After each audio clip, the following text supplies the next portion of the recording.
Good evening, everybody. It feels like it's been a lot longer than it has been since I broadcast Book of Hours, but I did want to take the holiday. Ah, all right. I am getting a cloud warning here.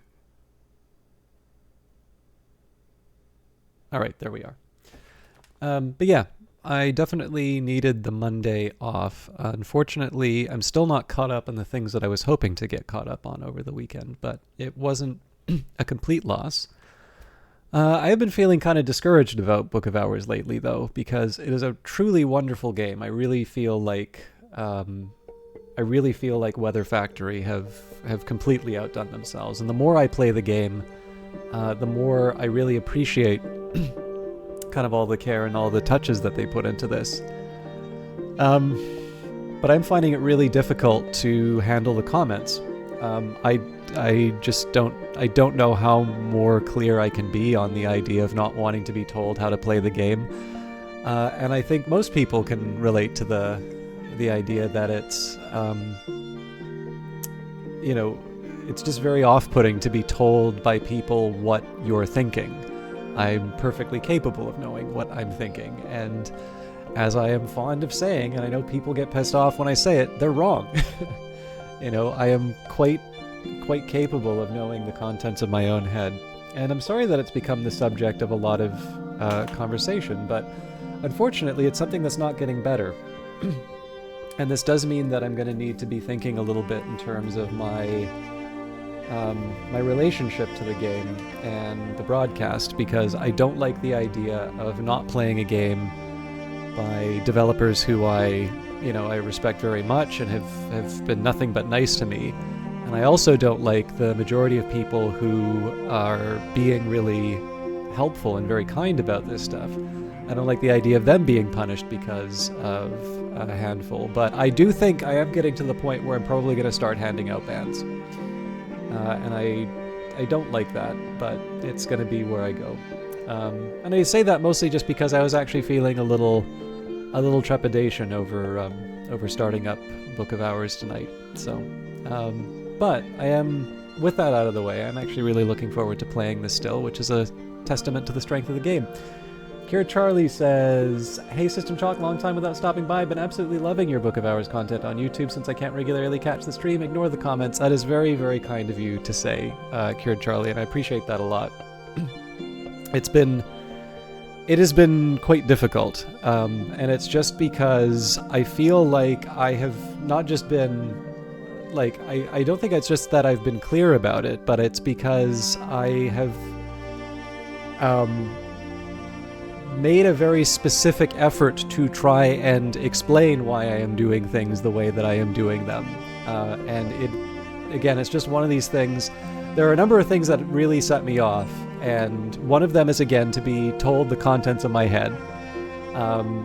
Anytime there's a phrase, what you fail to realize is, no, actually, I'm perfectly capable of realizing it. I've found, actually, the majority of things that people are telling me about the game are not just things that I already know, but they are things that are perfectly obvious in the game. And it makes me wonder if people think that I'm just drinking heavily before the broadcast, or, if I'm just uniquely stupid. But it's tough. So, the good does need to be recognized with the bad. So, Kier Charlie, I really do appreciate that, and particularly viewers like yourself are the reasons why I both post the VODs as well as the Twitch VODs as well as the dedicated content. So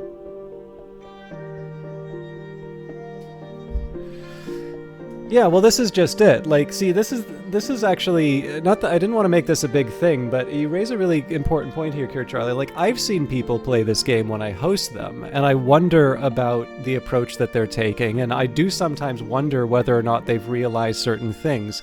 Usually it's on the basis of things that people say in the chat in terms of, so I noticed for some reason a lot of people seem to think that if you read a book, that's all you can do with the book, and that it's useless to you afterwards. And so with that in mind, I sometimes wonder, does this person realize that they can read a book? And if they ask for help, I'm very happy to give it to them. But I've never felt compelled. Naturally you have that sense where, you just, the first reaction's always going to be, maybe they should know, X, Y, or Z. But I've never once felt the need to just tell them what's what. I've always waited for them to say what's going on, or, to ask what's going on. And inevitably, they always find that out themselves. And the thing that I know for myself is that by letting someone sort of struggle with something for a while, that allows them to have their own experience, and that allows them to enjoy the game that much more because that was a moment that they gave themselves. And it's, to me, this is perfectly obvious. I can't think of any game that I've ever played that hasn't been on Twitch where somebody's behind me telling me what to do. I don't even really look at wikis for games that much. But yeah, for some reason, this does not appear to be a universal concept. But to your point on committing stuff to the book, Tree of Wisdoms. How you doing, Olaf? Very good to see you. The big reason behind that, it's not really an ideal. It's not even an ideal playthrough setup. It's because I've played the beta for almost 100 hours before the game was released. And so, I'm at a point here, even though I haven't gotten to the ending of the game, it is kind of fun to just try different things. And, if I didn't do it this way, then I would never have learned just how far you can get inside of Hush House without committing anything. I got a comment the other day when they're talking about, you need to commit things to the tree. It cripples the playthrough otherwise. It just tells me that I think people are using their elements of the soul very inefficiently. There's more that I can do in a day. There is theoretically more money that I can get, but obviously in this playthrough I've got plenty of money. There's, in terms of just a number of actions that I can perform in a given day, that's really the only thing I'm missing out on in terms of elements of the soul. But what this approach allows me to do is that whenever I feel like it, whenever I get to a point where I'm like, I'm not really able to solve this, I know that I can commit a skill. Not only that, I can commit a number of skills. But I can also tell you that I actually would not understand a lot of the different tricks and the different ideas in Book of Hours nearly as well as I do now if I hadn't imposed certain restrictions on myself. And this is true of Cultist Simulator as well.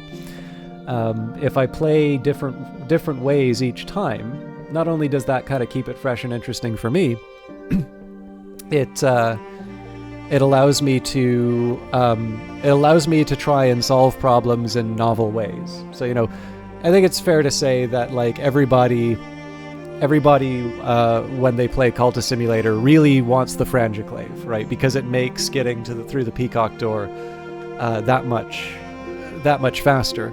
And to be honest, I'm never I love Cultist Simulator, but I really tend not to like that sort of stuff inside of games, you absolutely have to have X approach. And I think one of the strengths of Book of Hours is the fact that it definitely feels very accommodating in terms of lots of playthroughs. And I also kind of think for myself, when I'm playing a game which is very much focused on a chill atmosphere and on not being particularly harsh to you, while still allowing you to have mysteries and discover things and have some meaningful challenges, it is actually kind of interesting to see just how far the game is willing to go in terms of putting some pain on you and how accommodating it is. And again, like I said, being able to try around some with some different approaches has been a great education in terms of how it goes.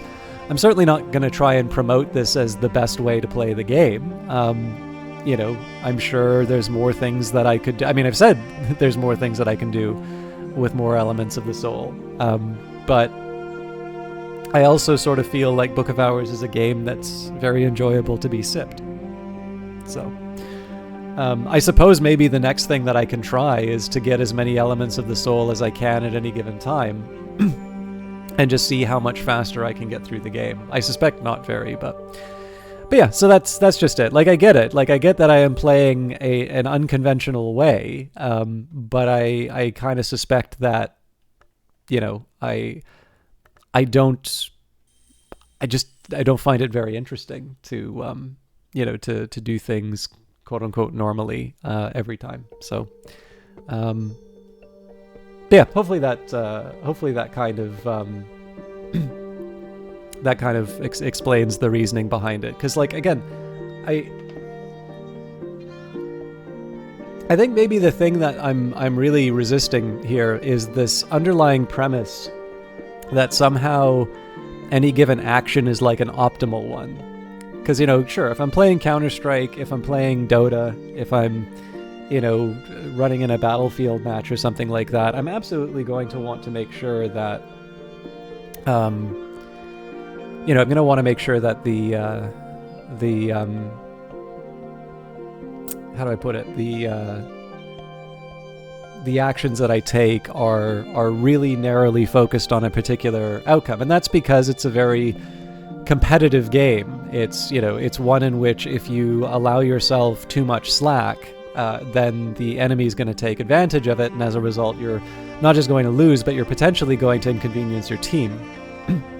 Whereas Book of Hours, the only thing I'm really competing with is the game itself. So I'm, you know, I don't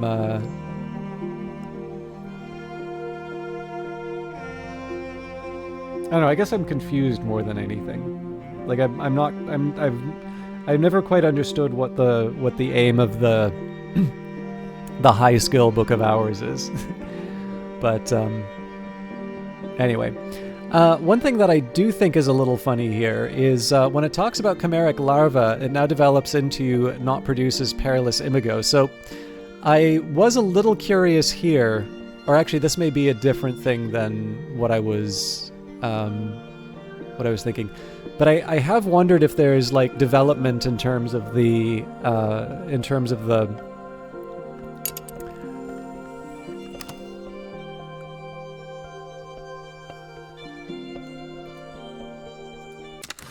oh wait, wrong video, wrong save.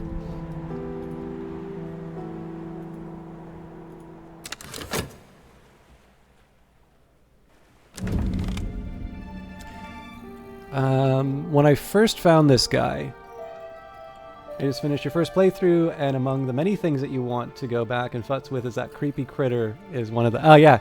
So I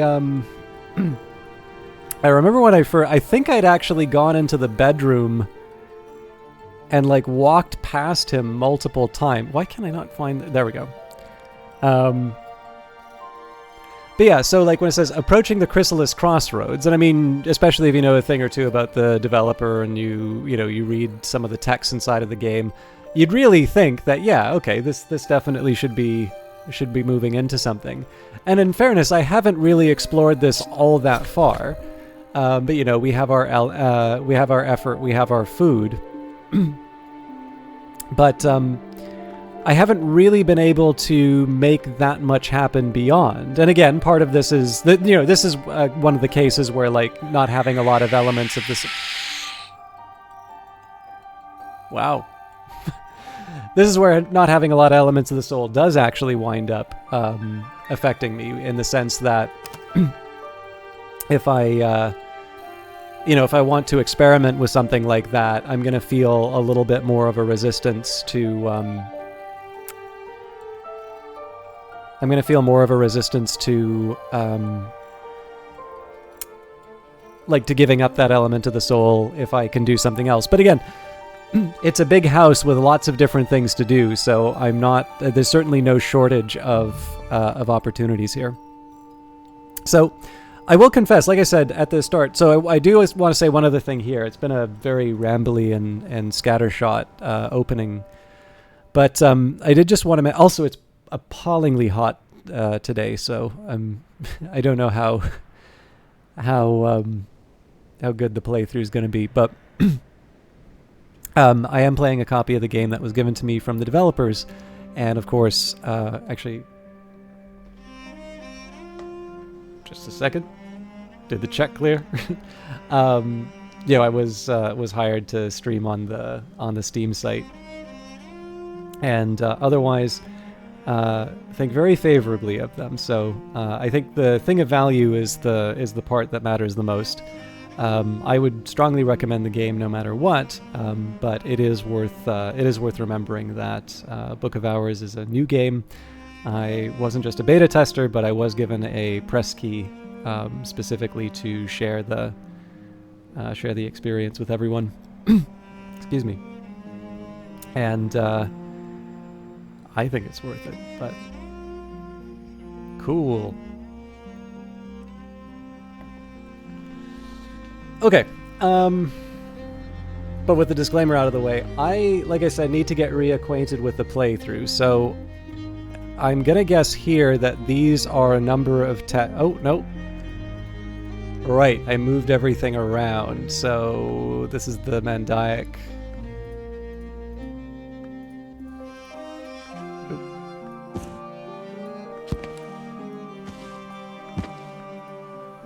Oh, this is Ramsey. Thank you, Kier Charlie, and thank you very much for coming in. And I'm sorry that you're going so soon. I definitely should have spent some more time on gameplay, knowing that. But I really do appreciate your comments. They are very welcome at this point because I'm struggling. But I hope you have a good sleep, and we will see you in future. And thank you for letting me know that you're still around and watching the videos.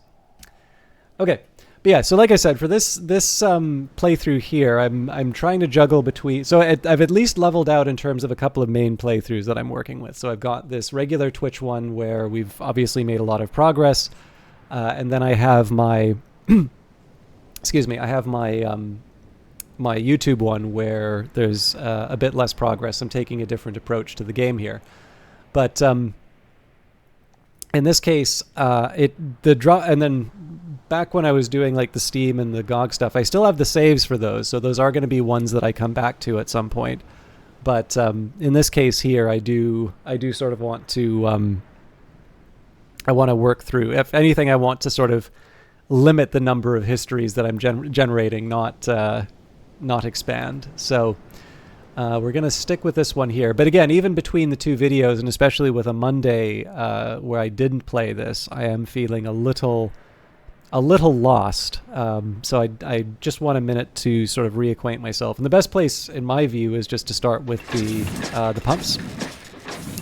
So one thing that would be kind of nice is if I could figure out a way of generating metal that would be used in here. It's not critical, but it would be helpful. We've got the crystallized chamber, so I think that one's not too tricky for me to get into. Oh, that's right. I think I remember that I was going to be relying on some people's moth. Or is that not moth, moon.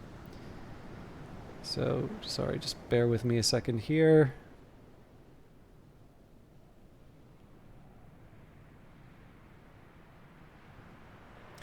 And then I got rid of a bunch of excuse me, I got rid of a bunch of maladies, it looks like. Okay, so a red forbidding, 14 grail, 14 nectar. That currently isn't. Oh, but this says book. Okay. So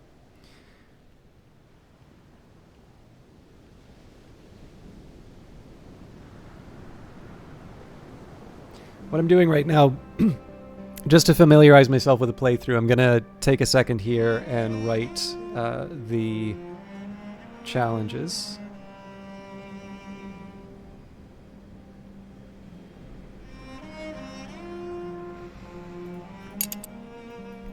So this one I can basically open as soon as I use the pump, and I'm certainly capable of using the pump. But again, it's just one of these cases where this is a nice opportunity if I were so inclined. It would be nice for me to have a clearer idea in terms of how to generate some of the required items. Okay, so Rose, 13, Winter, 13.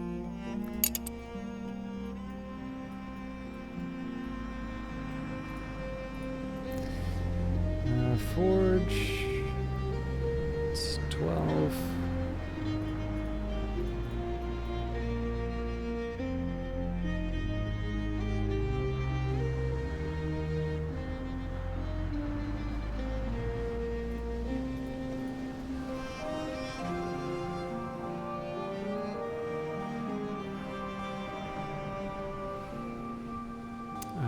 Forge Edge, Winter.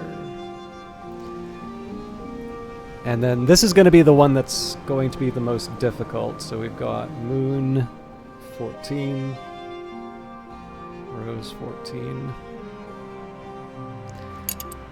And I think that's it, because this requires... Now, this one I'm actually rather interested in. The fact that we need another circumstance. So I don't know if it's going to be related to the sagging dock or if there's going to be something else to generate a circumstance. But my general feeling here is the way that circumstances will work will be... I need to interact with something to generate the circumstance, and then I use that circumstance. So, I mean, again, it's essentially, you know, the pump working and draining things down. I don't know that for sure, but it's worth, you know, worth considering. Okay, so Grail's a minimum on 14, 14, Edge, 13, 14. Okay. So when it comes to the Nun with their Moon, so we can give the Nun... they'd start with 4 Moon. We give them 1 Tryst, which brings them up to 5. The Tool brings them up to 6. The Memory brings them up to 8. We can give them a Mackerel, which brings them up to 10. The Mistkissed Water, which brings them up to 12. But we need that 14th. Right, so the Nun also takes an Omen. But the Omen... No, hang on. The Omen wouldn't be a Memory. The Omen would be its own thing. So... one option I have is to find a moon-oriented omen. Now, another option that I have is to try and find a heavy moon beverage. Now, the Black Sapphire Wash is a pigment, not a beverage, so and the phosphorescent scrapings don't help either. So unfortunately, I think as far as Moon goes, I've kind of hit my current limit. And I suppose one of the questions I would have would be, is there a bigger tool, or is there some other improvement that I could offer the Nun to boost up the abilities?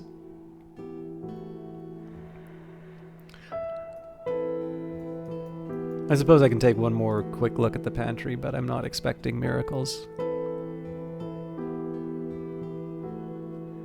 Yeah, all of these are very familiar.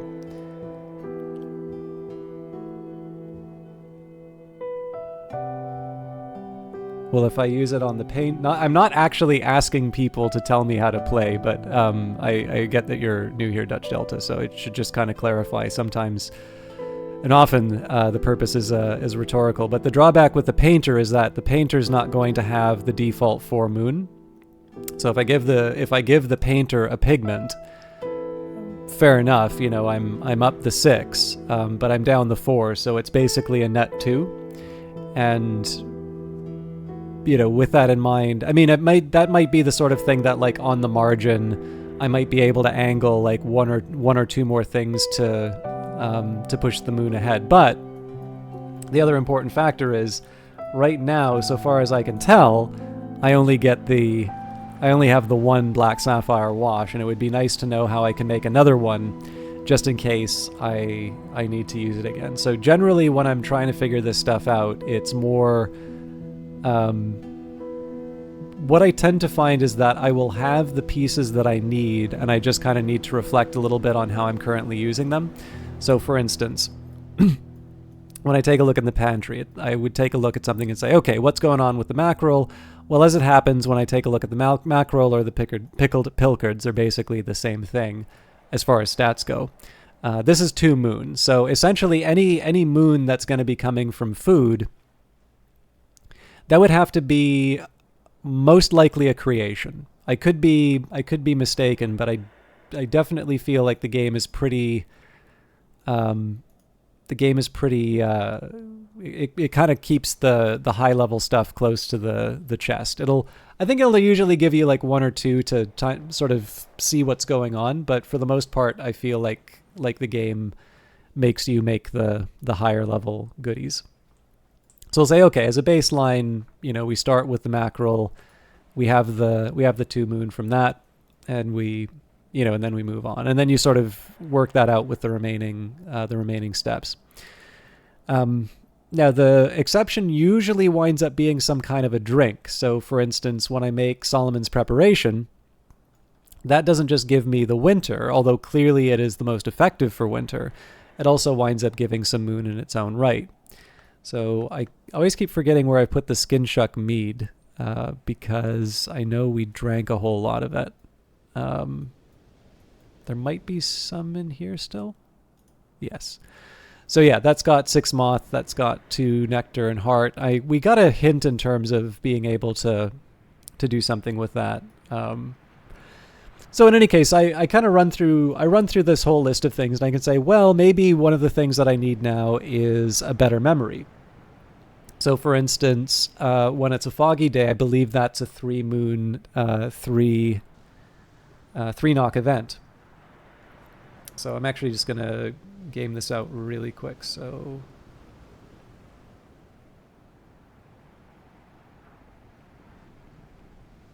the other option too, of course, is if I boost up my Tryst to the higher level one, that should give me a 2nd moon as well. There may be a tool like the instrument.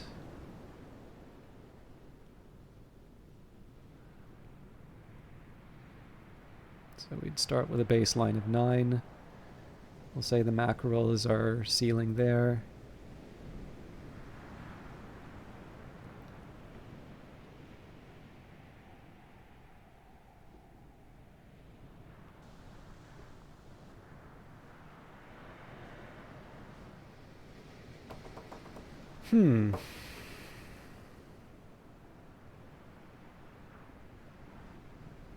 So to be honest, the Omen really feels like the most direct way of answering this, but the idea of a foggy day, I'd be short 1 still, but there'd be a little bit more room to maneuver.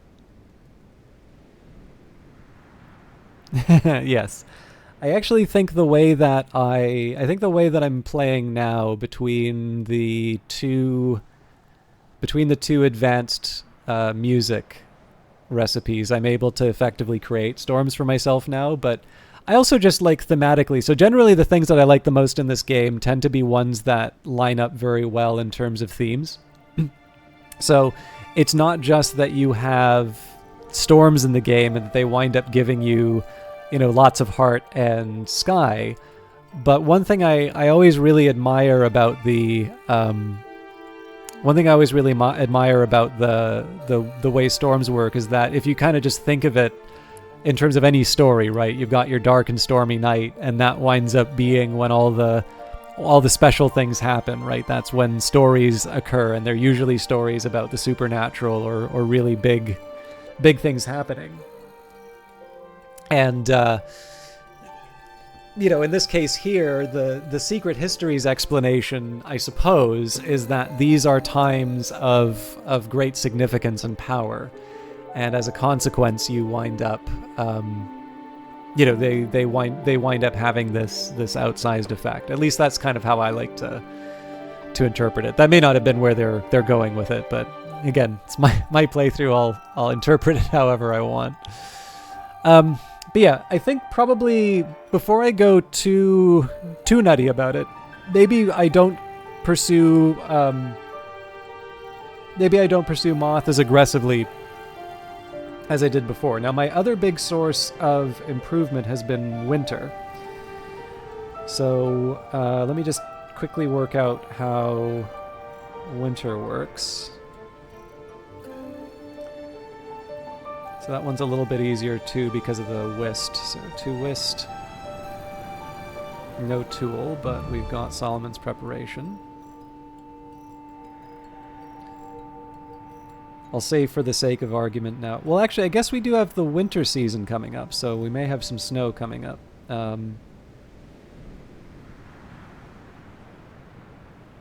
Let's just say for an average, 6, 10, 12... Oh yes, but there's no winter food. Now that makes things interesting. Okay, so I think with a flower, I can probably get another 2 winter out of that. Let's just double check that though, because I seem to remember having a bit more sky rather than winter. There's a better way.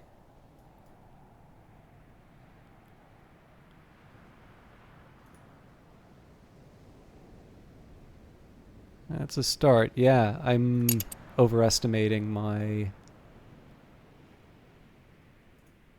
Oh no, yeah, Blue Crown does give us. Okay. So I can get up to... interesting.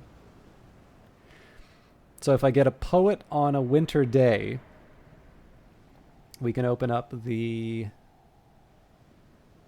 high intensity winter. I don't know if I can really take advantage of Mr. Kill anymore though. Okay, so that gives me a little bit to start off with. And again, I'm not ignoring the other ones. I just kind of consider them more targets of opportunity. But I think I have the basics of what I need. Now I seem to recall that there were some books that I was able to read. So these ones, again, not in a language I could understand.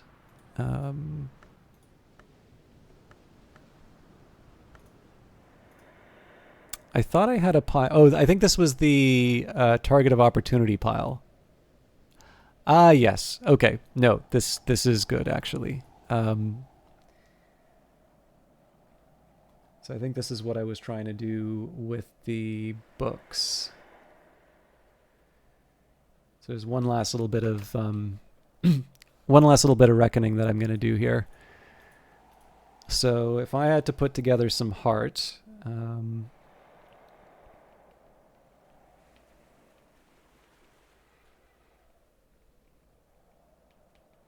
I'd use 1 from the health. I think it's probably drums and dances is my highest, but let's double check that.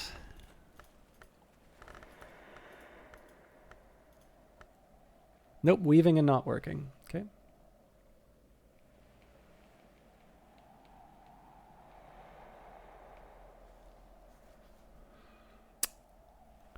Where were we? So we could bring in a memory. So technically with everything in line, I would have 4 strength memory. Now that's obviously going to involve some heavy lifting, but... And then I should have a tool.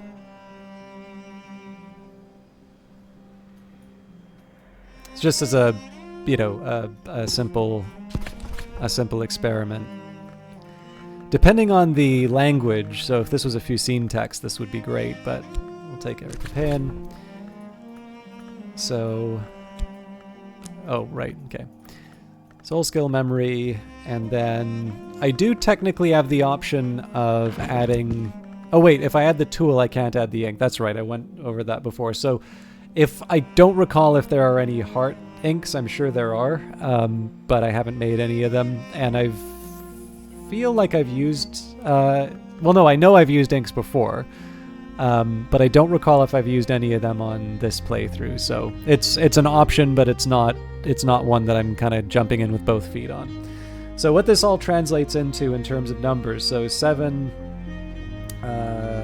plus the 4 is 11, 12. Okay, so we can basically comfortably put together 12, and then we would need to find the remainder. Now, it's also worth remembering that with the Lake Fusino recordings, that's going to be a bit different because of the way that the phonograph works. So it will allow me 2 memories, but it will not allow me to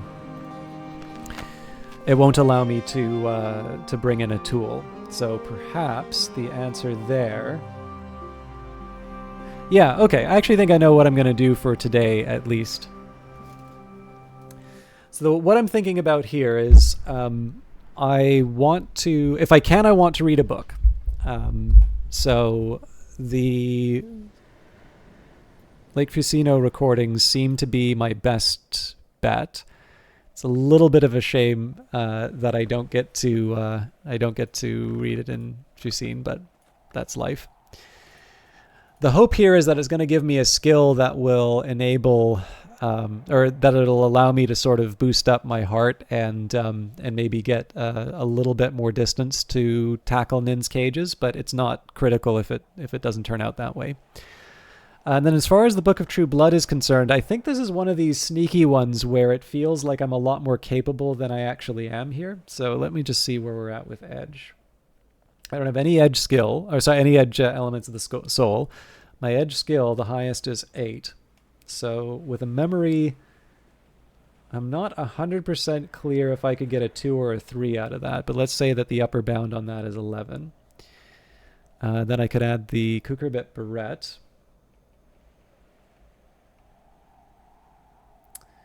Yeah, so we can get up to 12, but we need 14. So in that case, what I'm really relying on is actually, honestly, probably a combination of weather and memory. So let's say these two are something for the future. What we are going to try and do today is read the Lake Fusino recordings, and the way that I'm going to do that is we still use the health, we still use the skill, we need the 4 memory, and then I'm also going to make sure that I have a solace. So the first thing that I need to do is actually put together what I need to be able to get that heart memory.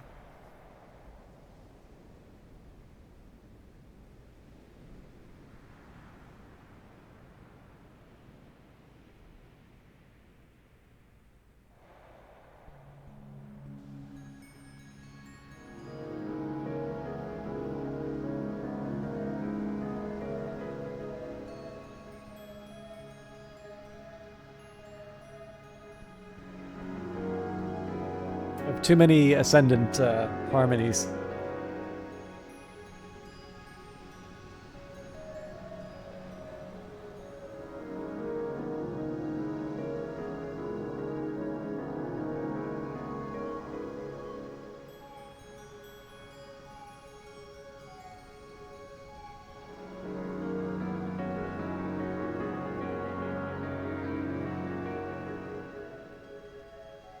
I also may have ruined my spreadsheet because I tried to fill in a couple of details and then I realized I was filling in one of the wrong columns, but I'll deal with that later.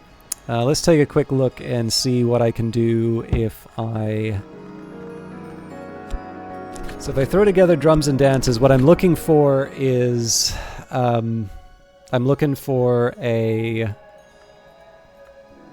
10. I've got 6, so I can get actually 2 memories would suffice. So Solace and a Storm, and we're good.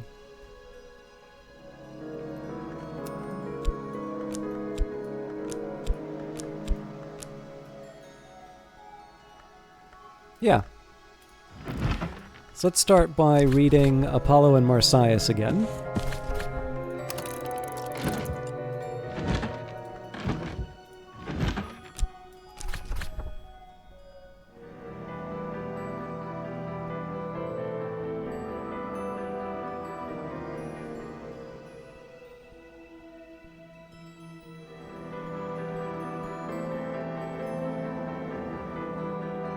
And then Traveling at Night Volume 2.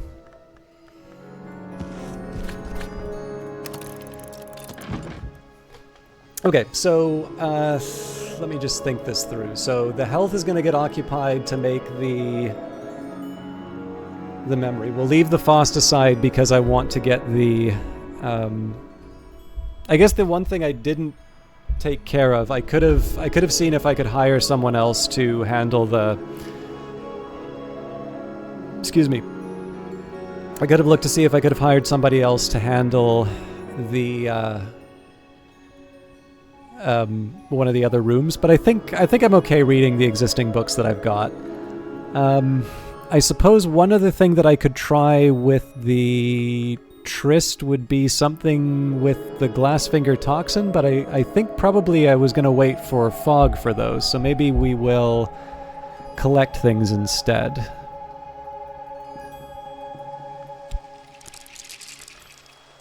So we'll go beachcombing. I guess it doesn't really matter what we use. Well, it does matter what we use, but why not my most powerful? What is the C seeded today?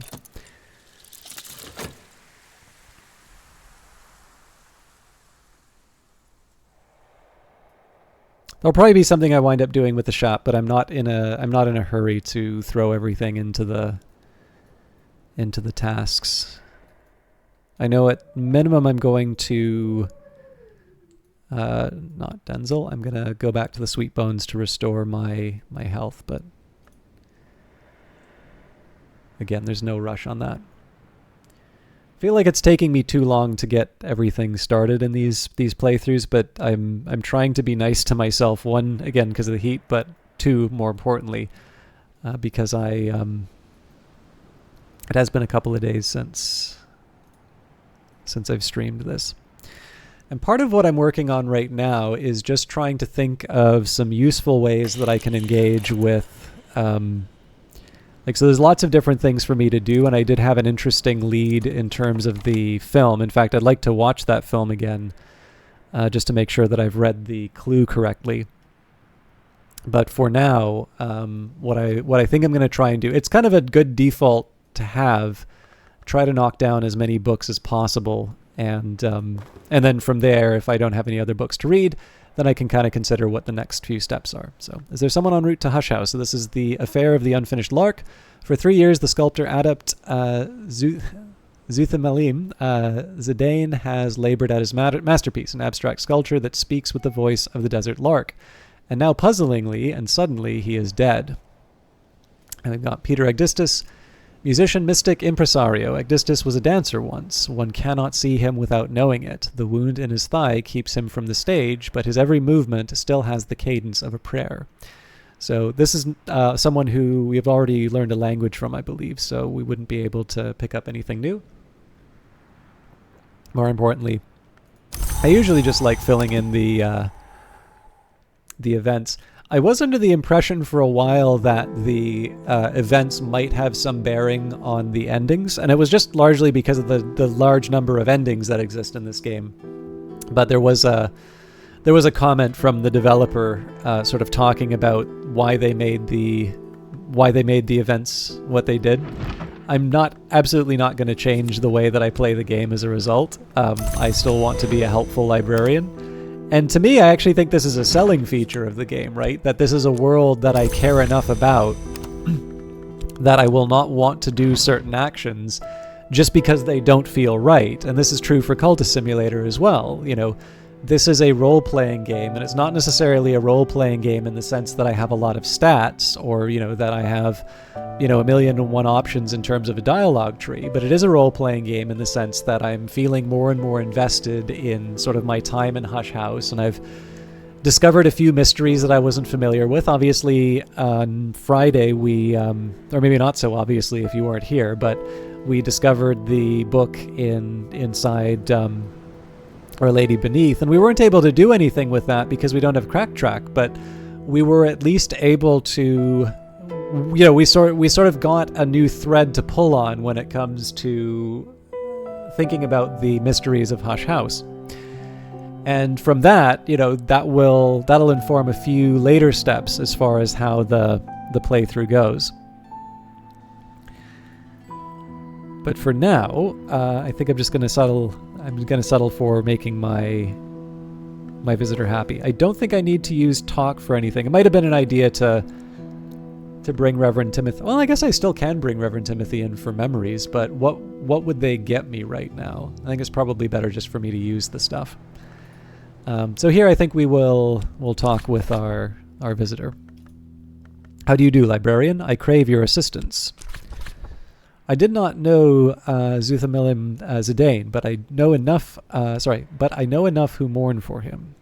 And this is a sky text, so this will actually be an interesting one to look for, just because he's at 3 sky. One tip, and again, like I don't really feel that people need to go out of their way on this, but because books are marked by whether or not a character has read them, one thing you can do to sort of improve your options, basically make it so that you have an easier time. So this is a good example here, the Journal of Thomas de Wolfe. This would be a really good choice for Peter Egdistis, because in this case they want 3 sky. Now, so far as I can tell, all of the aspects of texts are going to be even. That's not strictly true. I know the Amberfleck Journal is odd, but that's a bit of a unique one, let's say. So each time you give them a book, their knowledge is going to go up. It's going to go up by 1, so their demand for sky is going to go from 3 to 4. But in addition, once somebody has already read a book, they're not going to be able to read it a second time. So if we imagine that I gave the Damascene Traditions of the House of Leith, not only would this push Egdistis up to 4, maybe it would be better if I said 5, right? So let's say that they were already at 4 and I gave this instead of the Journal of Thomas de Wolfe. They're now beyond reading the Journal of Thomas de Wolfe. But in addition, if I wanted to use the Damascene Traditions of the House of Leith once some of the other books were closed off, that can't happen because they've already read it. So this is kind of the way that I try to preserve some of the texts for the guests. I may be overthinking it, but obviously I have a slower pace in terms of the game, so I'll probably have more visitors than what might be average on a playthrough. I'm not sure. Okay, we are, however, ready to make some music. So let's take our hallowed drums, celebrate the God of joy with your own joy. So we'll add the memory storm. We will add the inspiration of solace. We will add drums and dances. So that gives us 10. Drum up a heart music. Drums and dances with scholar level heart plus instrument creates Thunderskin's Paean.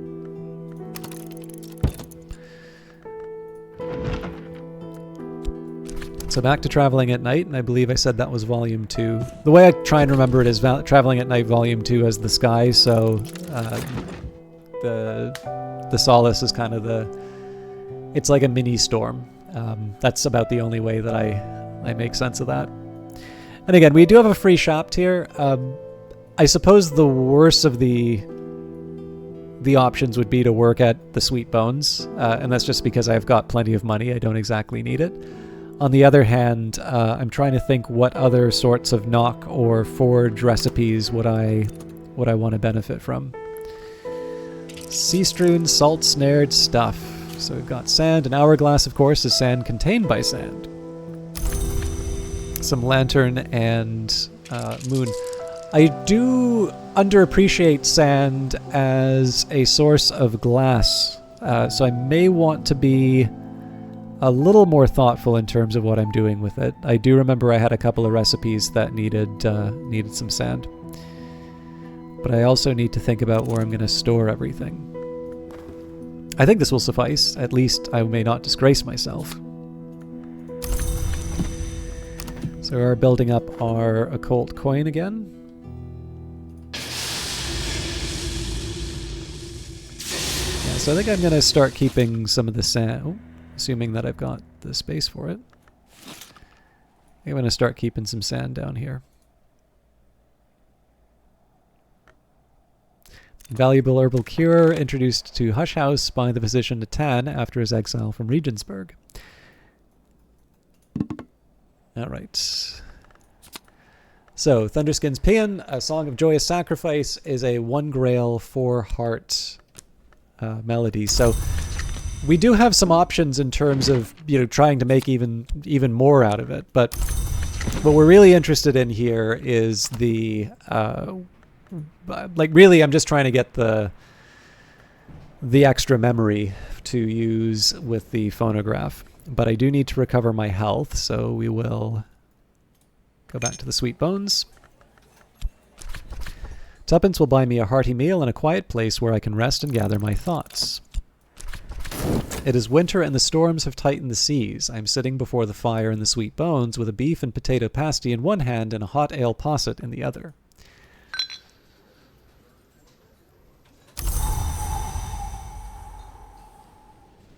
And so as I said, I do have the worry that I sort of blew it in terms of my spreadsheet, but there are maybe a few things I can try experimenting with in addition to just getting a better idea with my shaft. Is there something with Nock and Forge that I might want to get up to instead of just earning some money in the Sweet Bones? So we'll do that at the end of the day. We still have a bit of time left.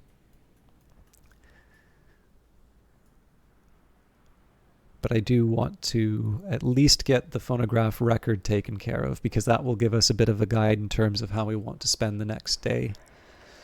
I think it's reasonable to expect that we'll have a couple of memories, persistent memories, that is, better now. And then off of that, we can try and decide what the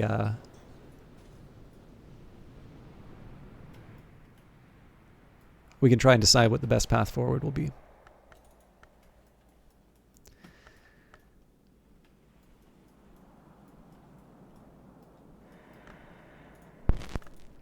Phonograph, it'll never catch on.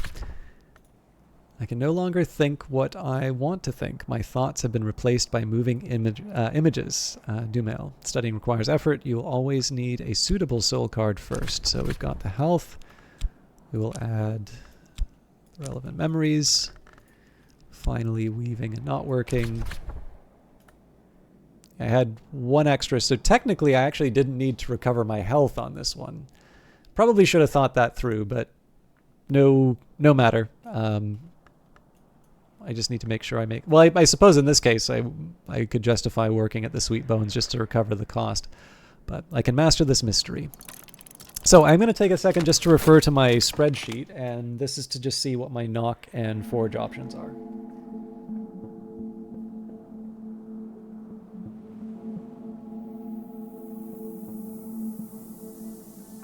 So another thing that I did, this is something I probably should have done long before, but I didn't really think to try. I guess Forge isn't a good example of this, but I have a number of examples of high power... Actually, you know what? There is a reasonably high-powered Forge item. So Iotic Essence is 5 Forge. And then I combine that with my most powerful Forge, which I actually don't think I have a very high Forge.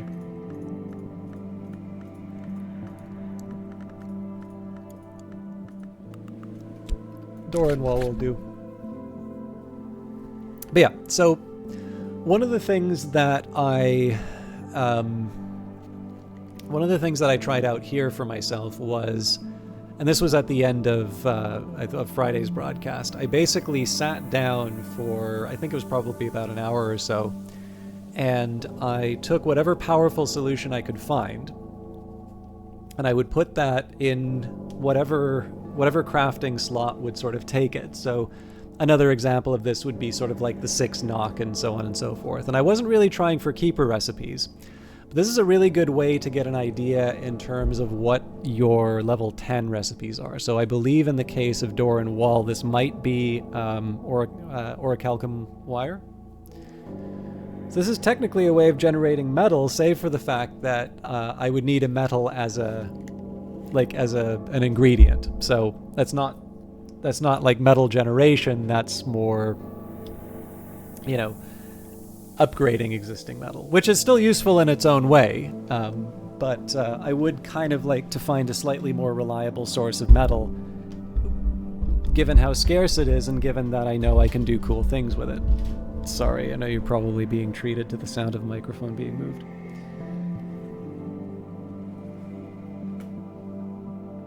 But yeah, when it comes down to it, so we've got Disciplines of the Hammer with Forge that will give me bitter black salts, sowable and braziaries, bells and braziaries, and transformations and liberations. On the Nock side of the ledger, we've got Secret Threshold from Horns and Ivories, an Amethyst Ampule from Lockworks and Clockworks. Now, one nice thing about that is that it's glass. Secret Thresholds also from Door and Wall and Preliminal Meter.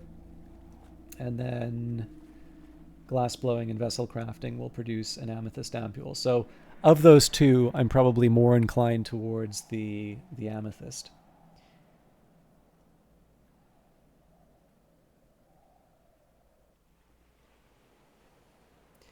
My other options under Forge would be Westcott's Compounds. We already talked about Bitter Black Salts.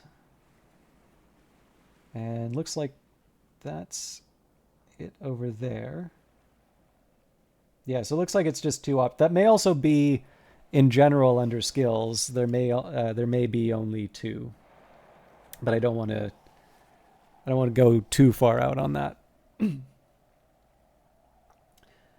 Now, the Nock and the Forge are, like, in terms of the higher level stuff, there's some interesting stuff here, but not critical. Like, so I've already got an Iotic Essence. If I needed it, I would generate it, but I kind of want to have a good reason for generating something like that, especially because it does involve, I can't just pull that out of thin air.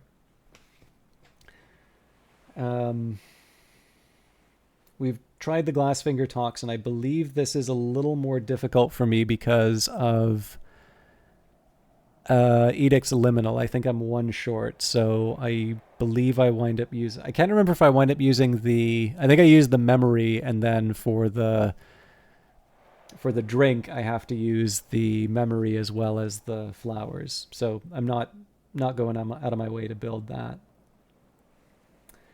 Honestly, I think probably the Amethyst Ampule is the way to go here. That shouldn't be too hard with...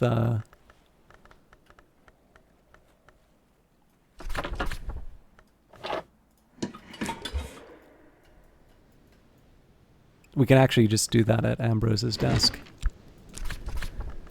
So I can't remember, was it... No, that's Secret Threshold.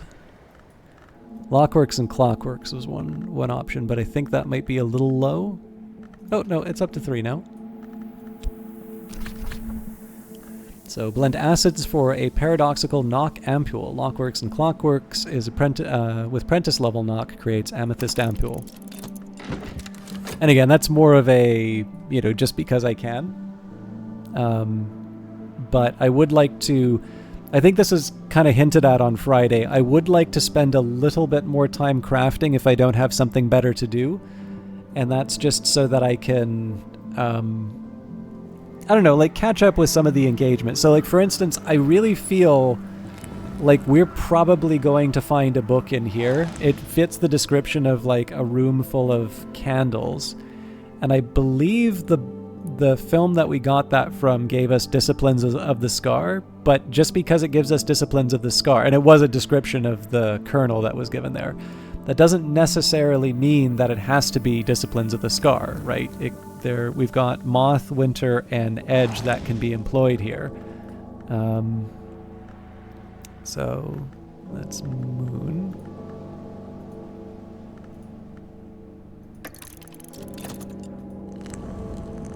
Well, but there's Edge. Yeah. I would find it kind of hard to believe Disciplines of the Hammer if we're doing something kernel related. I kind of find it hard to believe that would be the trick, but you never know.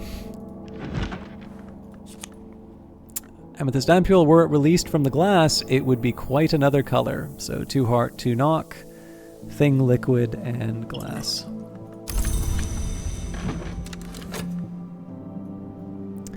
But if I recall correctly, we weren't able to make anything happen at at the chancel altar. So I'm either misreading something on that, or we're not strong enough yet.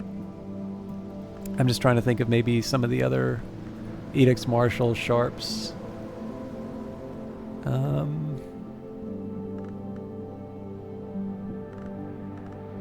I mean, maybe auroral contemplations. I'm like near certain we already tried that though.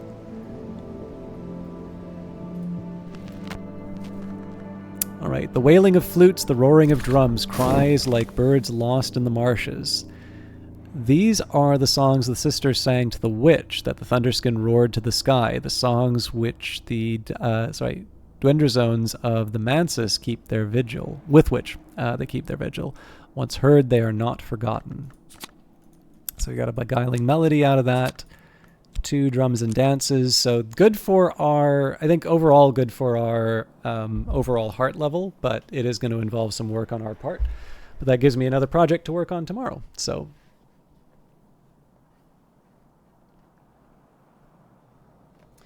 just going to add this to the list.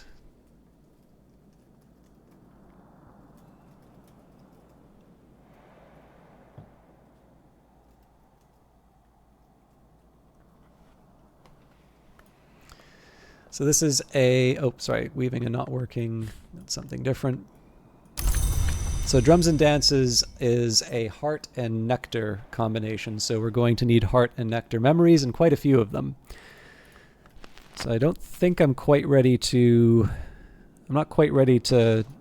throw everything into figuring that out quite yet, but at the start of tomorrow I'm going to need to plan out the order. It's getting a little crowded in here, but we'll try and put the ampule down.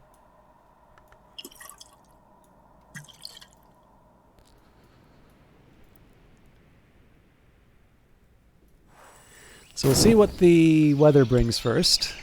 If it's rain, I'm going to be very happy. Okay, it's a snowy day, so I'm left with a bit of a dilemma here, because this is actually one of the times when a poet would be rather helpful. On the other hand, I really don't like leaving persistent memories on the board for that much longer, or for too long. So let's just let's plan out the day. Again, it's going to be a slower pace, but this is worth doing right. So one of the first considerations I have is that realistically, unless I want to spend money on restoring my elements of the soul, I get to use the heart once. So, or I get to upgrade once. So if we add drums and dances, we'd add the lesson, we add the effort. We need heart and nectar, and four of those. We of course have the option of talking with a hireling, but we can leave that. For another conversation. So I suppose the first question is, what are the memories that I want out of this? So, impulse, solace, storm. I can actually also get the omen. Okay. So on paper,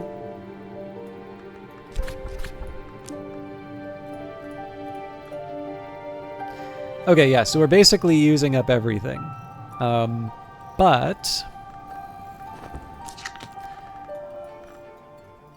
I think I'm going to spend a bit of money. Seek unusual help. What visitors might be passing through. Find out what unusual passersby might be looking for employment. And I think I'm actually going to wait. No, I'm not.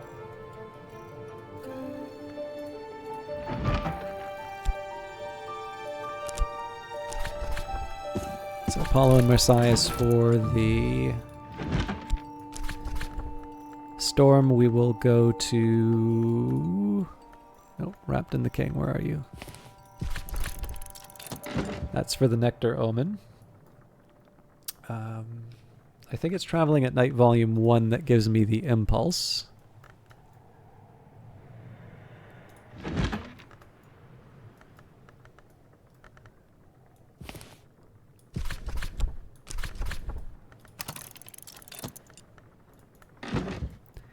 And then...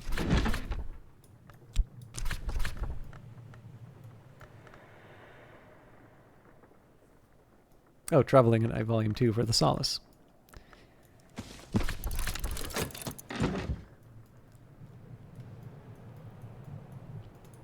Now, if I'm lucky, I'm going to wind up with somebody who can take the... somebody who will help me out with the winter. And then at that point, I'm willing to spend some money to sort of refresh my different elements of the soul. But I want to see what we've got first. The other trick is, like, the snow is very helpful here. But the other trick that I want to keep in mind is that, you know, if it takes me half a day to get the individual that I'm looking for, I'm not going to be able to upgrade them to a point where it's useful. So, you know, if the game smiles, great. You know, I'm up another room. If it doesn't, you know, it's not the end of the world. We'll get snow again. I had a higher priority in the form of Drums and Dances. All right, so yeah, nearby, skulking nearby, a fugitive. Now, we may still be able to make something happen with the edge, so we'll think a little bit about that for a minute. My biggest edge challenge... We don't have heart and we don't have scale for our challenges right now, but for edge it's at 13. So if we started with a 4, we can maybe get a memory... I'll say a 3 just for the sake of the argument. With a tool, we bring that up to 8. But I still need to find another 5.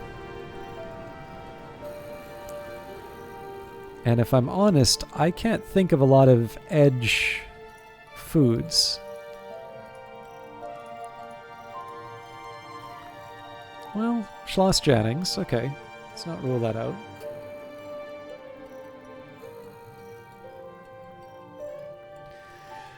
Less certain about food, though. Oh, the honey. Oh, interesting.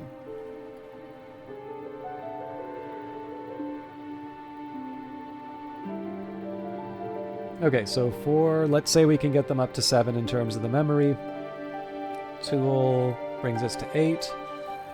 Schloss Jannings and the honey bring us up to 12, but we're still 1 short. And of course, this is exactly where an element of the soul would have made the difference. So my next question would be, we're in morning. Well, it is the morning, not we're in morning. The question is, would I be willing to spend the time to refresh the whist and try again to get someone out of the Sweet Bones, or do I just accept that the snow goes by without an event? So in theory, if I were to try, let's just say so I think I've already got this down. So we need the winter, we need the whist, we'd need the, yeah, so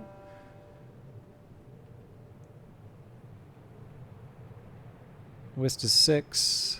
Solomon's Preparation brings us up to 10. In this case, the snow is 13. For winter, we need... Well, actually, there's a minimum 13 already. Max is 15, which would bring us the flower.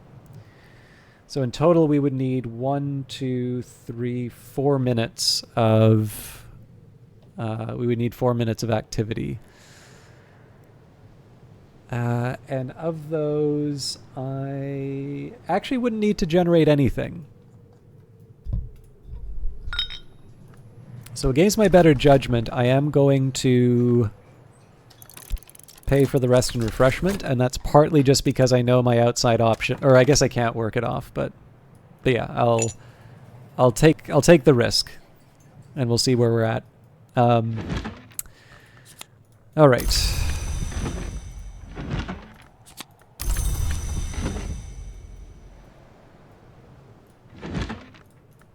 It occurred to me that maybe it would have been better for me to use the Shapt yesterday to get the Earth Sign.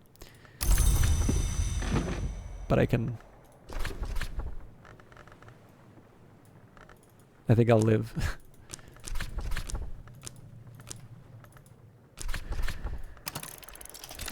Okay, so we will be getting another level. I will be getting 2 more levels when the time comes for the drums. And apparently I messed up in terms of the placement for Edict's Liminal, so...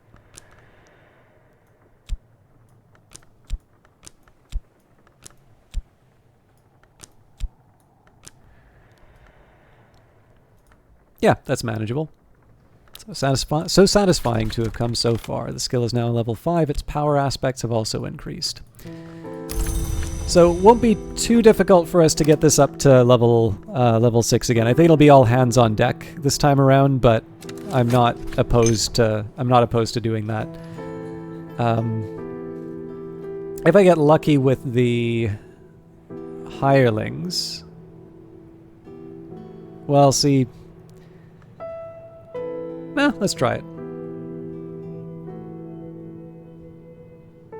This is probably not a good idea, but a snowy day is... I think it's worth the shot. What visitors might be passing through. So what we're really looking for here is the poet. The poet will accept the flower, the poet will accept the snow, the poet will take a drink of Solomon's preparation, and then while they're doing that, we can recover at the sweet bones to give them the whist. So the reason why I would normally be reluctant to do something like this would be, this is just pure cost to me. Now again, I've got 2 £1 notes, I've got a 10 shilling note, we're okay in terms of hiring people. But we're also getting rather close to the end of the day. So at this point, I do have a very real concern that I may not be able to give the poet everything that they need.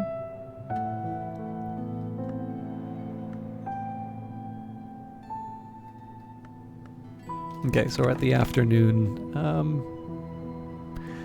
I don't think there's going to be a really good way for me to time this out, but I'll just try and subtract 7 from the activity. So I think this might be as little as 2 minutes. This game loves giving me dilemmas. All right, well, we're going to go for it. So,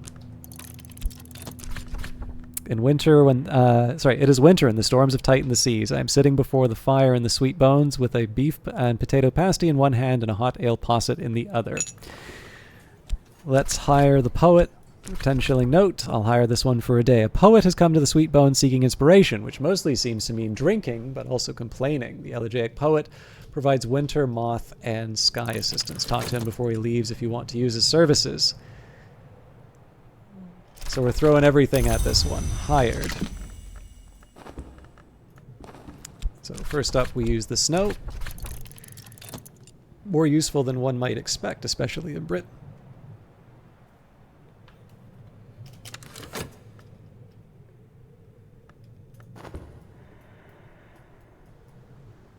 Oh yes, actually, hang on. It's I forgot that it's 30 seconds each step, so I'm much more likely to have this work. We'll hit him with the strong stuff first, just because if I can get him up to 13, we can at least make some use of him. But I want, where I can, to kind of throw my hirelings at the hardest tasks. Poets, they say, never do the washing up. This one hasn't brushed his hair either, but he has his uses and his talents. All right, a nice drop. I can offer my assistants something to drink. This will increase their aspects. They'll also be glad of the refreshment. So this and either the whist or the flower will bring them up to 13, which means they can take out a challenge. But the aim here is definitely to point them towards the 15 winter challenge if I can, which I believe is this one. Then we only have one more room in Nocturnal to take care of. All right, that is the hurry up, so I think we're going to have to settle for the 13.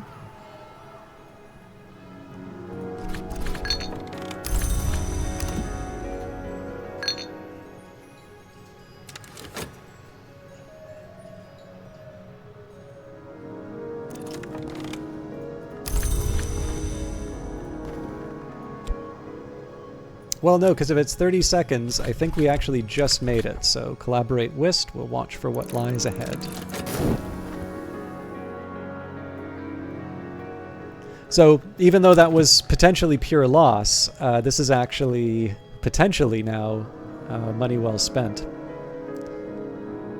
How well spent we'll find out in 13 seconds. I suspect we're probably going to unlock this one rather than this one, but hope springs eternal.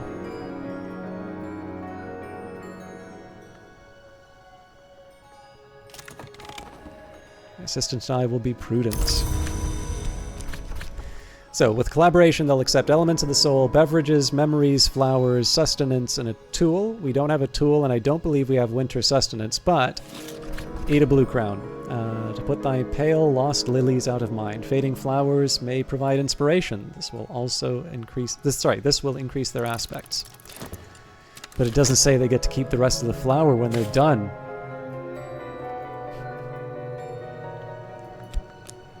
So this is good. I mean, if we wind up with a snowy day, it's not as critical in terms of handling it. But I've more or less locked in the choice to upgrade drums and dances tomorrow. Again, weather may change it, but in this case, I think it's pretty clear. I cried for madder music and for stronger wine. All right, the incandescent hollows, sullen heat still roils below. Its originator must be long gone, but it must be quelled before I can descend safely. So this may not have books, but man, this is going to be interesting.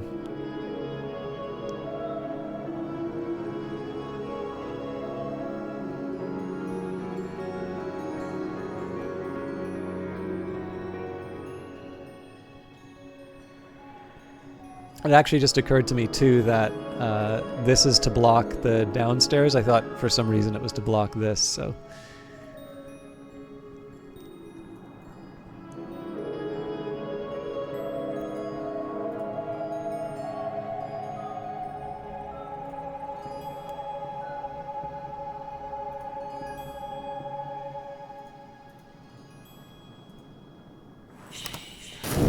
Maurice Fade, assistance departs, but the soul is refreshed. An offer from Oriflammes. Oriflammes established 1776. Sense, Signs, Sciences. Dear librarian, we would like to offer you the opportunity to purchase The Orchid Transfigurations, A Birth, the second volume of a compilation of Quasi-Rosicrucian allegories, supposedly by Robert Flood. This is in the original Latin, so...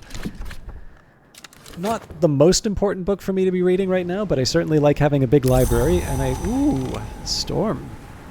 Okay, we'll see if we can make something of that. If nothing else, it'll save me the effort with drums and dances, but let's see if we can make something else of the day from this. Darkness at noon. I restored the deepest chambers of Kukurbit prison. Oop. Oubliette. Here in a vessel shaped by fire and fate, George Collars can find a flame in human flesh, a blazing shadow of a blazing future. A name of greed and time. Green called it the sun's bastard grandchild. Van Loren warned of the second dawn's first spark, but Collars spoke of it reverently as the leashed flame's true heir. Sorry, just give me a second here. The mic stand's really driving me nuts.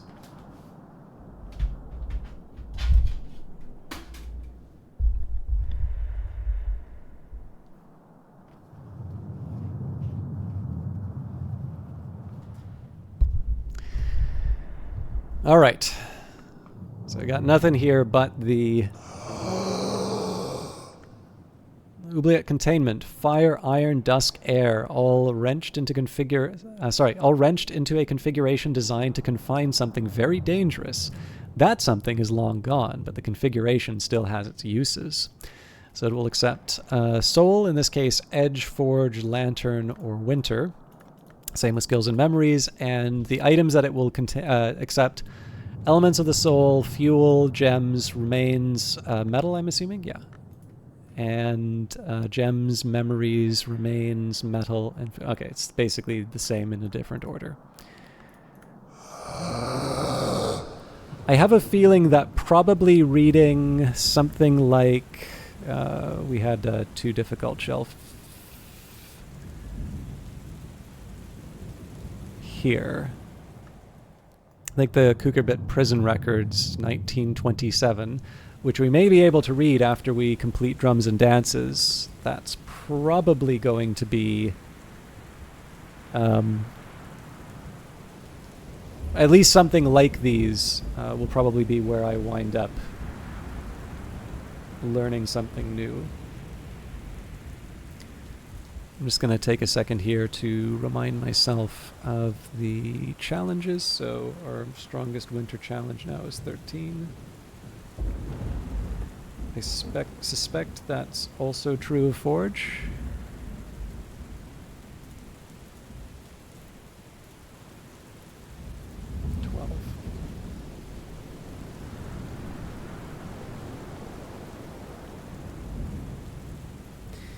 So I suppose the first thing I would notice here is that I don't have any heart or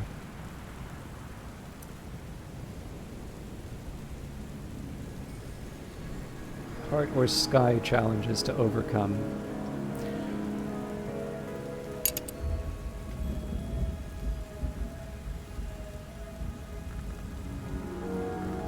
Now, in theory, so let's say I use Drums and Dance.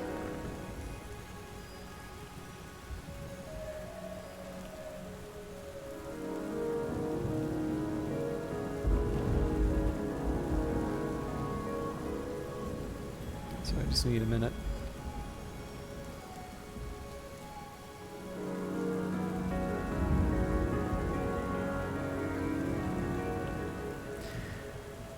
Okay, so let's say I've got my Drums and Dance up.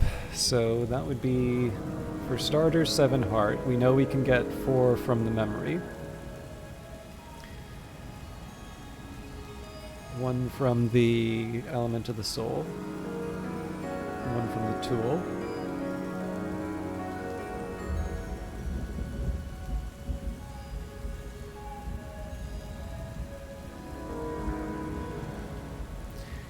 And that will overtake weaving and not working. So 11, 12, 13.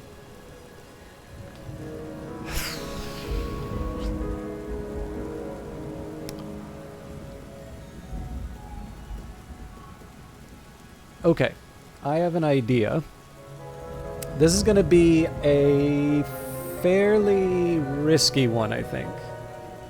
But what I'm going to try and do is I'm going to try and level up Drums and Dances, and then I'm going to try and generate another heart memory off of that, along with the health.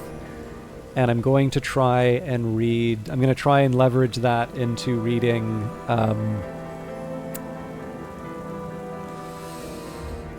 Nin's Cages.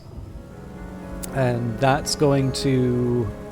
The logic behind that is I'm going to use the Storm as the backup, because that can potentially hit two of the eventualities. It's a long shot. I'm actually potentially setting myself up for... Yeah, there are definitely some ways that I'm potentially setting myself up for a really tough time, but the reward on this is big enough that I can sort of justify the risk. So, Apollo and Marsyas for the Storm memory.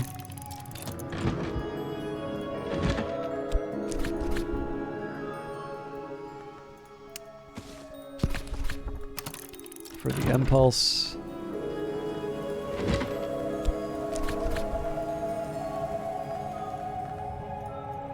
For the Solace.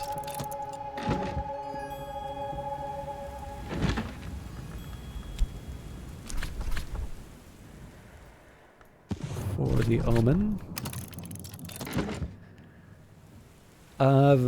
Now I gotta find another heart.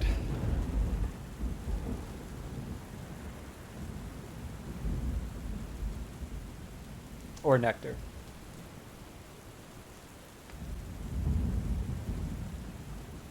Peruvian Diaries.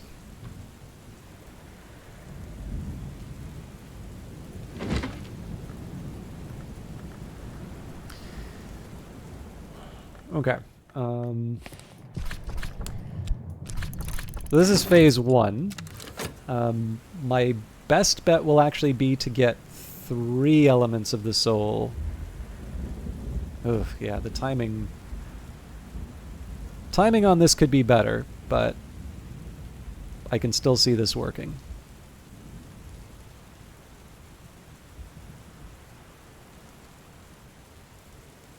I think I'm going to need to use my water, though. Pour out. Pour it out. So that's an IOU to drop some water.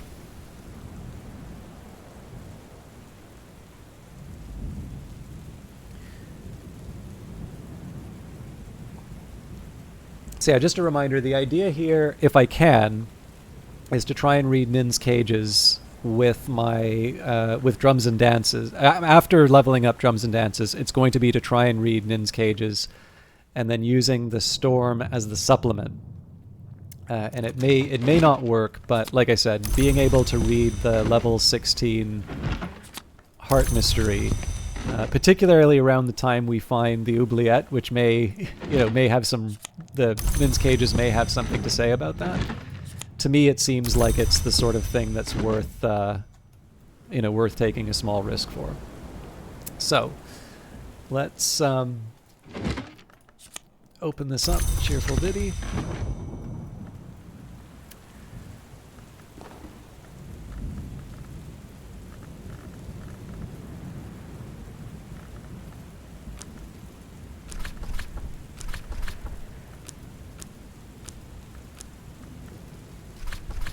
At last, I'm something of an authority in this. So 30 seconds. Doesn't really matter what we restore first, but I'll get the Faust back. That's going to take a minute.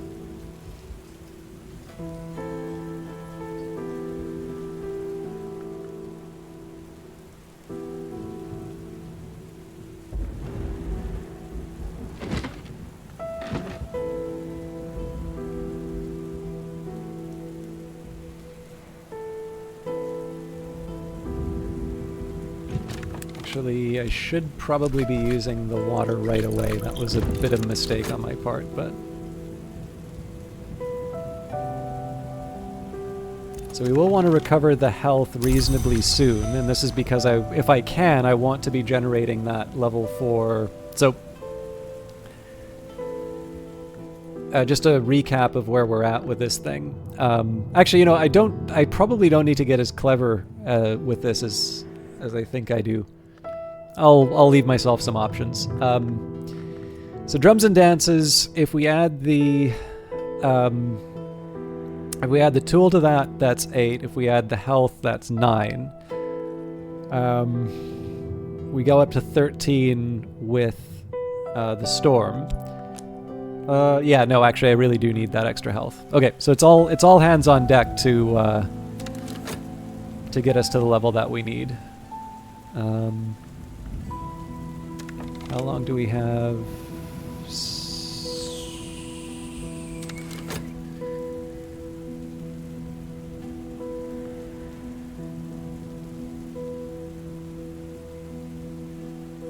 Yeah, this will work out. We'll be very close, and we're probably going to lose the health. It's going to cross over into the next day, but that's fine.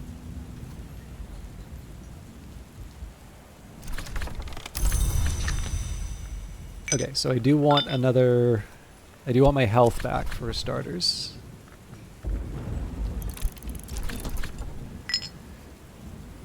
So here I will get... In fact, I guess I don't really need to worry about the heart. Okay, that's something for me to think about.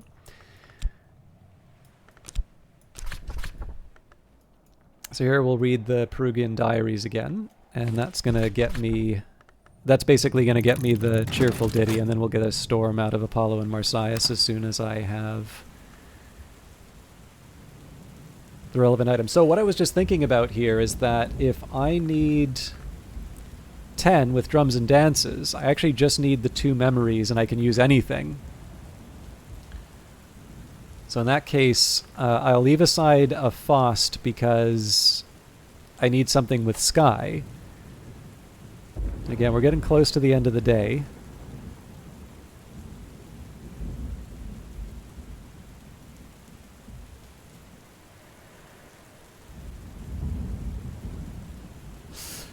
The time that it takes to make the...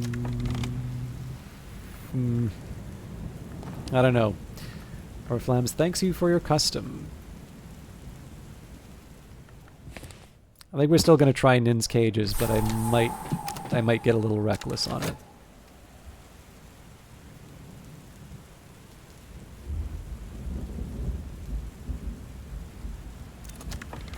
Okay, so I need to grab... One of the FOSS needs to go in the memory.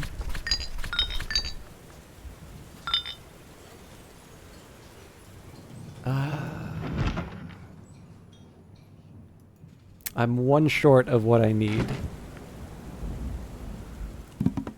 Okay, so inspiration, memory, music, elements of the soul.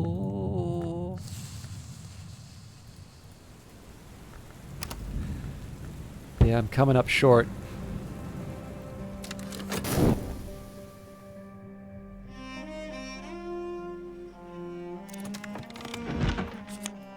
So this is good. The part that sucks is I now need to wait a minute to read the next book. That's not so good. So, oh, but what if I get a little crafty? No, that doesn't work either. So what I was thinking, I'll show you what I was thinking of, but I think I'm still coming up short. I can do drums and dances. We add the Faust. We'll add a cheerful ditty. So, yeah, this is where, like, this is really clever until you think about it. So it's like, okay, well, now we're at the 10 hard. Conceive or recall a rousing, catchy tune for a scholar level recipe. If I work with an instrument, I can elevate it to something more powerful. Oh, okay, well, that's easy. I'll just take the flute. And then it's like, okay, well, if you take the flute, where do you put the cake bowl? Now, there may be a couple of other workbenches that let me mess around with... there's something here.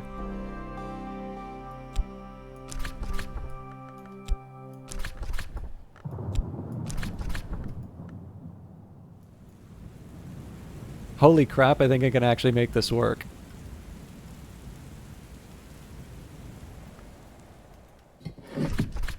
Okay, conceive or recall a rousing, catchy tune, or for a scholar level recipe, work with an instrument, right? So we take the Mazarine Fife, whittled according to Kitty Mazarine's patient, eccentric instructions. Thunderskin's Paean. Drum up a heart music. Drums and dances with scholar level plus instrument creates the Thunderskin's Paean. So, the last step I'm going to take here, this is more precautionary at this point, but I'm going to grab another Faust. And this is just to arm me with another memory in case I need to do a last... Actually, you know what? That was reckless. I actually didn't need to do that. Because we don't need to worry about sunset. Excuse me. Well, I kind of do, actually.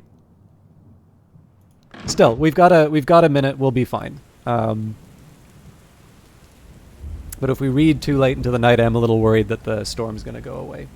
But what I think I'll wind up doing here, you know, this is nice. It is winter and the storms have tightened the seas. I'm sitting before the fire in the sweet bones with a beef and potato pasty in one hand and a hot ale posset in the other. On this one, I think I'm just going to work the sweet bones. Yeah, I'm a little nervous about my window for timing on here, but I think this is going to work.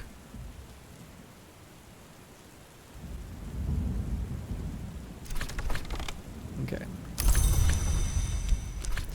Help with letters. I could offer help with correspondence and arithmetic. There's no school in Brandkrug, and not everyone here knows their letters. So we have got 30... Ooh. That is a tight window.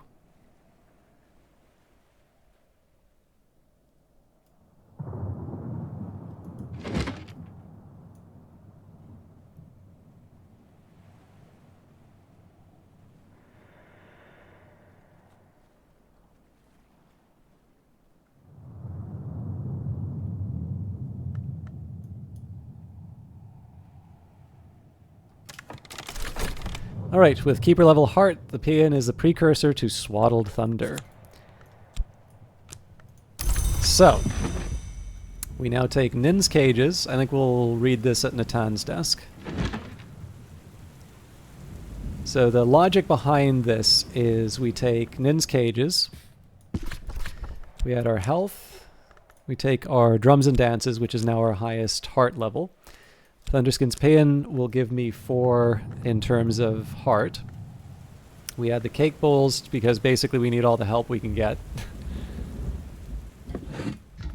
And it is an Ericapean, so we need to add the correct language. Now, unfortunately, Ericapean is not a heart language. It's 2 Lantern and 1 Winter, so that doesn't help us.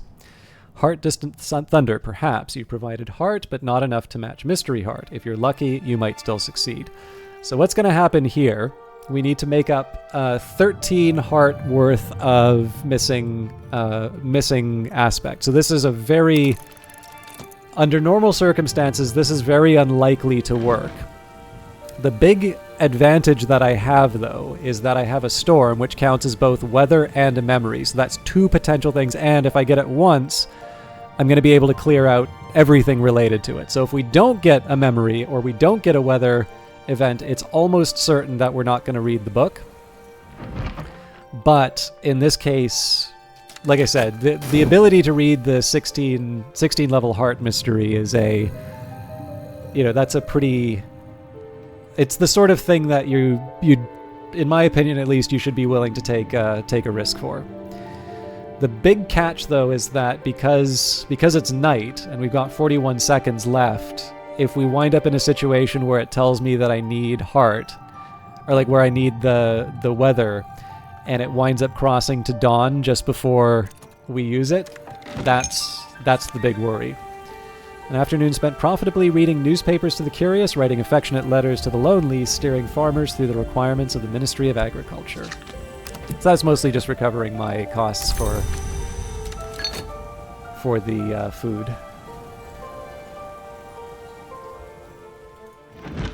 But let's see if some magic happens.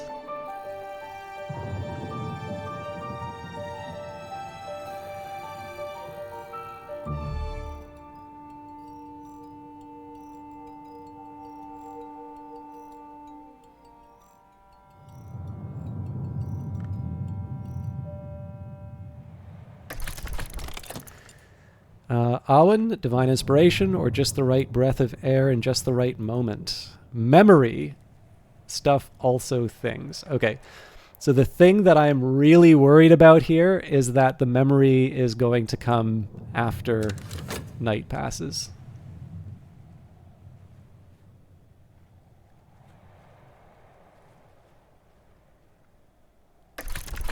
Oh. Are you kidding me?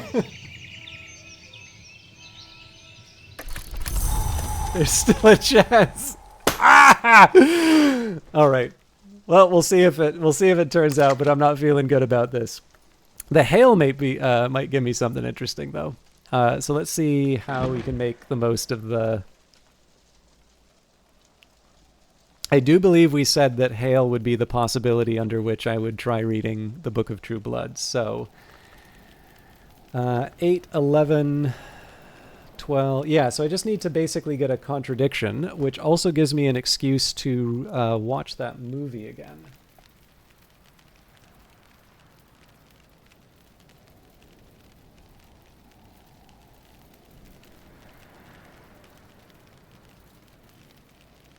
No, maybe not.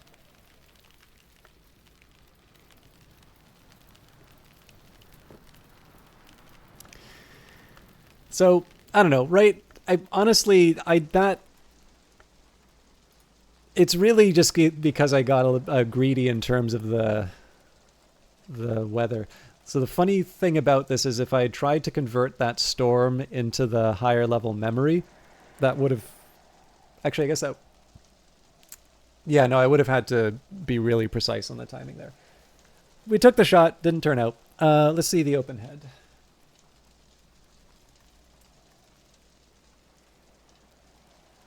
That gives us a revelation. Okay.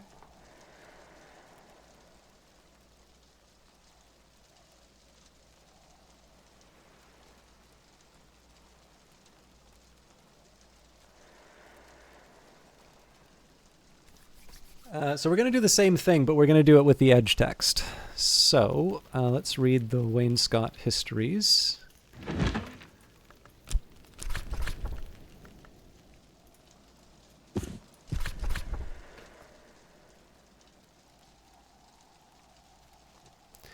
I've already mastered this, but I could reread it and perhaps recall a memory.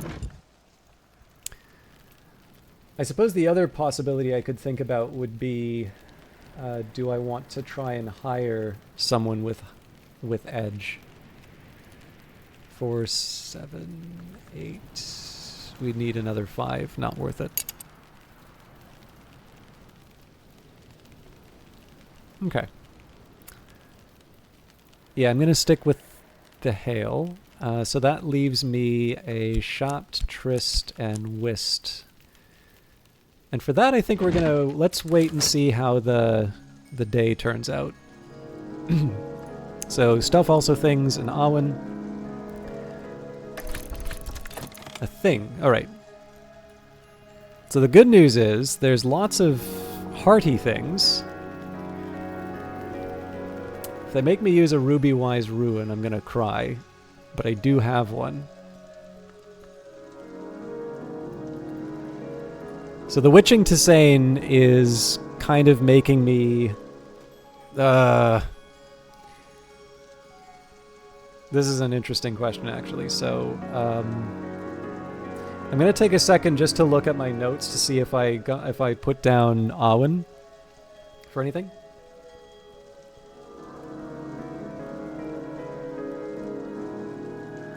I know there were 2 that I wrote down, but it's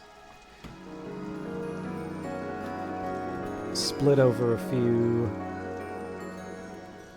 So Duende is...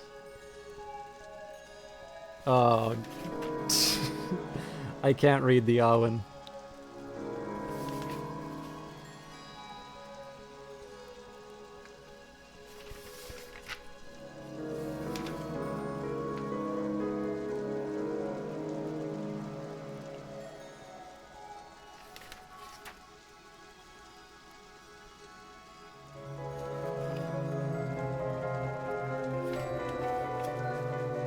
Oh, there's some interesting stuff in here, though, actually. I should be reviewing this a little bit more often.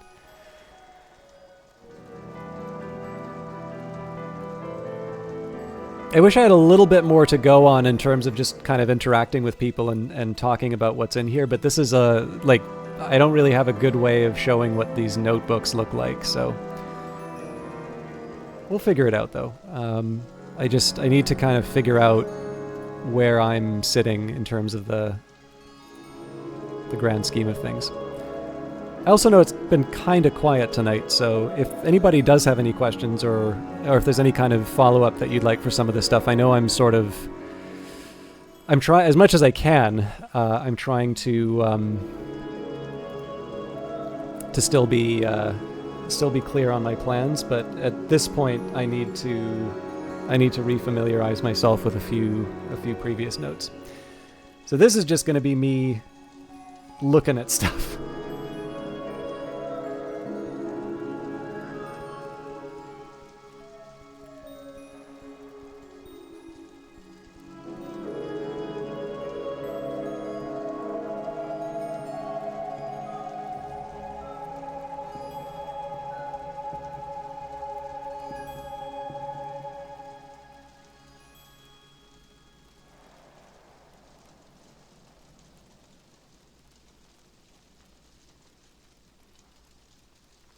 Okay, so maybe, basically what I've got here is I have Awen and then this, tiny little number written beside it. It doesn't make any sense at all. So I think I'm just going to say, let's not rely on this thing. So it says Divine Inspiration, just the right breath of air at the right moment. Certainly there are a number of things that this could be, but let us assume that it provides absolutely no heart. So the question now is, what is a thing that I can employ that gives 3 heart? And the answer to this, of course, would be my expensive... oh, actually, you know what? Ruby-wise Ruin may not even... Yeah. So it's even worse than that. It actually only provides 2. So I may not have anything that provides 3 heart. This is definitely a time. Oh, maybe the cat? No, cat only provides 2. I don't exactly want to give up the Numa goods, but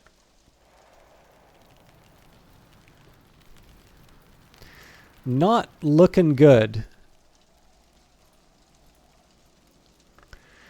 There's the real Hail Mary of the Sacrament Callicite, but that's too much. Like that is really overdoing it. Yeah, the snug chair is good. So yeah, the really frustrating part about this is that the underlying premises were good, and unfortunately, the passage of time was the thing that really did me in here.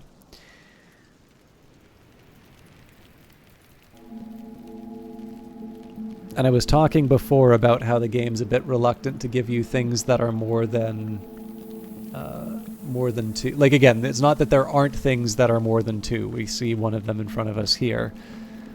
But as a guideline, if you are relying on a single object giving you more than 2, you better have a plan. But again, I don't want to rule out possibilities, so I'm going to take a minute here just to go over the different... January Sanguinary. Sanguinary.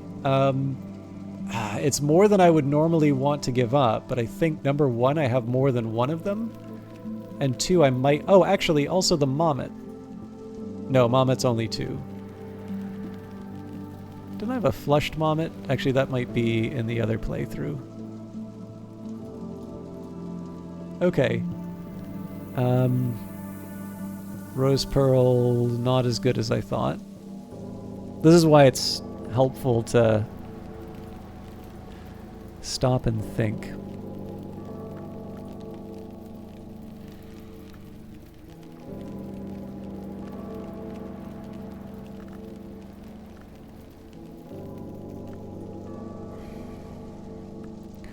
So I'm not going to lie, I am actually kind of reluctant to give this up, right? Called Sanguis Sultandis, or by the ignorantly superstitious, the true blood of Saint Januarius. The reason I'm a bit reluctant to give this up is I feel... Oh, here we go, the Sly Alimbic. A cheeky decanter of wine fortified with unusual influences. So I would have used this for something else, but you know what? This is what the doctor ordered. Nin's cages have been opened. The merciful measures of the witch Nin.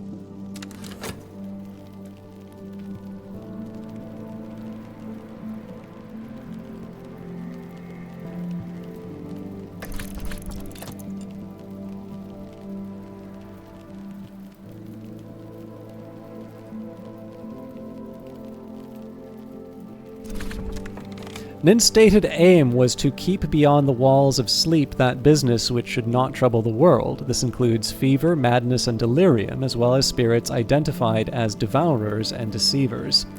Nin warns against cutting hair, cracking mirrors, spilling blood, or invoking the edict liminal or inviolable before sleep, for no matter how secure a lock may be, the key will surely open it.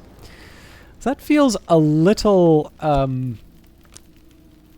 anticlimactic for such a big book, but we've got it. And we have 3 quenchings and quellings for our trouble.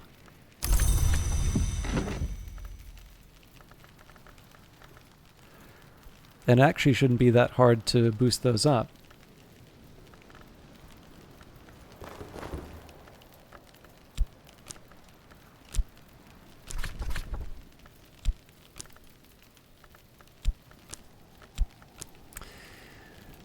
Okay, I got another big day ahead of me, it looks like.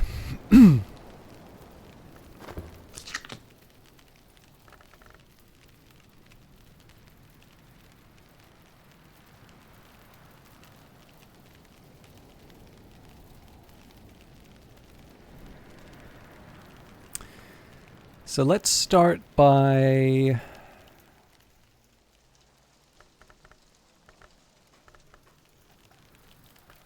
Actually, this one I'm definitely going to spend up on the Elements of the Soul. So we will get the Potato Pasty and the Posset. And then I'm going to use the Tryst to get a Regret from Keon at Abydos. Actually, you know what? We don't even need to make this... Oop. Don't even need to make this fancy. Let's just get a Storm from Apollo Marsyas. That way we don't have any potential for duplicates. And then as a follow-up, we will get the Solace. Now the Whist is going to be used to level up Quenchings and Quellings.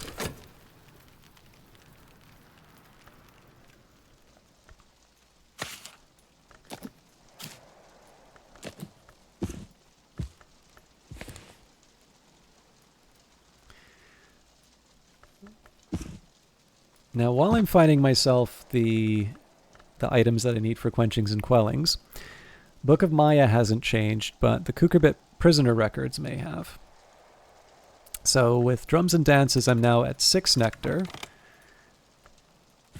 So with 6 Nectar, I need to find 6 in terms of memories. I can get 2. Excuse me, 3. Okay, so I can get up to 9.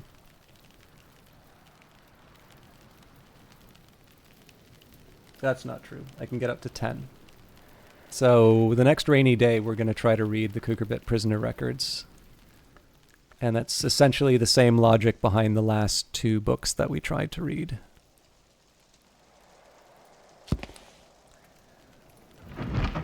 Okay, so this one is a different story. I think probably Caller's desk will handle this one. So we'll take our memory contradiction. So first of all, Auroral Contemplations. That's going to give me the 8 edge. We'll add the contradiction here.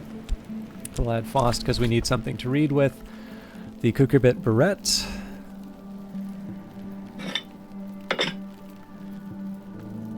And then the book itself.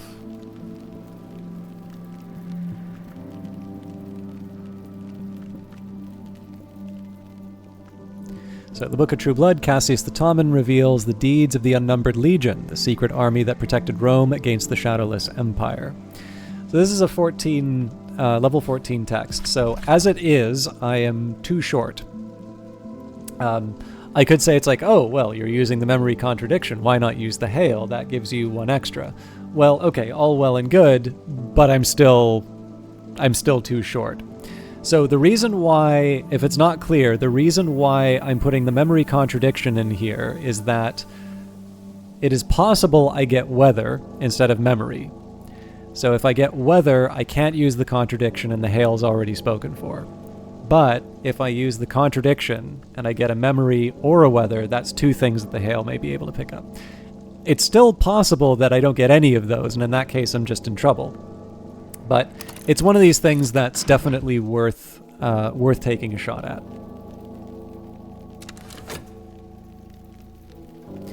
And then as far as Quenchings and Quellings goes, we're basically just going to try and throw as many things as we can at solving that. Also occurred to me I should probably keep this on the screen because I'm almost certainly going to forget.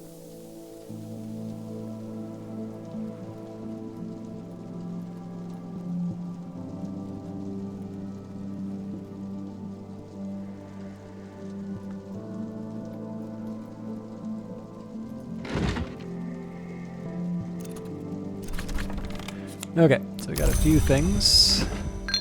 Better now. I want to recover something right away so that I can read more books.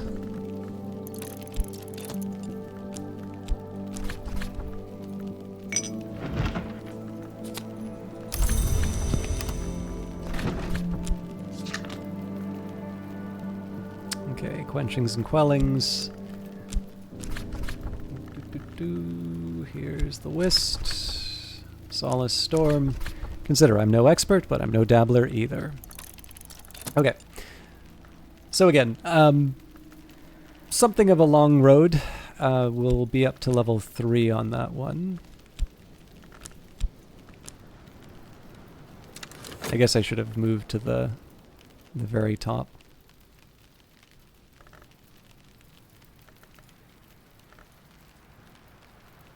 Okay, well, it's 2. We're moving to 3. We'll eventually be at 5, so we can make that work now.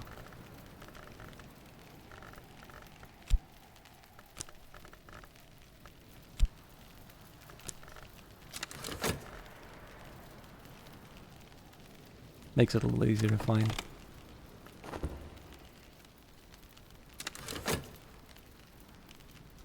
Oh, hang on.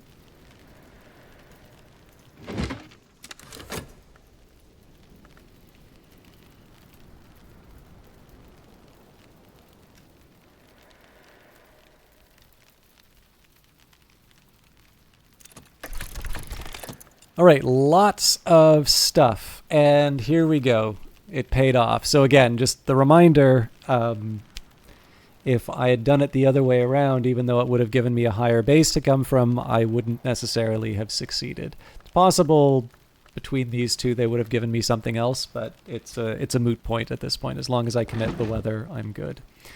All right, the skill is now level 3. Its power aspects have also increased.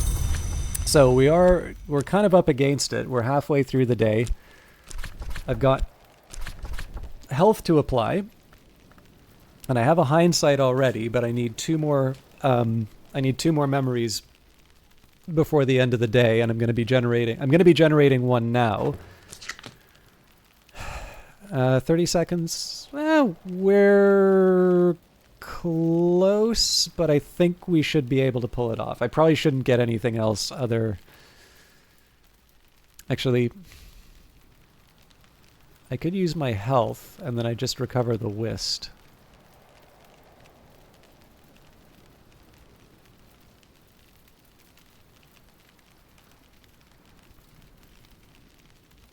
I'm going to say it's not that big of an emergency.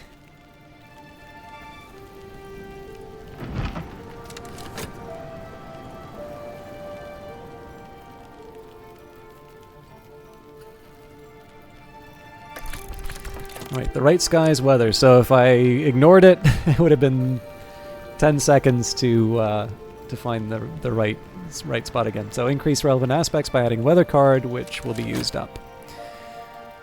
14 to match the 14 challenge. Everything else is a bonus.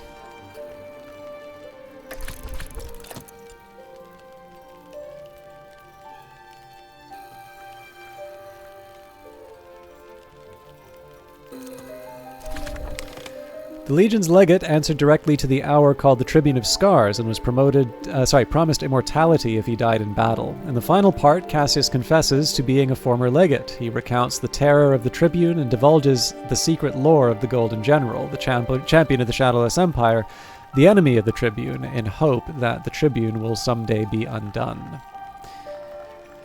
For that, we've got Miniscate Reflections. You know what? It occurred to me, Fear. All right.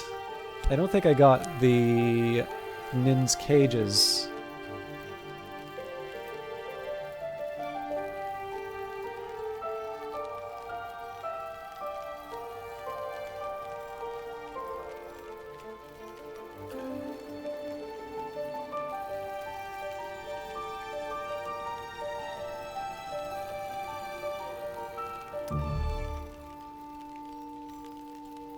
I think it's the hindsight. I think there are 2 texts like that for me. Let me just take a second to consult.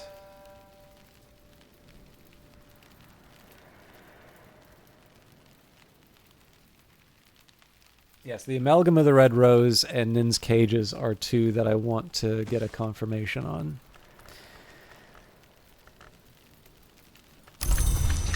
So obviously I've got my work cut out for me as far as improving my skills are concerned. Although it looks like I don't have... Oh no, I do have Miniscate Reflections.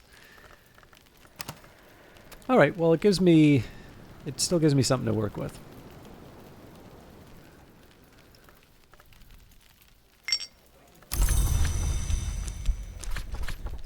So I need a... Yeah, the edge doesn't help me with quenchings and quellings, unfortunately. So, I mean, I suppose the question would be, is there something I can get out of Menescape Reflections? And in this case, no. So, let's spend some money. And let's read a book.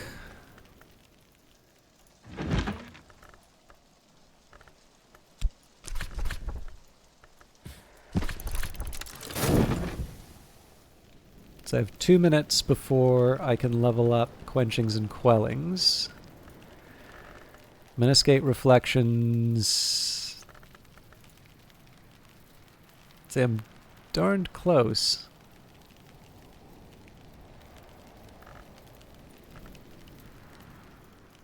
Probably better not to commit to it, though, because I don't have that much time left in the day, and restoring the elements of the soul using a minute would be too long. So this is actually one of the... it's kind of funny how I talked at the front about saying that in general, I think some of the comments I've been getting generally overestimate how much I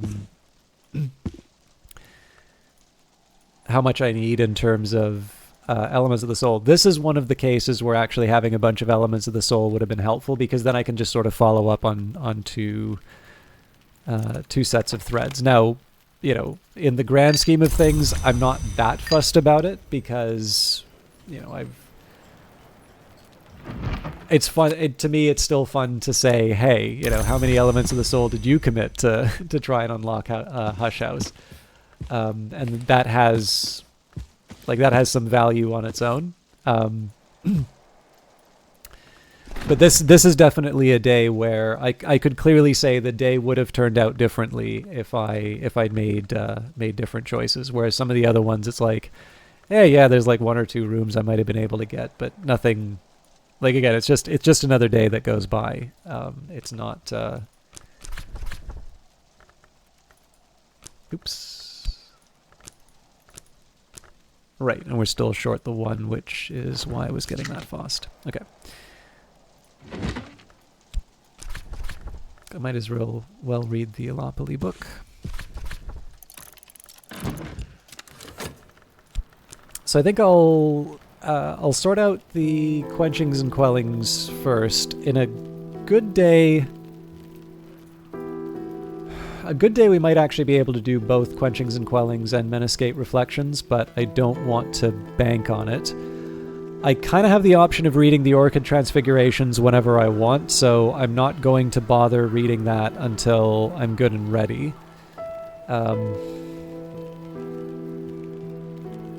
We should be fine. We can read this and have the health back by the end of the day.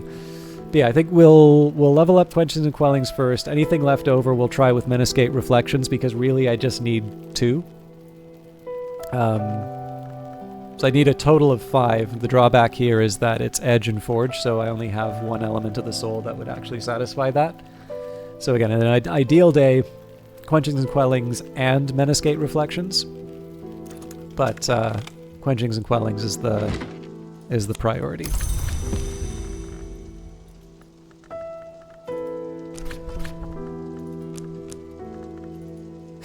Excuse me.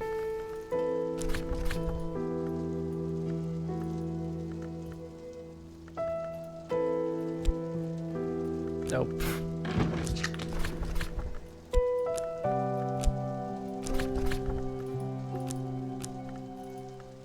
Excuse me. Alright, here we go. Another fruit plucked from Knowledge's tree. Improve the skill to level 4. So from level 5, we're going to need 5 memories plus the element of the soul. So 2, 3, 4, 5. I do have the option of bringing in Reverend Timothy and using him to... Actually, that would not be a bad idea, I think. So I'll use 1 Fost tomorrow to bring in Reverend Timothy to supplement some of our elements of the soul. That also means I'm going to prioritize music and such, but I think that's probably... Oh, hang on. We're going to level 4, so I only need 4 elements of the soul. Well, that makes even more sense. But yeah, bring in Reverend Timothy. Talk with him as much as I can to get. In this case, we actually have 4 types of memory that we want: Heart, Winter, Edge, Forge. And then anything that I don't get from Reverend Timothy, I can use the Elements of the Soul. I have a little bit of a balancing act to do in terms of making sure that I'm recovering the elements of the soul at the sweet bones in a way that will still give me enough time at the end of the day to get everything I want done. But if I'm careful with it, I should actually be able to pull off a pretty fun little learning day.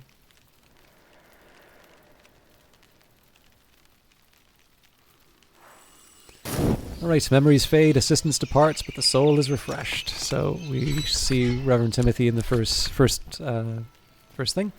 Reverend Timothy's door is always open to me. Reverend Timothy always jumps at the offer of my company. All right, fog. So that kind of throws a wrench in the works.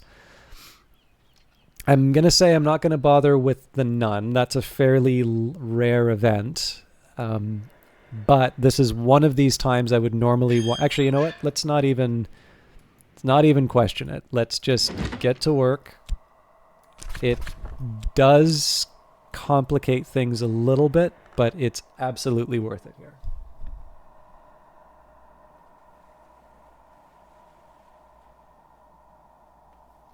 So this is Edict's Liminal. We add the Glassfinger Toxin.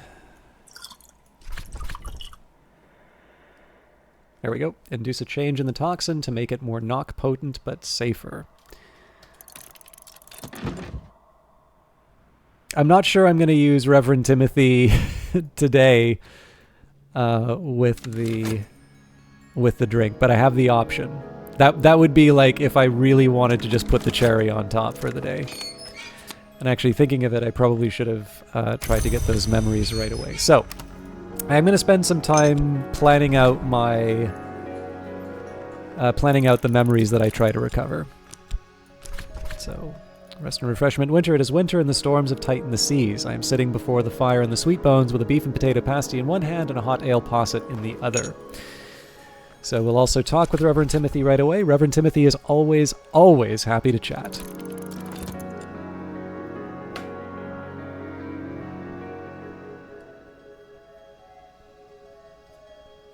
Now, the priority, in terms of me reading, the priority is different than what I would accept from Reverend Timothy. So my focus right now is to get Quenchings and Quellings. As a reminder, Quenchings and Quellings is currently at level 4, so I need to find four memories that will level this up that are Heart or Winter, and it's unreasonable to expect winter winter music.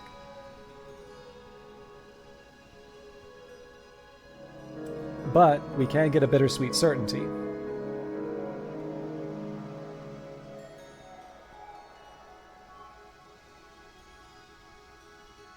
Cheerful ditty.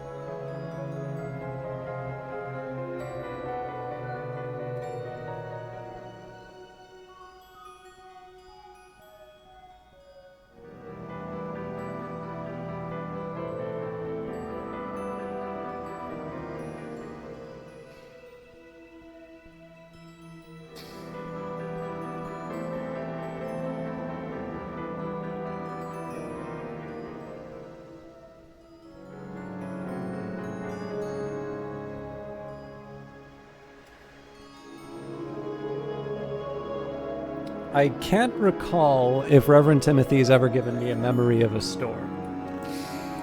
So I'm going to try the bittersweet certainty, the cheerful ditty, and the storm for starters.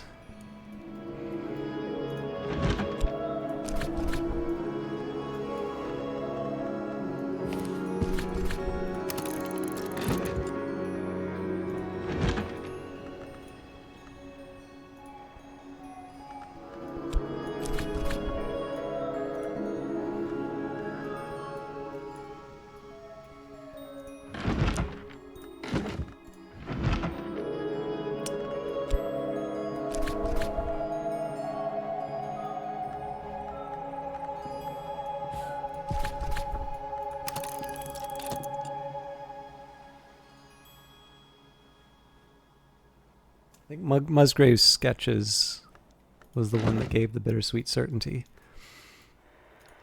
It's a very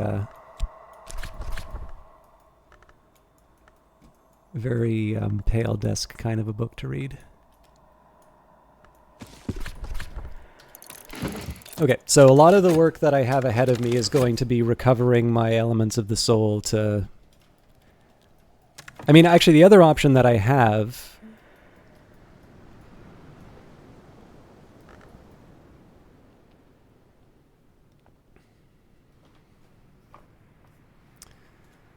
It's the Meniscate Reflections... Forge and Edge.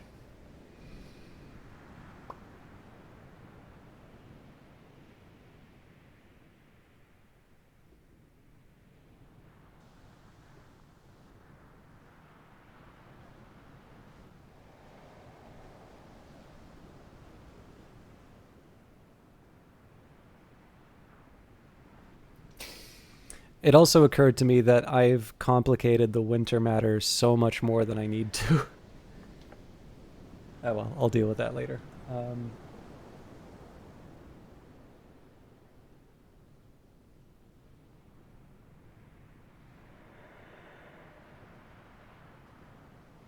Okay, a pattern will work. So I think the Alapali poetry book will help here.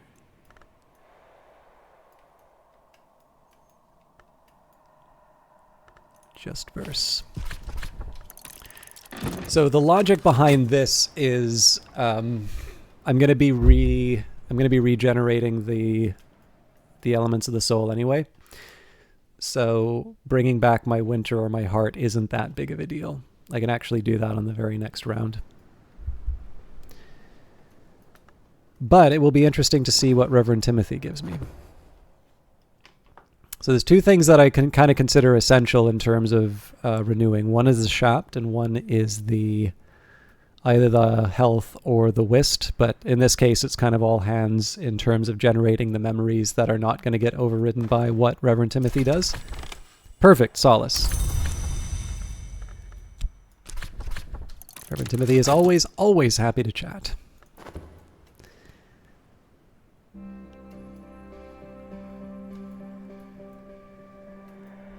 All right, so we've got one down for the memory. 2.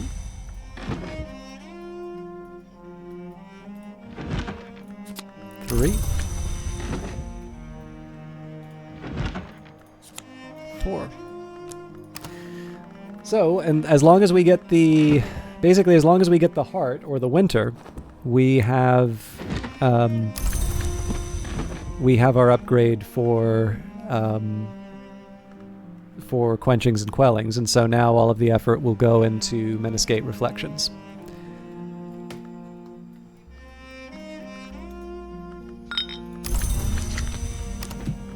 So here it kind of makes sense to build up the Whist, just so I can get quenchings and quellings up. Shapt will be the next one. But this is a slightly more complicated one, just simply because Meniscate Reflections uses Forge and Edge, and the catch is there's not a lot of Forge and Edge items that aren't already generated by the characters. So Beguiling Melody is Grail and Sky, so that doesn't do anything. Let me know if this isn't clear, but hopefully I'm close enough to the mic to make this work. So Bittersweet Certainty is Winter and Latin. Winter and Lantern, so not an Edge or a Forge. Cheerful Ditty, Heart and Sky. Confounding Parable, Moon, Rose and Sky. Contradiction is Edge and Moon, but we're already working on one of those. Earth Sign is Nectar and Scale, so not relevant. Fear is Scale and Edge, but that's something that a character can generate. Foresight is Forge and Lantern, but again, that's something a character can generate. Gossip is Rose and Grail, so not relevant. Hindsight is Winter and Scale, so again, not relevant. Impulse is Moth and Nectar, not relevant. We've got Intuition, which is Moon and Rose, not relevant. We do have the Newman, but that's Nock, Scale, and Winter, so not what we need right now.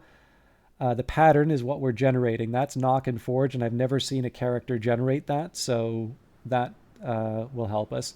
Regret, that's a Winter and a Forge, but again, that's something that Reverend Timothy might give us. Revelation is Lantern. Salt is Nock, Moon, and Winter, so not relevant.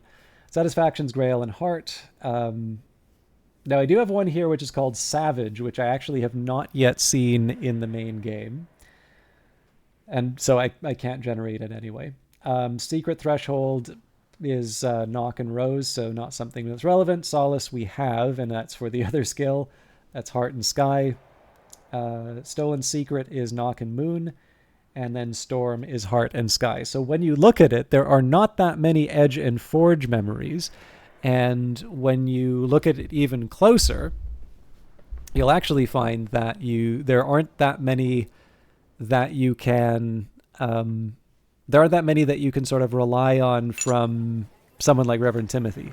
There is, however, one case where you can help yourself. I guess I have to do this at a caller's desk. Will almost certainly have Edge.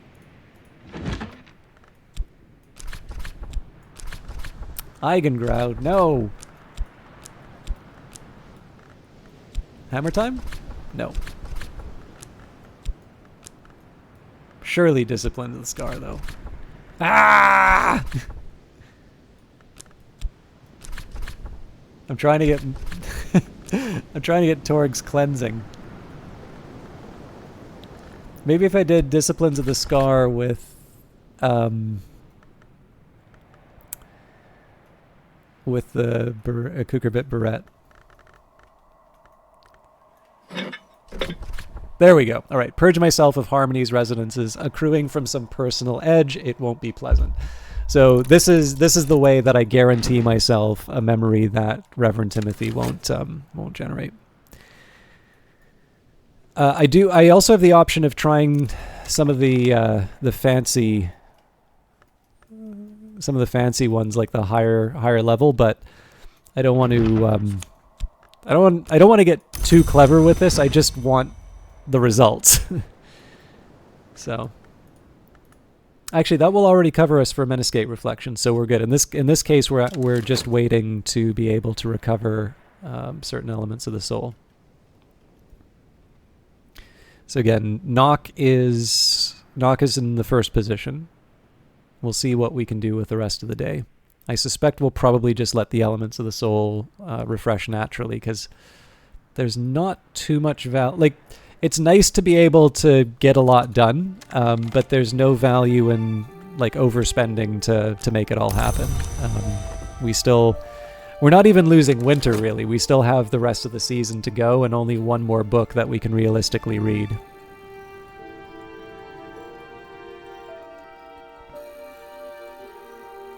But still, I'd say a good day's work.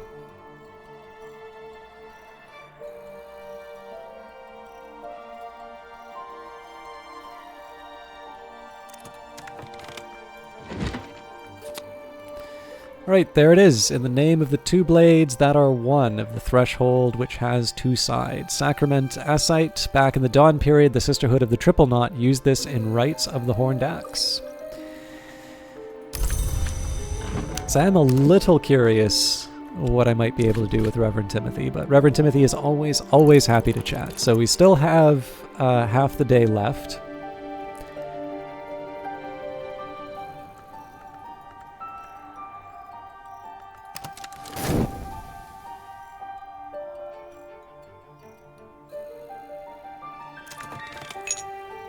No tuppence, no beer. All right, I really messed this one up.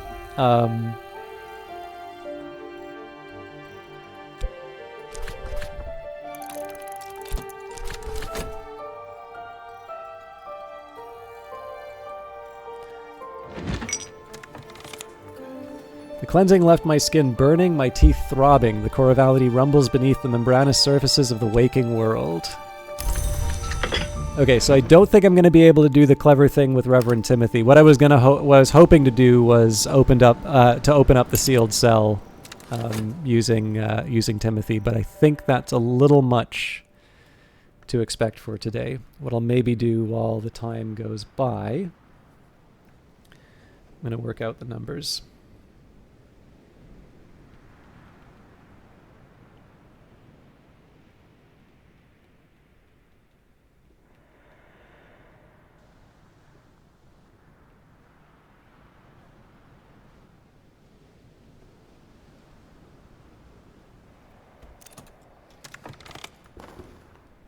I don't need to listen to everything Reverend Timothy says. He doesn't even really expect me to, but I'm often glad when I do. Okay, so just to give you an idea of what I'm up against here. So with Reverend Timothy, it's always helpful to take a look at what people can take in terms of collaboration. So we give him an element of the soul. That will boost him from 1 to 3. We can give him a beverage, which, if I use this, will take him from 3 to 9. We can give him a memory. Now, the most powerful memory I have is actually a 5 knock memory, so that will already take him up to 14. And then candle sustenance and tools. Now, we don't have the tool. We probably do have a knock candle. But as you can see, so if we go 3, 9, 14, given that my highest level knock challenge is 15, I kind of can go wherever I want. Oh, actually, you know what? It's not even 15, because I'm pretty sure that was down here. I'm pretty sure my knock challenges are just 12 and 13.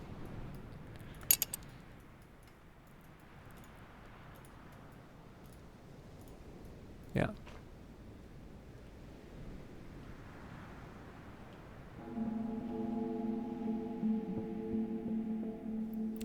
Although I am curious while I'm at it, I am kind of curious what sort of knock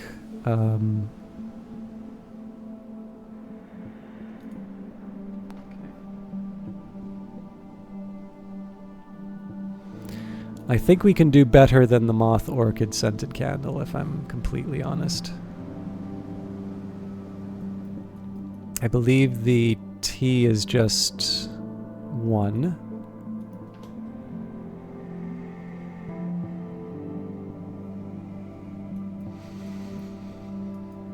Okay.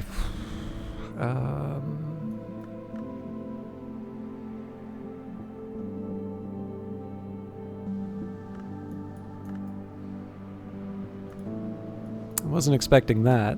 Not relevant for Timothy, but...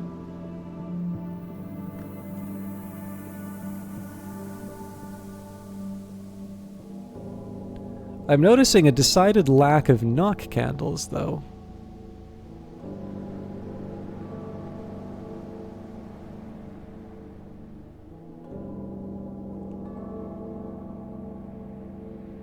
I'll confess to being a little surprised, but not... Like, it's not a deal breaker by any means. Surely this is... No, Honey Scar. Okay.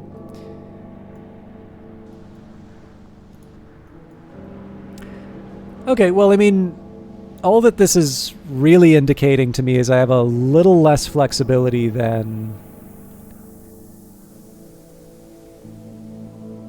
I thought I did. There we go. I didn't even consider this. So, Gervanite, an alloy equivalent in some respects to the Clockmaster's Invar, but instead of a constant weight, it retains the same origin in every history. Okay. So yeah, no need, there isn't like a need to go too far down this rabbit hole, but basically, so the base knock and the shaft those are table stakes. Like there's nothing really to think about there. So we've got the 3. The memory should be a freebie, so we can take that up to 8. And then I suppose it's a question in terms of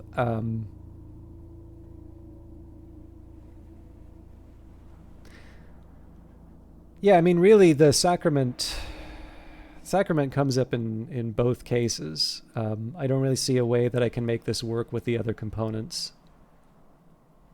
Because it's silly not to take advantage of the memory and the shaft. That's just that's a pretty simple one.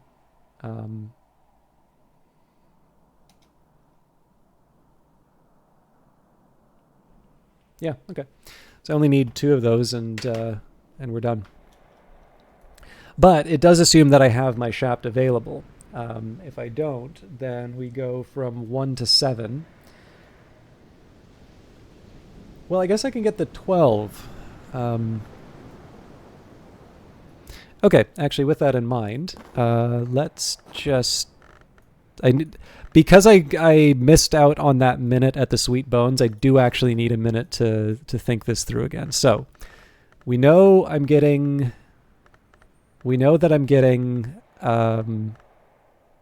Quenchings and Quellings and Menascate Reflections taken care of. So, Quenchings and Quellings, as soon as I get health or whist, that's done.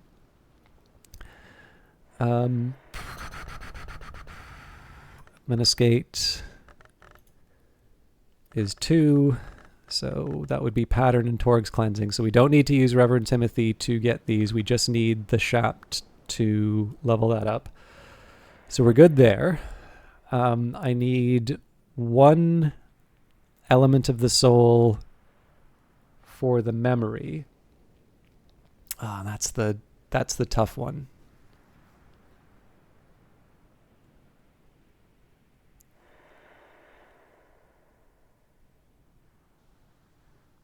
This is such a big thing to give Reverend Timothy without a certainty.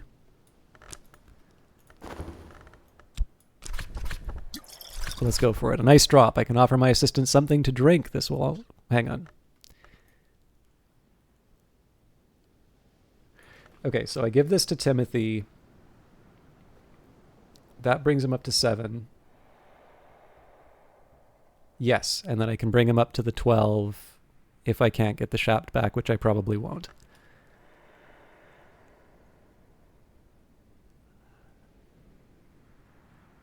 We're good.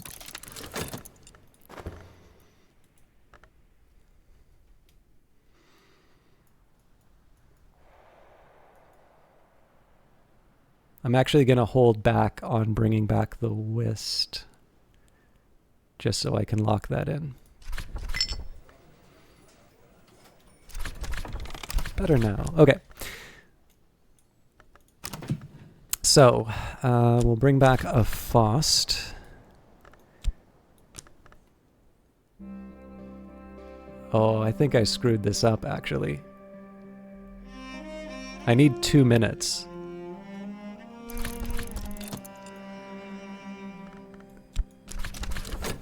Oh, that is an ugly, ugly number to look at now. Okay.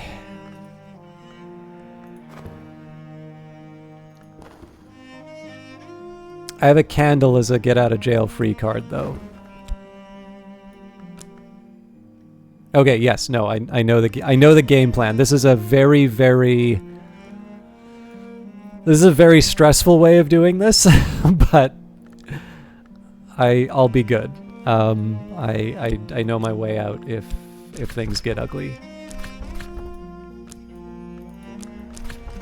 I'm no expert, but I'm no dabbler either.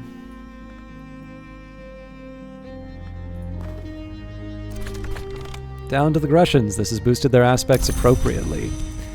So I'm still going to talk with Reverend Timothy. There's not a whole lot I can hope to get out of this at this point, but... Now, if I can not hear the birds ahead of time, like if we can get this before the birds sound off, I'm going to feel a lot more comfortable.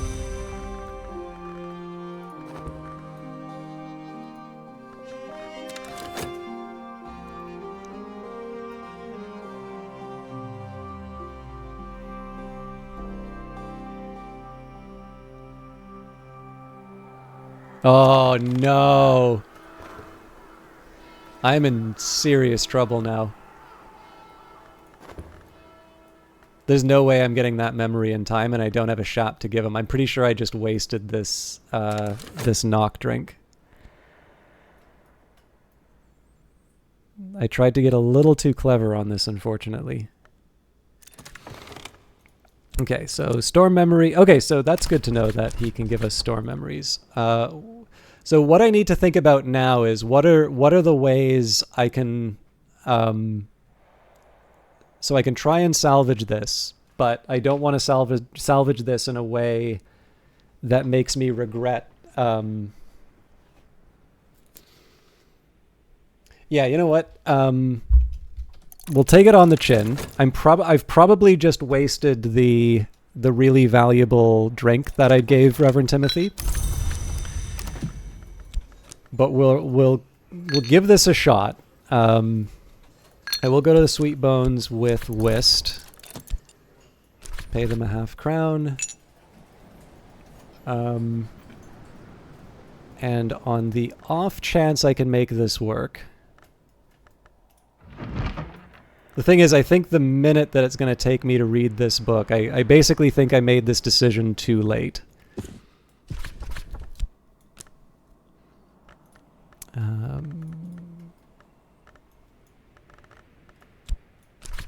So I've already mastered this, but I could reread it and perhaps recall a memory. So this is going to take a minute, which I believe we won't be able to talk to Timothy in time for this to work.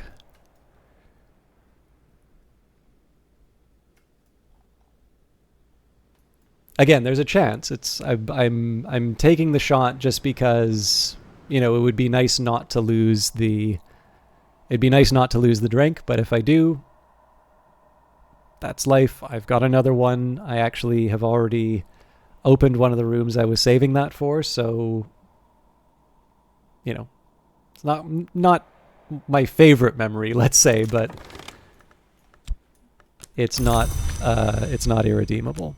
I am, however, not going to chase. I'm not going to chase this down with like a moth candle or something like that. As far as knock challenges are concerned, it's basically these two rooms. It's 12 and it's 13.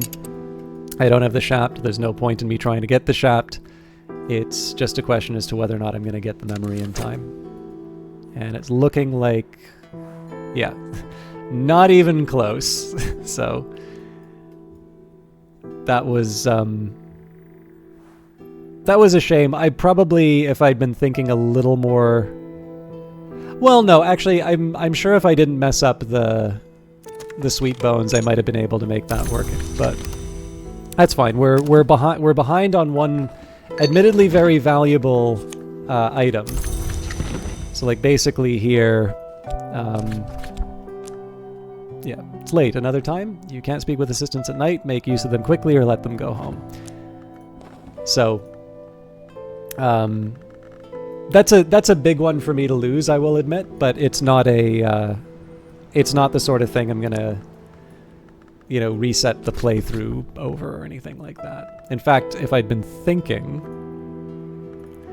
this was already part of the, yeah.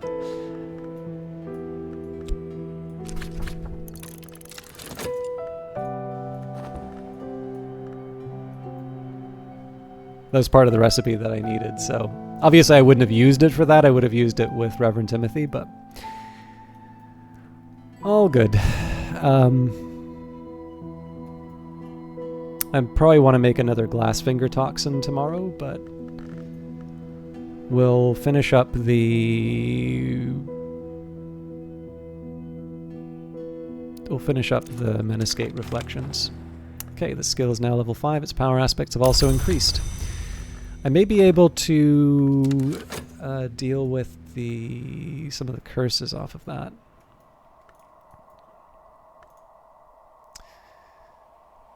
Heart.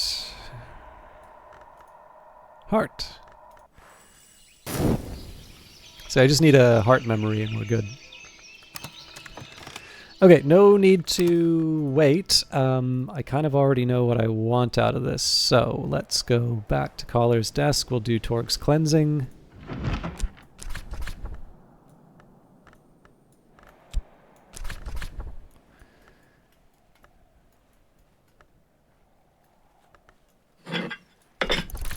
So there is a question as to whether or not I would want to use Reverend Timothy again today.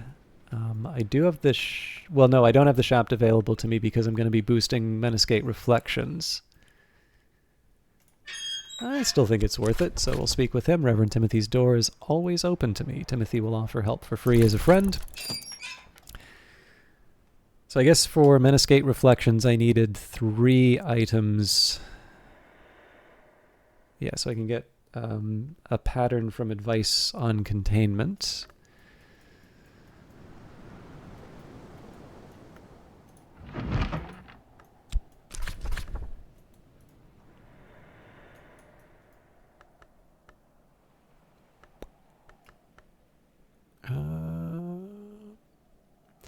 So again, the reasoning behind using Advice on Containment, or the pattern, is that it's something that Timothy's not likely to give me on his own.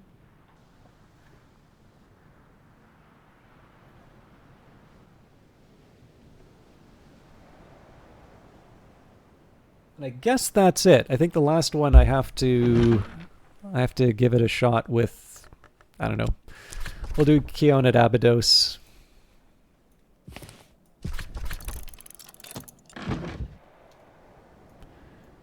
And then here I'll use the Tryst with the Ericapean book.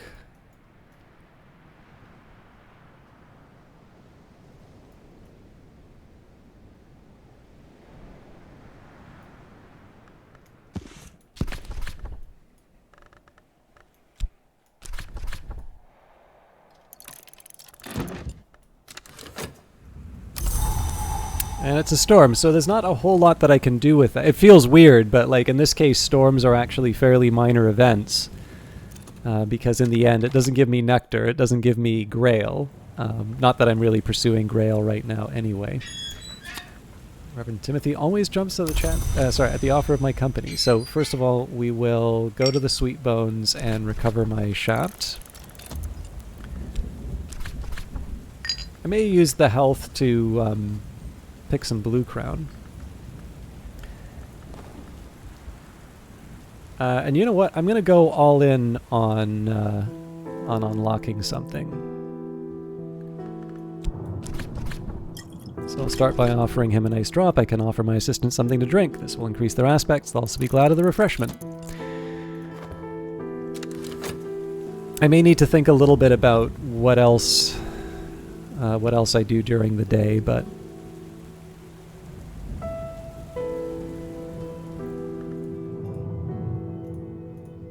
it's all secret histories here. Oh, actually, this is it's a little silly that I'm doing this, but I do in fact have an opportunity to clear out this curse, and I'm not going to use the memory for anything else, so let's sit down at Natan's desk and heal a book.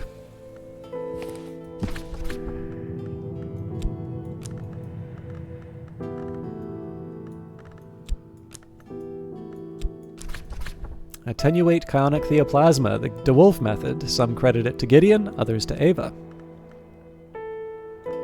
We only needed 7, but hey, it's what I got. So for infestations, I need 7 Winter, and then 7 Heart on curses. Down to the Grussians. This has boosted their aspects appropriately. So we don't have the Shapt yet.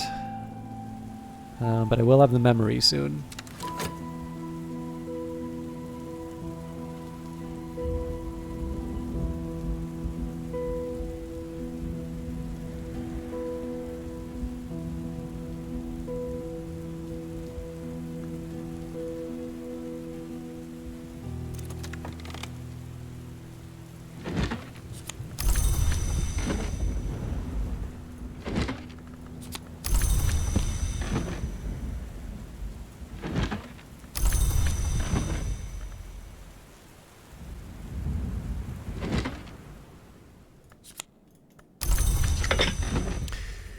Okay, so my first use of the Shaft will actually be to level up Meniscate Reflections, but here I'm going to upgrade Reverend Timothy using the Newman Inescapable Confinement. Everything ultimately comes down to a choice between eternity and history.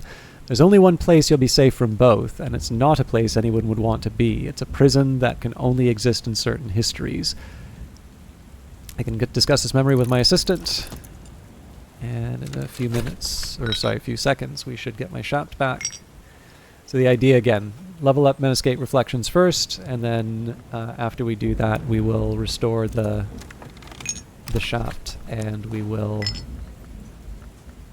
boost Reverend Timothy to open up the other chamber.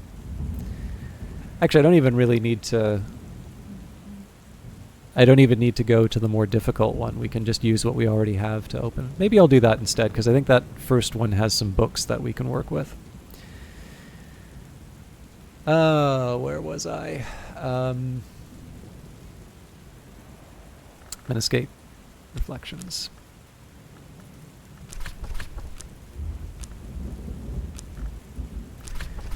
Another fruit plucked from Knowledge's tree. Improve the skill to level 4. So let's make space for our newly minted 4.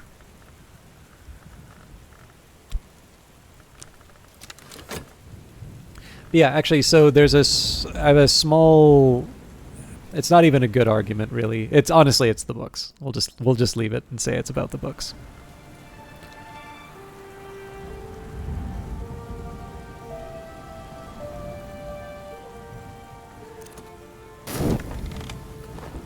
Memories don't last long outside books, but it's made the difference for the day. So, let's open up the sealed cell. I think this is going to say that Julian Cosley was in here. So, a sign outside this cell reads, "Warning, do not insert keys without first invoking adequate authorization. The key is in the staff room, but I shouldn't turn it without invoking powers to provide a reasonable facsimile of authorization."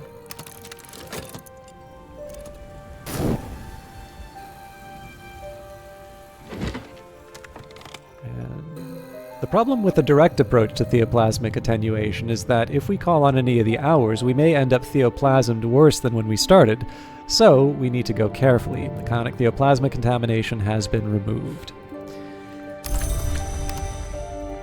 Might have been nice to have done some gardening. I think I will. I was originally going to try and save some money, but I think in this case I am going to at least use my health to... I don't know if I want to drop the water or if I want to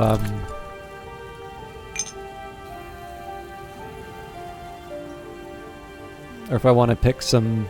I guess the blue crown is already... I still have like 4 units of it. I don't know. I'll figure it out.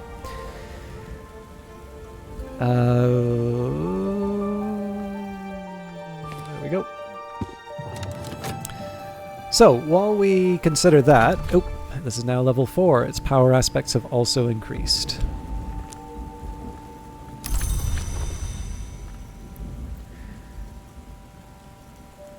So while we consider our current state... I know I've done this a couple of times, but I don't think it would hurt for me to take a look and see if I can deal with the witch worms. That was winter that I needed.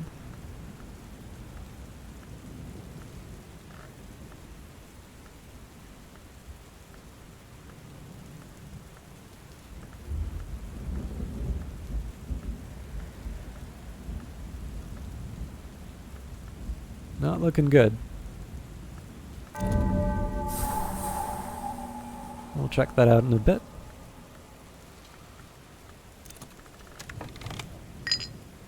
Better now. Okay. I think one of them I actually don't have anything in terms of skills that I can bring to bear.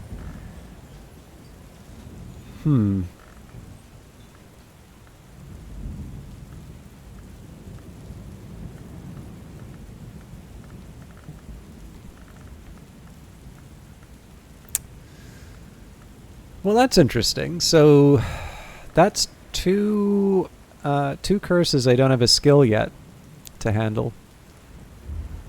I mean, so technically I can if I found the appropriate combination. So like where, just to be really clear on what's required in this case. Oh, I didn't even check the synthic taint. I don't think that'll change things, but... So like this is good against infestations, so I don't know if Consider will work. No, I'd have to use it at a desk. Natan's desk will work here. So resurgences and emergences. I can bring the White Jade Tablet. So the only requirement here is the 7 Winter. Now the catch is that normally the skills provide, the very high level of whatever aspect you're looking for. So I could bring an element of the soul in. So that right now for me would be 2 Winter. I can bring a memory. I think with the memory I can... Oh, you know what? I'm in the weird spot where I think I can actually make this work.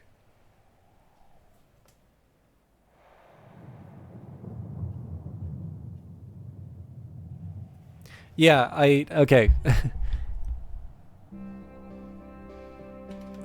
Sorry, just give me a minute.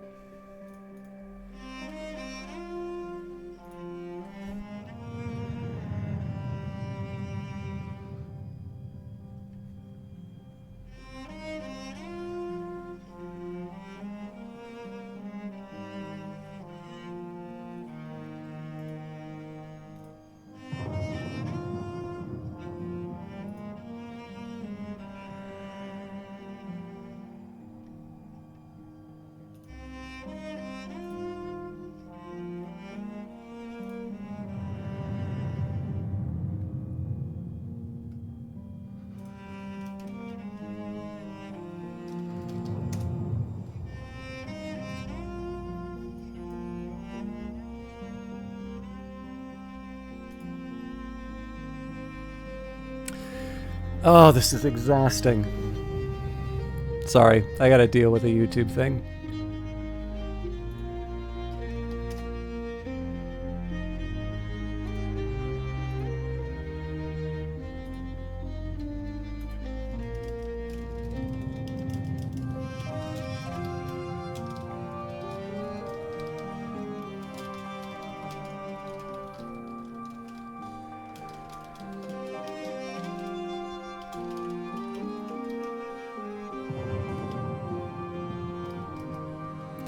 Yep, it's the same YouTube thing. So, like, I directly told someone I'm playing the way I want to play. That is the honest answer. And this guy's like, oh, what a hostile response. And I'm like, I actually think that was just a direct response.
I'm just deleting this stuff. I'm done. I'm just done. I can't even give people honest responses saying, I'm playing the game the way I want to play it. There's no other design behind this. And frankly, I am not big enough to deal with this stuff. People like this will be the reason I stop streaming Book of Hours, and I think that sucks for Weather Factory, and I think that sucks for the 90% of you that don't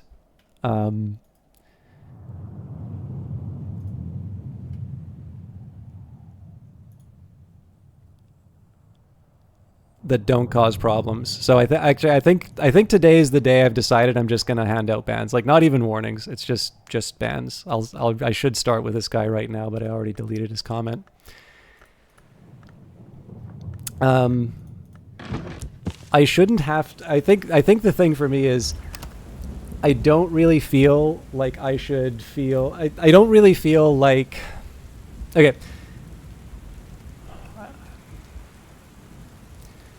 I don't normally like talking about emails I get with people, but there was somebody we'll say related to this game, because like obviously the way that Weather Factory works, they've got two people who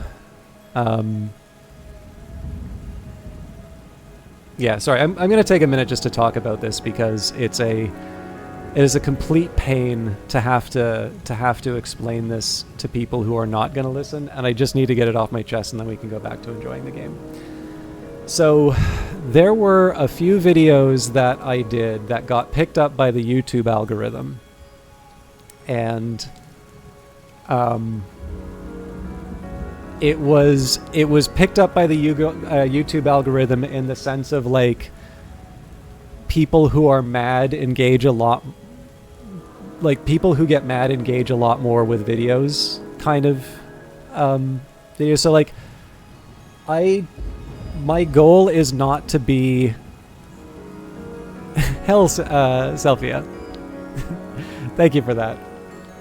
I would never want to belong to any club. But yeah, like, so for a very, very long time, every single time I would see YouTube comment, I braced myself to open it, because there was about, and yes, I know controversy creates clicks. Believe me, I have a very direct experience of this. This is a phenomenon I am describing. Okay. But, you know, this is not something I asked for. This is not something that I did. I do, in fact, have videos where I am deliberately being provocative, and I would not mind it if people brought it up on those. But it is never the stuff where I'm actually deliberately making... It is never the stuff where I'm deliberately pushing a boundary to... make the point. So like a good example of this would be the your EA Takes Suck article, right? That was written with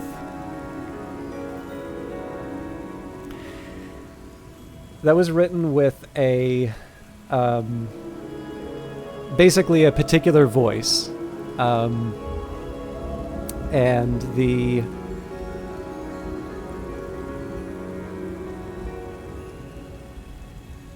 like the main point of this one was to sort of talk about how EA, the people's responses to EA seem to kind of be driven by a particular phase of YouTube gaming, with a lot of just sort of generally angry people ranting about something they're mad about in terms of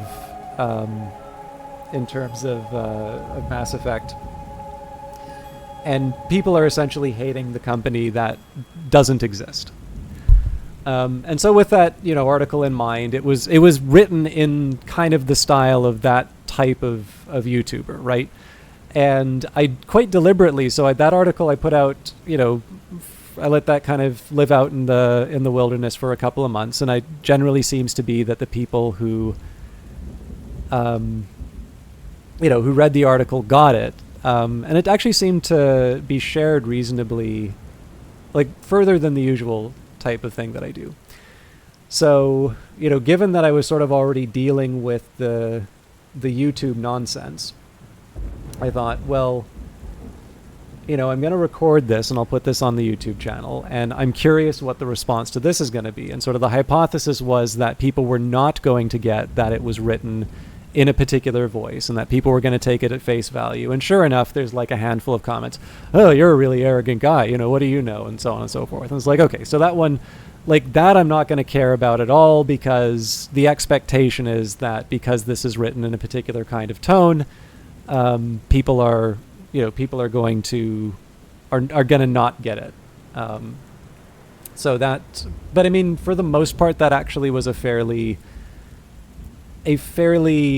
light video in terms of comments. There was like a handful of them and then they moved on.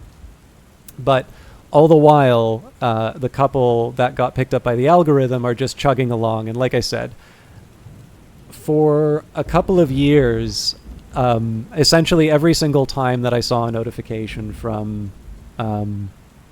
YouTube, I would cringe and I'd sort of brace myself, and I would always, like, the majority of times I would feel really bad after reading it. And not even because I care that much about the opinions of strangers. It's just, if every time you open your inbox, it's someone telling you you suck, it's very difficult not to have anything but a negative reaction to that. And that changed once I started, it wasn't even once I started, but basically once Cultist Simulator sort of seemed to pick up, what seemed to happen was a number of, the number of comments would come in would go up, but it would also be a number of rather positive comments. And this was actually a nice little antidote. And so as an overall share of comments, the cultist stuff was, first of all, more popular, and generally it was quite positive.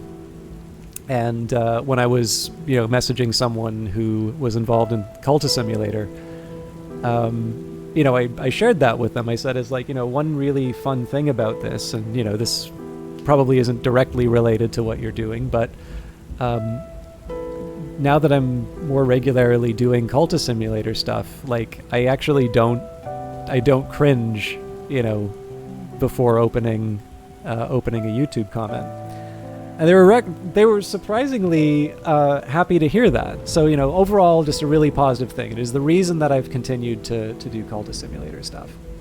And unfortunately, this has changed with Book of Hours. With Book of Hours, I hear people explaining to me what's going on in my head. People talking to me like I don't know basic functions of the game. People telling me things that not only do I already know, but things that I've already done inside of the videos. People telling me that I'm playing wrong. When somebody says, you're crippling your playthrough by not committing things into the Branch of Wisdoms, and I say, I'm playing the way that I want to play, oh, I'm going to unsub from your channel. That's an unnecessarily hostile response. And it's exhausting. I don't have the time or inclination to deal with this stuff. And the thing that sucks about this is that the majority of people, I have it quantified. YouTube gives you lots of data in terms of how people watch your videos. It is obviously a small and vocal minority who are ruining it. And yet, I feel very tired when I open Book of Hours now. So, I guess to everybody who leaves comments like that, thank you for turning my excitement from this game into just a feeling of absolute exhaustion, and the sort of thing where, I open an email and, sure enough, it's a YouTube comment. Oh, it's somebody replying to me saying I'm playing the way that I want. And I don't get it.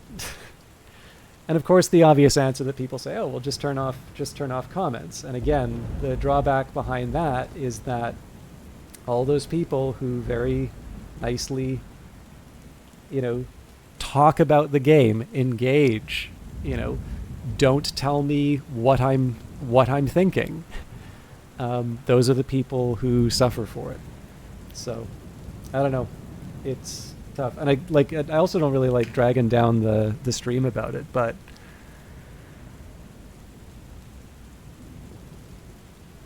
there have been too many weeks of this now.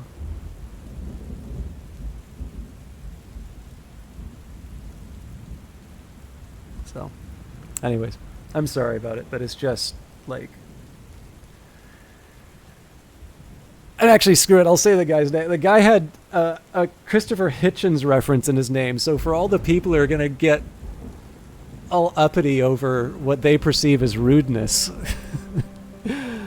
I don't know, I feel some irony in that.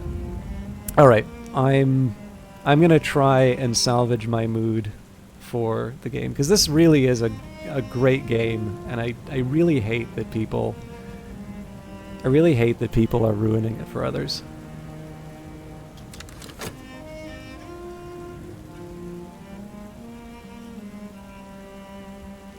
Hey, Takaro.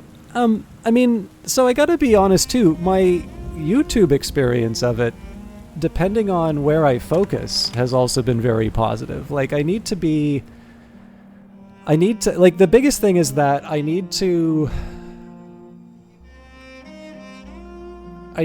do need to find some balance. So, like, sometimes, like, the function that this, the System Talk stuff does here is that it lets me vent, right? The same people that made Cultist Simulator very positive, are also there, and they're also watching Book of Hours. But, again, like, the challenge is that where once upon a time it was unambiguously something, and again, like, I quite literally mean transformed the way I react to seeing a YouTube comment in my email. And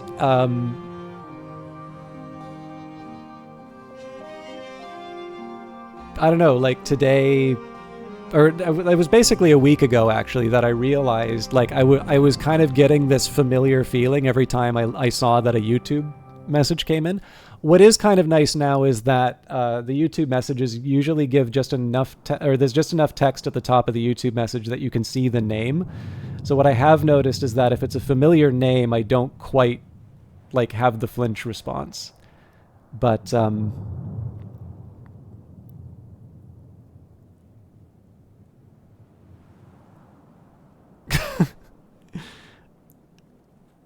this guy absolutely insisted on replying yet again. Let me just see if I can. I don't think this guy has actually annoyed me enough that he's going to have the honor of being the first ban if I...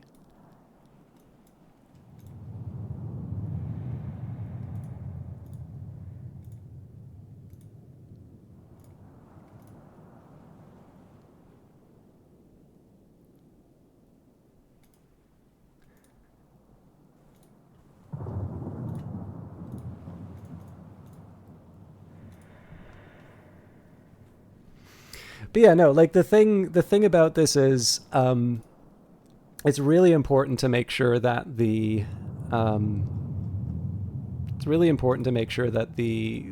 whole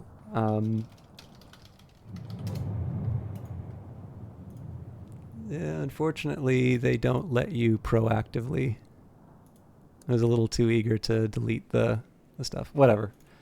Hopefully they keep true to their word and they don't come back. But yeah, it's important to kind of keep the balance between the two, and so the venting here is kind of one of the ways that I handle it. But again, it's just like, if I was making a living doing this, sure, it's part of doing business. The whole point of doing this is to try and share a game that means a lot to me and something that I really enjoy. And it's nice that people have, picked up the channel and are moving, are like coming along for the journey. But the thing is that I think there is an assumption that, like, every broadcaster wants to get big, and every broadcaster wants to, all the engagements are based off of that. So you'll have people who kind of feel like they can do anything, particularly if you're a smaller broadcaster, they can basically do anything. And, when you defy them, they'll announce that they're leaving.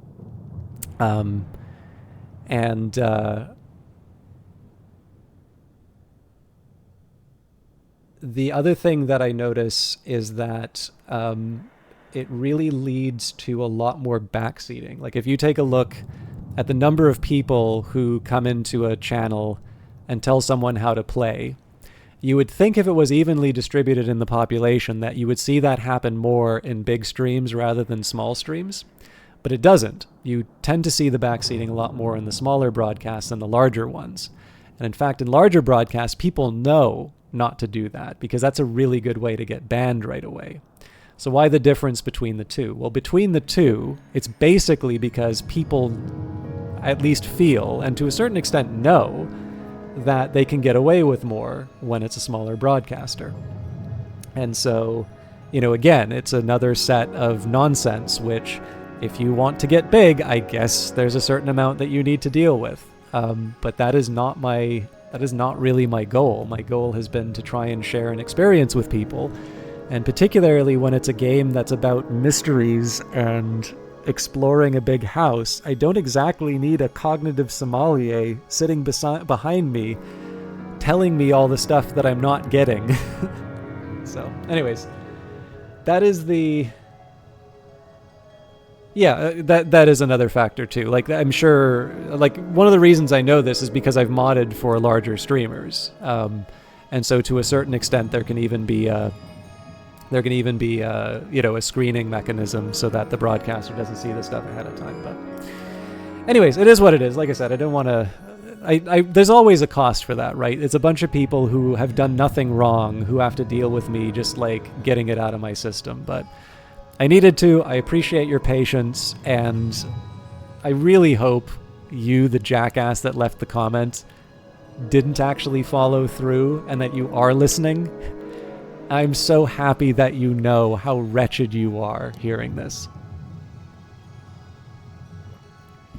Back to the positive stream. Cell Adepts. 77 days in the Kukurbit was considered enough to soften the passions of the most unrepentant adept. After that, they were usually charged and tried in closed court, very occasionally released, sometimes taken upstairs for one of Collar's experimental interviews. Thank you, Erikabu33. 33rd of their name. Yeah, again, I don't want this to be a big pity party thing. Like, I love it. I really, really do love it when people say that they appreciate it, because the thing is that I also know when I watch YouTube, there are some videos I really like and I find helpful. Usually more instructional ones. I don't watch a lot of gaming stuff. But people,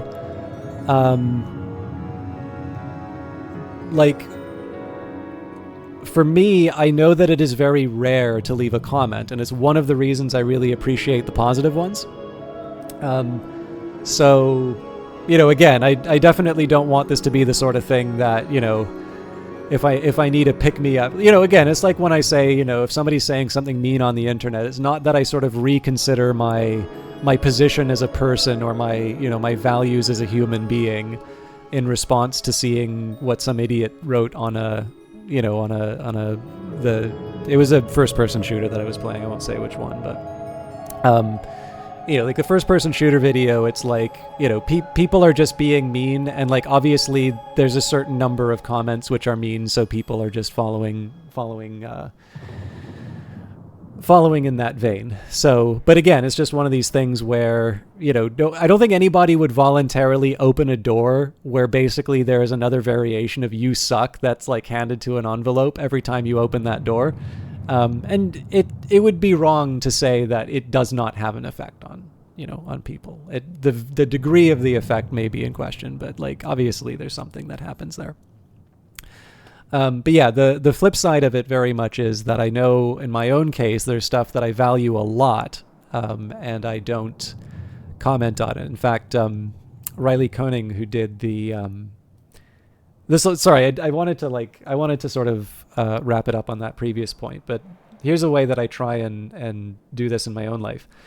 So Riley, turns out, actually went to the same university I did at the time that I was at that university. Our paths never crossed because he was in music and, I was in economics. And what I notice is that Phantom Brigade comes up a lot. So I have the Phantom Brigade soundtrack, and, I listen to it every once in a while. But what I do notice is that every once in a while, if I'm listening to music on YouTube, some of my favorite Phantom Brigade tracks will also come up, and on his channel no less, so it's nice that he's sort of getting the metrics for that, because I know it's a common thing for people to just rip a soundtrack and put it on their YouTube channel and be the ones to get enriched by it. So I like that Riley's getting a little something. And it occurred to me that, Phantom Brigade's been out for a while now, and he, I've probably heard it about, through the random YouTube stuff probably about once a week, and it still holds up in my opinion. But then it occurred to me that all of this has been private enjoyment of this soundtrack. And this is quite literally a case where I now sort of know the guy, right? Like, we've met in person once. He's in Vancouver. I'm on basically the other side of the country. So it's not like we see each other fairly regularly. And yet I feel, that I can give him an email, or not an email, like a message, and, just be able to say hi and stuff like that. So finally decided I'd let him know, hey, I'm actually still listening to Phantom Brigade probably about once a week. The music still holds up. I think you did a really good job on that. And like, to a certain extent, you almost feel like that doesn't need to be said, because, you see talented people. Like, if I was him, I'd be walking around, look upon me, I'm the man who did the Phantom Brigade soundtrack. But I'm sure it never gets tiring to hear good job, right? So for my own part, where I can, I try to mention, especially when it's something that I've kind of started to take for granted, that, this music is really good and I listen to it a whole lot. In this case, I do have at least enough inside of my contacts to be able to communicate that to the individual. And again, part of what motivated that for me was just because I know for the majority of the time when I enjoy something, I actually don't talk about it to the creator. I talk about it to other people in terms of the things that I like. So that's just a very extended way of saying thank you. And maybe it's Erica Boo, 33rd of their name. But in any case, it's good to be reminded to thank people. Unfortunately, human nature tends to only motivate us to engage when motivated by negative emotions. Yeah, I mean, there's I can't even really recommend this book, but there was an interesting detail in this book I read by, is it Jonah Lehrer? Let me just see.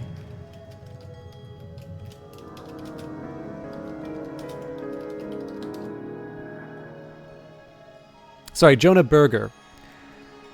Jonah Lehrer is I'm not reading books by him. I don't know if he's a good or a bad person, just I know there was a big plagiarism and sort of fabrication thing, so but yeah, Jonah Berger, Contagious. Again, this isn't really a recommendation, and I also don't mean to disrespect the book. It's just the ratio of sort of insight to length didn't quite do it for me. But they did have one interesting observation on emotions, and this is the one thing that I think is kind of useful for it, is it does seem to point people towards useful academic studies on these subjects. So the interesting thing was that you have like the old newspaper saying, if it bleeds, it leads. So the negative news items, they get shared a whole lot, and so on and so forth. Or as you say, that we tend to engage when we're motivated by negativity. But what was kind of interesting was when this study actually tried to isolate that effect, they actually had some difficulty fully explaining some of the articles from these publications that wound up going viral, like being the top shared for that day and such. And some of it would be like a weird science article which nobody could really explain. So what they actually found was that there's also a degree, I think they actually call it arousal, which I realize is a terrible reference when I'm talking about, I shared this arousing article with my friends, probably suggests something a little bit different than what I intend. But the idea here is that it's actually a very specific type of emotion, and it can be negative and it can be positive, but like, not to dwell on this, but like, what happens when I read those comments? I don't get angry, I get sad. And so I often don't share those comments. Why? Because sad is not a high arousal emotion. Outrage, on the other hand, can you believe what this guy just said?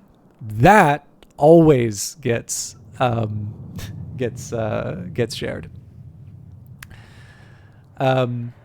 And then likewise, in terms of positive emotion, like there can, I suppose probably the better one is like, can you effing believe this is probably one of the good examples of that. But I thought that was actually, that was an interesting thing that I took out of that book. So obviously, where you can, you want to try and inspire the positive kind. But yeah, make of that what you will. Hopefully that was slightly interesting. But I agree, and again, I really do appreciate you. I really do appreciate you speaking up, because obviously I've ground the playthrough to a halt in a pity party, and it's nice to know that, like I said, there's a majority of people who are enjoying it enough to come back, and so I am really struggling to make sure that the subset that are ruining it are not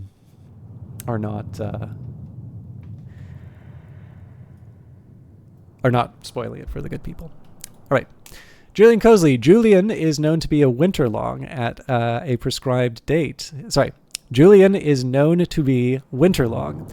At a prescribed date, his Hour patron will ensure him a beautiful ending, but until then, he is even harder than most long to dispose of fully. That said, he is known to have been defeated by an Ascendant Long in the 1920s, and his true current status, a diminished survivor, a determined memory, something else, is the subject of esoteric debate. This is very big. Out of curiosity, because I've been spending so much time talking about myself, does anybody know specifically what is being referred to when it says that he was defeated by an Ascendant Long in the 1920s? Because I'm happy to explain it, but I'm curious if anybody else can sort of pick up on specifically what's being referred to here. While I let chat handle that, I will read the other items inside here. Alice Lisette, TB non-Lisette. To us it is permitted, to you it is not permitted, the motto of the Suppression Bureau. Uncatalogued book from Curia and 2 from Nocturnal. The Adept Cell, a bed stamped with sigils to discourage access to the Mansis and Dream. Oh, that's a cool idea. So that's a Scale Lantern Winter Heart Bed.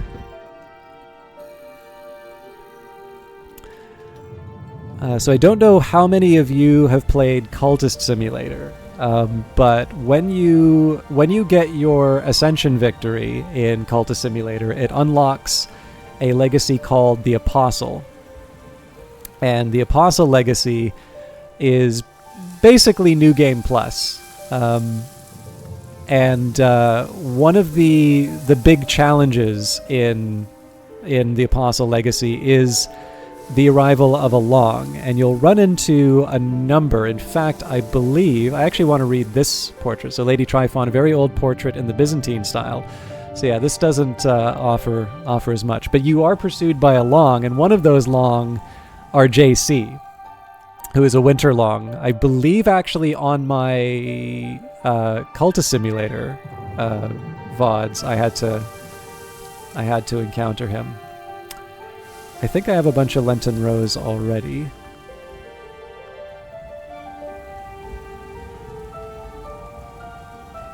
Yeah, I said I was going to get the water. So as far as I can tell, that is a reference to the Apostle legacy victory.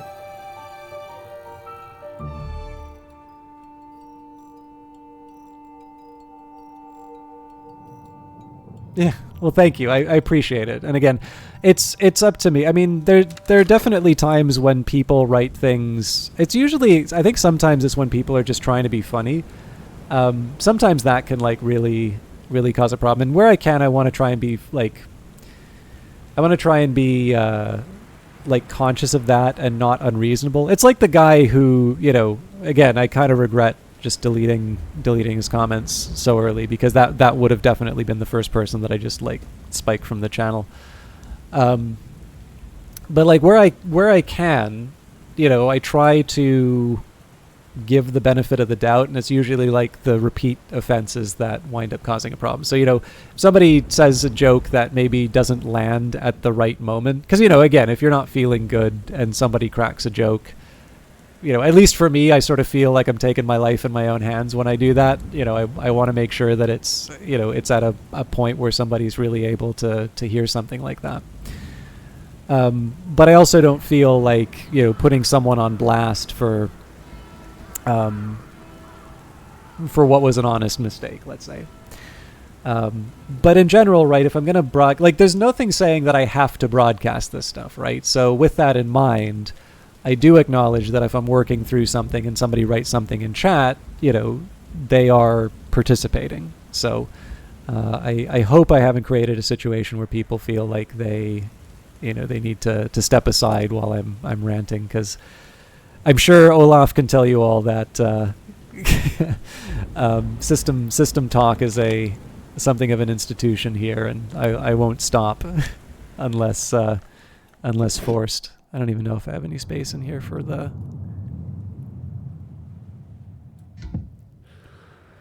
No! Alright. That'll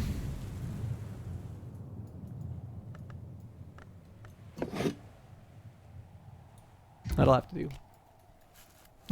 Thanks, Ella. Well, I'd like it if it was more about, like, happy things, but... otherwise... Okay. Then he wastes times with these games with this, yes. Overall, though, in terms of the playthrough, like, I'm already past the time, but I figure if there's going to be, like, there's a little bit of negativity at the start, and then there's, like, this duration, so I figured I'll try and spend a little more time on it. Although I do need to be careful. There's a lot that I need to get through, so yeah, I don't know. I don't know. I don't know how much more I can do for tonight and still have like a responsible bedtime, but I'm gonna do my best to try and make a little more progress. But as far as the playthrough has gone, we've actually gotten quite a bit done. I wasn't really planning on like banging through all of these books. Depending on what happens in the next day, I don't exactly need to get rid of the curses, but I can, it turns out. At least the witch worms. The Fifth Eye Curse... That's a little bit more of a tricky one, actually.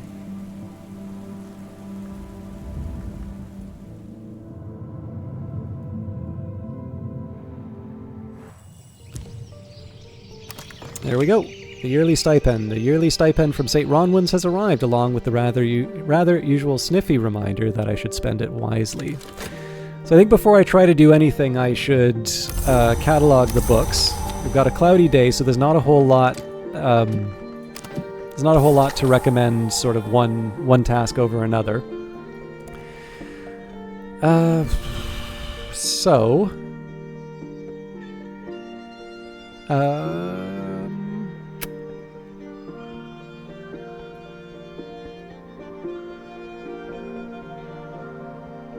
Well, you know what? Let's read the Grail book.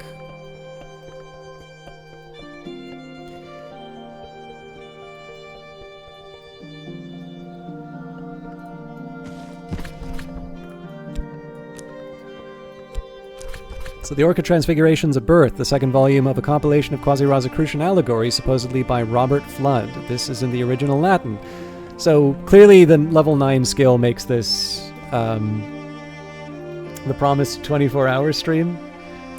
I'm definitely not above doing another 24-hour stream, but I kind of feel like I need to have a good reason for doing it, because the thing is, like, you've seen me go for like 16 hours recently with Book of Hours when I was on the Steam page. And the drawback behind that, like, that one has a really good catalyst for it, which is that, Weather Factory doesn't send me their sales information or something like that, but for the measures that, like, because this is the thing, right? Like, this is something I do for money for broadcasters, or not broadcast, for game developers. So, I'm not of the type, like I said, I've got a day job. It's nice to be able to cover the costs of running the stream, but I'm not doing this for a living.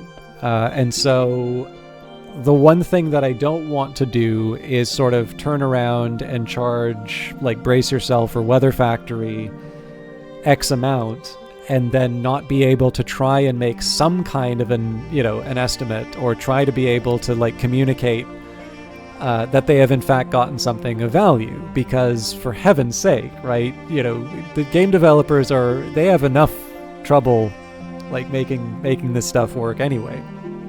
So, again, it's never going to be perfect, and I know enough about data analysis that, I know what the ideal experiment to sort of figure out what the effect would be, but there's no way that I'm ever going to be able to run that. But we can draw some inferences, and there's certainly some evidence to suggest that even for those times when I'm going really, really late, you can sort of see a marked drop-off in a couple of rather important measures, which I think we can reasonably connect with sales. So the one thing I don't want to do, obviously, is say, oh yeah, launch day for Book of Hours, see how much more it's selling than on average. That was all me. Clearly, that's not good. But you don't want to say, oh, well, don't use me on the launch day, because we need to be able to find the clean effect. Well, no, what you've done there is you've denied yourself a potential multiplier to what the day could have been. So generally what I do, as long as I have an indication that the broadcast is sort of giving the client what they want, I'm usually able to go a bit longer. I also do have something in the contract in terms of how long it goes. So it's not, I'm not running a charity, but like, for the most part, this is a nice thing to keep track of. So yeah, like that generally is a good catalyst for doing a very, very long stream, because in the end, if it's resulting in more sales for a game, and the marginal cost of my hour isn't that high for a game developer, even if they're selling 2 or 3 copies of a game, depending on how much the game costs, of course, they potentially that's pure profit for them. 2 extra copies, obviously, not just 2 copies. But yeah, other than that, like, I don't do a lot of charity thing, not for like not liking charity stuff, but obviously if you do charity stuff, you kind of want to make sure that you're supporting the right thing and that, you're putting the effort in. So I haven't really had a good excuse to do 24 hours, but if anybody has any suggestions and they want to see me treat my body poorly, let me know. Anyway, so yeah, we're reading the Orchid Transfigurations. I figure leveling up abilities is better than not. That is the last of the quote-unquote easy texts to handle. I will consider a Curia book. I think I'll do these one at a time. If I...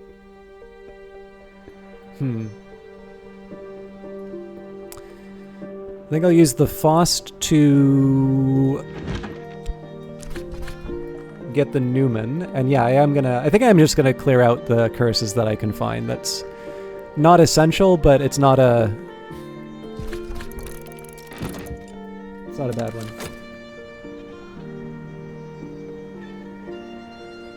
one. I don't believe I have the appropriate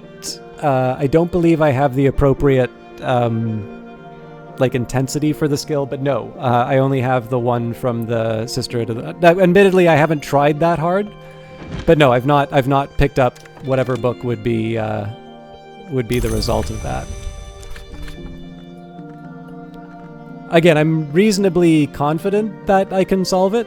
I do want to reread that text when the time comes, but I suspect that that's going to be one either through my ability to do so or my...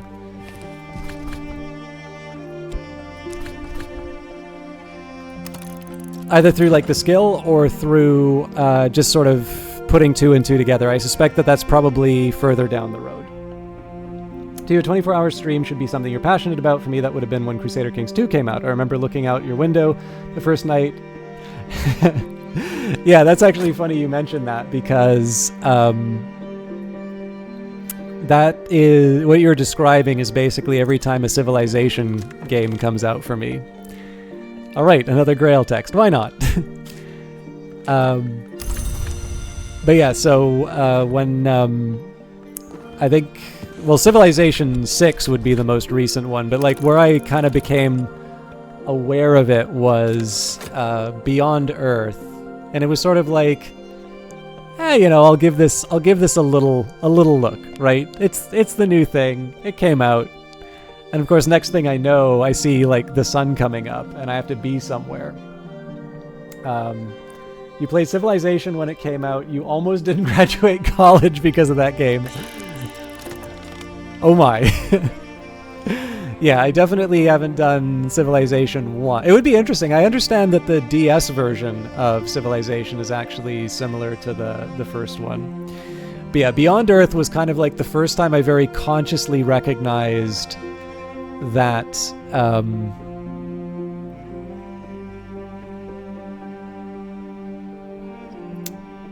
kind of consciously recognized that this happens. And then I didn't exactly sit down to play Civilization 6 all night, but sure enough, I take a look out the window, and I was in Ottawa at that time, so I'm in like I was in a like below it's like a half basement kind of apartment, so like that one I could quite clearly like look up into the sky and see it get brighter, and I'm like, they got me again. So you slept through most of your morning classes in high school because of Baldur's Gate.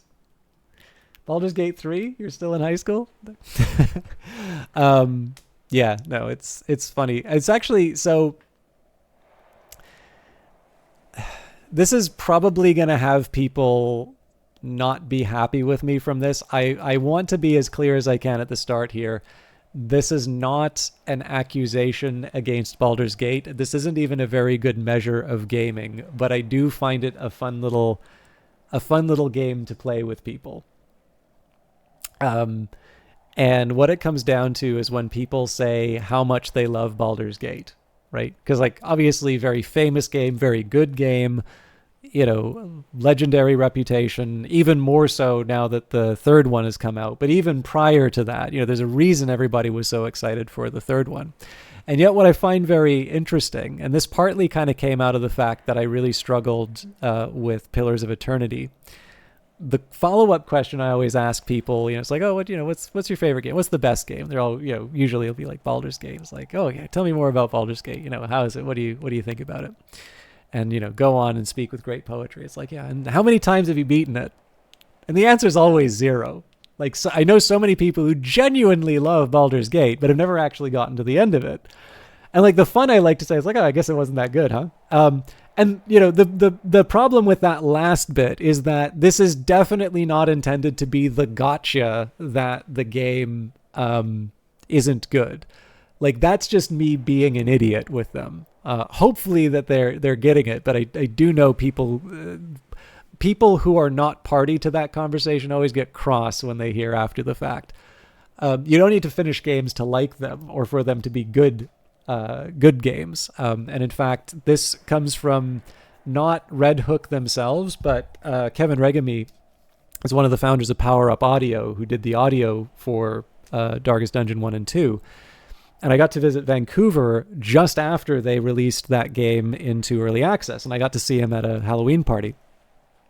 And I talked with him, and I said, I was like, you know, I bought it because, you know, obviously I want to support you guys, and it's, you know, it looks really good, but I'm kind of hesitant to play it because I never finished Darkest Dungeon 2.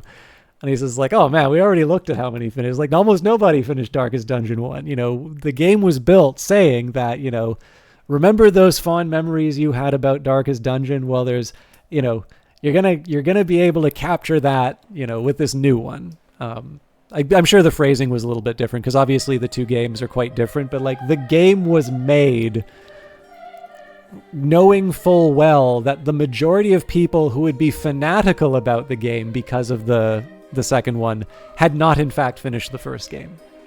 But yeah, with that in mind, I do still like being a little cheeky on the Baldur's Gate thing, just because, you know, again, it's a big game, and there's plenty of reasons. Like I've never played. I do have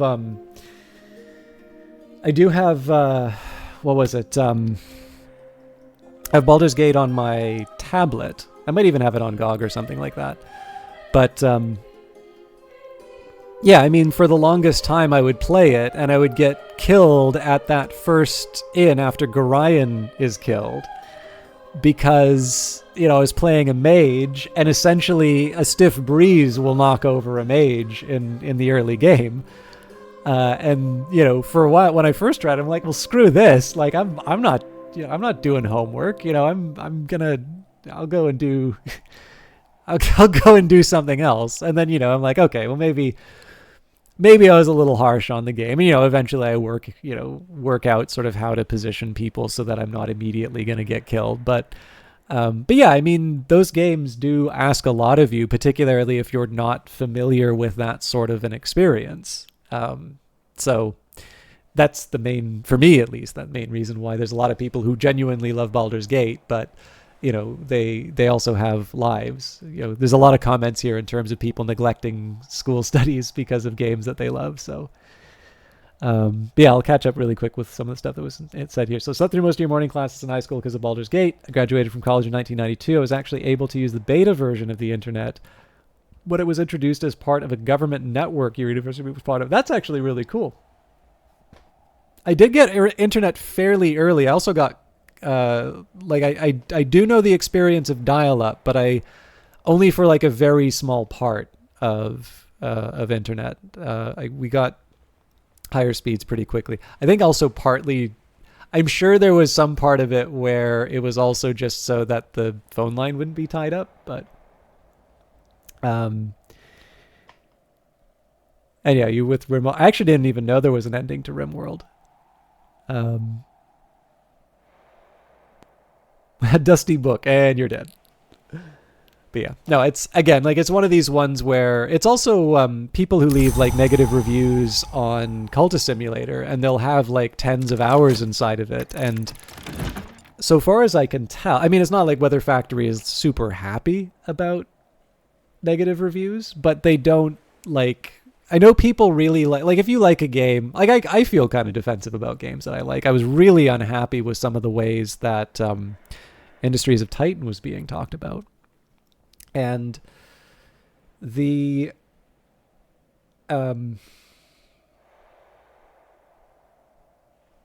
you generally, if you like something and you see people sort of bashing it, you're gonna want to find that defense, and usually the defense will be something along the lines of like, oh, you've done 100 of the 100 hours in the game, obviously you liked it. And I was like, well, not necessarily. Like, I think Weather Factory has come out and said that, they completely understand the ones where, people have put some time into it and they say, it's like, I really want to like this, but, again, it's asking too much of me. And I don't like it when I can invest so much into this game and then just have, a dread take me down, or, there's too much of a grind or things like that. And obviously that kind of a reaction to criticism is something that I hope one day I would be able to achieve for myself. I suspect as a game developer, it's essential because, you ultimately you do need to identify what people are looking for in terms of games. But no, I definitely, I think with what Bet101 is saying, I won't necessarily, I don't want to be too mean to the FPS people because I actually really like FPSs. I don't play them on stream that much, but no, like, I think actually a lot of the stuff where people want to see me commit stuff to the Tree of Wisdoms and, just have like a lot of elements of the soul running around and things like that, those are, like, I actually don't think it's bad to savor this game. So having fewer levers to pull to do 10,000 things in one day, that's one way that I'm able to sort of preserve that. Because you'll notice usually in the front end of the day, I sort of commit everything to a desk. But I mean, these are also games that were intended to be very like they, instead of trying to appeal to some sort of mushy middle, which is what AAA, and I apologize for saying mushy middle, because like, again, AAA games are wonderful. Like they're really amazing experiences, but they are a different experience from something like Book of Hours, which truly, like, if you don't like Weather Factory, you better hope you don't like games like this, because nobody else is making these kinds of experiences. So, but yeah, like, so all that I wanted to say, right, was that, if you see a high play time in a game, and someone saying they don't care for it. Like what it could mean is that they really gave the game a try and that ultimately wasn't for them. I've got a couple of games that are like that for me. I do too, but I mean P90 Rush B crowd that doesn't even check corners. Fair enough. I appreciate the clarification. But Erikabu, I am very curious. Have you seen the description of the phonograph? So for the benefit of people who might be watching this who don't have access to the chat. So at a presentation on the novel concept called The Cloud and cloud computing 3 years before it was introduced, I remember thinking this will never catch on. So the famous description of the phonograph in Hush House found in the governor's quarters. Now I've heard you may be able to verify this, although this would certainly be before 92, but I heard that kind of the earliest manifestation of cloud computing as like a coherent computer science idea was actually John McCarthy and utility computing. But I think that's a bit different from what you're describing, which would be specifically cloud and cloud computing. I guess that would maybe be around the time Amazon would have been developing their first infrastructure for what would eventually become AWS. Like I know that was a long journey for them to get there, but it may not have been Amazon that was the one coining it, though.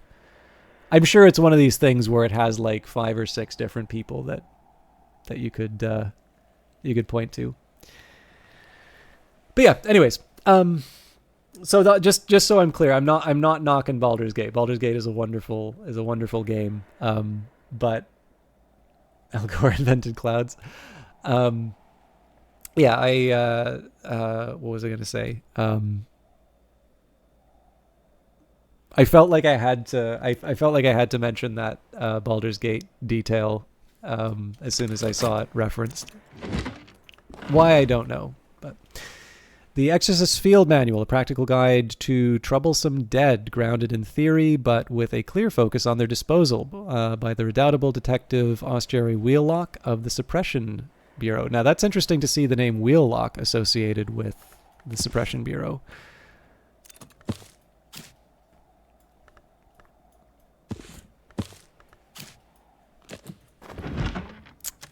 Okay, so here's our Newman. So again, this isn't the most important thing that I can be doing today, but I do like the idea of having some of the nasty stuff cleaned out. So the witchworms, it doesn't really matter as long as it deals with the infestations. We're good. Oh, actually, may not matter there, but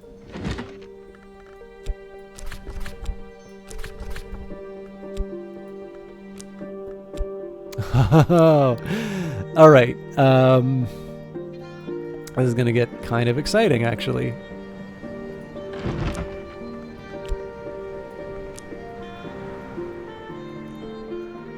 Well, the Pale Desk should work for this.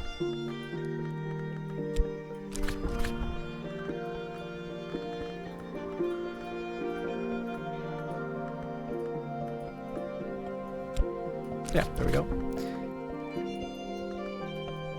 So again, it's a little more effort for something that doesn't have a direct benefit, but I'm kind of okay for.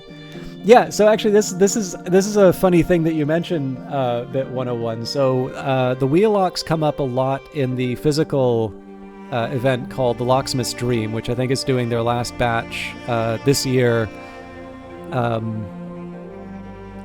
But Treowin is built. The Wheellocks are also referred to in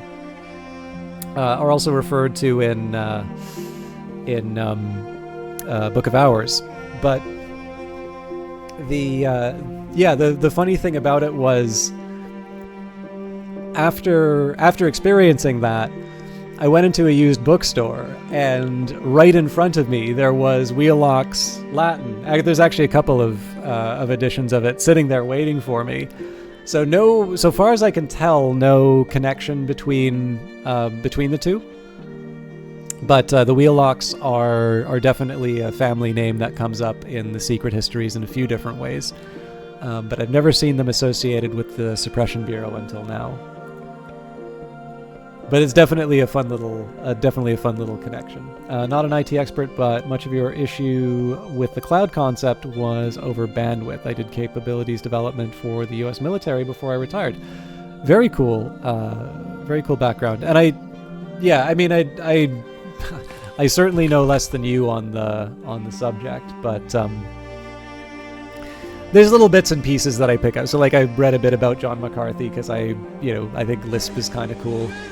The exception, thank you very much. 66 months of forgetting to hit the unsub button. Thank you very much.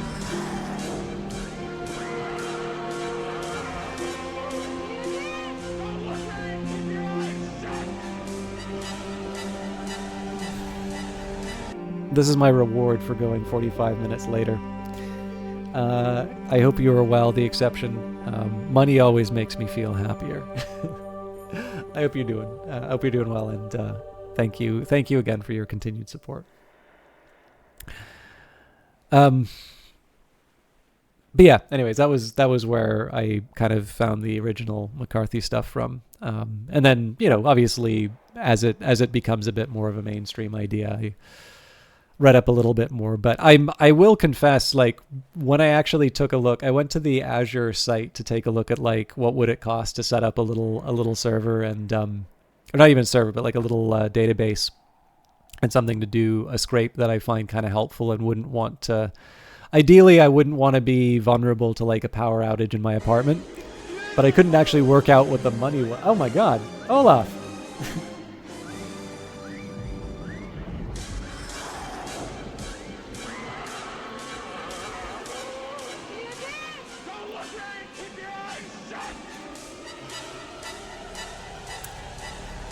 So first of all, oh, that's right. This is going to take a while. Sorry, folks. Please enjoy the opening of the Ark of the Covenant for a couple minutes.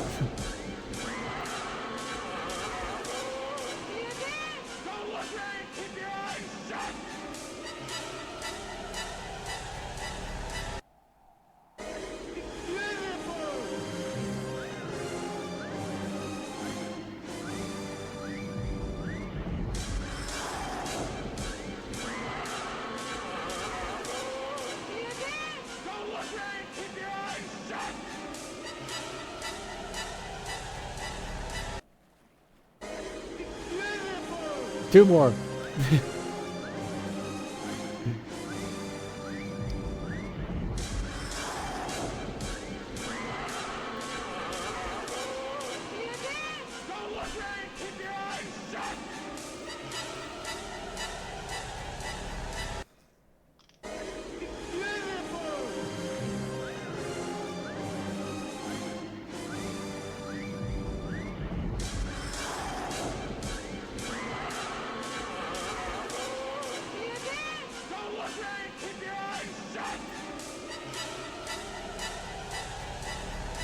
I haven't seen the new one, but I actually see some names here. So Whisperfire26 found the channel through Book of Hours. I am sorry to say that I'm not familiar with Bionic Beans and Let's Get a Lurker. I'm particularly sorry if you've already said something in chat, but if they were awarded a subscription, it means that they've been hanging out. So thank you very much for hanging out. I hope you enjoy the subscription, however you use it.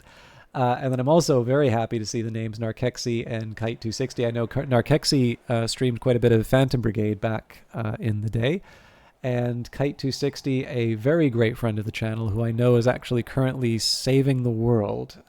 But when he's back in range, I hope he gets a chance to take advantage of it. So thank you very much, Olaf. I really appreciate it. I know you've been a very long-standing viewer of the channel and somebody who's been very, very supportive both on and off cast. So thank you for that. And again, the exception, please don't consider yourself to be big-footed by Olaf. I did see your comment, and thank you for that.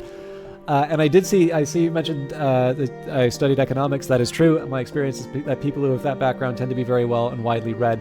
That's obviously something that's tough for me to say, to self-apply, but I think you are true. Definitely the economists I studied under were extremely extremely smart, and it felt like they had read just about everything. There's a fun story about Kenneth Arrow, actually, which I'll maybe save for another night. But somebody please remind me to tell the story about Ken Arrow, because it's actually a really good one.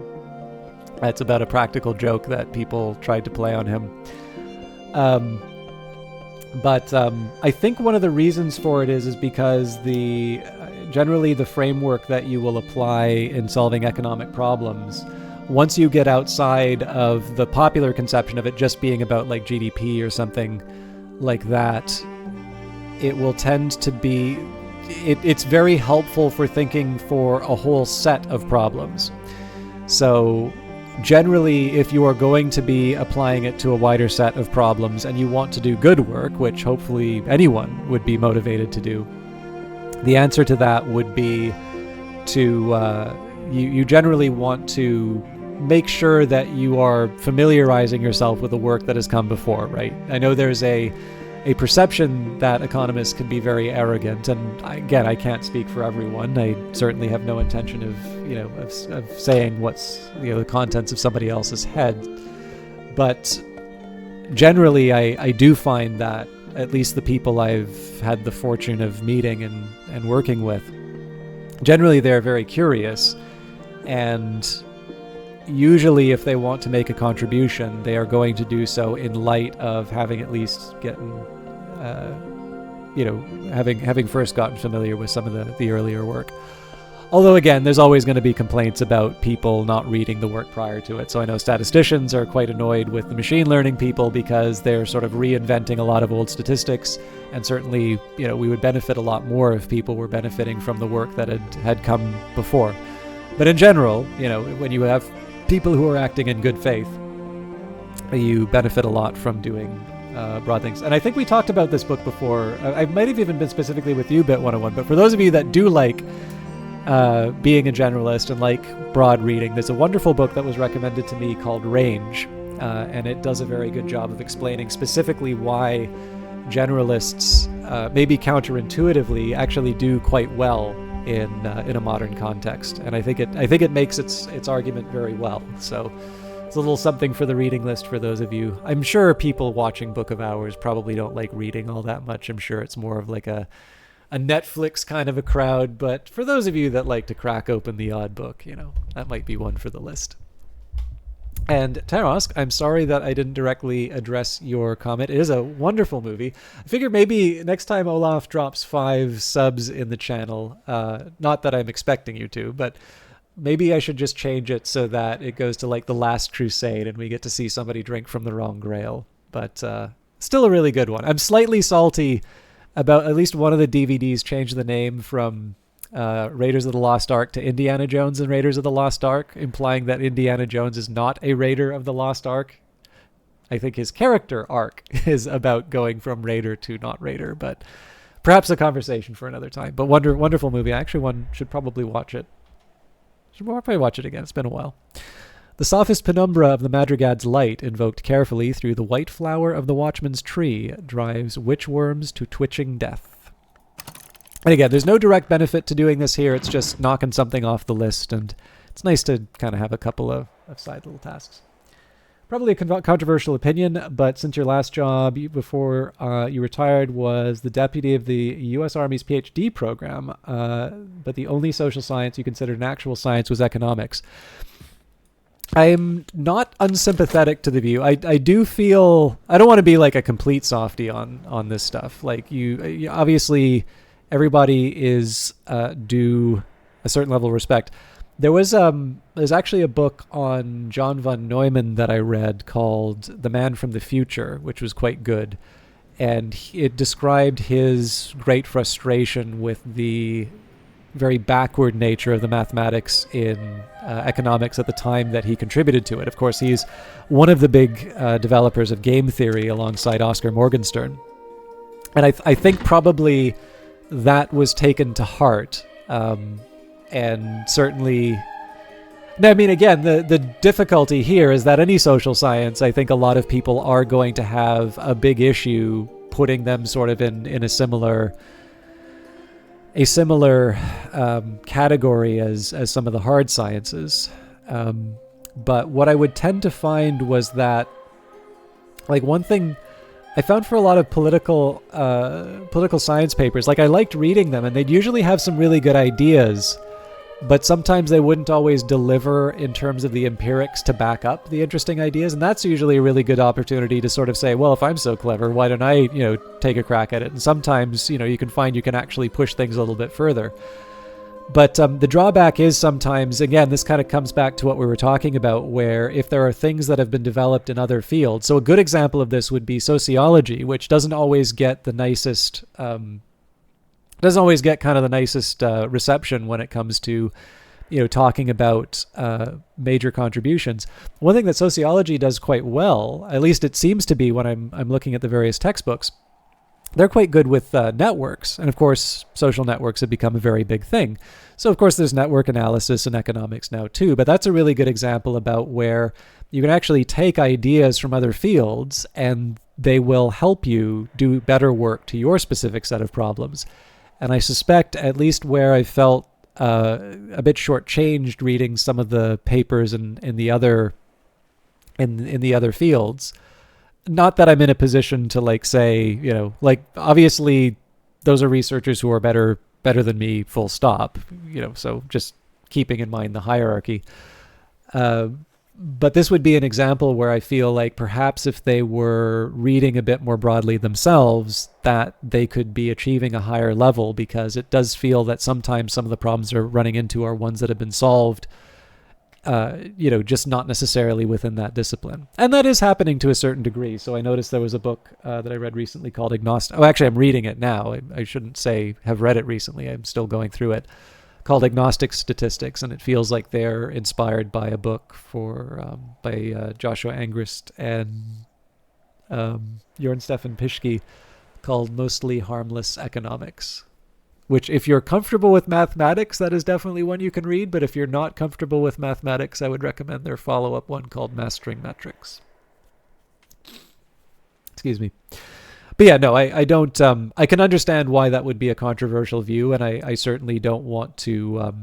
I certainly don't want to downplay the works of other researchers, because sometimes they're also just trying to solve a different problem from me. But I know psychology's had its big replication crisis, and I know in some cases some of the other social sciences have not quite held themselves to the same standard that economics has. So, I'm as respectfully as I can, I do agree. As to causes, I'm not sure why, but I definitely know it's harder to try and push something past people. Some seminars can get pretty brutal sometimes. It's a whole Lucas thing about making his main character more of a hero rather than someone who happens to be. Yeah, I guess I'm assuming you're referring to the other Harrison Ford character who had a change in the special edition. All right. Flood, or pseudo-flood, suggests alignments between the alchemical tradition of Rubidoux and the older Grail traditions through the Pine Knight's quest for the Cinnabar Cup. Seek the cup in the birthing bed, the Pine Knight is told. The midwife at the birthing bed, to his amazement, is the Mountain Mother. In a fit of awe, he both gelds and flays himself. The vigilant storm bursts joyfully from the remains. So, let's see what memory I got from that. Satisfaction.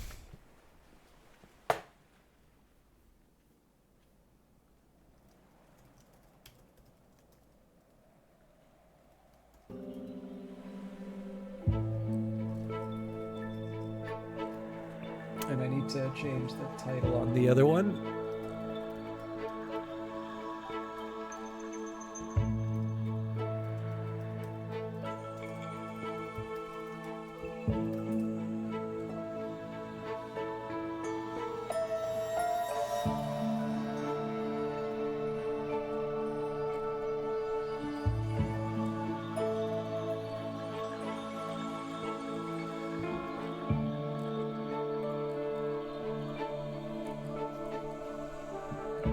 So you're now up to 157 catalog texts from this playthrough.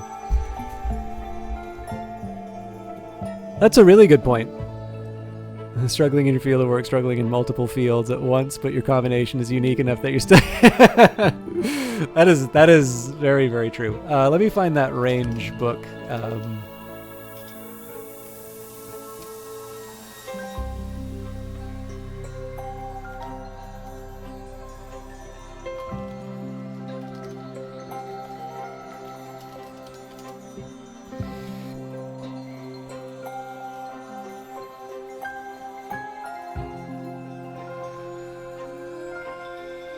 Okay, I'm hoping...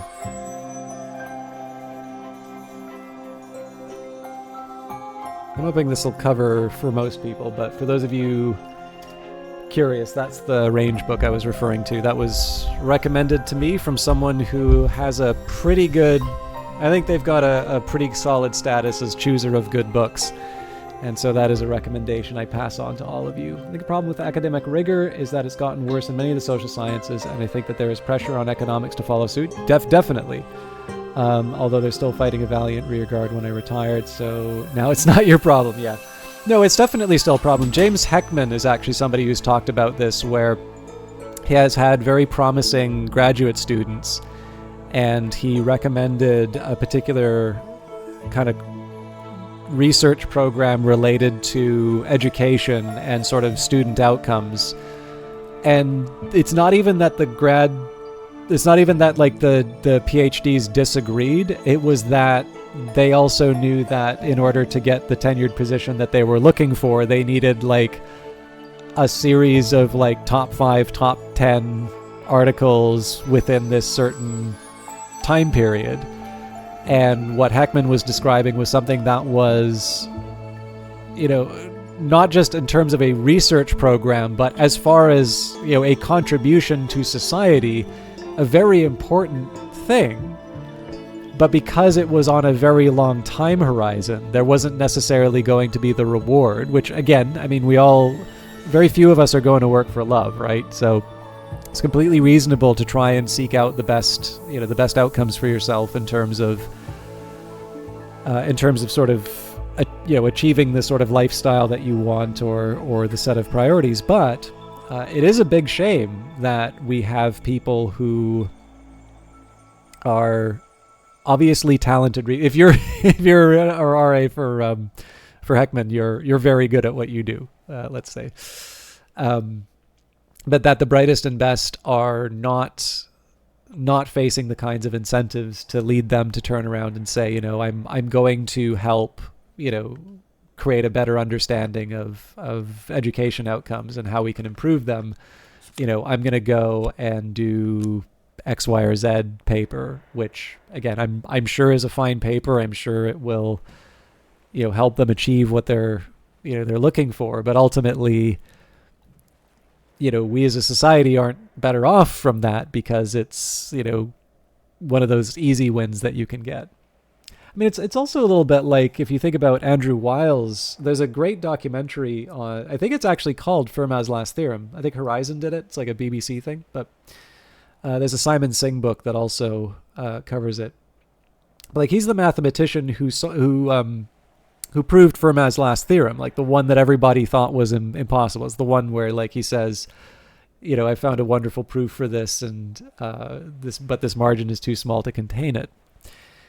And he, I think, worked kind of in silence and alone for like 7 years. And even that, like, the thing that he found wasn't actually the proof. He had to go back and get some help after it sort of fell apart. But it's a big step for people to do that kind of work now.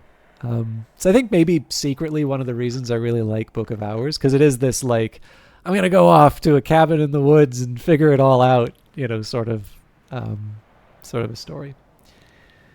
You watched a very poorly researched and defended PhD dissertation pass through a go-along, get-along environment with some very respectable schools. It was somewhat disturbing. It is actually something that's bothered me a little bit. There's a couple stories I've heard from PhD programs, and like I don't mean the people poorly, but yeah, like a PhD kind of should mean something, and it is a little concerning that there needs to be apparently some other mechanism for identifying if they've delivered the goods. But I'm not in a position to evaluate other people's work, so it's more of a private concern as opposed to it being a... Sorry, I'm sure I sound like a very judgmental person, but I'm lucky enough where I'm at to...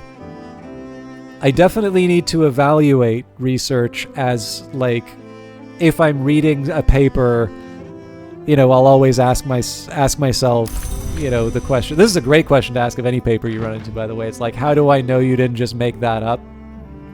That will take you far. I think I'm going to catalog the last Nocturnal book with the health. I wanted to do something else, but that seems like a good thing to do. But, aside from that, like, for me, the answer is, just like if something's on the monitor that you don't like, right? You turn it off, change the channel, and move on. I'm not in a position to decide, like, who gets tenure and such.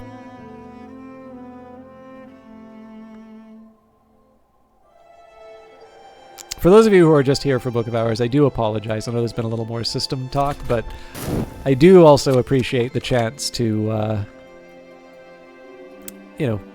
clear my head a bit.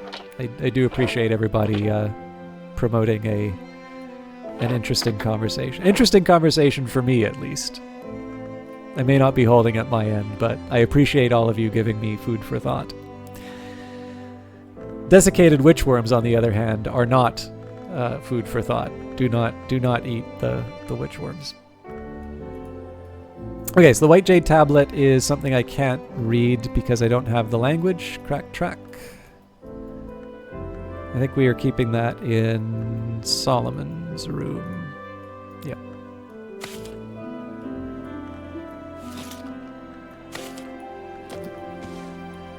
Oops.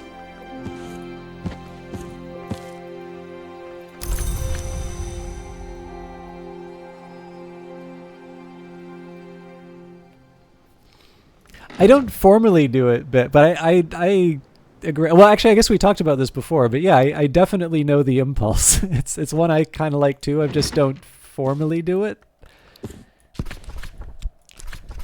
Okay. So while we are at it, it's a little bit of a shame that I can't get started on resurgences and emergences, but I'm going to need to find 7 Grail memories.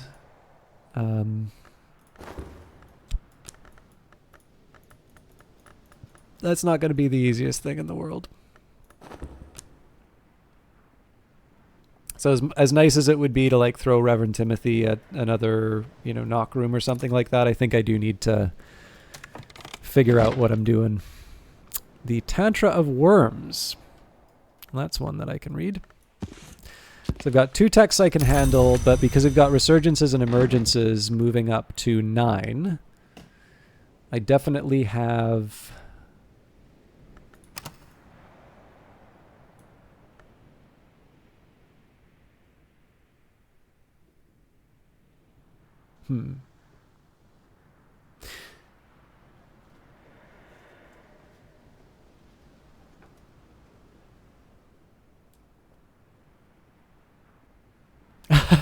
Oh man, Honolulu's got to be a great place to that's got to be a great place to do it, though. Honestly, though, like, there've been I think it really depends on the nature of the conversation. So first of all, it's delightful that you order the meals, but, like, good conversation is just one of those things that, like, it is good.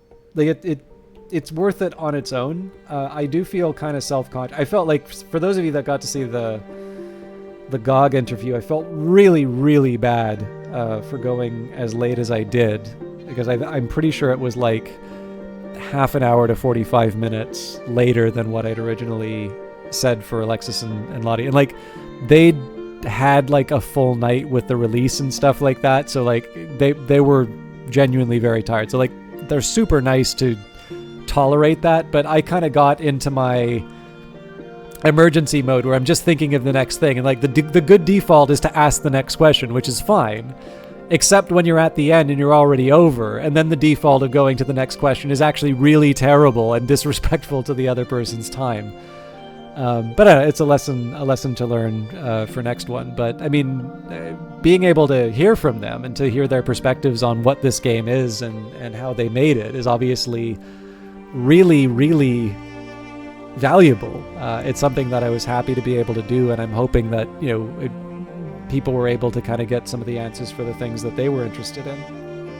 I know lore stuff probably is what they wanted, but I don't think they're going to answer the lore stuff any differently if I ask it than anyone else. But yeah, no, it's just one of these things where I think you said before, like this idea of sort of this synthesis of ideas. I've had a couple. There's fewer of these places in the city I live now, but there's definitely a couple of places where I was talking with a friend, sort of holding forth as I do here.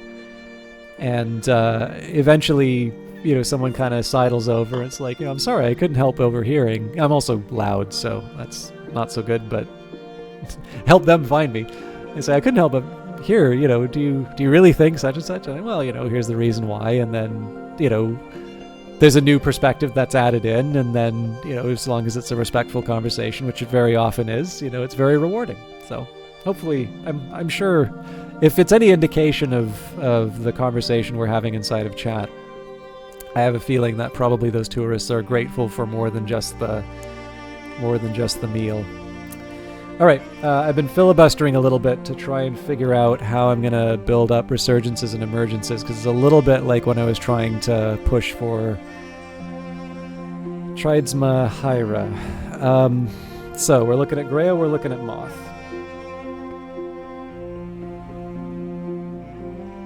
And the first place I should look probably is what I can get out of books. So this is going to be a little hard for...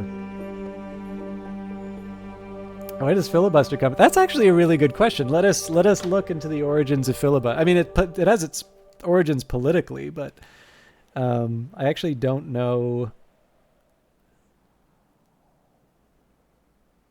As a like, in terms of etymology, I'm not 100% sure. So from the Oracle Wikipedia, the term filibuster ultimately derives from the Dutch vrijbuiter, freebooter, a pillaging and plundering adventurer. But the precise history of the word's borrowing into English is obscure. The Oxford English Dictionary finds its only known use in early modern English in a 1587 book describing filibutters who robbed supply convoys. In the late 18th century, the term was reborrowed into English from its French form, filibustier, a form that was used until the mid-19th century. So now I want to know how we go from freebooter to, reading the phone book and not going to the bathroom on the Senate floor. The modern English form filibuster was borrowed in the early 1850s from the Spanish filibustero, lawless plunderer. So it must be referring to like the time. You're like stealing time. The term was applied to private military adventurers like William Walker, who were then attacking and pillaging Spanish colonies in Central America. Spain lost all its Central American territory in 1821. Over the course of the mid to late 19th century, the term filibustering became common in American English in the sense of obstructing progress in a legislative assembly.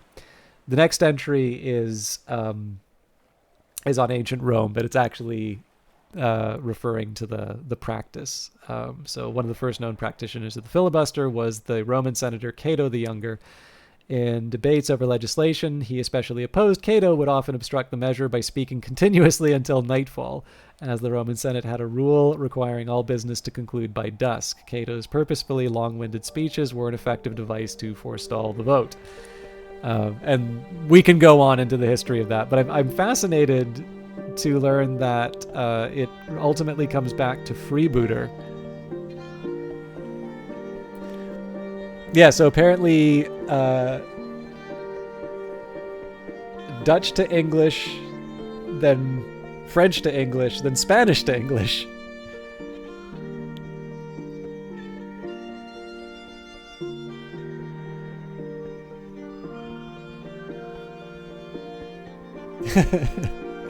So now it's from Spanish. So basically everyone had this concept, and unlike pineapple, we decided to stick with the trend.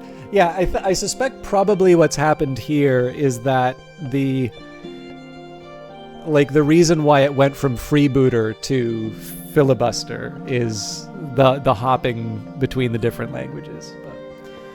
But yeah, it's actually kind of interesting that it's a relatively modern. So again, if you go back to ancient Rome in terms of the first use of the concept, but the origin of the word has it basically somewhere between the 16th to 19th century. That's kind of interesting that there wasn't a word for that.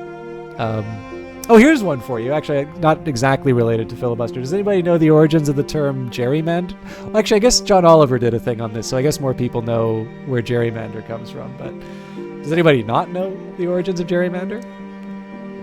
And very, very good to see you, Tikri. How are you doing tonight?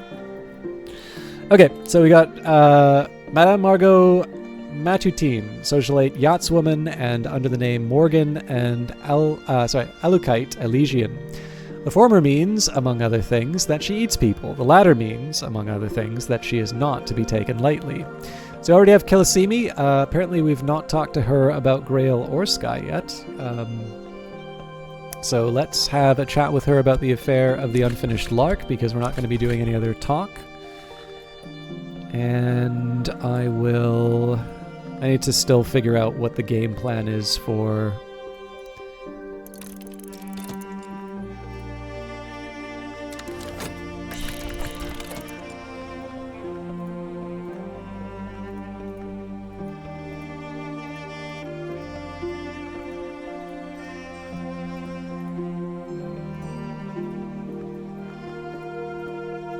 There you go, Locksmith Stream.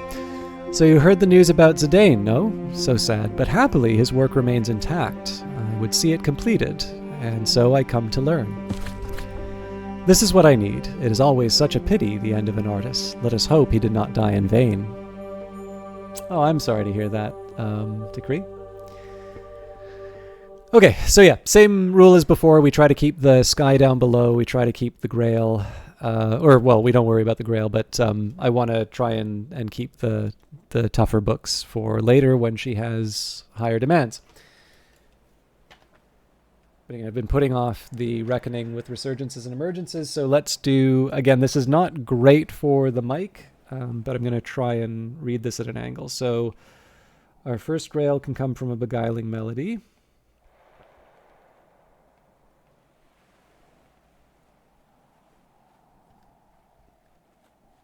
It was Grail and Moth, right? Yeah. Bittersweet Certainty doesn't help. Cheerful Ditty doesn't have what we need. Confounding Parable feels like it should, but it doesn't have Moth. It has Moon, Rose, and Sky. Contradiction has Edge and Moon, so not relevant. Earth Sign, Nectar, and Scale, but I should remember to get one of those anyway. Fear, Scale, and Edge, so it doesn't help me. Foresight is Forge and Lantern, doesn't help me. Gossip is Rose and Grail, so that's one for the list.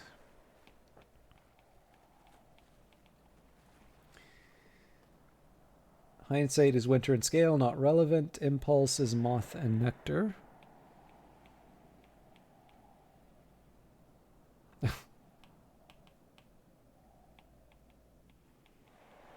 I'm a little nervous about the number of...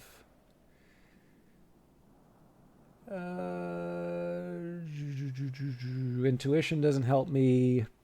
The Newman doesn't help me.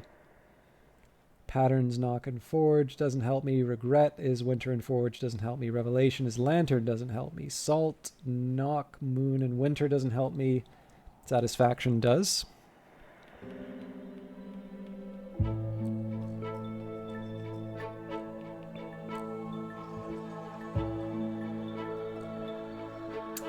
Secret Threshold is Knock and Rose, so not relevant. Solace is Heart and Sky, so not relevant. Stolen Secret is Knock and Moon. And Storm is Heart and Sky. So,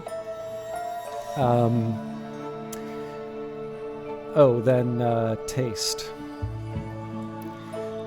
So this actually makes life quite difficult for me because in order to move up resurgences and emergences, I'm going to need 7 memories. And right now, if I throw everything at the problem, I can generate 5. So this is where I now turn my attention to skills.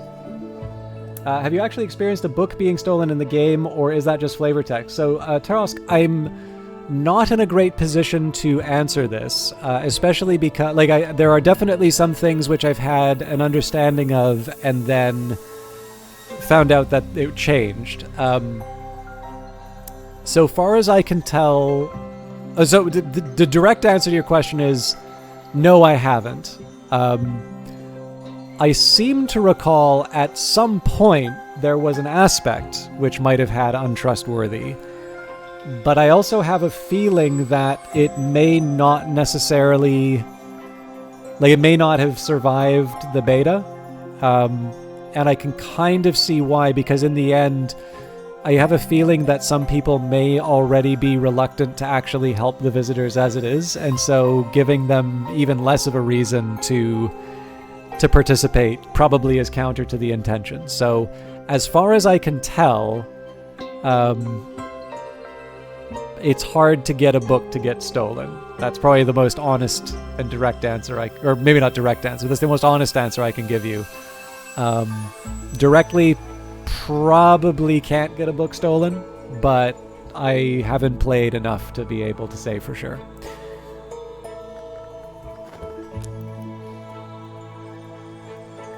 If I'm correct in saying that there was a... If I'm correct in saying that there was someone who... there was an aspect that would let you know someone is untrustworthy, I have not yet actually run into an untrustworthy visitor yet. So I have a feeling that probably... the risk of that went away with that aspect going away, if that aspect has in fact gone away. Okay, so what I want to do now is I want to review... So we need to use memories for leveling up. So what I want to do now is I want to sort of run through the memories that I can generate and see if there's something with Grail or Moth. You've done about 40 hours and haven't experienced it yourself, so I was curious. Yeah. This isn't the best measure in terms of the game, because again, not only did I play the beta, but I've been jumping between a few different playthroughs, and I talk a lot during the games. My playtime in Book of Hours is now 220 hours, but not all of that has been spent in situations in which I could encounter thieves. So, yeah, I'm doubtful on it, but I'm not completely... There's just based on that beta experience, and it could just be a false memory, but I'm not fully ready to rule out the possibility, but I would say it is a very rare event if it happens. That's probably the best way for me to put it. But yeah, what I'm trying to do now is work out where I'm going to get my remaining Moth and Grail from. I think I can get Moth from the Name Day riddle.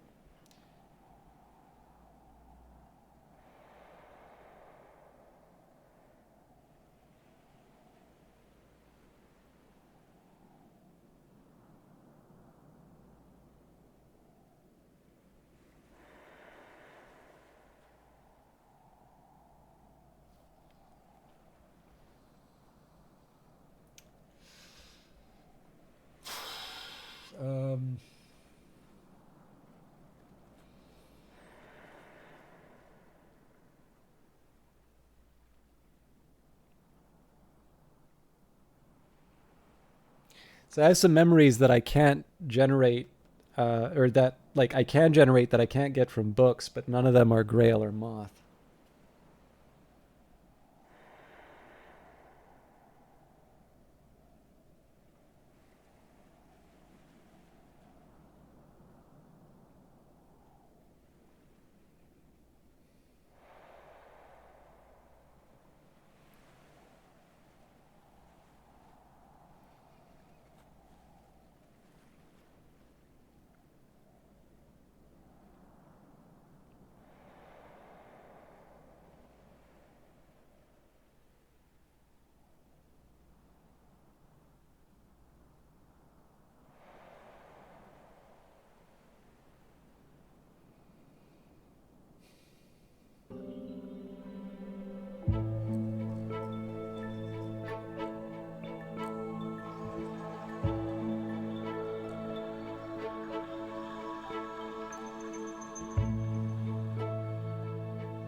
Yeah, so name day riddle brings me up to 6, but that's not even enough to go...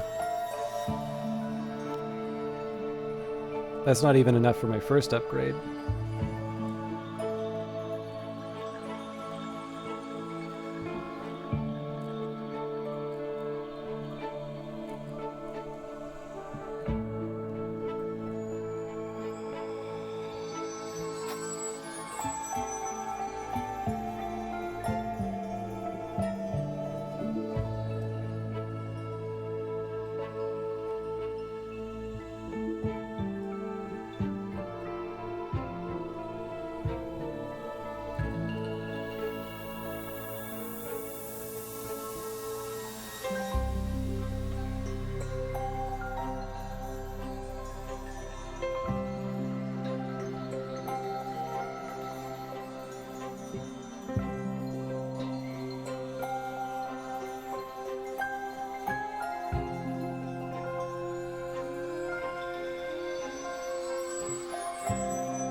So as far as I can tell, what I can use for the Grail and the Moth, and I'll maybe just double... Now, one thing I also need to note here is that there may be some memories here that I haven't found in the course of experimentation, but I do want to knock Resurgences and Emergences off my to-do list as early as possible, because obviously if I don't do that, I'm just going to wind up very sad. So... Beguiling Melody, Gossip, Impulse, Satisfaction, Taste, Name Day Riddles, Thunderskin's Paean, and Rain. Those are the 8 memories. The Thunderskin one is going to require 2 heart. And essentially, I'm trying to generate 8 memories off of 1, 2, 3, 4, 5, 6, 7 elements of the soul. Maybe not even 7 elements of the soul. I might have locked away... yeah, that's all of it. So 1, 2, 3, 4, 5, 6. So I have an idea about how I'm going to do this, but the thing that worries me the most is the fact that I'm going to have to generate 2 of the more difficult recipes.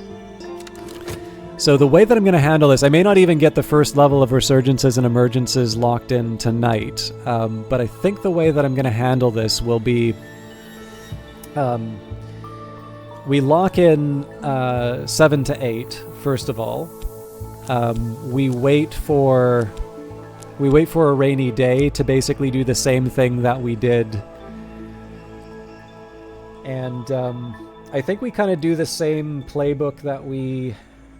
I think we do the same playbook that we've usually done with Reverend Timothy. We, hire him with the Faust first. Keep talking with him to generate any heart or grail. Probably the first thing I want to do is generate the difficult to make items. So that would be things like the Name Day Riddle or the Thunderskin. And I just need to make sure that I have enough water, and essentially I just kind of need to make sure that I'm able to regenerate the elements of the soul that I need as quickly as possible. But this is by far going to be the most difficult for me to raise up. And the payoff will be, I guess, Super Moth?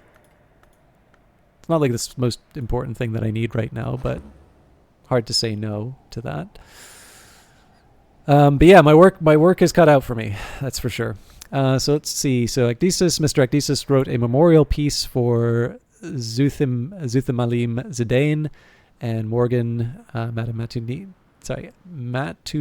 hoped to complete Zidane's work, and at Hush House, or so she believed, she found what she needed to do so.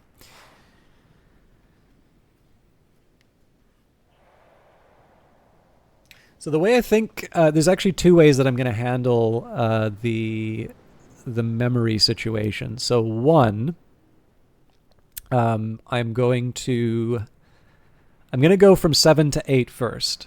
That's just I want that out of the way. And then what I do between 7 to 8, I'm going to experiment with some of the elements or some of the skills that I don't know the results for. So I think Edict's Martial had one that I was a little curious about. And that's going to give me an opportunity to sort of just play around and see if there's another angle in terms of generating some moth that I didn't consider. It may very well be that there's only 8 Grail memories. It's just that given the situation I'm in right now, it's quite challenging for me to be able to pull this off. So I just kind of want to make sure I have all my ducks in a row. So first things first, we're going to get Reverend Timothy, and then we're going to refresh ourselves at the Sweet Bones. And let's start by getting the Beguiling Melody.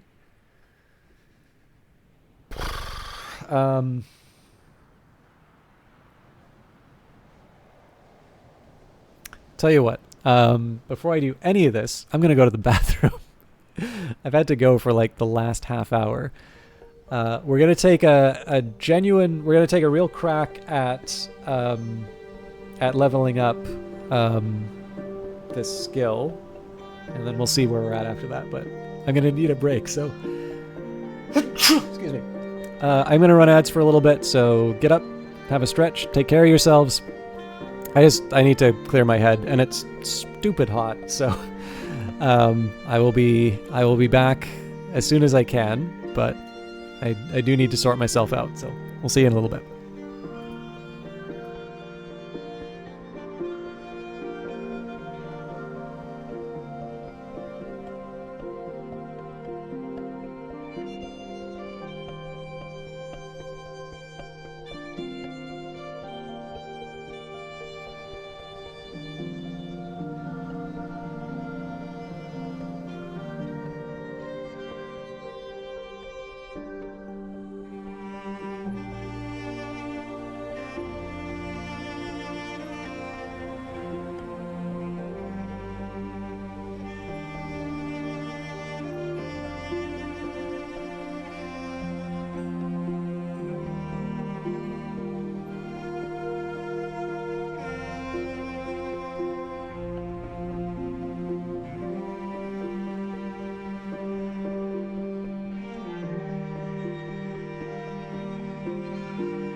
Okay, sorry about the time that took. I also took the opportunity to clean up dinner, and oh look, I got enough time to run another batch of ads. No, I'm kidding.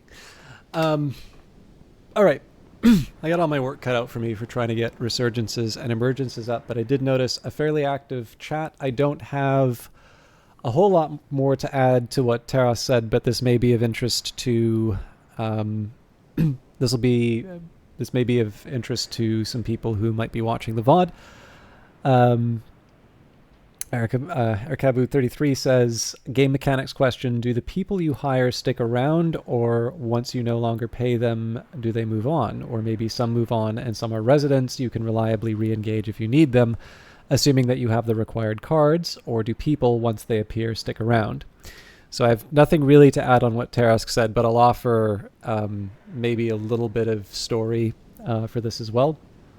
But Tarask replies, the ones you hire only stick around until the end of the day, or until you've put them to use, usually clearing a room or for an introduction. Some are seasonal workers, 1 shilling from the inn, miners, barbers, orchard keepers. The fourth one for winter is fishermen, I believe, Tara. Obviously not the one that you get at the start of the game, but that's the last one. And the floor and workers are random. So Bit101 says, I only hire cats. They stay as long as I feed them. Good point. Tarask did a survey of 100 dog owners. All of them agreed. I am curious what this image... very nice. Egypt image. All right. So I'll offer a little bit... I just wanted to offer a little bit more about what's going on. So there is... in terms of how the game works... how you doing, Digi Inferno? Tarask is absolutely right. So Dusk, basically there's 2 phases in terms of how the workers will work. During the day, you can hire people and you can also interact with them. Dusk is when you can no longer interact with them, so you can't improve their abilities or talk with them to get a memory or something like that. But you can still use them to perform actions such as unlocking a room or a location, or you can use them to... I guess you couldn't use them to do an introduction after... I've never tried to do an introduction after dusk, actually. That'd be kind of interesting. But basically the idea is that you can build them up during the day, and then you either use them or you wait until the sun rises and then they go away like a memory. Now, in terms of permanence... The residents of Brandkrug Village, Mr. and Mrs. Kill, Reverend Timothy, Denzil, you can't really hire the postmistress or the landlady at the Sweet Bones, but these are technically residents of Brandkrug. These are people that you can count on. Fair enough. Yeah, it was more just like you can put the cards in, and I was assuming that it was the same as any of the. I was assuming it was the same as any of the others, but I never like to assume that sort of stuff, just because for the longest time I assumed that I was wasting my resources by adding money, and then all of a sudden I was trying to fill out a bug report, and they're like, oh hey, I can get a new type of visitor. That's interesting. But yeah, in terms of the seasonal workers, so that's going to be determined by the season that you're in. So spring gives you miners, which I believe give you 2 scale, 1 forge, and 1 moon.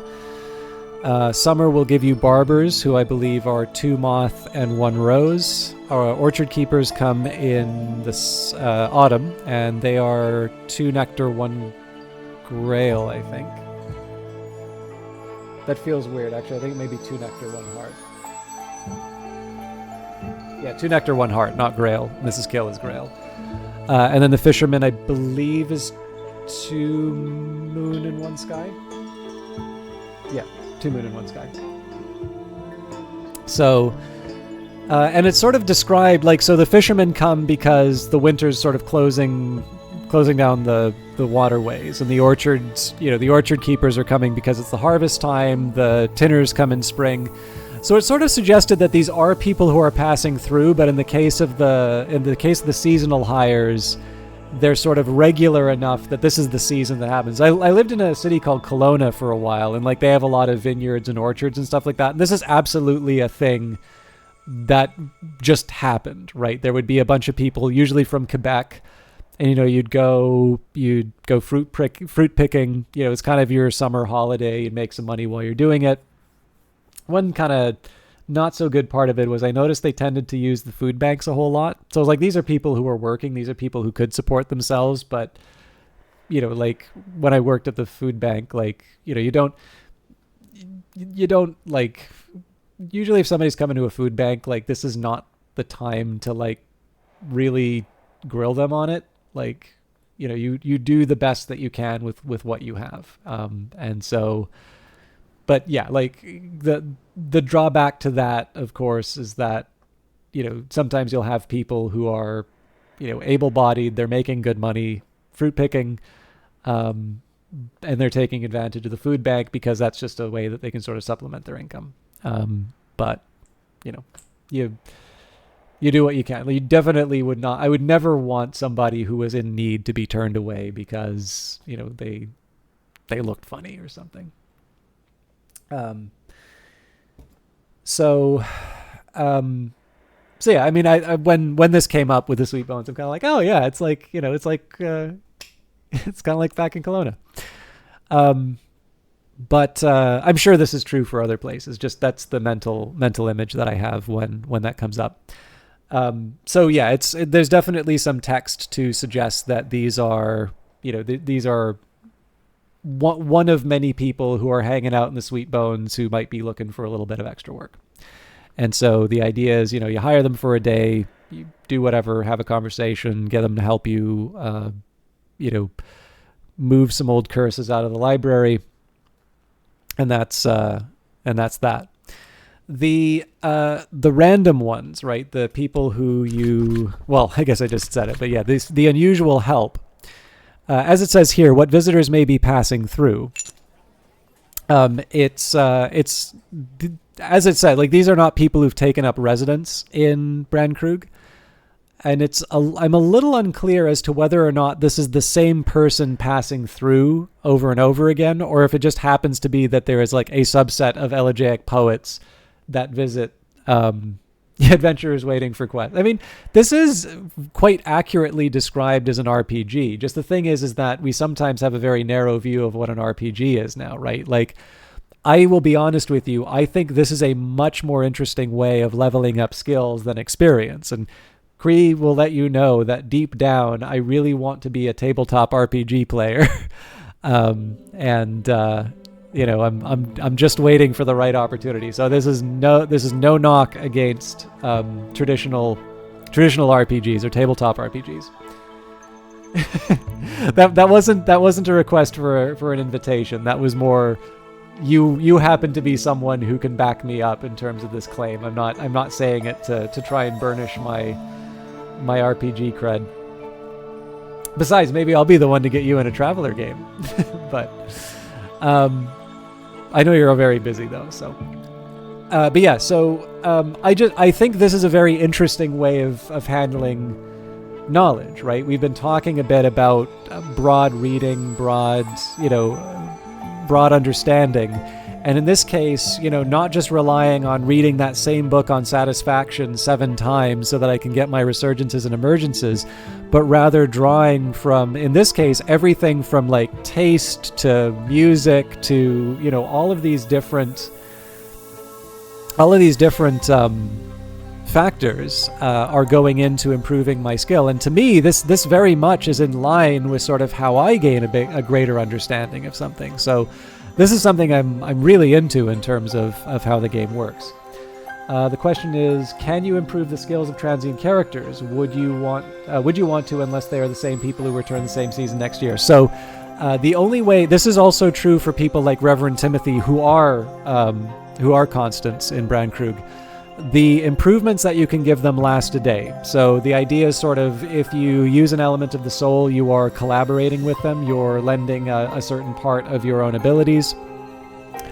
Memories, drinks, food, I'm sure there's others that I'm missing. I know Mr. Kill can work with wood because he's the coffin maker. Reverend Timothy works with candles. Denzel will work with metals. I think he also works with fuel. But basically, all of that is just going to last for the one day. So there was that one time. You may not have actually been in the stream at the time that happened, but I used up one of the really valuable knock drinks, and I didn't properly account for how long it would take me to get the element of the memory that I needed. And so, in that case, he was up to 7 knock, but. Night fell. I wasn't able to give him the memory. He went home. When I got him the next day, he was back down to one knock. So in this case, you can improve their abilities for sure, but it will always be for that one day. You will never permanently boost. You'll never permanently boost a character.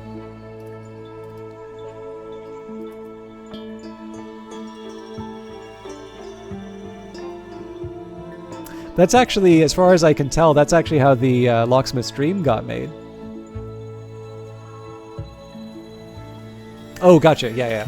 So I actually didn't really do that good of a job of explaining it anyway. So like the reason why I was so, I was a little sad about that was in order to make that, I need to use a Glassfinger Toxin and basically 11 knock more of, 11 knock aspect, which is not the easiest thing for me to get. So in that case, I just wound up giving up a very valuable drink that, I could have used at another time. But the good news is I really only need to use it for the trapped cell. I believe the rest of it is... Yeah, the rest of it is up to another another person to solve. Okay. I've been holding off the Hour of Doom. Although we all like the word filibuster, so I'll say I've been filibustering. So let's think about how I'm going to handle this. So again, if I can, I'd like to avoid the kinds of memories that Reverend Timothy will generate. So Beguiling Melody is the first place to start.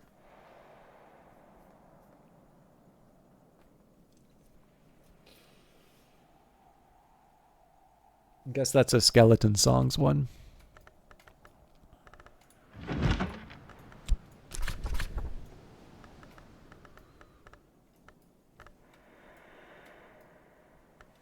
I knew that I would lose it as soon as I moved it. Okay. Taste is fairly straightforward for me to get from the Isle water, so we'll pour that.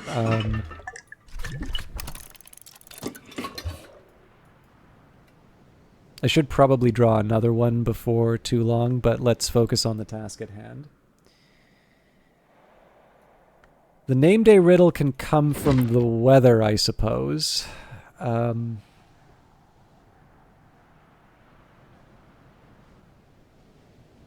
Yeah, actually, I'm going to hold off on the tryst then. But for the Shapt, let's start working on the... I'm going to start working on the big music.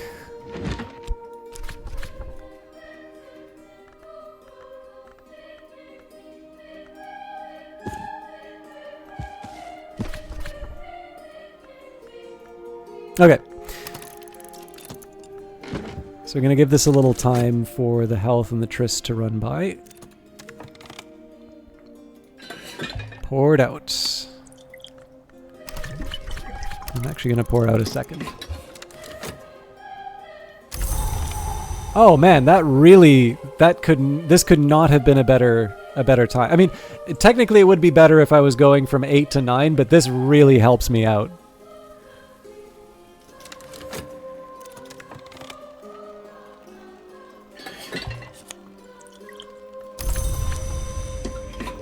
So I guess I don't try to make the name day riddle now. Okay, so let me just take a quick inventory here. So I'm going to work on a Beguiling Melody, remembering that I need 7. So Beguiling Melody, I'm already working on the Thunderskin Paean. Rain, I can get a taste. So that's 4. So I need Gossip, Impulse, Satisfaction.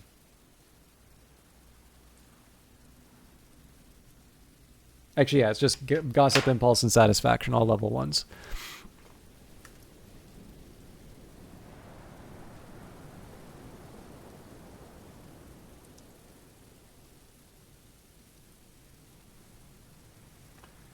So impertinent vitulation, I think, will give me a satisfaction. I seem to remember I was using that a lot. Oh, but maybe I don't have it. Well, we can find out. So I'm kind of taking my life in my hands by reading these books so early, because like there's just that odd chance that, you know, maybe Reverend Timothy winds up giving me the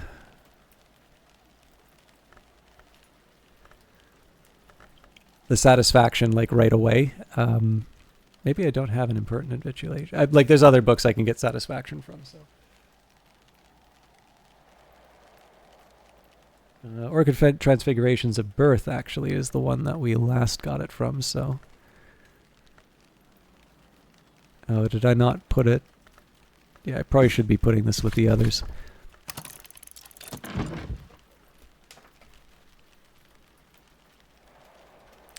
Okay, so I need 2 more.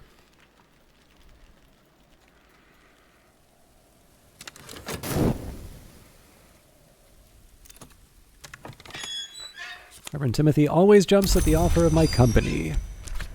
Speak with the Reverend Timothy. Reverend Timothy is always, always happy to chat. So, not at the post office. We will try to recover at the Sweet Bones. It is spring, and the landlady has served me a slice of her stargazy pie with the pilchard heads poking cheekily through the hot crust.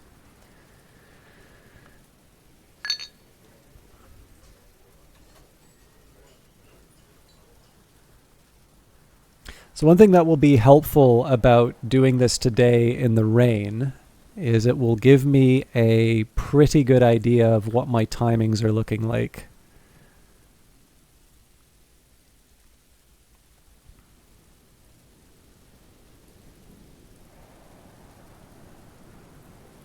I can't rely on the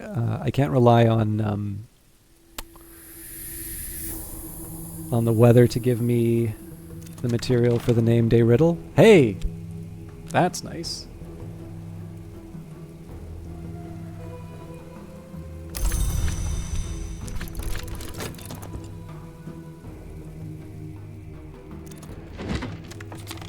All right, there's the solace. I would normally like to read the texts, but I'm trying to focus on what I can get quickly. Okay, that's it for the material. So, we are going to bang on the drum.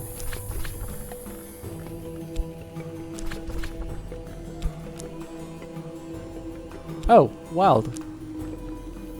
Ah, that's actually really good to know. I forgot that because my drums and dances is higher, I can actually use my health with 1 memory to turn that into a grail. That is very, very useful information. So this is a case where I'm not going to use one of these glasses to... I'm not going to use this glass of water to recharge my elements of the soul. I've got this in the bag, so this is actually quite a bit easier to do than I thought. I need to work out exactly what's happening with the name day riddle, but other than that, we're in pretty good shape. Okay, there's the satisfaction. May not be a bad idea for me to try and boost up the Tryst. Actually, yeah, I can try and boost up the Tryst because that will give me... That's going to be required to move up resurgences and emergences anyway, but that'll also let me know how the name day riddle is going. So, we'll spend the tuppence. So not a bad idea for me to reacquaint myself with what's going on here. So we've got a beguiling melody, we've got gossip. We don't have an impulse yet, so that's one that I forgot. I am going to need to use another element of the soul for that. Satisfaction, I still need the taste, which I was going to use the Faust for. Okay, so I might as well get the taste now. Drink with your eyes, drink the stuff. This will consume the beverage. If it's a whole bottle, consider serving it first so you don't drink the whole thing.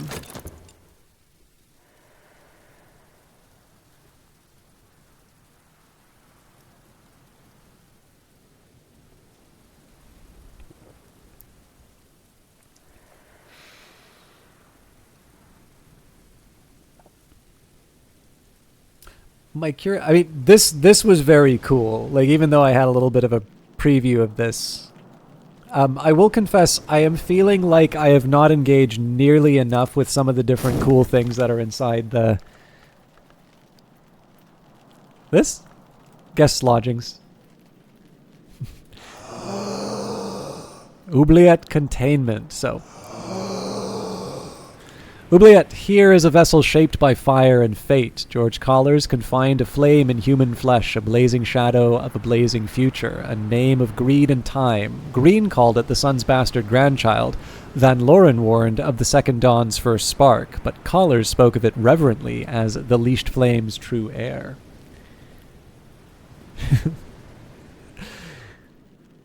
Are you saying... Welcome to the System Shock ASMR stream, where we listen to the sound of the oubliette.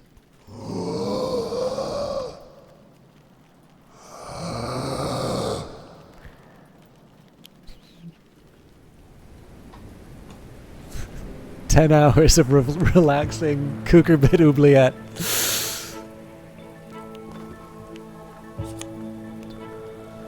What have I learnt? Every sweet has its sour, Emerson. Little known icon from the since cancelled adult game that Weather Factory. I'm kidding. Alright. Let's see where we are at. 28 seconds before I get another... Yeah, so I need one more of these.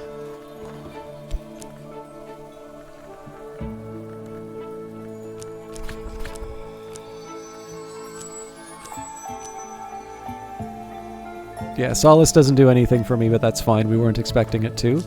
Let's have a chat with Reverend Timothy. So Reverend Timothy is always happy to chat. To bring it back to your previous conversation, the previous question about the characters, one of the things I do find useful in terms of the assistants is I don't always use them to unlock rooms. I do find them a very helpful way of generating memories. And the trade-off really is that you use one element of the soul to get a source of randomly generated memories, as opposed to use an element of the source to get specific knowledge. And in a case like this, where I have so many things that I want to try and get, I feel like it's a pretty good deal to hire someone to be a memory generator for you. And I mean, in this case, Timothy's a friend, so he's going to work for free.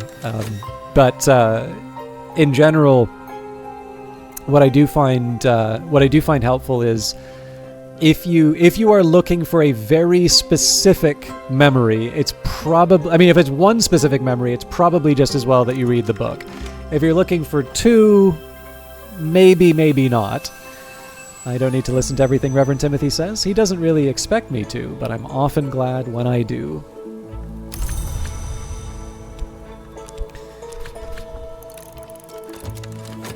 But essentially the idea, what it really comes down to is the question, like, how bad do you want it is really where, what it kind of comes down to.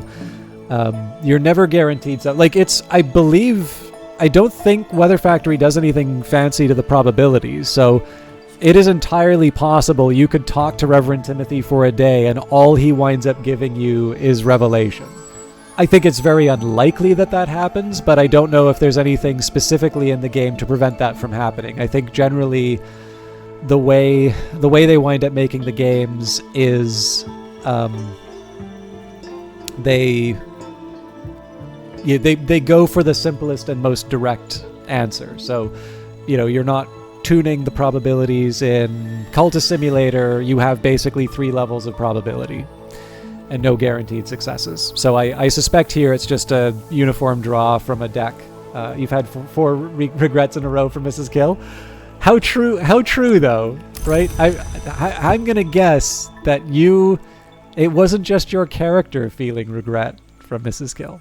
But yeah, like, these are the things that actually, the thing that I'm most interested in is that as much as I love Book of Hours, and I am so happy for Weather Factory that the game seems to have succeeded. I mean, again, I don't know what their standards of success are, but by everything I have seen, it looks like this game paid off for them. And I'm very happy for that. One, because it is just an affirmation that even when people are talking about how difficult it is to make games in, in the current environment, there is still place for people to support games like this, weird games like this. And then, of course, the effort that they put in. It is just nice to see that kind of effort rewarded, because I think there's any number of cases where it would have been perfectly understandable to say that they're turning away and they're going to focus on Cultist instead, or just do something else. So, I'm happy, now with the benefit of hindsight to see that this thing succeeded. Sorry, I was totally meaning to go and talk about the memories. I totally lost track. That was something about the uniform probabilities. Oh yeah, no, sorry. But like with all of that in mind, right? Like the fact that I do not like, I think we've established at this point that I don't think small is necessarily a bad thing. But the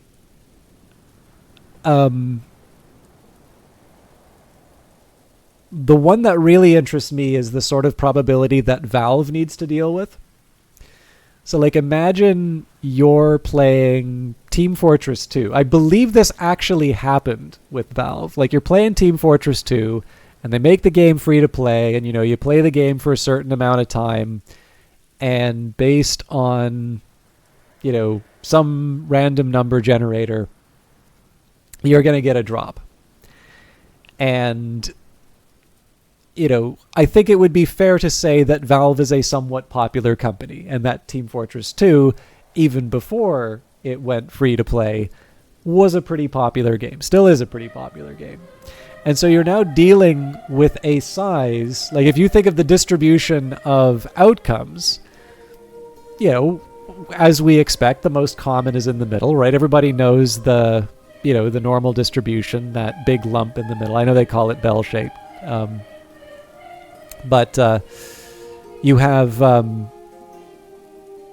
middle. And I mean, this is why for people like me, right, whenever people ask me to assess something about myself, my default, if I don't have any specialized knowledge, is to say I'm average, right? So what's my intelligence? Average. What's my height? Average. My looks? Average. Possibly below average on that one, because I'm generally a pessimist, but I'm not a particularly I guess I'm vain in the sense that I'm somewhat self-conscious about it, but this is why I have a camless stream. Accent the voice. But yeah, no, like in general, like it's just one of these things, right, where in the absence of some other measurement, average is the safest bet, because that is, almost by definition, the statistically most likely result. But when you're dealing with something like Team Fortress 2 and those groups of people, all of a sudden, it's not just a theoretical possibility that you have someone who plays the game for 2 weeks and literally never gets a free drop that's supposed to come every couple of hours. And so generally what happens is I believe the way that game developers handle that is that there is a type of... So I think most random numbers that get used in games are just called pseudo-random numbers anyway, because, clearly computers don't generate quote-unquote true randomness, but that's for like the nerds who care about that stuff. But it's helpful, right? It's the reason why Civilization doesn't let you like constantly reload your combat and and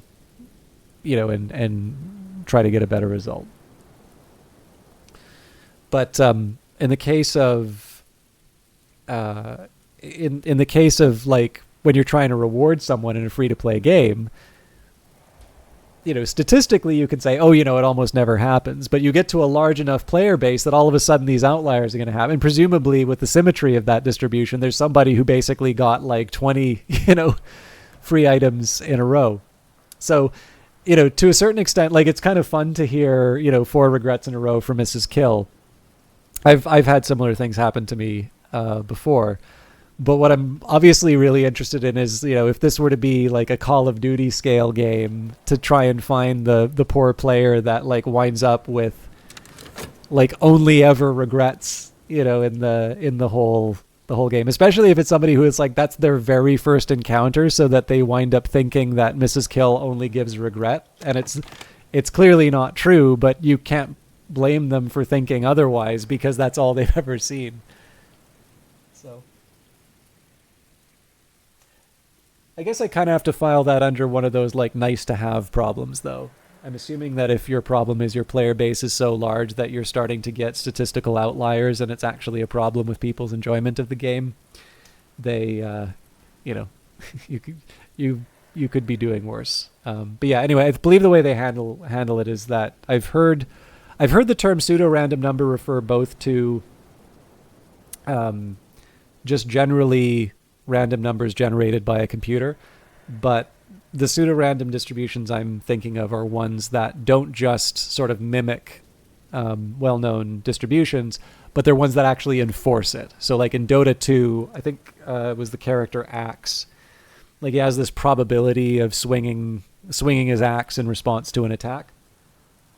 And there would be just these preposterous results where, 4 attacks in a row cause this powerful, swing to proc. And like if you're the player, obviously you feel like this is your high skill play, and if you're on the receiving end of that, you're just convinced that Dota is broken and either this guy is cheating or the game sucks.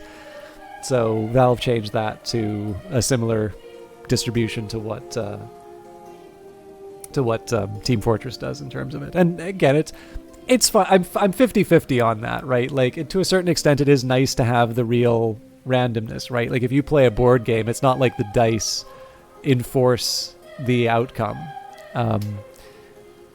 But on the other hand, we are, I mean, this is maybe a statement in terms of how mainstream nerd stuff is, right? We're now actually at a point where the number of people playing games can actually, you do actually need to start worrying about, I guess you technically always need to worry about them, but it is actually to a point where even if they are statistically unlikely results, the number of people that's happening to, it is actually still something that you need to think about. I'm sure this is of interest to like 2 people in here, so I'm going to shut up and I'm going to try and find out how to make a name day riddle.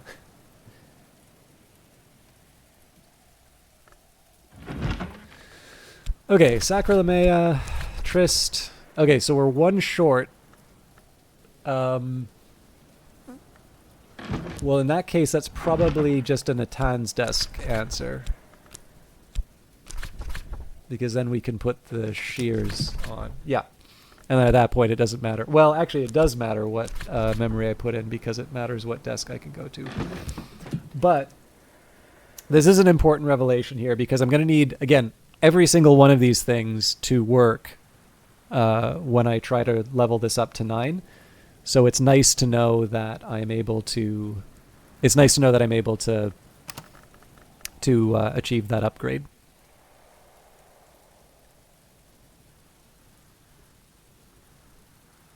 Yeah, so that's sort of there's a number of ways of doing it. Like you can enforce it through like the logic of the game, for instance. But I do know that there are random number generators that essentially just try to enforce the distribution. So like essentially, I mean, I get if you were like a master calculator, I'm assuming what you could do is you could sit down in a game that had something that enforced a distribution, and because you knew that, you had statistically unlikely results, you could then calibrate to get to not rely on those in the future.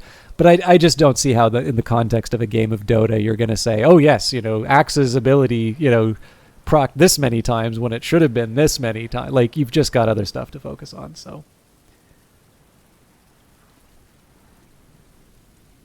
Oh yeah, for sure. Yeah, actually that's a really good point. I was thinking of like, Monopoly or Axis and Allies or something like. Sorry, those are such pedestrian examples. Twilight Struggle. There you go. That's the game. Or Gloomhaven. I've never played Gloomhaven, but But yeah, like, you know, when I was thinking of tabletop, I was sort of thinking of something like that. But you're absolutely right. Like I think the GM is always right. Like beyond just being an egomaniac, I think that is a really good rule. Because in the end, the reason why the randomness exists is so that you can introduce something to the story. You want that level of uncertainty because so much of storytelling sort of relies on tension, and sometimes there are going to be conflicts that you want to resolve, and you want to resolve them in a probabilistic way. But it should never get to a point where it's overtaking the story. Like, could you imagine Hollywood doing it that way, right? Actually, come to think of it, I think Philip K. Dick actually wrote... I think he may have actually written The Man in the High Castle using draws from the I Ching. So I suppose in that case, that would be an example where, you know, the outcomes were randomly determined. But then again, like, we should be so lucky to be as talented as him. But yeah, like the idea that, you know, imagine Indiana Jones, right? You know, I can't even remember who wrote. I know David Koepp wrote the Cold War one, the one where he went in the fridge. I'm really mad that I don't remember who wrote Raiders of the Lost Ark.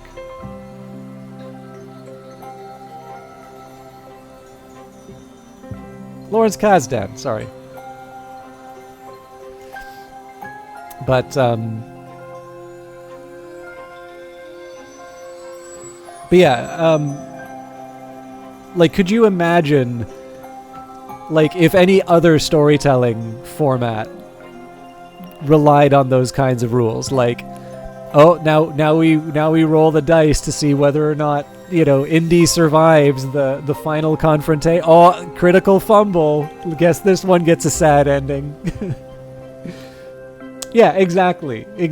Like that's actually really funny, because I know actually I said big climatic. That is exactly the scene I was thinking of, actually. And yeah, like, that would just be such a completely unsatisfying way. Like, again, I'm sure there are people who could do it. Again, like I said, I believe, as soon as I was mentioning that, I do believe that Phil K. Dick actually did use the I Ching to write Man in the High Castle, which is a hell of a book if you guys haven't read that. But even then, I'm going to guess that you know, he has a particular gift for storytelling that I'm fairly sure if the Book of Changes gave him some crummy results, he'd still be able to turn something good on that. That's a really good point, Krieg. If you don't want them to succeed or fail, make them roll. Well, then again, I guess in the case of this game, I think we've got a couple of examples where, you know, they write in, you know, there may be negative consequences for this, and as so far as we can tell, there aren't negative consequences. So that may be. I can see the value in making someone roll if they think that you're the kind of meanie that will actually hold them to account for the result. But I think you make a good point, which is, you know, if you're not that invested in the random outcome, maybe just save everyone the trouble. I'm sorry, I'm trying to remember the element. I think it's impulse that I'm missing. Oh yeah, that's the Allopoly book.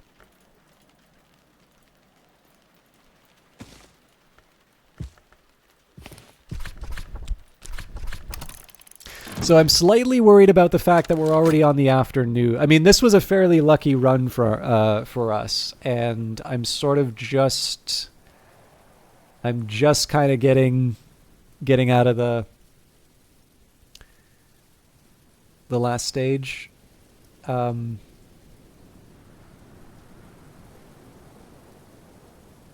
don't know. I think we can handle it, but I definitely need to go. I think I need to keep the heart and the tryst in reserve so that I can transform the memories into like a name day riddle and the Thunderskins paean. I need to get that in early, but the catch is I guess we wouldn't know until until we get a rainy day.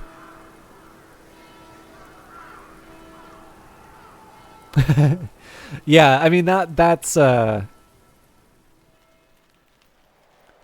the DM for that, right? Like don't allow for an outcome if you're not going to abide by it. Or have fun with it, right? Like I feel like I'm absolutely not someone who should be throwing stones on this, but I don't know. I feel like if you're signing up to run the show, like, be flexible enough to have some fun with it. At last I approach mastery. All right. So that wasn't as painful as I thought, but realistically we have about a minute in terms of a margin of error on going from 8 to 9. So I'm trying to think if the smart move here is to bring Reverend Timothy in by default on any given day. Or maybe I try reading some of these other books.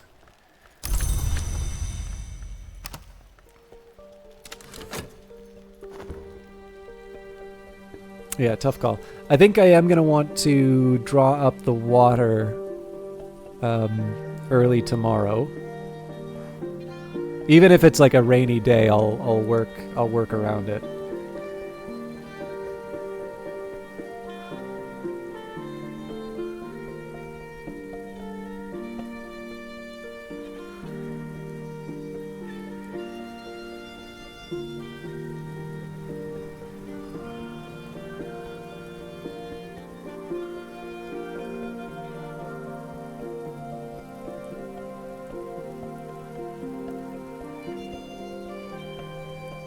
I don't know. I think we've got a reasonable shot at it, but I think I might get a precautionary Timothy at the start of each day.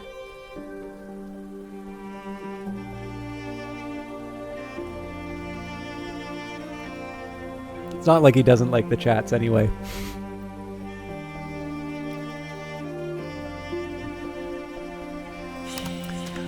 Okay, let's go early. So Hush House Well, lower the bucket, creaking into the dark. Memories fade, assistants depart, but the soul is refreshed. So let's grab our Faust here. Reverend Timothy always jumps at an offer of my company. A gale, alright. So Oriflammes, established 1776, Sense Signs Sciences. Dear librarian, we would like to offer you this opportunity to purchase In the Mallory, a lively account of the creation of each jewel at the world's beginning. A bit expensive for a 4-lantern text, but I'm not going to say no to new books. Alright, Reverend Timothy, there we go. Reverend Timothy is always happy to chat.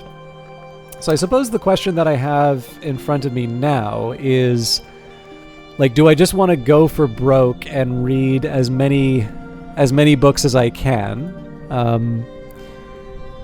Something like the Exorcist Field Manual and the Tantra of Worms shouldn't be that hard for me to read. The alternative would be for me to actually, hang on. Let's. I have a pretty good. I have a pretty good list now of skills. So if I take a look at my first outcome skills.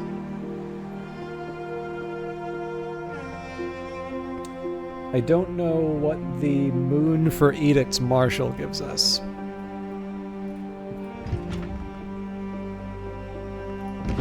That wouldn't tell me. This might.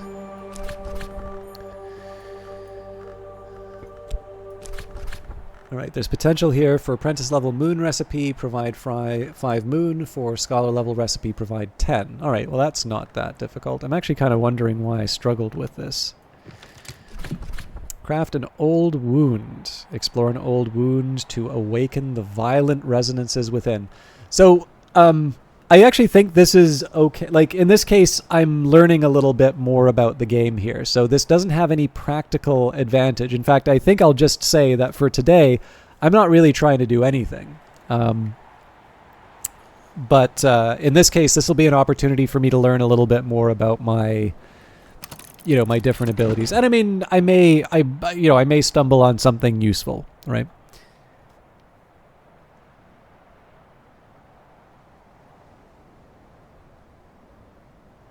Now, insects and nectars with moon seems to produce nothing.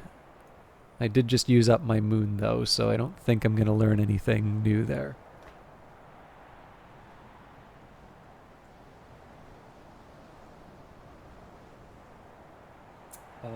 Edicts, Martial, and Edge I actually don't know. I should have checked that. But Glaciery and Lightsmithing with Sky. So this is a perfect opportunity to try something like that. So, weirdly enough... Okay, actually, let's... is there some kind of danger from doing something like exploring an old wound? Maybe, who knows, right? But the...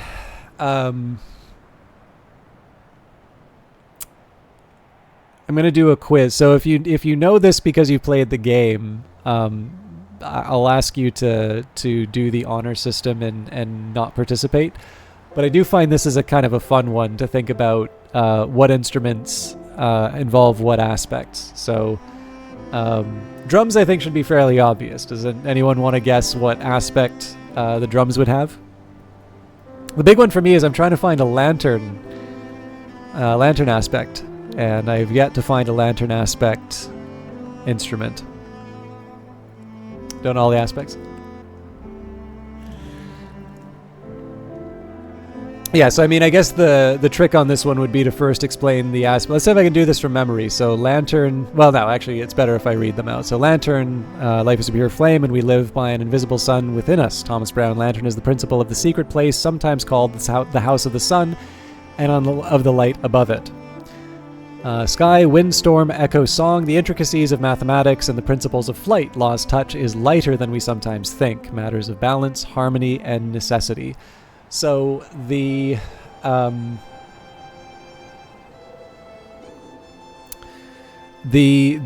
gimme for this one would be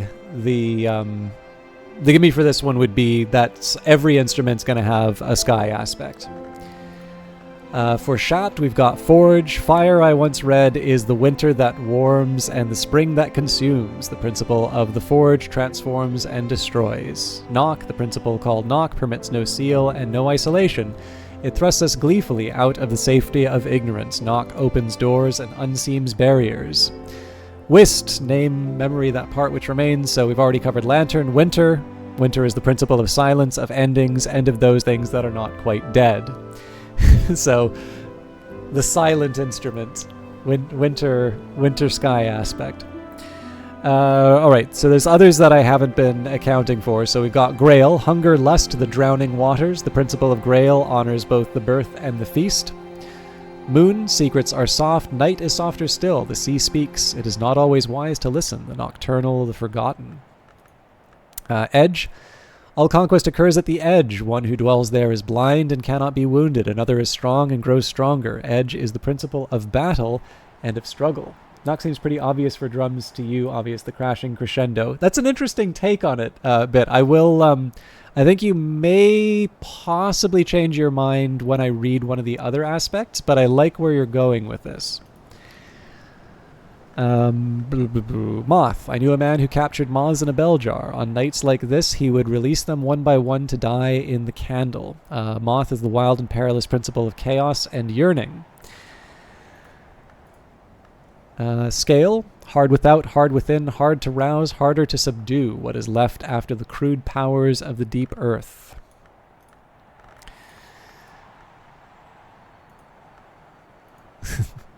Drums and dances as heart. So the heart relentless beats to protect the skin of the world we understand. The heart is the principle that continues and preserves.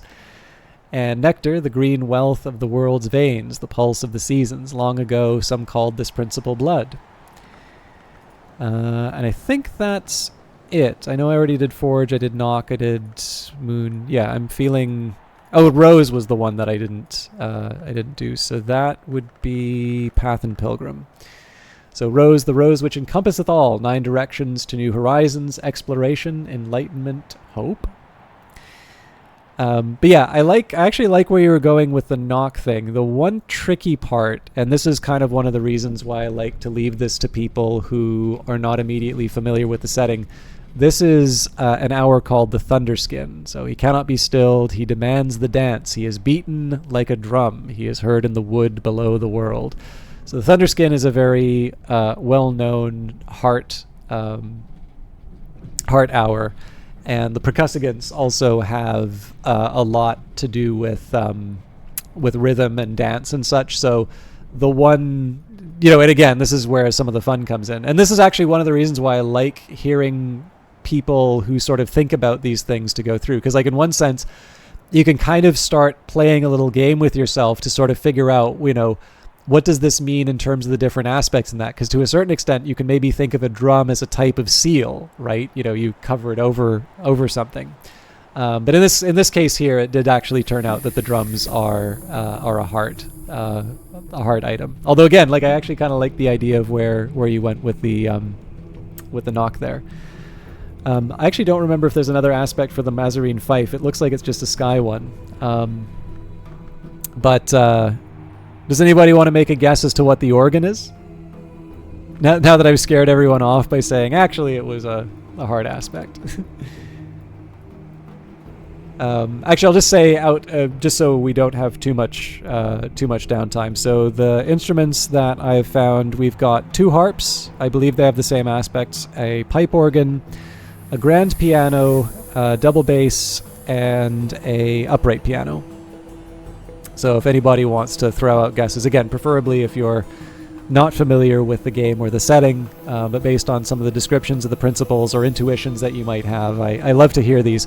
And part of it is just because, like, again, I've never been, like, in math, the best example I have is that there are the questions that I just sort of, like, nail and move on, and those don't always teach me something, because it's just sort of it's an affirmation that I, like, okay, I know this thing. So, like, if you ask me to take a derivative of, like, x squared, it's like, okay, 2x, and then, plus if you're doing the other way around, there's like the dx's and there's like the constants if you're doing integration and stuff like that. But just generally, these are like, if you do first year calculus, you kind of just learn how to do those.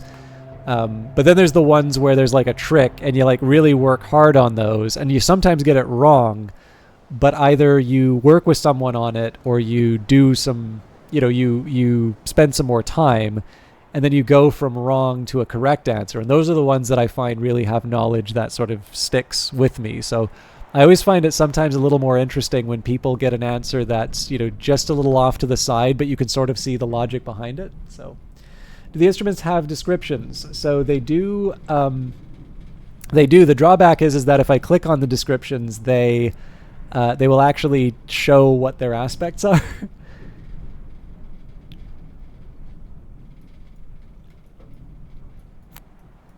But we can go through. Again, it's not a big. So everybody just kind of work that out in your mind, or don't look too carefully at the screen. But we can do the reading. So we've got the grand piano. Simplicity is the final achievement. After one has played a vast quantity of notes and more notes, it is simplicity that emerges as the crowning reward of art. Friedrich Chopin. The Mazarine Fife whittled according to Kitty Mazarine's patient, eccentric instructions. The Sunset Harp. I have been a string and a harp, disguised for 9 years in water, in the foam of the sea, the battle of the trees. The quivering double bass. The better it gets, the fewer of us know it. Ray Brown.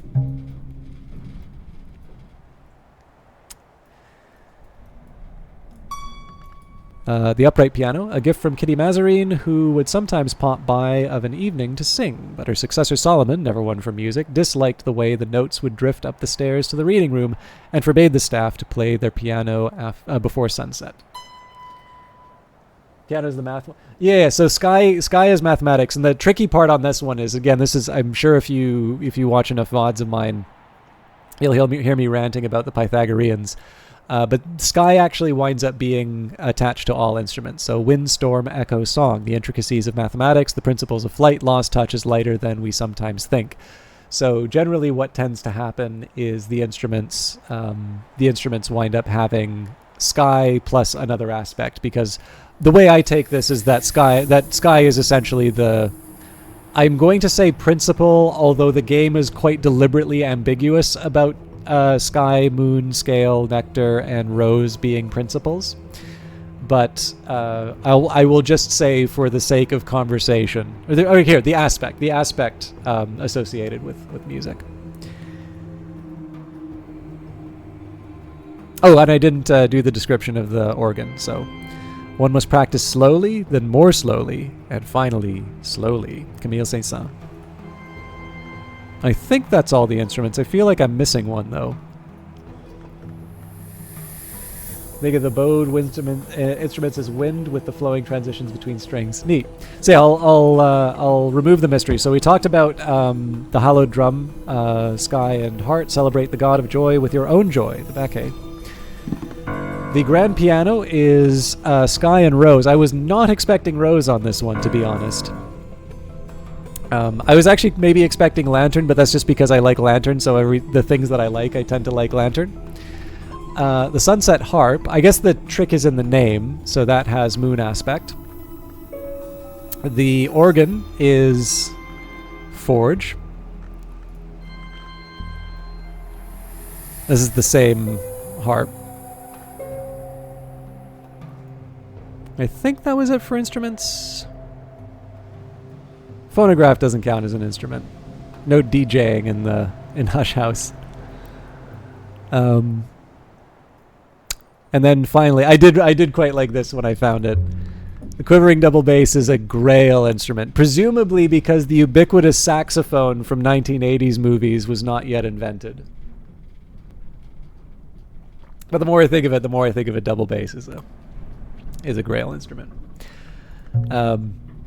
So to my disappointment, I do not yet have a lantern instrument, but there is actually one. So I know this is like, sometimes when you'll stream a game, people are like, oh, just play the game. Like, I remember had some dickhead come in here and it was like, oh, so Crowcross Sands, like, you know, oh, I'm sorry, am I boring you? Like, it's not like there aren't other people streaming this game.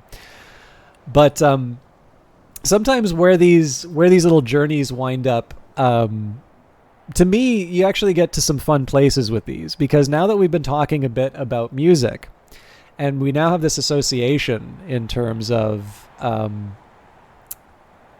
this association with music and, you know, sky and such, you'll see that a few of these skills actually do involve music. And Scal, first time watcher, just jumped in because you've given yourself carpal tunnel syndrome playing this game, wanted to watch someone else discover the delights.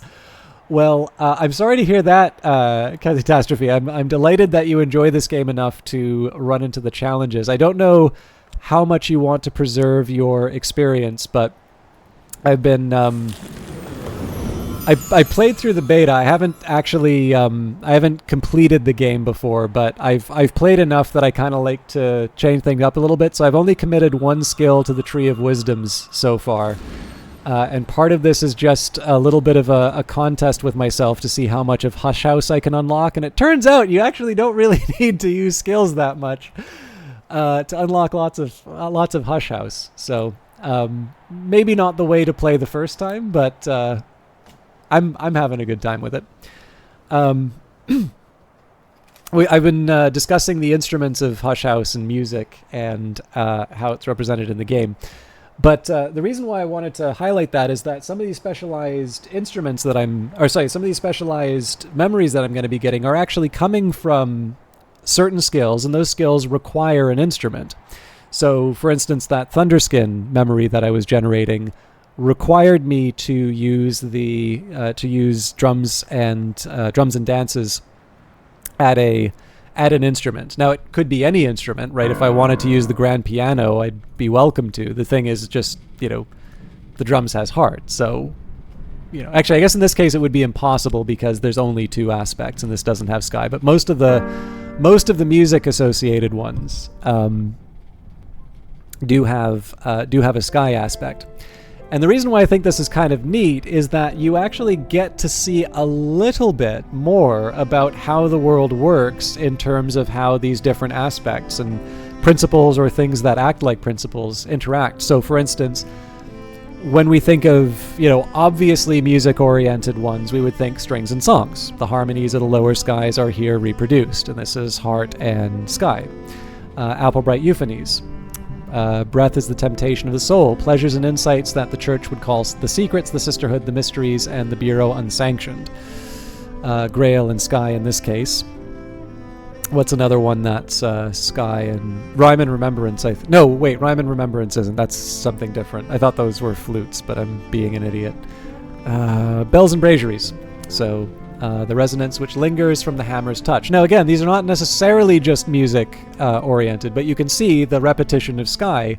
And as it happens, if you try to do the level 10 recipe, the scholar level recipe, usually they'll ask you to use them at instruments.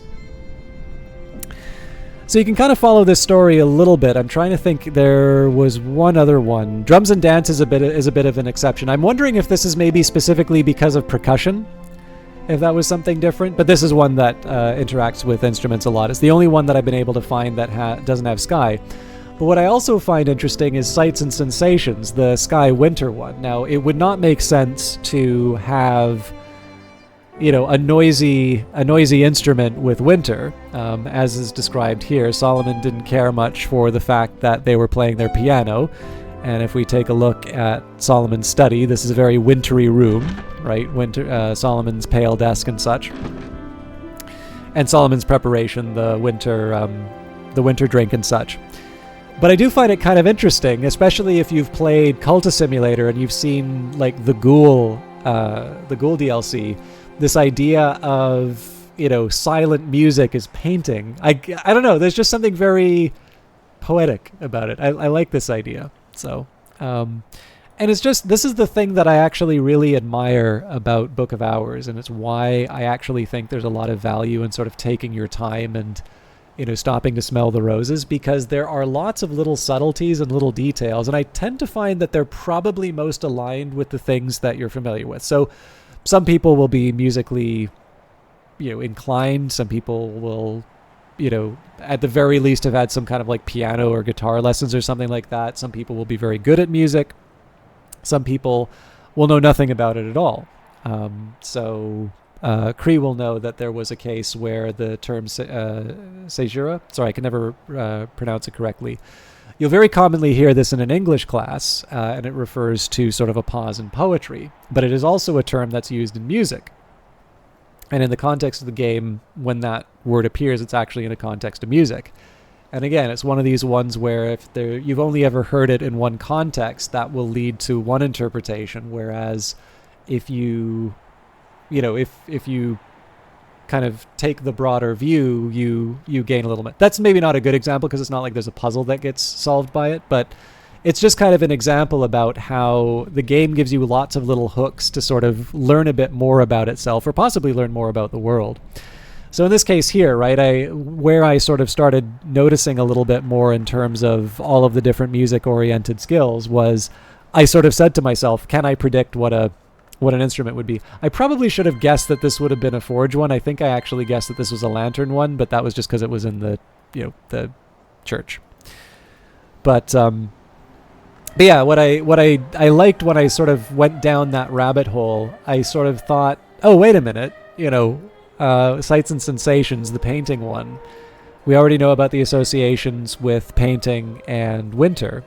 But to see it particularly mixed with Sky and suddenly this idea in my head, and again, I may be wrong on this, but like I like this idea of painting because of its necessity for silence is winter's music. Whether or not it was intended that way, like I just sort of think that there's this nice coherence in the game behind that idea. In any case, I have a much more practical reason for wanting to engage with that. Oh, hell. Glazier and Lightsmithing, right.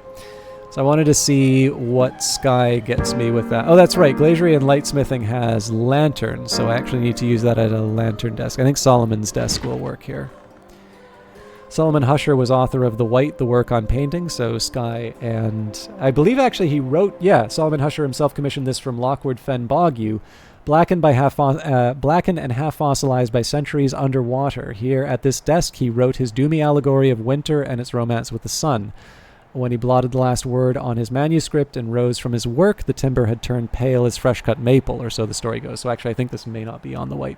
Oh, Cree, did you get to see the Apostle run that I did? That had Julian Cosley as the long, right? I can't remember. Sorry, you're now the archivist.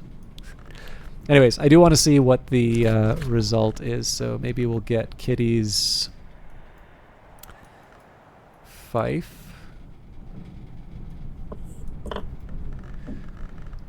Let's take Glazier in Lightsmithing. We'll add Faust. Interesting. Dear Day Lens.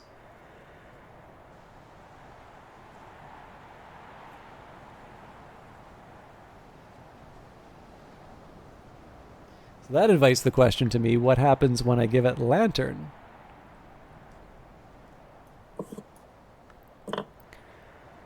I think that was the first one you started watching at, and you do remember JC. All right, well, you may like this thing that we found in the Nocturnal section.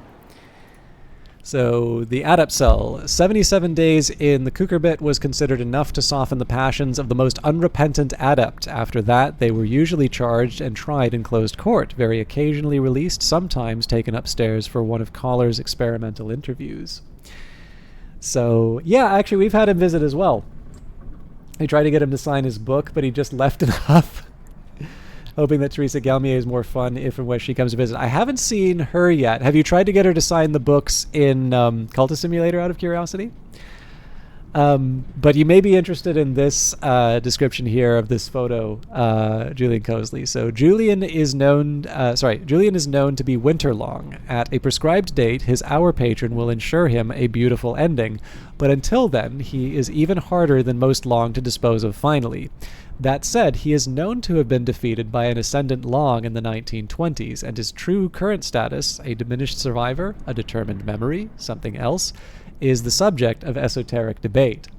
So I think in this case this is a reference to the events of the Apostle Legacy. Although I do also note that the Tryphon painting, so we've got Lady Tryphon here and also one in the Flood Gallery. This is the Flood Gallery, right? Yeah. It just says a very old portrait in the Byzantine style. Thank you very much. Have a wonderfully... It must be a late dinner for you, but thank you very much for hanging out. And again, thank you for your kind words. It was definitely the pick-me-up I needed after a rather frustrating moment. So a pleasure having you. I hope you have a great dinner. And if you're going out for dinner, I hope you run into some interesting people for an interesting chat. And then the last one that I thought was neat about this cell was a bed stamped with sigils to discourage access to the Mantis in Dream. So, something that I wasn't familiar with as a possibility. The idea of a person's memory of themselves being so strong that they keep on living simply because they don't stop believing in themselves is a delightfully shonen trope, reborn as Julian Cosley in another world. I am actually also there's actually a number of things that I'm curious in terms of the status of Cosley, just given the fact that I ran into him before. But now I sort of want to see what happens the next time I talk with him. Okay, I wanted to see what the lantern recipe for this thing was because apparently I recorded the wrong one. Let's set you up over here. And if I give you the Watchman's Glass... Also Dear Day Lens. Alright.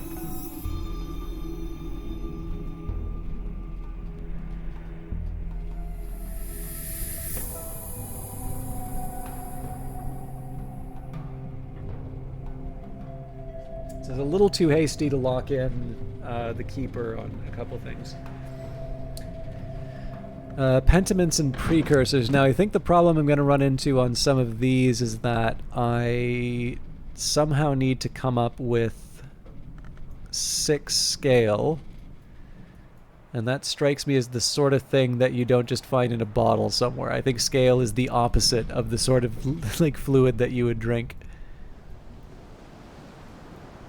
And then I suppose the next question would be, do I really want to spend this much time experimenting? Like, the main thing I was looking for was just getting some of the basics down. They're crazy about the serpent-style glass here. Okay.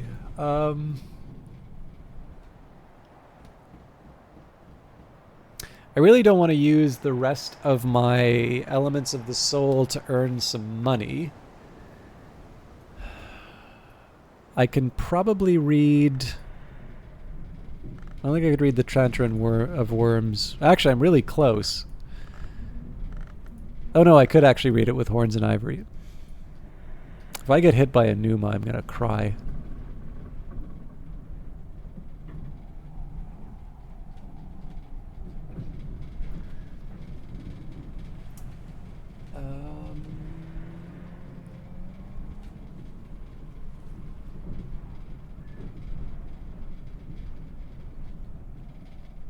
Could try and make a Ruby-Wise Ruin, but I haven't really needed one of those yet. And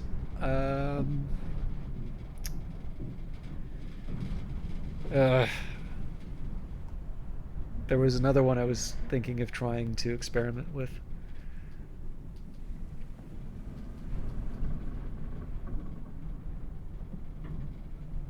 So I'm just looking at my sheet again.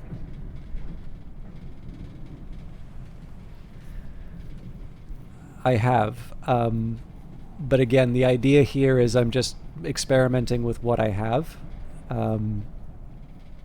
So the idea is if I read a book, that puts me down an element of the soul on the day when I'm experimenting.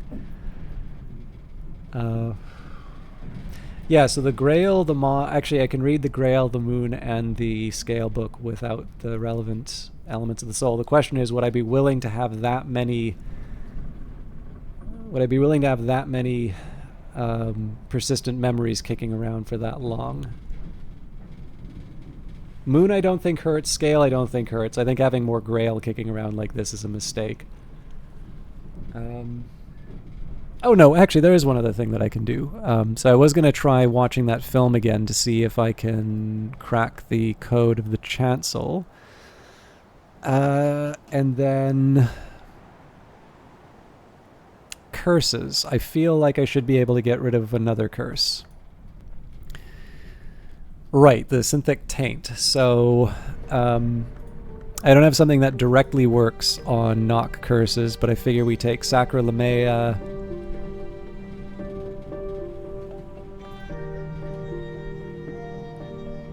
Wait a minute.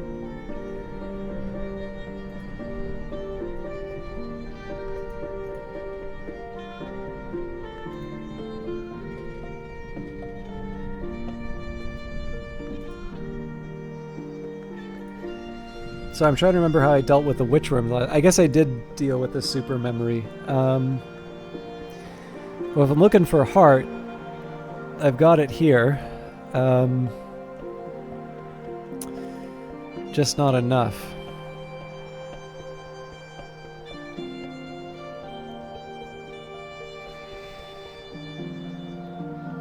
I don't really need to think this much about it, to be completely honest with you. I'm just trying to think...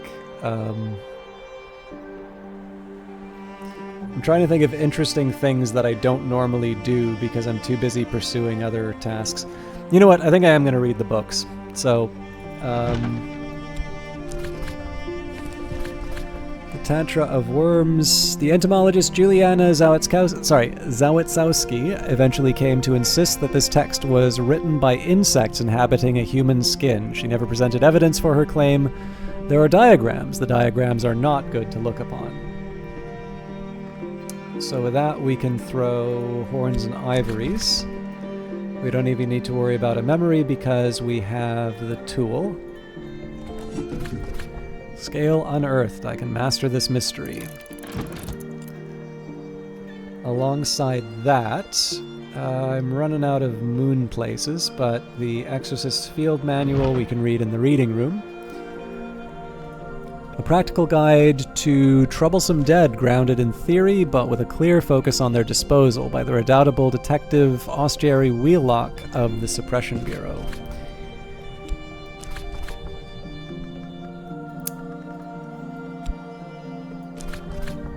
Moon, a culmination. I can master this mystery. Enough moon to match mystery moon. I think I'm going to leave the shaft open because I might want to try and mess around with some knock business.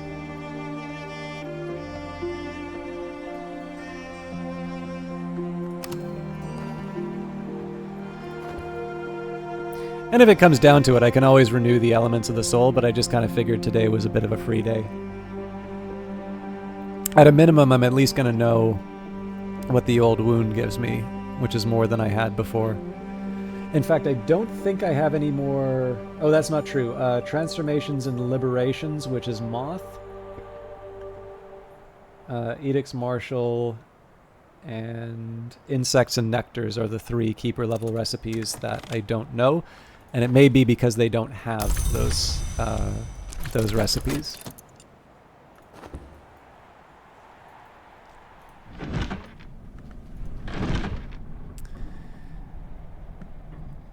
I suppose the only other thing I could have done, I'll maybe do this with the Shapt, is getting the Omen. Oh, that's interesting. So the old wound is a persistent memory. It offers Edge, Moon, and Winter.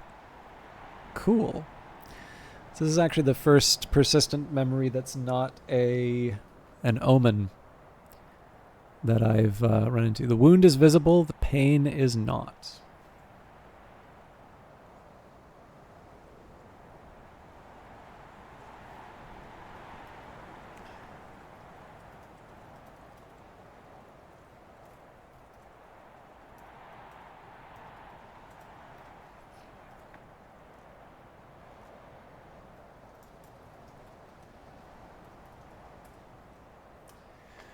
I am definitely going to make some use of that. Unfortunately, I do believe I'm short on... I do believe I'm short on Edge to figure out what this will give me. I might get lucky... No, I can't get a contradiction from Timothy. But... what does Flint Iron Stag have to show for... Okay, that doesn't help.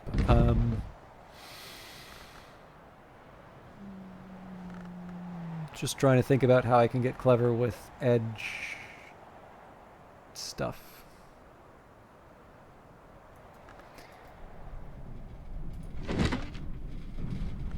So Edicts Martial has Moon alongside. So the Dispensary doesn't help me. I don't think Moon is an alchemist thing either. But the Noctuary would work. Unfortunately, the Noctuary wouldn't take an element of the soul that I have here, so that doesn't help me. The desk doesn't help me because of the... Well, hang on.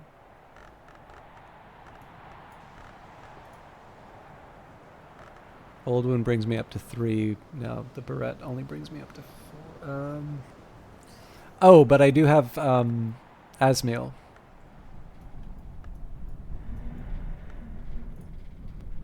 Or sorry, Perniculate. Asmiel's something different.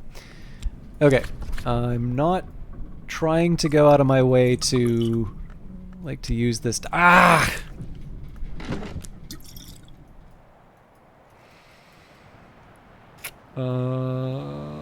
I know this takes Edge, I just don't know. Oh, it does take Forge. Cool. I suppose the this should have been the hint that he was a bit 4G. Okay. So again, all I'm really trying to do here is see what the Edge aspect gives me.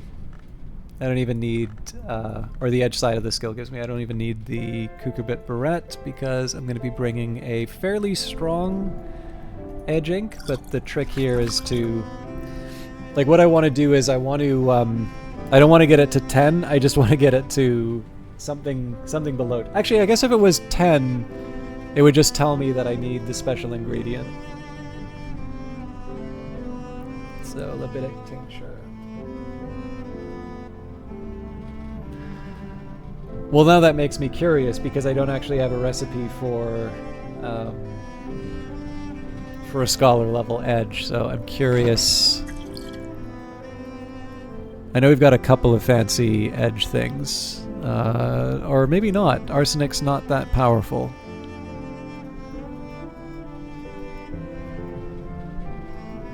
I always thought there was like an Edge bottle somewhere around here. This is the Nectar. I mean, Libidic Tincture is a start, I suppose. I guess the real tricky question here is not so much... it's not so much can I get a powerful edge aspect, because obviously I've got 2 of the powerful inks. The question's more, can I get to an edge area that makes use of it? So the chancel, for instance, can't do anything with the... Oh, actually, maybe devotion? See, I had this working hypothesis that if I added Disciplines of the Scar, we might have some kind of luck. But that didn't work out. We may just need a higher level of edge, though.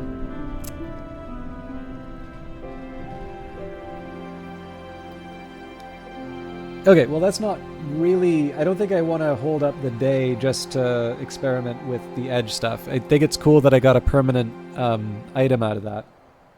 I think the real question here is, do I want to use this shot to get my omen, or do I want to use it for something else? And I don't think we need to make that decision right away. I think we... hopefully it was a worm diagram. Sorry, I didn't see that comment before. I don't think we actually need to make this determination quite yet. There is a side of me that would like to... A little water splashes onto the stones of the well to nourish the mosses there. I think I'll wait to see what the end of the day brings, and then we'll figure out what's going on with the gale. Alright, Reverend Timothy really wants me to get enlightened. Start.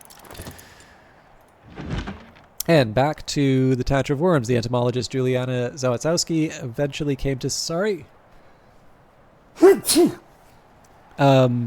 Eventually came to insist that this text was written by insects inhabiting a human skin. She never presented evidence for her claim. There are diagrams. The diagrams are not good to look upon. Sorry, the insects are trying to get out. The Tantra explains various less than practical countermeasures against the worms. The serpents which are not serpents. Moth and Winter are closest to them, and so understand their weaknesses, but both have their own perils. The Lionsmith crushes them, but that's not recommended for mortals. The worms have always been eager to inhabit us. Here are the practices which make us inhospitable to them. There are diagrams. The diagrams are not good to look upon, and none of the practices they show would allow the subject to survive. So, let's see. That gives me fear. Well, I guess that's more edge to work with, I suppose. And coil and chasm.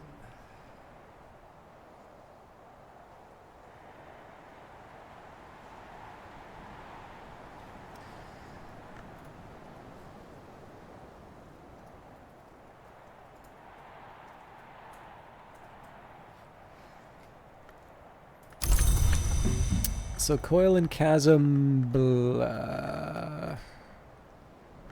it's actually not a bad time for me to try and follow up on that. The catch is I need to restore my health, but you know what? Worth it.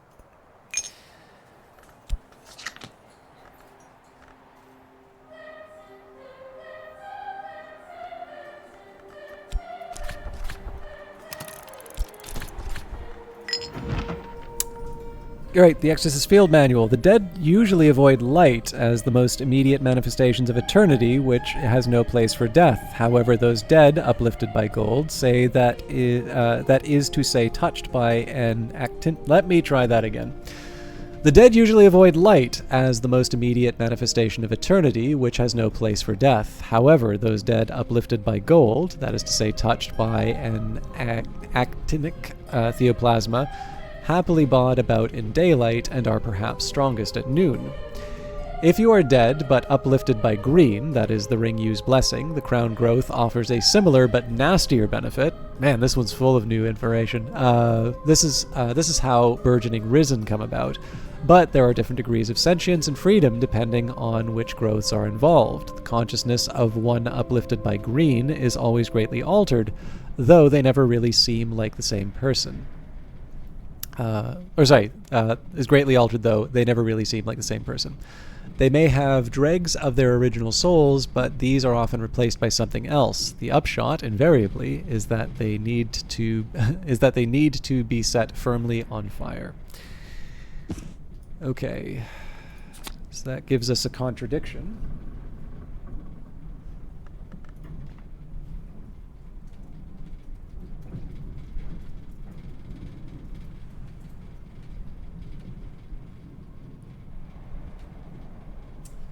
So up to 159 texts recorded here, and another Edict's Marshal. I am absolutely spoiled in terms of things to level up. I do need to pick this one at a time, so let's say Coil and Chasm first.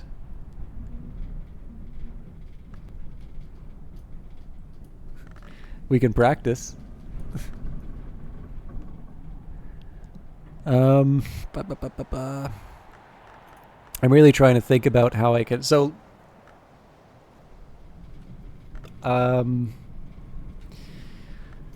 Heart with Coil and Chasm...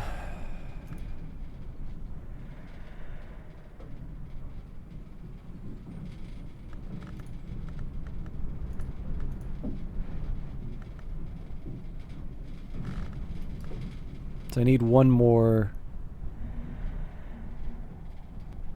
memory, but that's easy because I was meaning to read Wrapped in the King anyway. Oops. Ambrose's desk. Okay, so I'll read Wrapped in the King. The Omen's gonna like go away right away, but that's fine. So one Coil and Chasm spoken for Fear. If I want Edict's Marshal, I need to get the Tryst back. I don't mind getting the Tryst back. Edict's Marshal will require 2 memories, either Moon or Edge, the contradiction. And I guess if I have to, the Old Wound, but we'll see if I can maybe get something else for my trouble.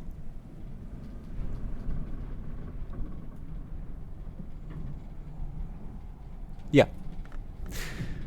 That's the plan.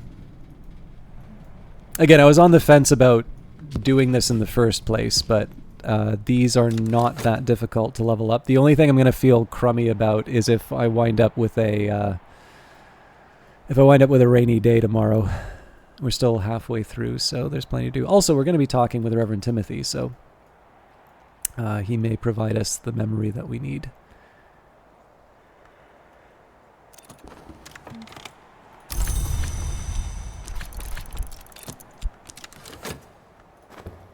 But the other thing too is I don't really want to hoard the persistent memories that much. Like, they exist to be used. So if I have to use the Old Wound, or if I have to use the Earth Sign to make progress, I'm not going to say no to that.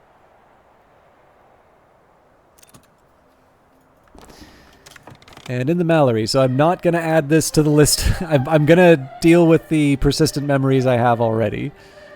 But that is another one for the list. I'm a little short on money, but either next season we'll have another visitor. I'm actually kind of hoping we don't have Numa for the next little while, but that's also another source of Spintra. There's the Earth Sign.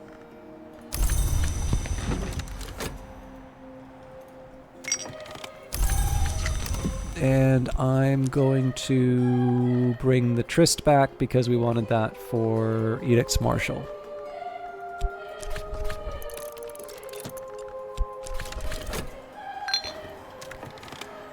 Gossip doesn't really help me, but I'm not going to complain for free memories. At this point, we're making the most we can out of the day. If I get to keep a persistent memory, great. If I don't, we work on leveling up Coil and Chasm until we hit a rainy day, and then we move on to the next one. And maybe that'll be the point where we read in the Mallory. I'm not sure. It's not like we don't have things we can read. I'm just going to keep the Thirsting Tantra at bay, because if it's resurgences and emergences, I have absolutely no idea what to do with it.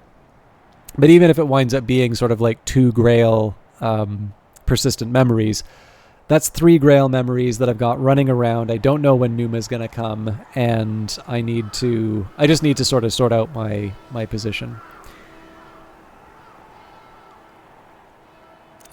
All right, Solace I don't think helps.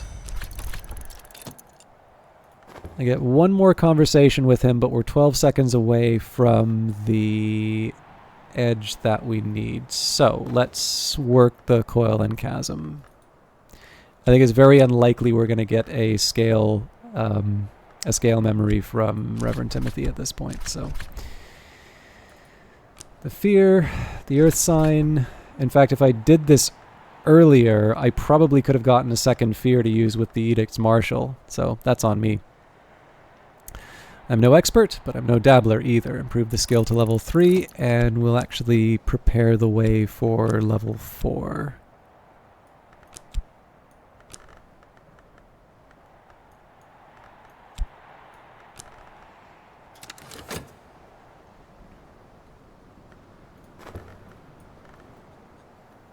Yeah, I don't know. A couple of things I could have done differently for today, but overall, I think the one thing I don't like is I did a little bit less experimentation than I wanted, but finding the old wound was actually a really helpful one. We got Edicts Martial relative... Actually, we just got that on Friday, so it's one that I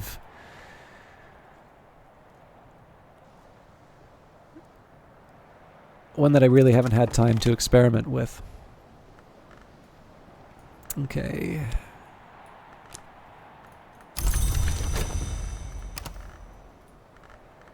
We might as well wait the 11 seconds. I guess if I can get one more conversation with Timothy in, so much the better, but...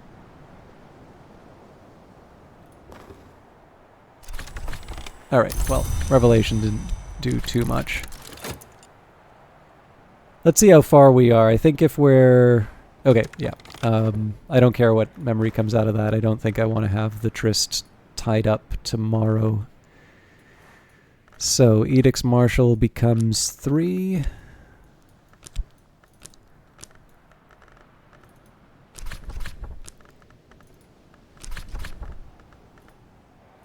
Yeah, and only the old wound fits. So a nice to have would have been to try and use the Gale with one of the curses. And I'm sure there's a way that I could have made it work as well, but I don't know. It didn't seem to be that big of a priority to sort of put the day on hold. So in a perfect world, I think we pull Timothy out first thing in the morning. We'll focus on Coil and Chasm again.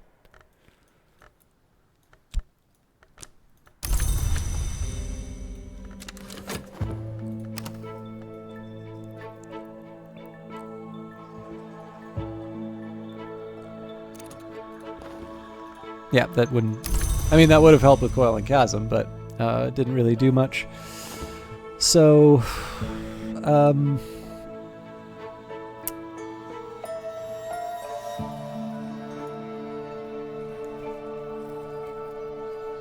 Wrapped in the King seems like a good thing to read no matter what first thing tomorrow. So we'll start with assistance from Timothy. We'll also jump into Wrapped in the King right away. The big question is, mostly this is coming down to what do I want to commit, before I know what the weather is.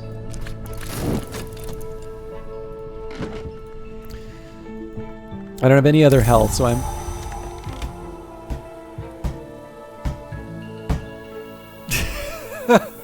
I really needed everything to turn my way on this one. All right. It's hard to be upset with this, but this is inconvenient, let's say. All right. That's fine. Let's put the plan into motion. So, we're going to rely on Reverend Timothy to supply us with our usual... Oh my god, sorry. I've got a tablet that I'm using here. So I'm down one element of the soul, which is not... Well, I might be able to turn it into something different. So do the Beguiling Melody, and I want a...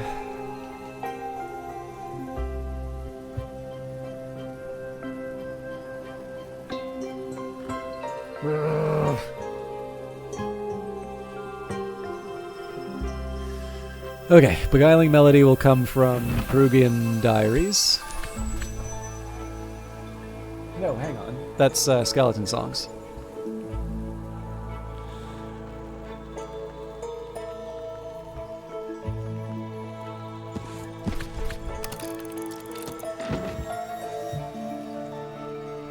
Cheerful Ditty is the Peruvian Diaries. We'll try and turn the... Yes, okay, we use the Tris to make the name day riddle. That's quite straightforward. I need a... we'll use a Storm for the Thunderskins Paean. So that I need to save the harp for. Right, so we save the... Okay, so the Trist makes the name day riddle, the health makes the Thunderskin, and somebody's got to get hit with the water as soon as possible.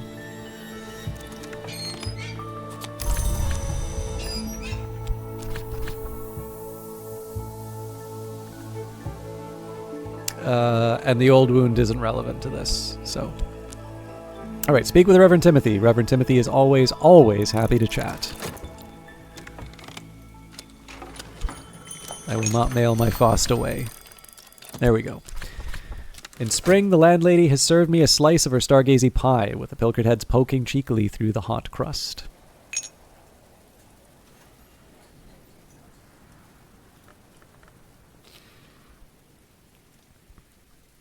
So I think what I'm going to do here, when I use the Trist to create the name day riddle... Ah, no, that doesn't work. No, I think that's the one I got to use the sweet bones for, actually. Because name day riddle takes a long time to make.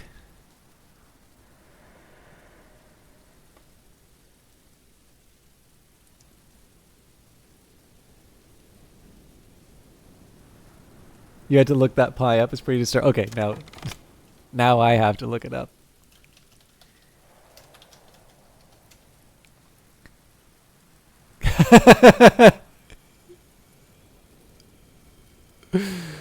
British cuisine strikes again.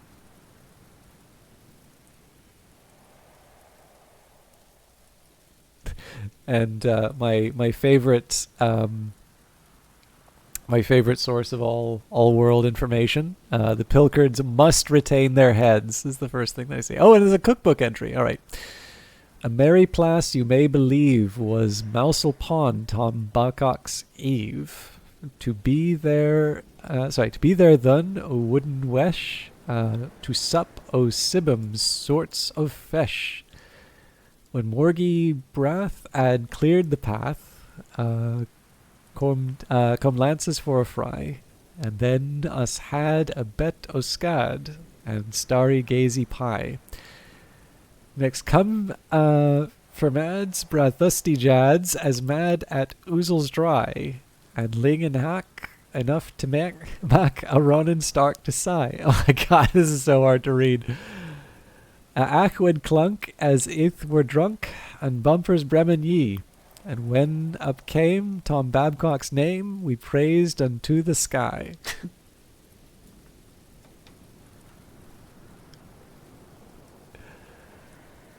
Cornish, I believe. I don't suppose anybody here has read the Baroque cycle, have they? Because there's a wonderful moment with what is the politically correct term? A Gaelic lilt. That impulse is a good start. So that's one element of the soul I don't need to use.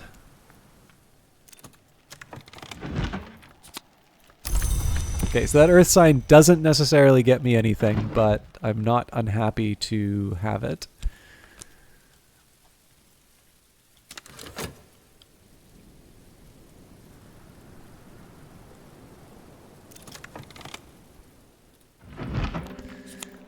Storm.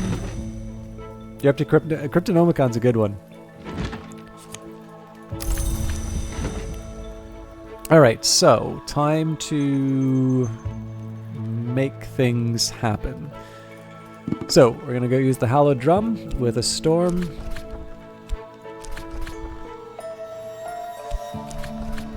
Drum up a heart music.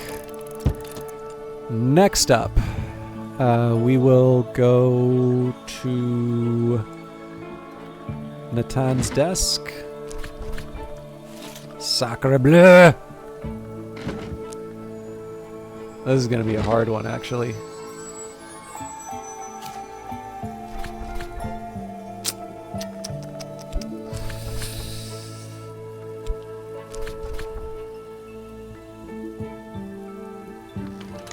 Are you kidding me?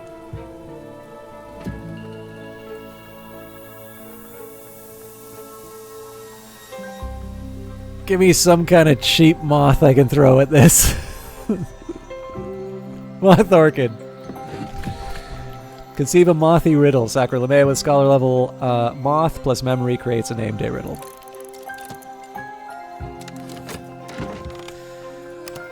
And let's just make sure the Sweet Bones is ready for another entry in a minute.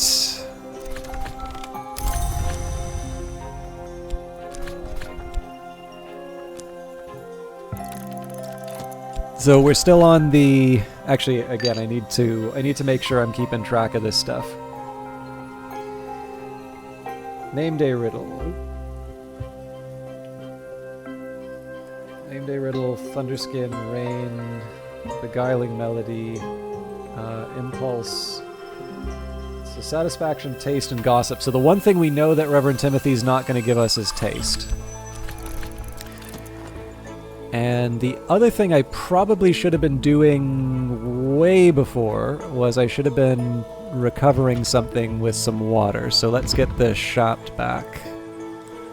It's probably a little late to move the needle on something, but I don't think it hurts to have some spares.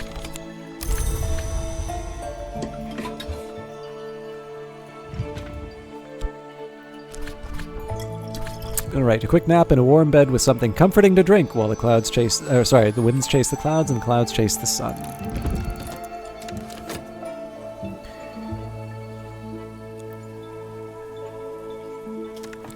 Now, actually, the real question I should ask Bit 101 is...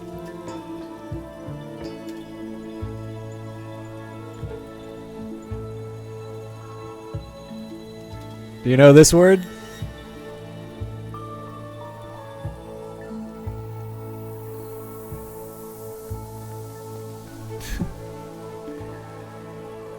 Mary Smith's from it. Ah, all right. You're in for a treat.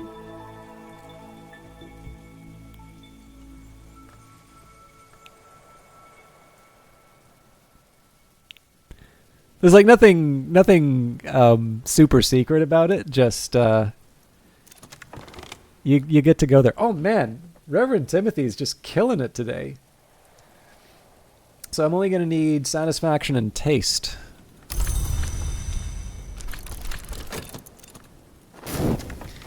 Okay, what have I learnt? Memory, taste. Every sweet has its sour, from Emerson.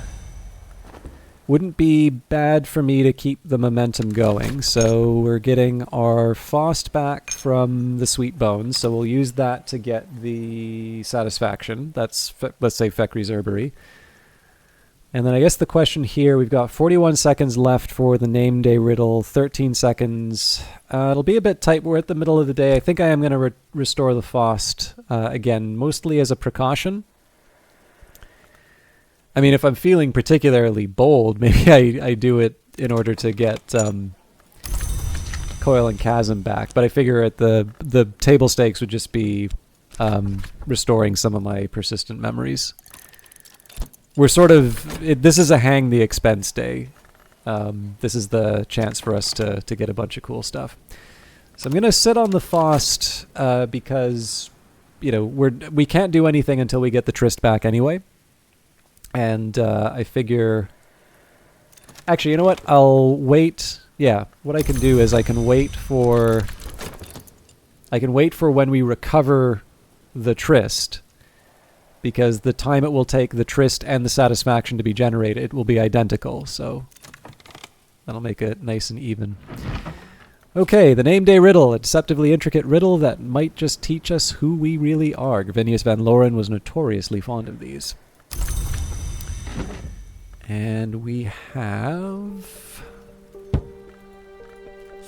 bongo music, a song of joyous sacrifice.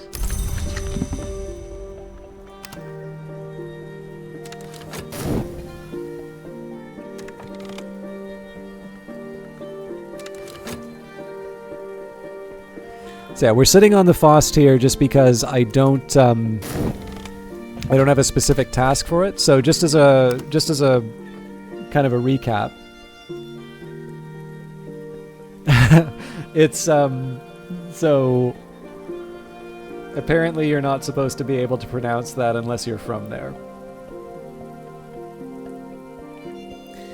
So I'm just gonna double check. We're so close to being able to get our second 9th level skill.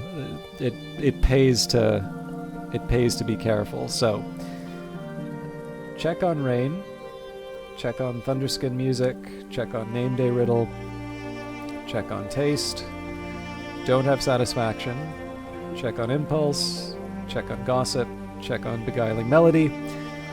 So we have the Fost that we need here. So what I'm going to start doing now is I'm going to start trying to fold back in some of the... Actually, we can wait for the end of the day. Unless I think I can come up with some moon. Not Disciplines of the Scar. Where are you? Edicts Marsh. No, actually we can do that. So,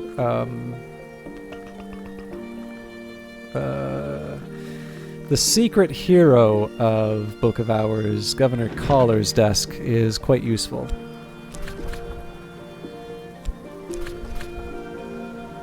So we combine that with a lunar globe. Oops. Combine that with a lunar globe, and we should get the old wound back. Explore an old wound to awaken the violent resonances within. Keeping the Fost aside in case we need to generate the Satisfaction. We'll find out about that in 26 seconds.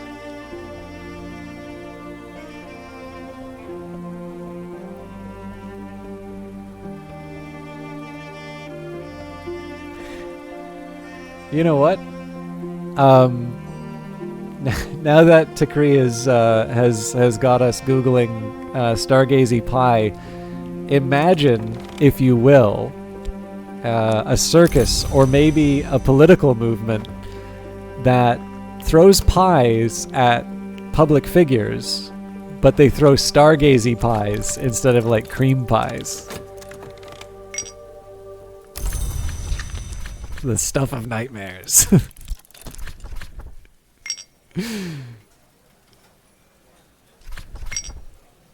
Yeah, it's much more effective than like shaving cream or banana cream pie or something like that. If someone throws a Stargazy pie at you, number one, they put the time and effort. Then number two, you'll be having nightmares of fish heads coming at you at high velocity for weeks.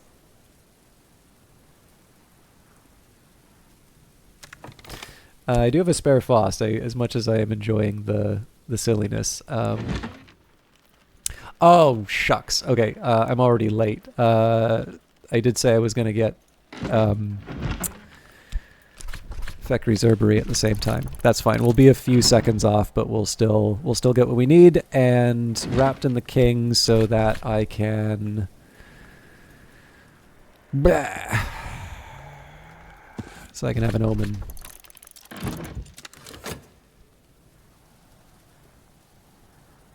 Not a bad day's work overall. Okay, now I'm gonna have to look this up too. Everybody's got pies to recommend. My God, lightly salted fermented Baltic sea herring, traditional to Swedish culture since the 16th century. Okay, yeah, there's no pie part to it. Well, I mean, just get a good flaky crust and you'll turn anything into a pie, but... Poutine pie. It's Canadian effect. I am delighted, by the way. There's a bunch of Canadian cuisine in the other RPG that released recently. I am, of course, referring to the little indie known as Starfield. Move gingerly while the pain lasts. So this isn't directly necessary. This is more just a nice to have. It's almost Thanksgiving. What's Thanksgiving poutine?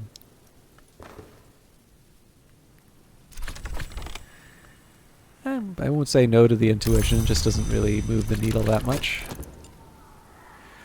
Okay, that's the hurry the hell up sound. So we've got 11 seconds on the Trist and 28 on the memory. So yeah, I kind of blew it on timing, but we'll be fine. And we actually got out of the day. So we got out of the day with the memories that we wanted, like the persistent memories that we wanted. We got level 9 resurgences and emergences. And we are well positioned to be able to move up the coil and cat. Like, so when it comes down to it, we only have one skill that we're sort of short on. Or, sorry, one skill that we need to follow up on the persistent memory. I think even the Swedes wouldn't stand the smell of baking that as long as necessary to make a pie. All right, let's make the magic happen.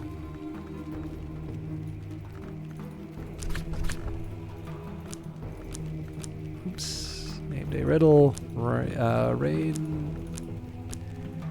And finally the efforts. There is always more to learn. Improve this skill to level 9.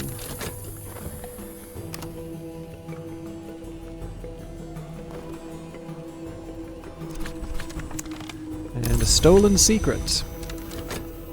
No elements of the soul to commit to it, but hey. So just in prep for tomorrow, we need 3 memories, nectar, or scale. So fear, impulse, earth sign. I think that's it, actually.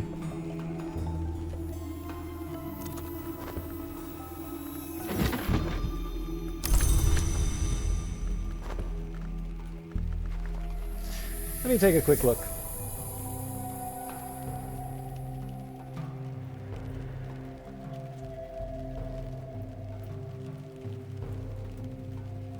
No, hindsight I think has scale as well. Yeah. So hindsight, impulse, and fear. Then I don't need to give up the sign.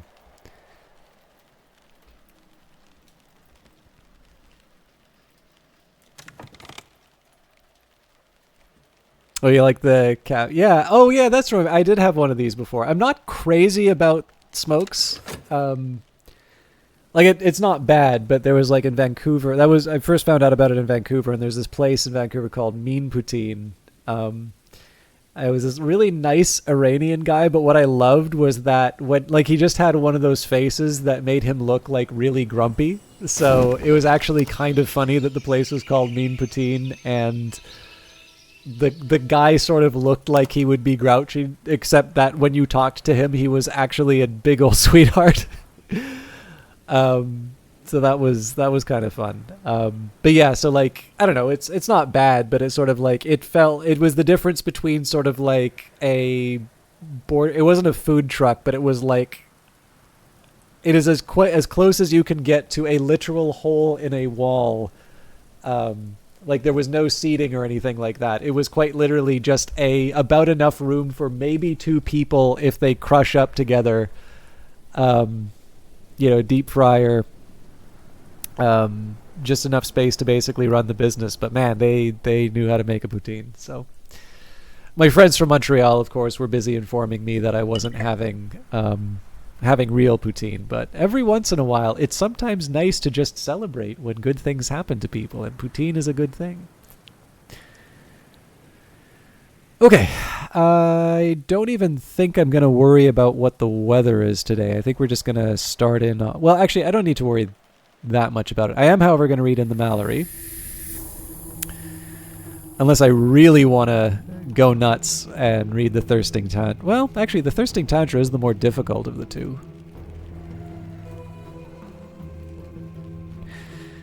Why do I have the feeling I am instantly going to regret this? Let's...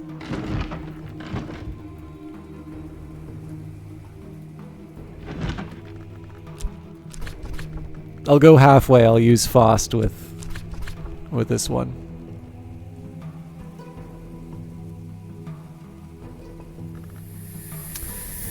Alright, The Thirsting Tantra. C.G. Burial, the Temperance Campaigner, published elements of this in a pamphlet, which had to be withdrawn and destroyed after it became popular.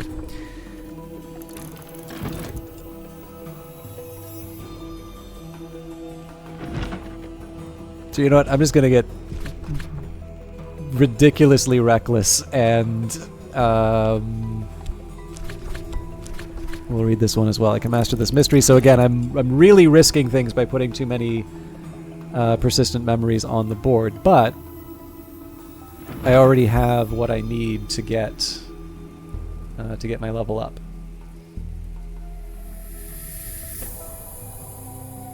So good old-fashioned exorcism for girls to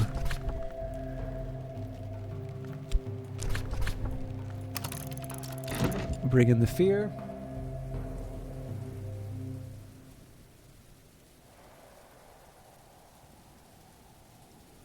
I think Nin's Cages provided hindsight. I'm actually going to verify that. Not the pop-up book version, the real version.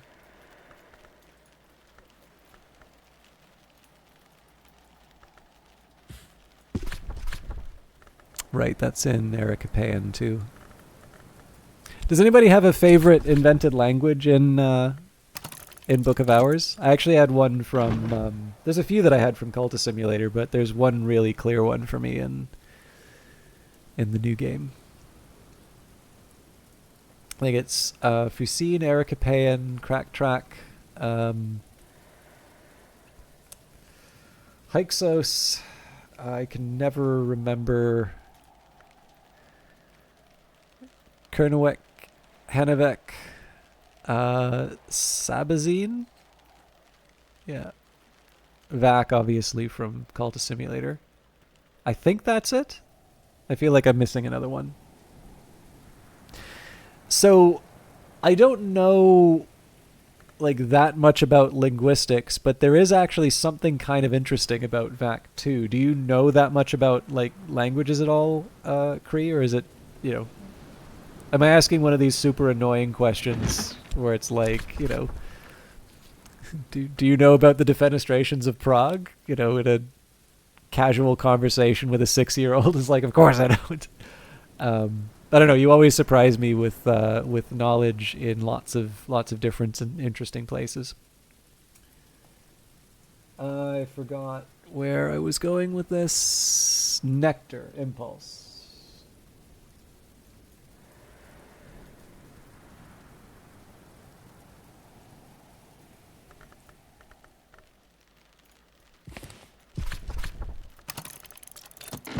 Okay, so that'll get me Coil and Chasm. We'll read a couple of books. You know, a little bit, a lot, but not usually anything useful. Yeah, you'd be surprised what's your defenestration in the Amazon is decreasing.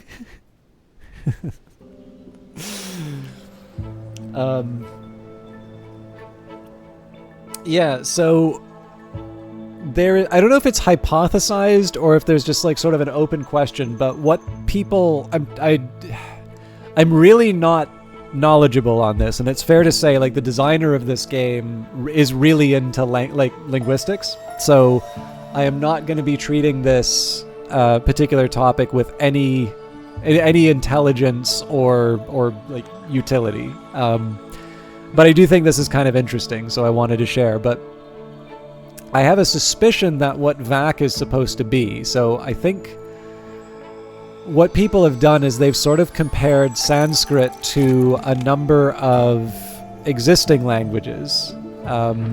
And, you know, obviously Sanskrit is from sort of the subcontinent, whereas Latin, you know, you have more over in the West.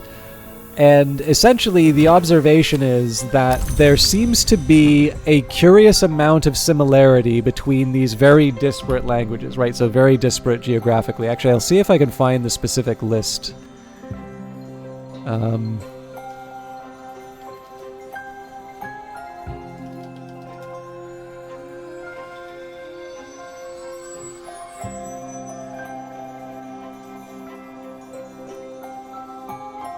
Yeah, so they point out the similarities for certain words between English, Old English, Latin, Greek, and Sanskrit. And there is sort of this idea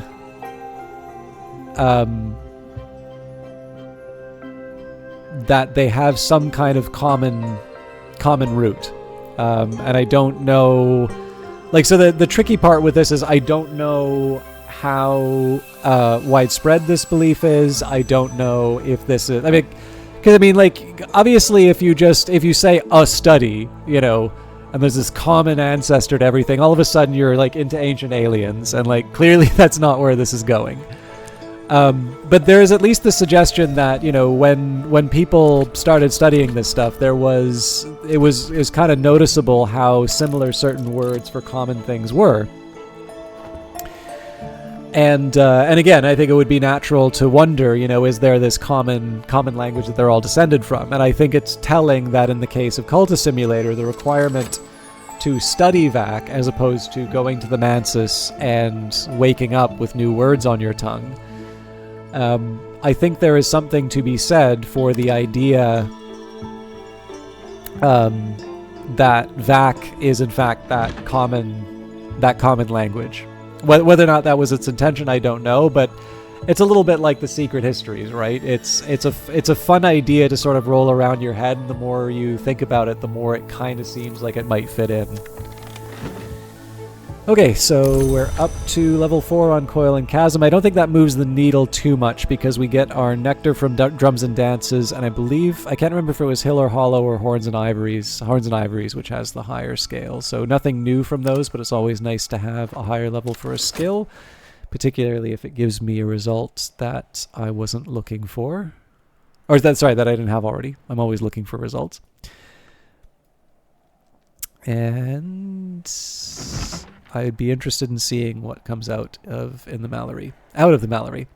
A lively account of the creation of each jewel at the world's beginning. Lively, yes, but also almost entirely nonsense. Pearl, the tears of the forgotten moon, caught by the lionsmith in his net. Ruby, the blood of the first bird, sung by the lionsmith's hammer.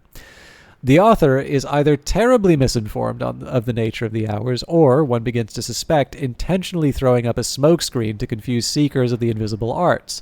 But there are some useful crumbs of fact to be picked out of the daft and gaping cracks. I wonder if this is Anbury and Lapidary. Yep. And Foresight. All right, let me write that down.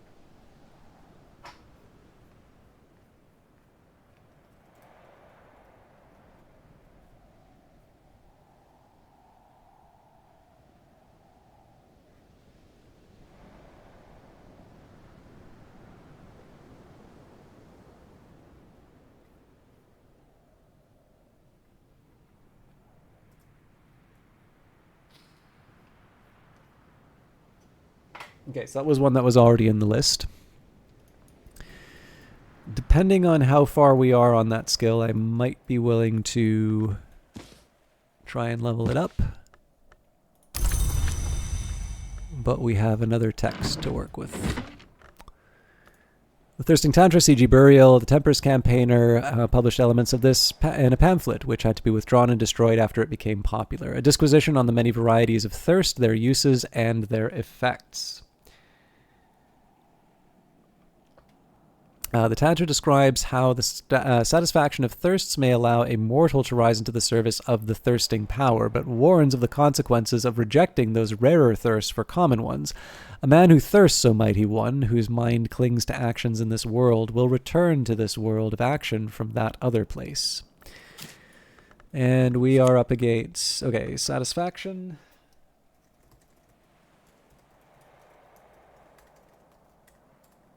Now to 160 texts recorded. Again, there may be some that didn't survive the beta or got a different name, so I don't want to make an estimate. Ah, new skill. Exciting.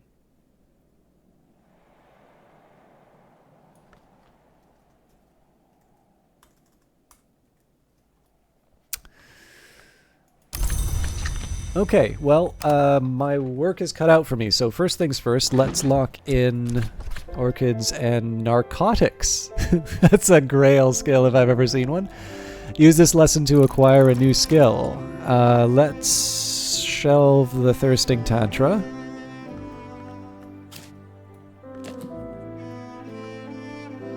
Okay, Anbarian Lapidary. That's probably what I'm going to have to save for the next day. Oh, not even close. I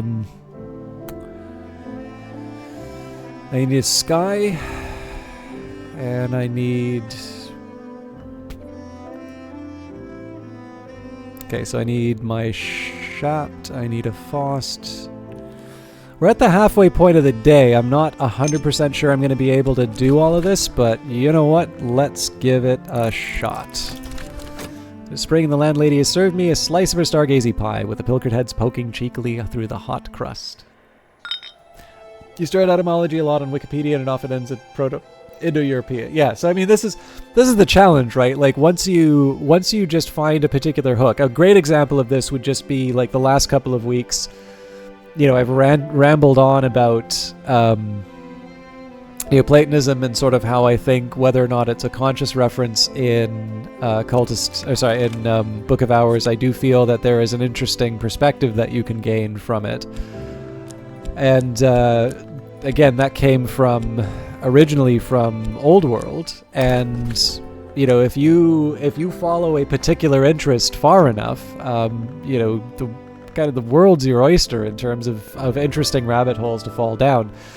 But I always feel a little bad because, you know, I also sort of know that for most things I'm just some kind of dilettante, and so, you know, I don't have as much to say as I would like.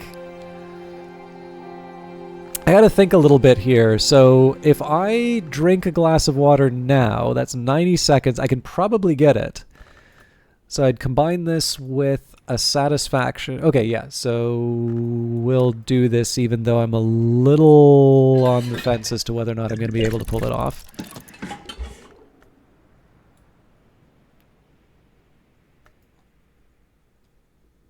And then we try with the Faust to get another sky or... Yeah, we'll be fine. Like a pilchard reaching for the stars.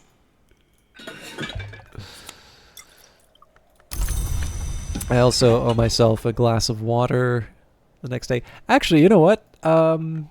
Assuming things don't go too crazy, we had a pretty good session. I don't think we have any books that we can read by anything other than chance. I kind of just realized that now. Anyways, glass of water and a nap. A quick nap in a warm bed with something comforting to drink while the winds chase the clouds and the clouds chase the sun.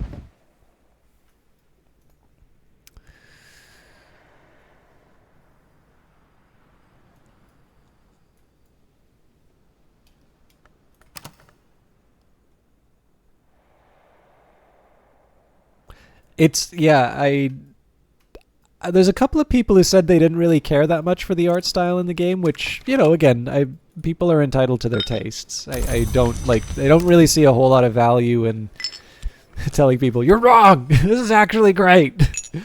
But I really, really do like the style, especially because if you looked at some of the early screenshots for the game, it was a very different look. Not necessarily, you know, a better or a worse look, but there's just something really nice about sort of the, I don't know, like just some of the little details in terms of the overall look. Like the loading screens in that have some nice art. I think it's Adrian Deggan who did that work. But overall, I just think it's. I like the direction they went with it. I kind of wonder what the game would have been like if they used the old style. It does kind of make me wonder about the different forms that the game took, but the one sad lesson that I have learned is that the more developers kind of talk about their plans, the more they tend to get punished. So I have noticed in general, people tend to keep that sort of stuff to themselves until they're good and ready to release. Okay, so I already have a foresight. Probably best for me to just grab a storm at this point.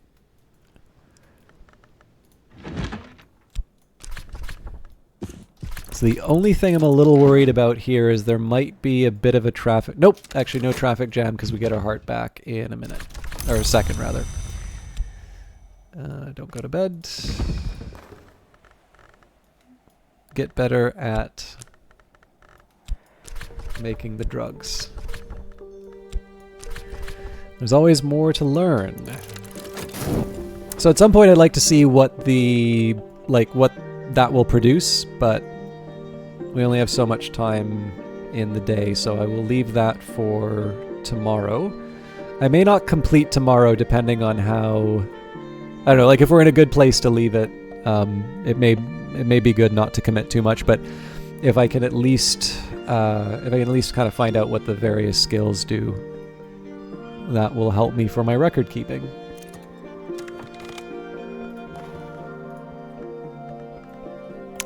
There's no greed without beauty.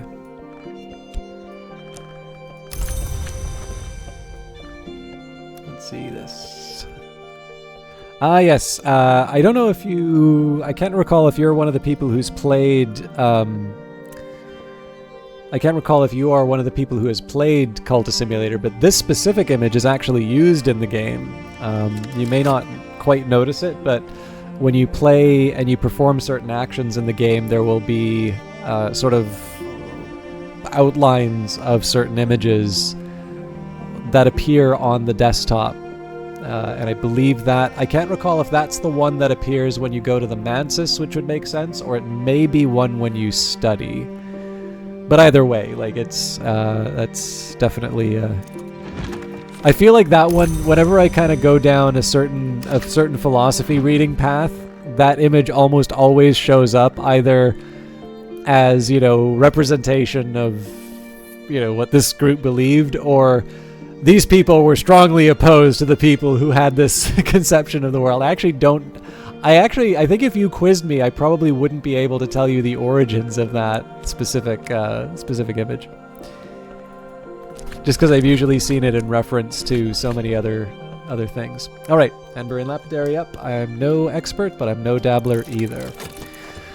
So I think at minimum for tomorrow what I'm going to do... Like I said, I may not do the whole day, but I think I'm going to take a minute to sort out... I think I sort of like to sort out the skills that I have and just see if there's any obvious gaps that I can address. It's a little hard without the memories. Lightning is a little life and jewels are its eyes. So that's one we will shuffle around. I think we're doing pretty well as far as the collection of skills we'll never commit to the tree.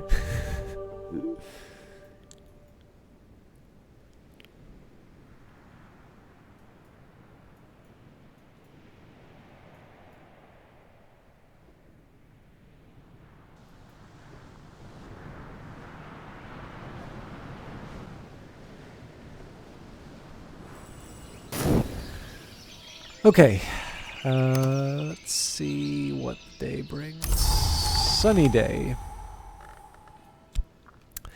So first things first, I do have a brand new skill, so I want to put that in.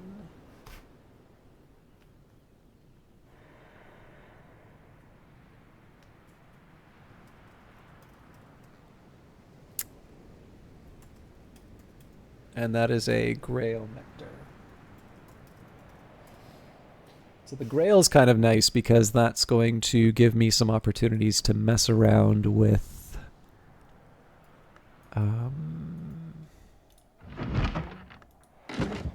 The nectar does help, but I think... Nope, the dispensary is actually more helpful because I can at least throw the health in here. Alright, so the main idea is to just try and drag out whatever I can find. So let's try the... Oh, that's right. Well, I do have a Grail drink, though, so it's not that bad. In fact, let's not stand on ceremony. Let's just get this... Let's get the big one in. Okay, so witching to Sane for Grail.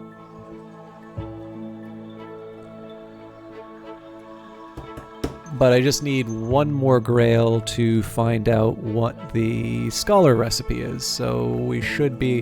And again, just a reminder here, right? This is a level 2 skill. I'm at... Oh, interesting. Okay, Rubywise Ruin.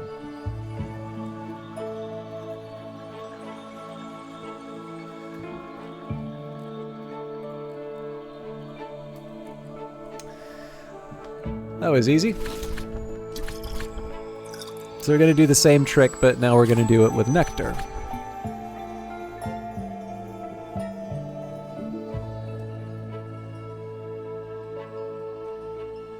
And apparently I spelt it Threeza.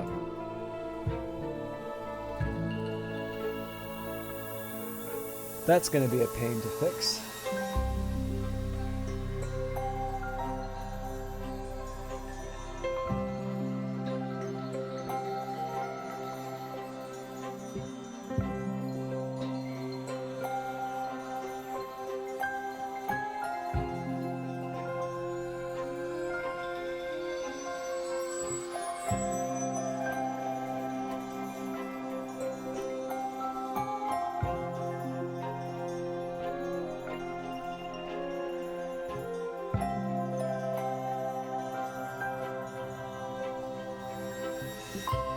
Alright, so though we go even higher, and we use the special nectar drink. Lethe.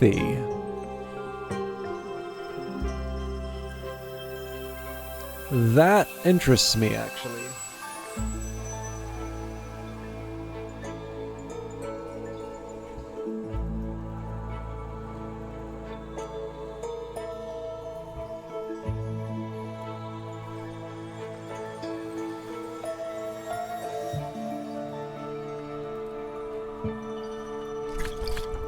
So I don't see any possible way of this. I actually can never remember if I have Lethe.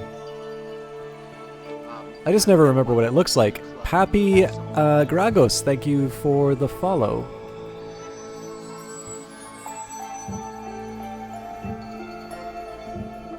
I know I have Lethe, I just can't remember what it looks like. There we go. Yeah, there's no possible way I'm getting the Scholar out of that. Three's a charm. What rooms are left?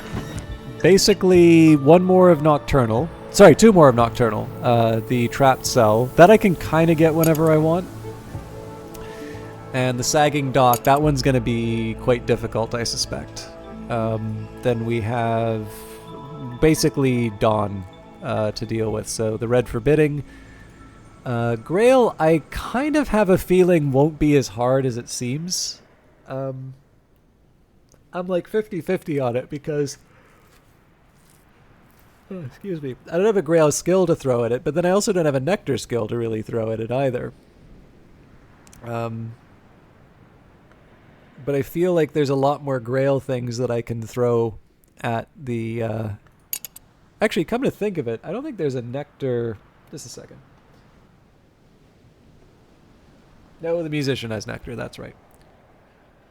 So I guess with the Musician,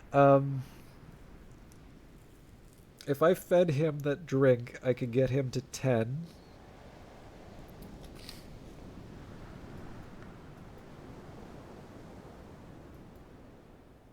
Trying to think if I have any nectar food to give him anymore.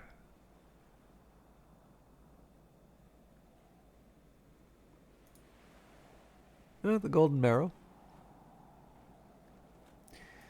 Most of the stuff I'm used to just seeing the one. Okay, so we can get him up to 12 without involving memories. So if that's the case, then I just throw an earth sign at him.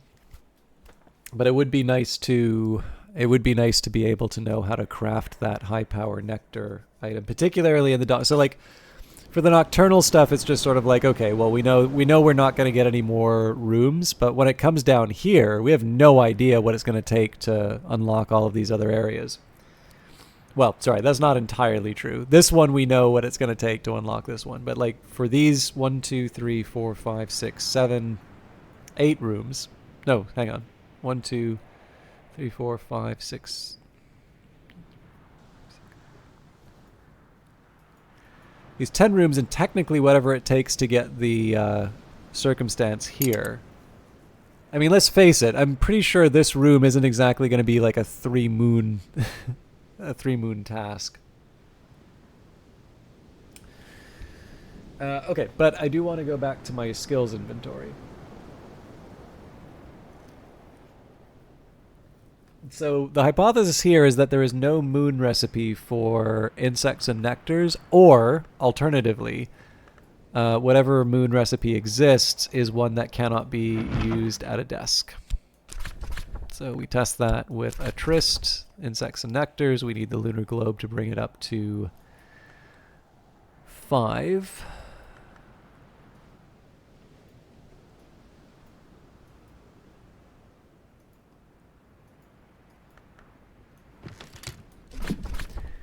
Nothing comes to mind. You have enough moon for apprentice level moon recipe, but perhaps there's no suitable recipe here. Try another skill. Now, an interesting experiment would be if I could somehow... Actually, I can.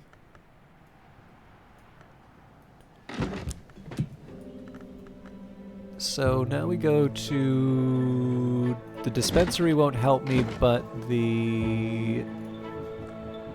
Nocturnary will. Yes, okay, so now we take insects and nectars, we add tryst. I mean, I guess I can throw a memory in for help. So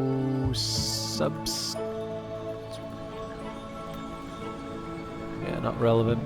Shadow, I will add the Black Sapphire Wash.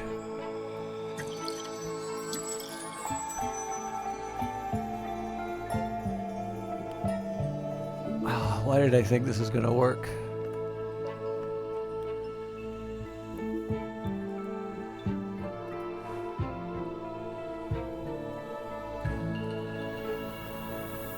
Well, my alternative would be...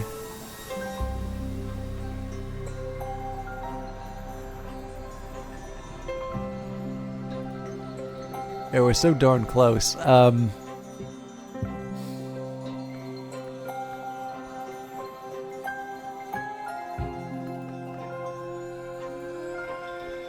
don't think the Catwink will do it. Yeah, Catwink's just shy.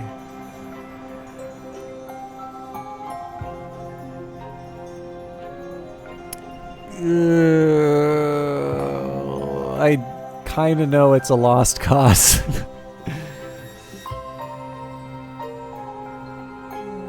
I'm not quite ready to give up, though. The lab will save me. Ah! You were supposed to be the chosen one. Actually, maybe Peroist? No, that's phosphorescence grape. Ugh! Nectar. Ugh! Yep. Regrettably, we are... I mean, the mist-kissed water, but I think that still only gives us 2 at the most. Yeah.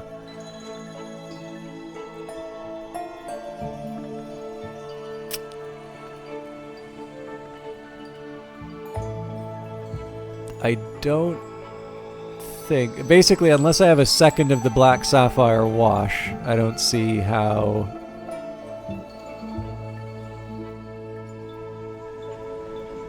I don't see how I can make it. I think I let myself be deceived by the tool. But...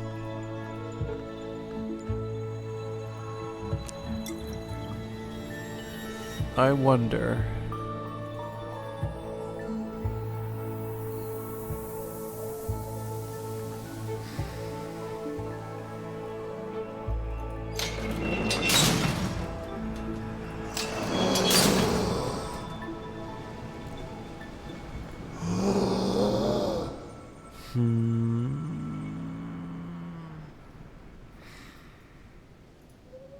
There it is. Okay.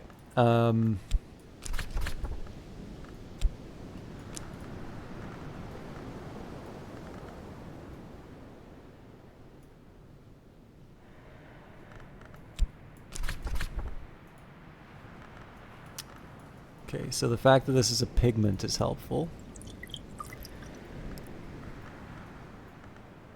Oh yeah, I still don't get the tool though.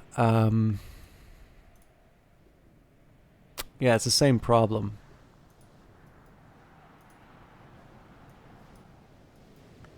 Although I seem to remember this little devil had some special... Yes! Okay, I mean, that doesn't really tell me anything one way or another, right? Hello, Ashimaru. I'm doing much better than I was a little while ago. I'm kind of at a low ebb just because I've been streaming for a while and it's very hot today, but what I'm doing is I unlocked a few skills and I figured the beginning of the day would not be a bad time for me to catch up on just filling in a spreadsheet to see how some of the things work. So in this case here, we tried insects and nectars at 3 different levels. Now Keeper doesn't really determine anything one way. If we had something that emerged from Keeper, obviously that confirms that there is a recipe for it. But the Keeper level recipe never gives you instructions otherwise. So I'm going to assume that either insects and... I mean, so there are a few things like you say, okay, well, when you have special... when you have special skills that don't seem to do anything, then you're like, okay, well, I've got a chrysalis here.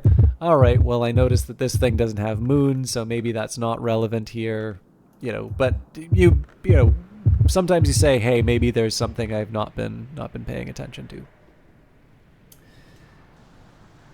All right.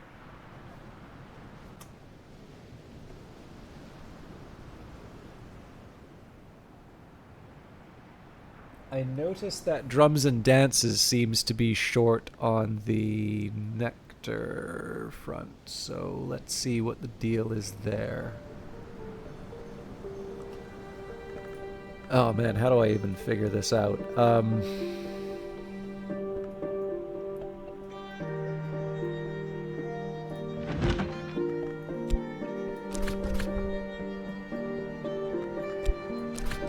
Yeah, so it gives me a cheerful ditty because my heart is so high. Are you...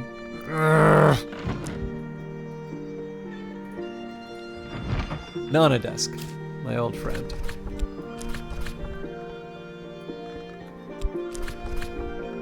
And I really love obsessing on that. Okay, but fortunately, Cake Time will save us from the tyranny of the heart.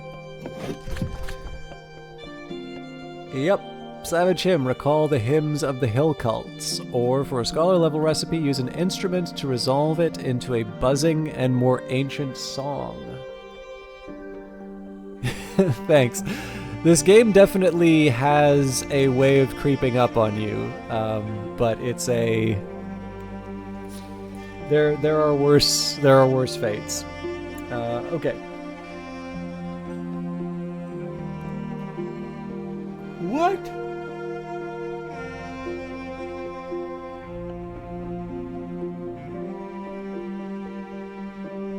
So apparently if I add a bunch of nectar to this, the consequence is leafy, and I think that is bananas.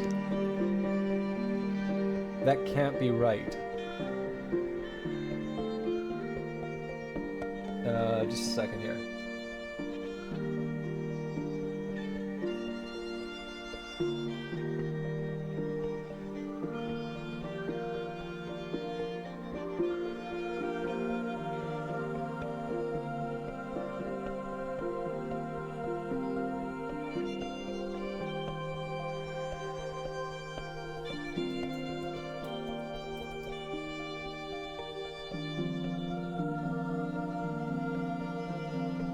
Yeah, so I don't know what it is, but it's definitely not.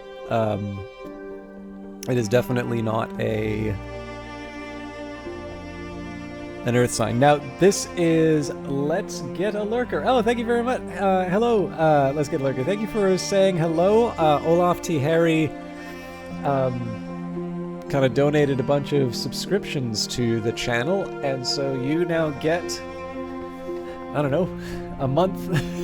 You have Lurker in the name, so I have no idea if the emotes will be anything you are interested in, but feel free to avail yourself of these artisanal and bespoke emotes. Yeah, no, that's Olaf, the man who comes from the same country as this game. He is the one who gave it to you. But yeah, obviously, obviously I don't expect you to chat just because you have the sub. But hopefully, it is not a complete waste of your time to come by here. It is a little bit right now, just because I'm sorting through my my skill list. So I'm a little curious what the Savage Hymn gives me. I don't know if I want to give up an earth sign for it, but I will consider it. It's kind of the same way that I went to get the Old Wound. The Old Wound wasn't necessarily something that I would say on paper was what I needed, but it did turn out to be a persistent memory, and so as a result it was helpful. All right, I think that's it. Apparently Transformations and Liberations is a bit like the insect one. In fact, I do think it is somewhat telling that the two, we've got insects and nectars and transformations and liberations, both of them for some reason do not have a secondary skill, but both of them sort of show a transformation. Well, this isn't so much a transformation, but you get the idea. Like, there seems to be, at least in terms of images, kind of a connection being drawn between the two. You found 2 separate books that give out some persistent memories. I don't know if you've gotten them from books or crafted them. One I've gotten them out of a book, and the other one I have crafted. I know that the game does draw, like, so I can't say it's completely random, because I would be shocked if the game didn't draw from relevant decks. So like baronial period books are going to come from a particular deck, whereas the solar books, and I'm assuming that that's also, one, it's thematic, but number 2, I'm also assuming that probably that's to prevent people from going absolutely insane. I believe I did get an earth sign from the Moor. I can't recall offhand, but yeah, it wouldn't surprise me. Actually, come to think of it, I think I might have actually got that from going out of the Moor on during Numa. So not too useful, given that they go away at the end of Numa, but still. But yeah, Wrapped in the King feels like a book that you have a fair shot at getting fairly early. So my guess is that that's probably the first persistent memory / omen that people get. But I wound up with Edicts Martial on Friday, so that's where I discovered the Old Wound. And now, like I said, I'm just trying to fill in a few of the gaps in terms of where my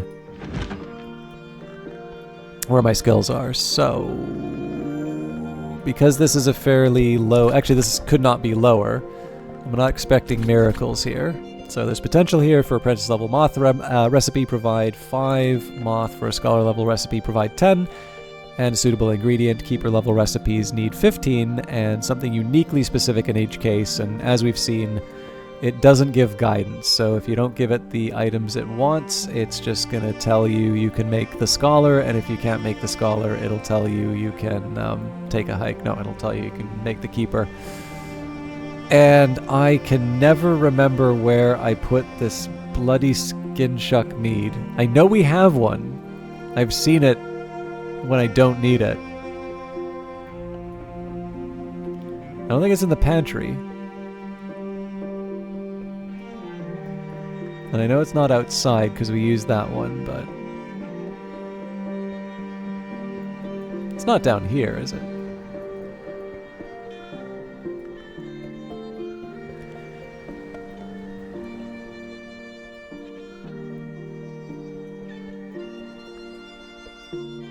I really should just bite the bullet and, like, move the damn thing.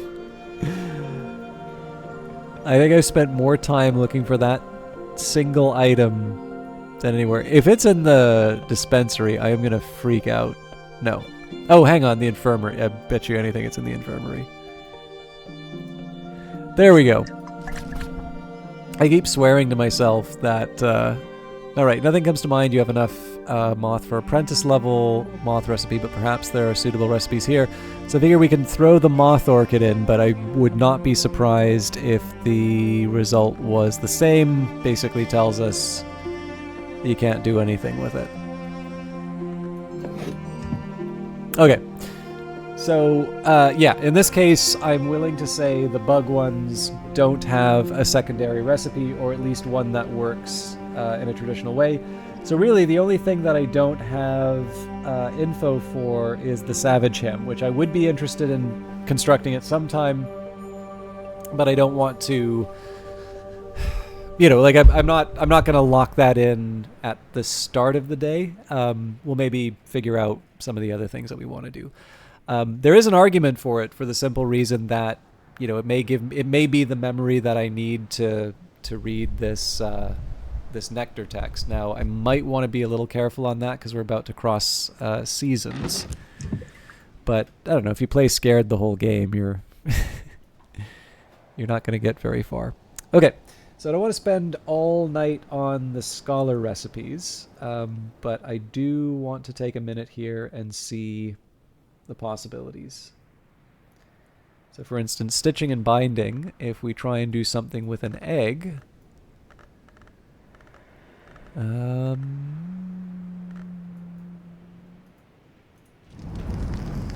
this may work.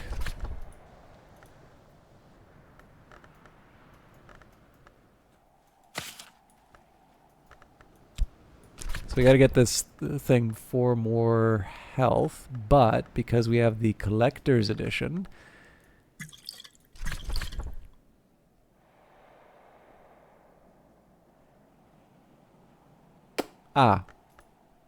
it's the sky.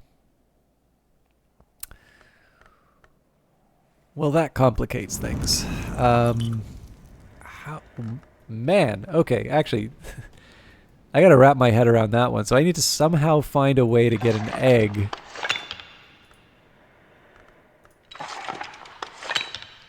An egg with the sky.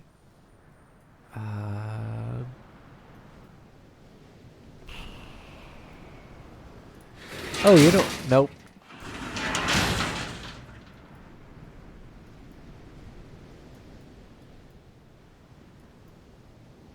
I think that one might be one that I sort of have a think about, actually. That's a good question. I wouldn't be surprised if they did, but I haven't really tried. So, Terence the Chicken, was this magnificent and indomitable beast named for the rector's indomitable and magnificent housekeeper? Best not to inquire too closely. A 3-scale, 1-sky chicken. And Tuppence, the other chicken. Tuppence's most notable quality, all observers will agree, is that she is not Terence. 2-scale, 1-sky. They are a beastie. They are comfort, cooperative. Many possibilities here. But... Oh, God. Sorry, just give me a minute.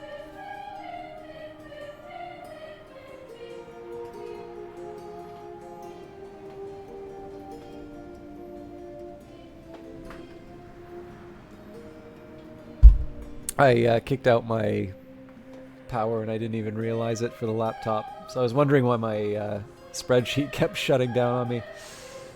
Okay, God.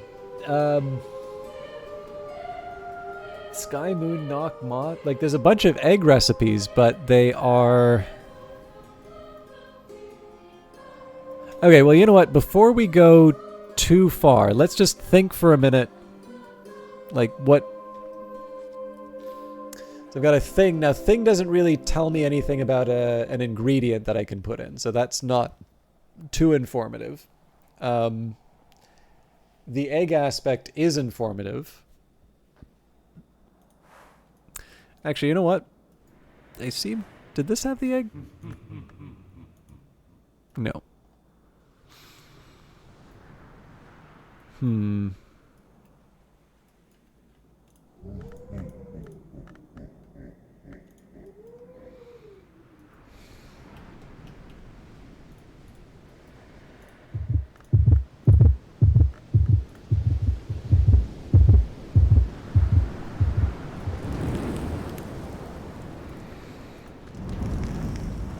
I mean, I wouldn't be surprised if I wind up... I do wind up using it at the... sort of the ranges, but... I do need to think a bit about where the... Oh, actually, you know what? There are some possibilities here. So... Or there would be if... Yeah, stitching and binding doesn't... They get really clever with the way they build these puzzles.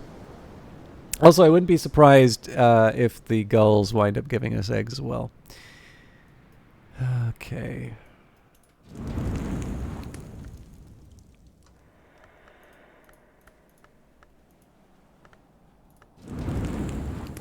Yeah, so as far as I can tell, none of these have explicitly asked for an egg. So what we do is we sort of look at the element beside it.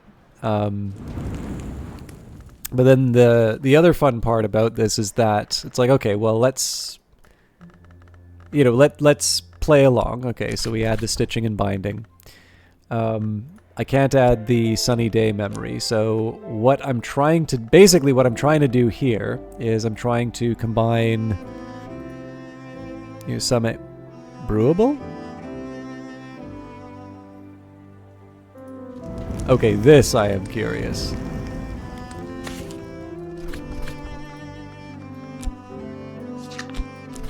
Hatch the egg. The oven's warmth can stir this egg to life, but it will take a full day. I am slightly curious. So that's maybe another possibility for us to run with.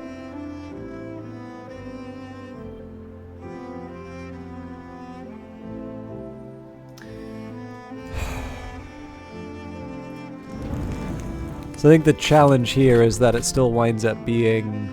Like, I still wind up in the same dilemma as before, so I can say stitching and binding. I suppose if it comes down to it, in a storm this would work. That brings me up to 9. And if I add a sky seasoning, which I believe would be...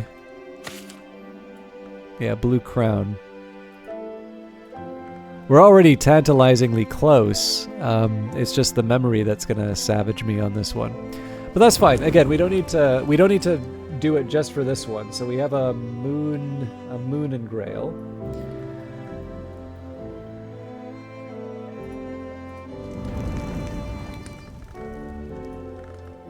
Unfortunately, doesn't take the tryst. So let's see if we can find friendlier. All right, that's promising.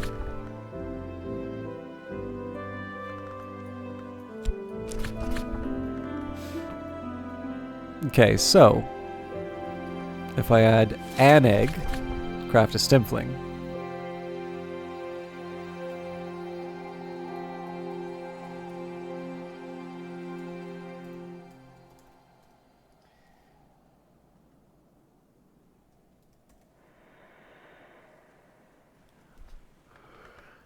Now what I'm curious about here is what happens if I...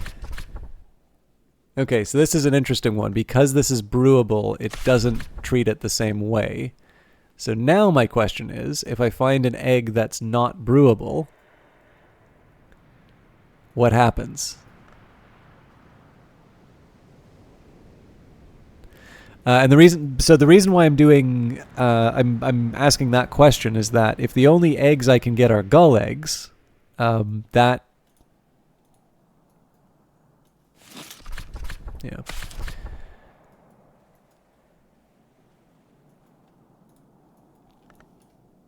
Like basically the way I see it right now is that I only have one egg. Which makes that one fairly... No, actually that can't be true. What about the flood gallery? Well, these don't look like eggs to me. Yeah, so maybe I really do just have one egg. 2 eggs. Viper egg. Serpent waiting. Oh, but again, brewable. So it's kind of decided what it's going to be.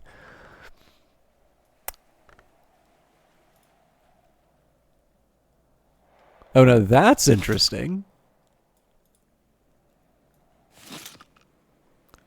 It's a thing egg. Oh man, okay, so... I don't think workbenches take things though.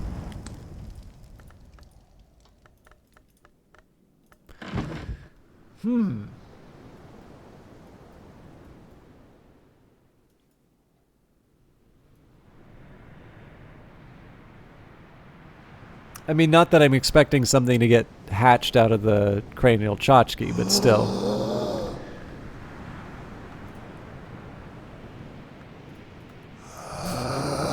I feel like I should give a warning every time I click on the oubliette. Alright. That was educational. I think Hill and Hollow is going to tell me a similar story, but I would like to verify that. Oh, right.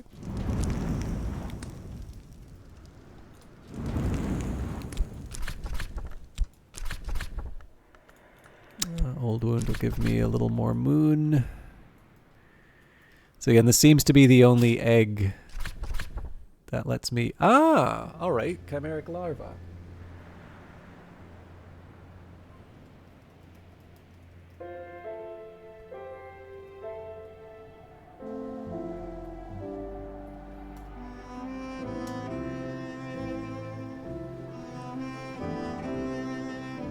Horns and Ivories wants moth. I don't know if I've got a moth kitchen.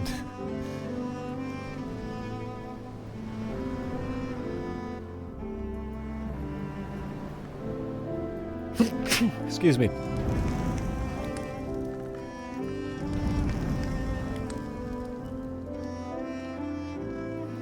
I do have scale.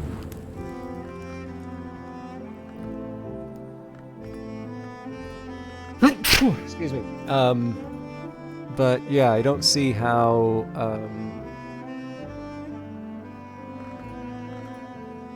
Wait, what? No, knock. I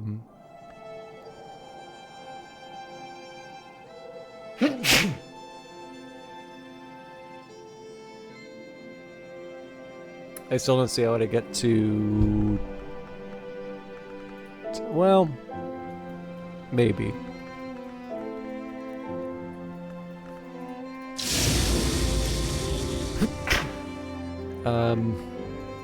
I'm gonna guess that perhaps the foundry's a little too hot for the egg. Hello, Dweeb. How you doing? For those of you who don't know, Dweeb has been playing quite a bit of Book of Hours. Has actually completed the game at least once, possibly twice. This is still my playthrough, so I think we talked about this before. So again, I played in the beta, so even though I haven't completed the game, I'm sort of at the point where I wind up doing silly things for myself. And I have exactly one item committed to the Tree of Wisdoms. And as much as I like to say, like, there's 2 practical points. One is to say, it's to let people who think I don't know how the game works, that I do know, in fact, how to commit things to the Tree of Wisdoms. And I would really love to pretend that it's like, oh yeah, I wouldn't have done it otherwise. But as it happens, this Wist was really, really helpful. I mean, maybe I should commit something else to the Tree of Wisdoms. Who knows what would happen? But yeah, anyways. For anybody who thinks that you need lots of elements of the soul, this is how far you can get in Hush House with only committing one thing to the Tree of Wisdoms. And I think that's fun. But I am currently trying to see how far I can get with certain skills. I've been able to level up on a few things. And so it seems like a good time for me to learn a bit more about my skills, although I know it doesn't mean a whole lot of progress. So I suppose the trick I would look for here would be some kind of a range for forge. I just don't think that's going to happen.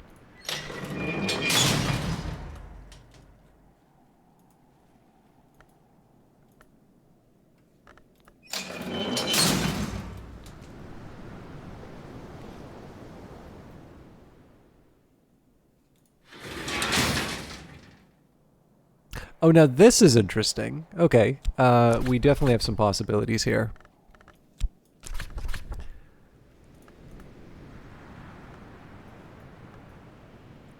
So I need to find another 2 knock. Wait. Oh! Darn it. I think my past indiscretion with the Asmiel is going to come back to bite me. Okay, so I feel like we're close, though. So unfortunately, the second flush Assam is not quite what the doctor ordered. We're still 1 short, if I do that. And I can't bring the Glassfinger toxin in because that is not actually a beverage, that is a liquid. I do not recommend putting the Glassfinger toxin in someone that you wish to keep. Witchworms doesn't count, right? Because they're remains, right? Okay, so I need oh, hang on. So if I add the chimeric larva, I believe that'll get me the 2 knock.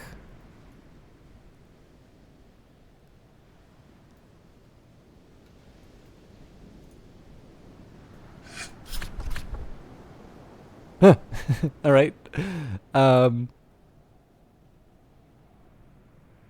I'm not sure I entirely believe that. Oh wait, no. So Horns and Ivories with scholar level knock. Okay.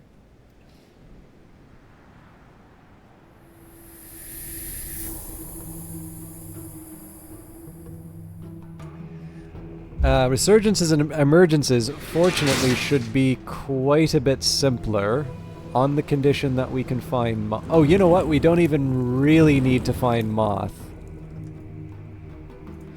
Because resurgences and emergences lets me... So basically I bring the Grail in and I side load the moth and the moth is already at 10. So basically just add egg. And maybe a little health. Okay, apparently they love chimeric larvae. This is a good day for... I realize that this can be a little dry for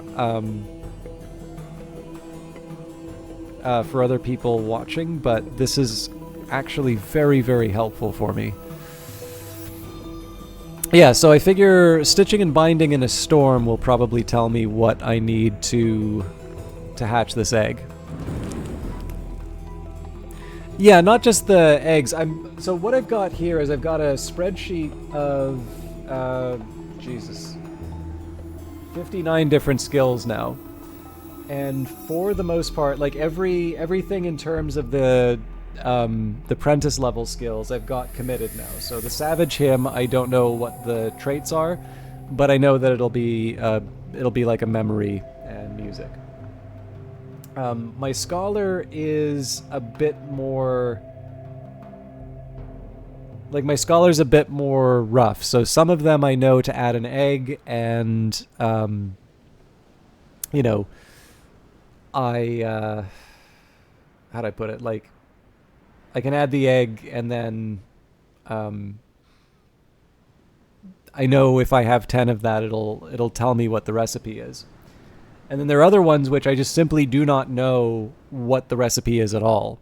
And those ones are also interesting to me, but they're also less likely for me to finish off. Quenchings and quellings is actually a decent one here because I wrote Solomon's Preparation ? And I believe we should have a little bit more. So this will be a good example of a kind of verification I can do. So we add whist with that. We're already at 8. So the hypothesis here is that this will make Solomon's Preparation if we add flour. There we go. So that doesn't need a question mark anymore. Same story with Magaphine Mysteries, save for the fact that I don't believe I have the winter required. Whoa, not even close. That is a moon matter. But yeah, so the tricky part here is with Magaphine Mystery. Actually, maybe. We might have tried this already, but Magaphine Mysteries, Tryst. We are up to 3. God, maybe.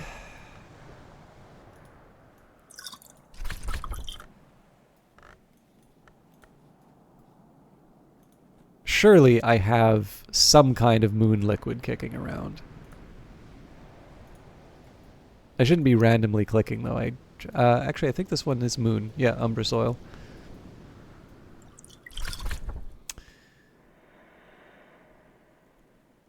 Now that's interesting.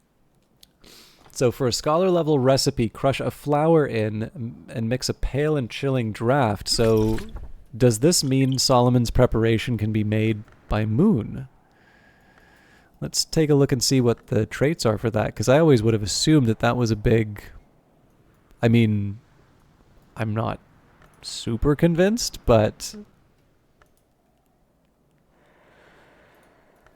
I should have...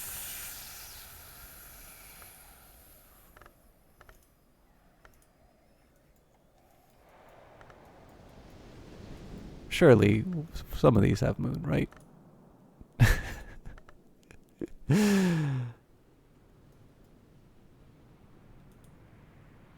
Okay, Moly will do. It's not like I'm actually going to commit it.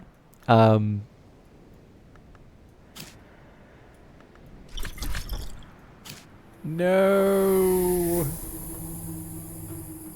Oh, man. Okay, so... I can't make this... I mean, it makes sense that I can't make it at this table. So I'm somehow supposed to find... Oh, no. Okay, I think I know how it would go. So, quenchings and quelling.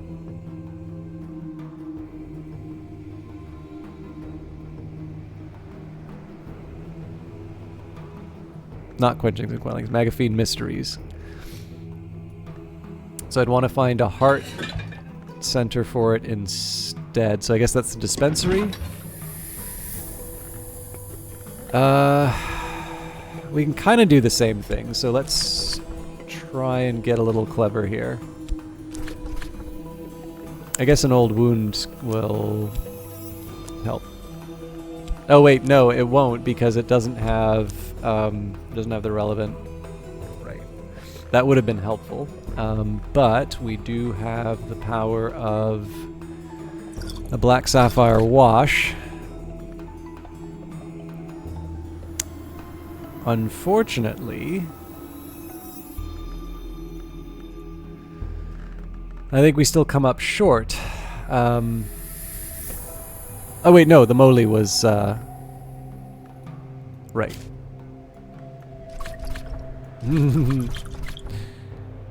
It seemed like it was. Wait. Ah, because it's not a flower. It's food. Just looks like a flower. Okay. Once more into the breach. So, is there such a thing as a moonflower, or have I been wasting time?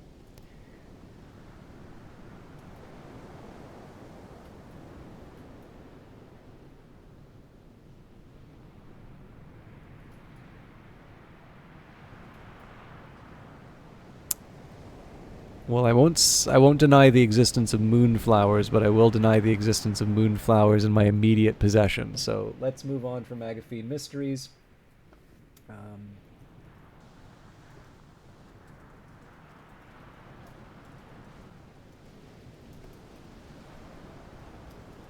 I am, however, going to make a note that it's possibly Solomon's preparation given the description.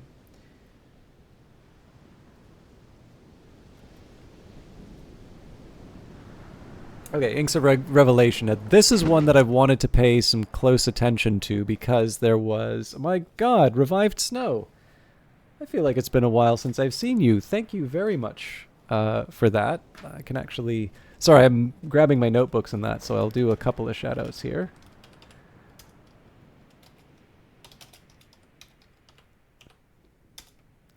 I do need to confess... Oh, of course my shout-out doesn't work. Tell you what, take the Twitch one first.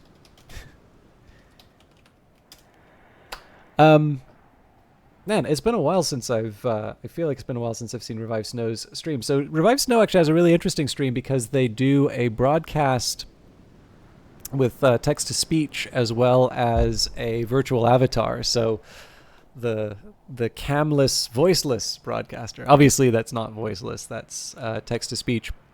But I actually first found out about Revived Snow from their very dedicated streaming of Phantom Brigade, a game that I'm tremendously fond of. But I've seen them do everything sort of from Beat Saber to, well, more Phantom Brigade actually. But as a nice variety broadcast, and it's really the first time that I've seen sort of a text-to-speech and animated avatar before. So it was kind of a bit of an education for me. But thank you very much for the host. I really appreciate that. I don't know if you've ever heard of Book of Hours. I'm happy to try and pitch you on the game. I've actually, to Revived's channel, thank you very much for coming along on the raid. I'm definitely very different from most people's broadcasts. And I will confess, I'm enjoying this wonderful game called Book of Hours, but one of the things that I'm doing right now, I'm in a little bit of a lull because I accomplished a number of different tasks that I was looking to do, and I've been keeping some fairly comprehensive notes during my gameplay. So I'll try and briefly describe the game to you, because if nothing else, you may want to check out the game for yourself. I will note that I was given a copy of the game from the developers, Weather Factory, and I was they invited me to come and broadcast on their Steam channel when the game was released, which is where I got to meet a lot of you.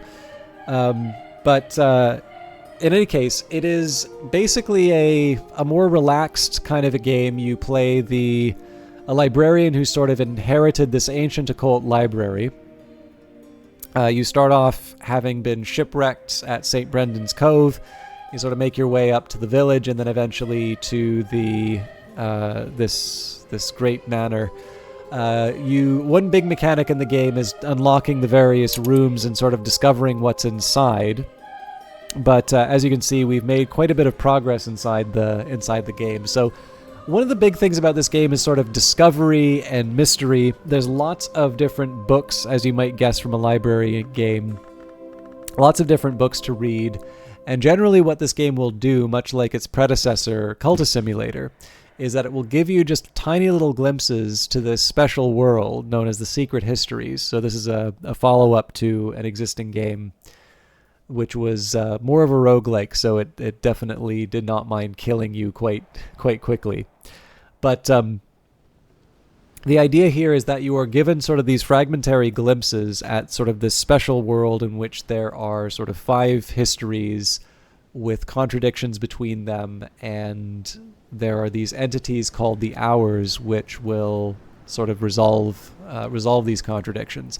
And you can see sort of representations of the Hours as you go through the house. So you're not expected to know this, like you don't need to do homework to start playing the game. But, you know, when I take a look at the stained glass window for the Watchman, I happen to know that the Watchman is also known as the Door in the Eye. And the Menascate is another example of a solar hour, what is within without, what is without within, the Sun and Rags, another of the solar hours, and finally the Madrigad. And to give you an example in terms of how the game will give you a few different hints to suggest. So here's an example of a puzzle that I can't really get a good read about. Yeah, no problem, Revisto. I do enjoy catching your stuff, although I have been playing hooky. But here's a little bit of fun in terms of how this game. There will be some things that the game will throw at you, and it's just purely because it tells you a little bit more about the story, and it's just interesting to know. And then there are some things that will actually be relevant towards passing a certain puzzle. So in this case here, this is the chancel of the Abbey Church. And I'll probably wind up reading this twice. So it says, "The Church of the Unconquered Sun acknowledges only a handful of hours: the sun in rags or splendor, the Menascate, the Madrugad, the Watchman, and reluctantly the Wolf Divided. Any other so-called hours must be lesser powers, wicked impostors, or superstitions. So the Church denies 2 of the 3 hours of the chancel, and yet it's the chancel who are said to determine which of their peers qualify as hours. That's theology for you. Abbot Geoffrey decreed that all 3 should be venerated in this holiest of rooms. To avoid actual heresy, he would not permit any of the 3 to be named. That's theology too."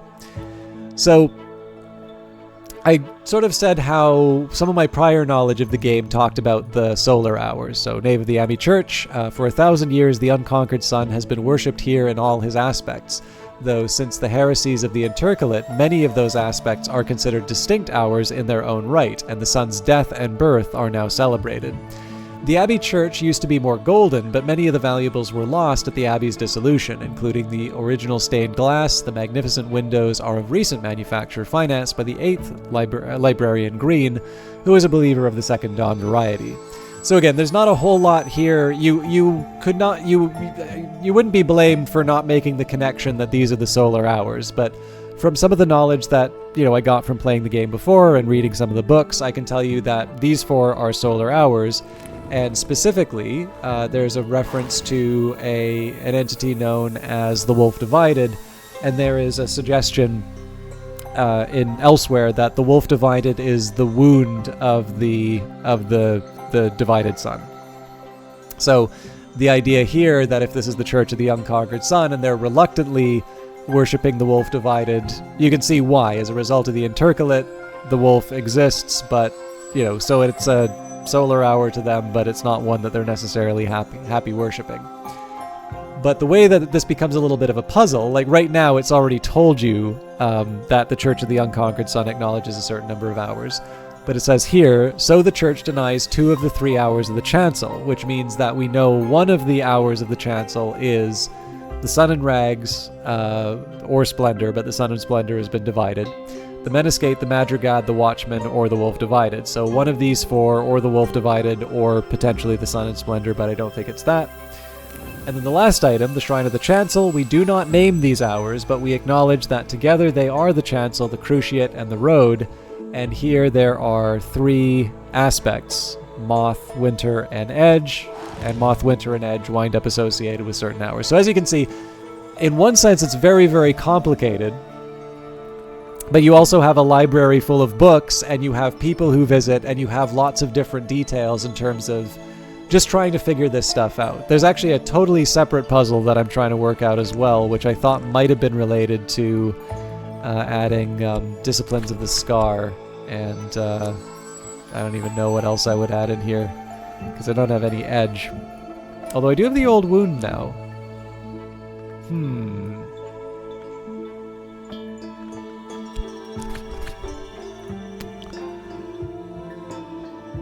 I don't think they have any edge candles, though. I feel like there may be possibilities here in the future, though.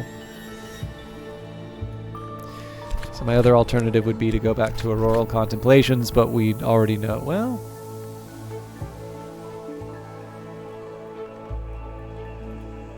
again, I don't think I have any edge candles. But maybe there's an edgy animal I can bring in?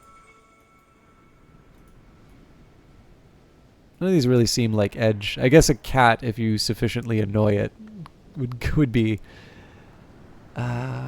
surely... Oh, actually, if it's a mark... I just don't know if I have the right mark. Okay. Anyways, I've now since ceased to be able to explain this game here, but you can sort of see I've got all of these different rooms and all of these different items that I've been exploring, but I haven't done a very good job cataloging all of them because I'm searching all over the house trying to find the relevant items. Where are we? But I don't know, I feel like I've been taking a lot of time on the... I feel like I've been taking a lot of time on the memories, and maybe that's not the most interesting thing that I can be doing on the... Or sorry, on the skills, I mean. I feel that's maybe not the most interesting thing I can be doing with the day. So, I'm not necessarily gonna make the most of the day. So, for instance, I have a text that I theoretically could read. Well, I mean, maybe I just take a shot with that text. So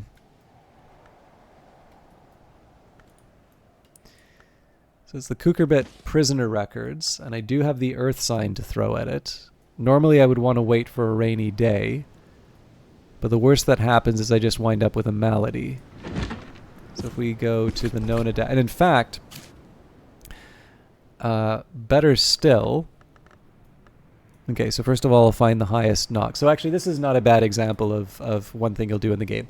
If you want to read a book and you want to learn more about something, here I have the Kukurbit prisoner records. The Kukurbit is a reference to sort of this prison area over here. Kukurbit prisoner records, 1927, accounts by Governor Collars, private secretary of interventions and experiments in the last years of the Kukurbit prison, focusing primarily on prisoners he believes might have Carapace cross lineage. So this is a 12 nectar mystery. So the first thing that I want to do is bring my skills to bear. And I think drums and dances may be my highest nectar. So we're only halfway there. But, oops. There may still be hope. So drums and dances. I suppose I'm potentially cutting myself off from that Savage Hymn doing this.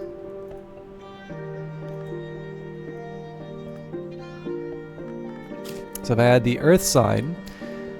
Now it did occur to me that I've sort of not been using the Ugal link, which I've had for a while. Oh god, that is not even close. Why did I think that I could read a nectar? Well, actually we're only one away now. Okay. Darn.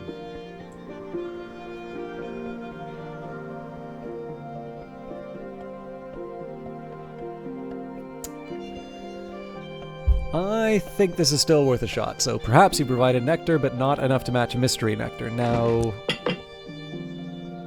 I'm gonna try and get a little clever here.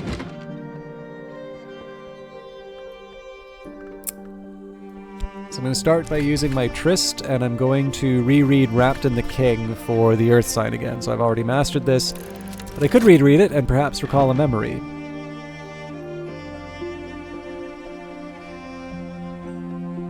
Oh, there was a Lanterns of Revelation thing that I wanted to try. So, Inks of Revelation, not Hill and Hollow. Oh, that's right. What takes glass? Surely a workbench will. No! Telescope? Telescope doesn't take lantern, though. Right. I'll worry about this another day.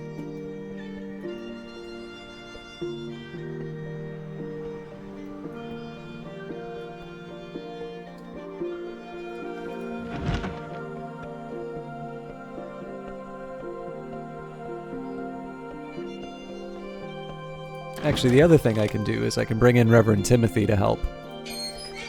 Reverend Timothy's words always run ahead of him, but his thoughts always catch up. Reverend Timothy's door is always open to me. Reverend Timothy always jumps at the offer of my company. So I do have a specific timing that I'm trying to accomplish here.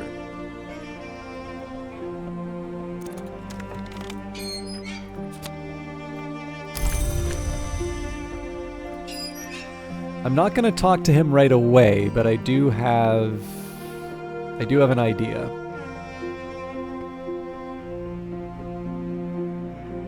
Actually, I guess I need to... Okay. We'll drop water from the Hush House well, lower the bucket creaking into the dark. I do think there is a glass of water somewhere around here. What I'm really trying to do here is just get Reverend Timothy I'm really trying to get him a nectar. I guess I can give him a bag of vegetables. So, stew in waiting. I can offer my assistant something to eat. This will increase their aspects. It's also just friendly. So I'm trying to get my ducks in a row as far as reading this this difficult text is concerned. All right. 19 seconds. I think I can make this work. But I did get rid of my nectar. Oh, darn it. All right.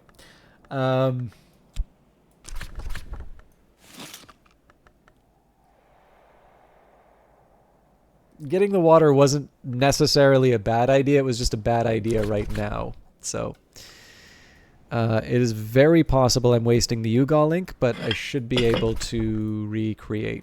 I should be able to build again. So we're at 10. We now need 2 nectar. That's actually quite a bit harder for me to achieve. I should feel kind of bad about that, but you only YOLO once.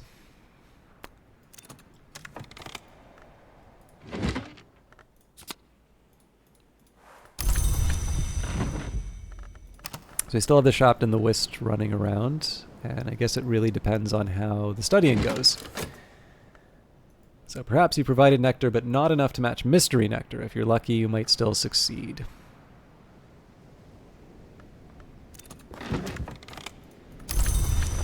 I will, just for the sake of the argument, have a chat with Reverend Timothy, because whatever happens, it should be 5 seconds. I should have a 5 seconds grace to see what happens. So the reason I fed Reverend Timothy the food, that was kind of based on the assumption that I didn't need that much more to boost up. Like, I thought I was 1 short rather than 2, and I made a mistake. But it's not impossible that, you know, we get an art and a follower or something like that. Basically, I wanted to have the maximum number of things that it might ask me for. Looks... We're so not getting this. So I wasted a Ugal link and some vegetables. Alright, let's see how I can make a new one.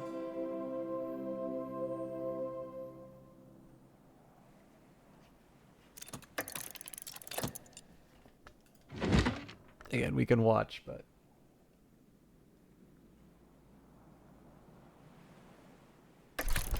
Actually, it's not that hard. I just need 5, I just need 5 nectar. So this will get me a free Ugal link. Now again, there's the chance that the Epiphany gives me the nectar I need, but I don't think it's likely. It was for the man of letters to record these epiphanies with extreme care, seeing that they themselves are the most delicate and evanescent of moments. Joyce.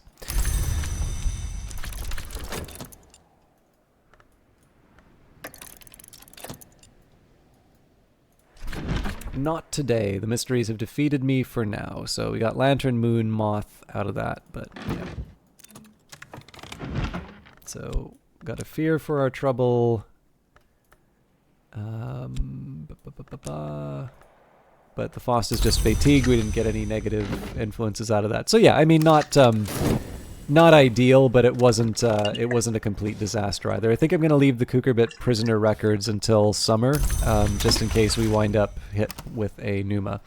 So I'm gonna make a replacement Ugal link. Let's go and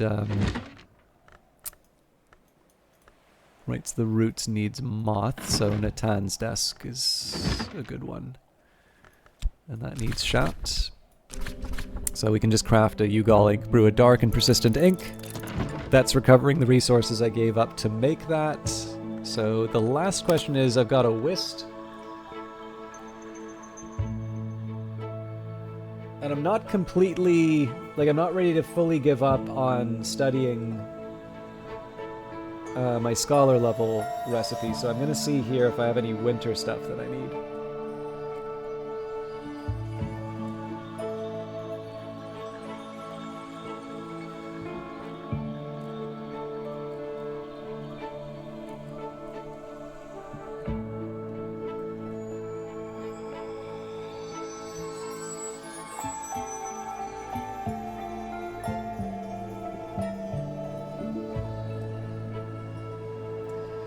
So it seems like it's just sights and sensations, and it's actually rather an interesting one. So if I take sights and sensations,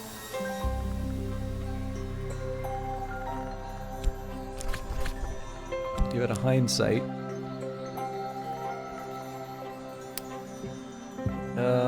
Okay, it's a little harder than I thought. Maybe the Widow's Candle might have a little wintry aspect? No, moon.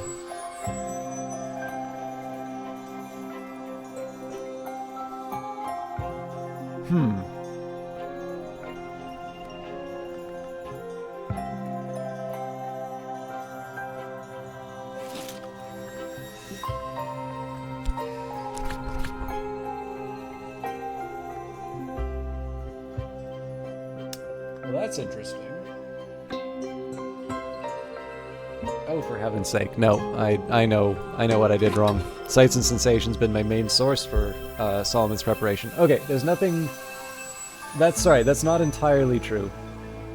The last thing that I can try to do is see if I can make a major...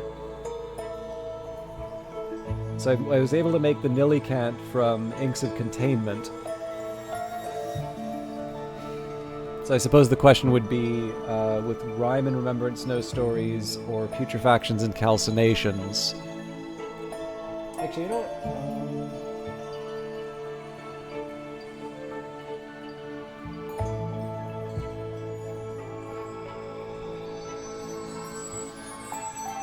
what? Sights and Sensations, I am a little curious if I might be able to crack.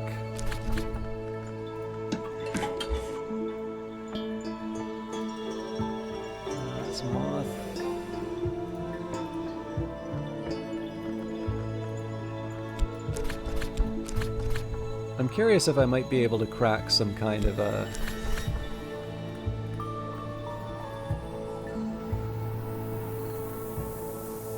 I don't have a Solomon's preparation. No, yes I do.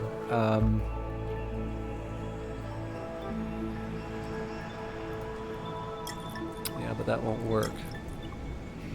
But I do have a Nillicant, so that wouldn't be relevant. On the other hand, maybe... Yeah. That doesn't count as a pigment. Darn it. That seemed like a good idea right up until I actually tried to implement it. Okay.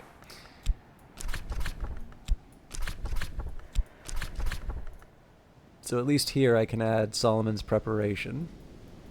I don't think it's going to make the difference, but you never know.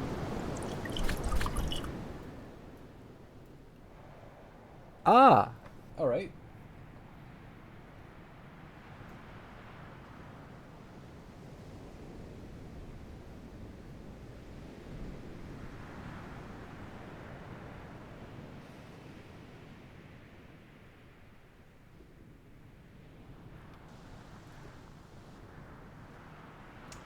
So that's another keeper level risk. Again, I'm not going to give up the Solomon's preparation here, but at least I've got a little more detail on what I can do.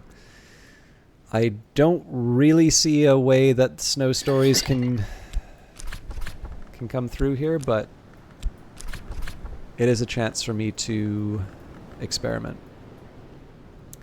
I suppose if nothing else, it verifies that this doesn't produce Nillicant. So let's think about some of the things I can throw in here to see if it produces a... Okay, so actually the better option would be for me to do this at the so I think we already know that this can make Essential Proist.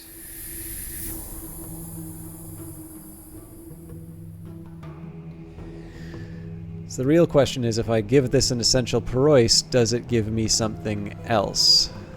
Because one pattern that we have been able to rely on in the past... Aha! And we can actually kick the... we can kick the Solomon's Preparation out, because we have more than enough winter. Okay, so draw very carefully on an ancient privilege of the house to manifest winter. Snow Stories with a keeper level winter plus Essential Proist creates a year tally. Now, I believe we have one of those already. So it should be worth an additional year of life scrupulously obtained through carefully balanced thaumaturgic attention to the cinder tallied of the Madrugad. Now I'm immortal, yeah. All I need to do is just keep rendering down all the bones to Essential Proist. I don't think I'm actually going to make this because I already have one of these and I haven't been making use of them yet, but I am glad that I now know how to make one of these. So, I know it's not exciting for me to write stuff in my notes, but...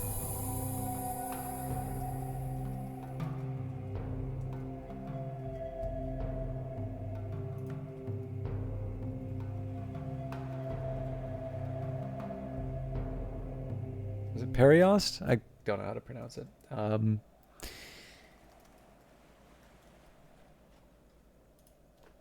Okay. 6 winter mark. So I don't think it would hurt to try this with putrefactions and calcinations as well. I just know we have our work cut out for us because we don't have as much.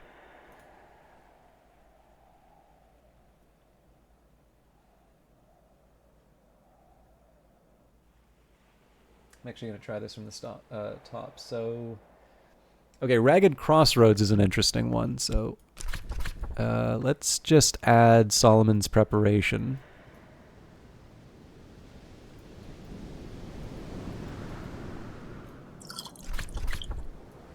Okay, yeah.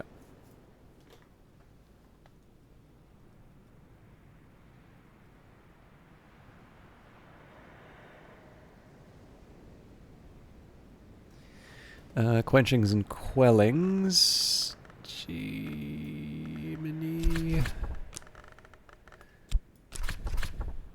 Now this is interesting. Neither of these will satisfy Quenchings and Quellings, so that's one I want to follow up on.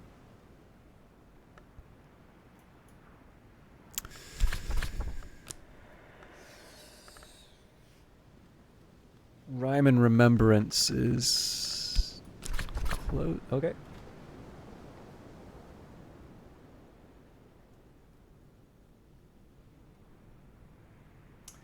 And I have to imagine putrefactions and calcinations would provide a year tally, but yeah.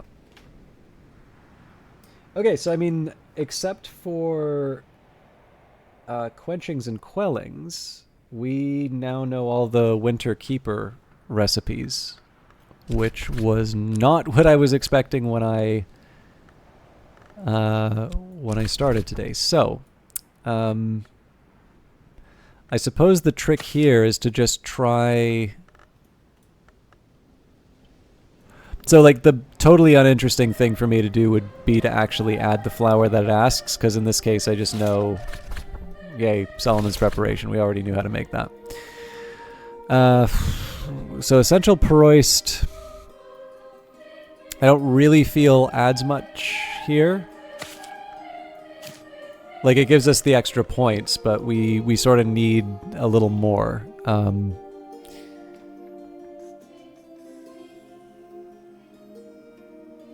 Eigengrau.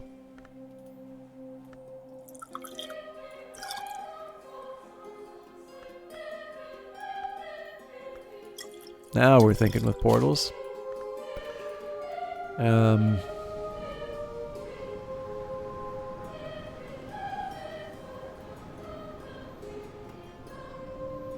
Please tell me I didn't drink all the Eigengrau. I'm gonna be very, very sad if I did. Oh no, there's one. All right, fair enough. The hypothesis there was that if I could make it with this, like if Quenchins and Quellings allowed me to. If Quenchings and Quellings could be used to produce an Eigengrau, then there is the possibility that it could use it as an input. But I think it's fair to say that not every input is... Sorry, not everything... I wonder...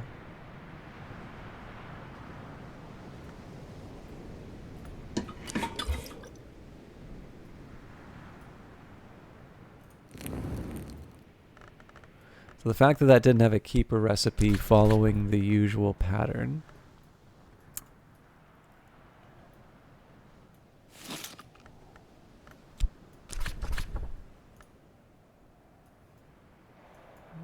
I'm not going to say no to a snowflake candle.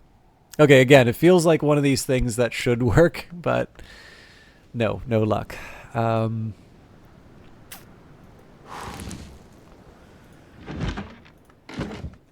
I was thinking maybe a workbench with a winter...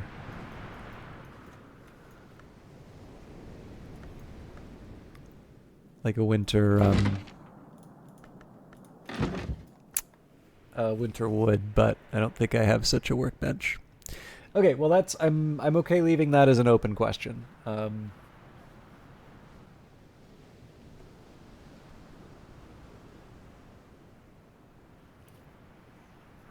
I guess the easy answer here is I just make another Solomon's preparation for the day.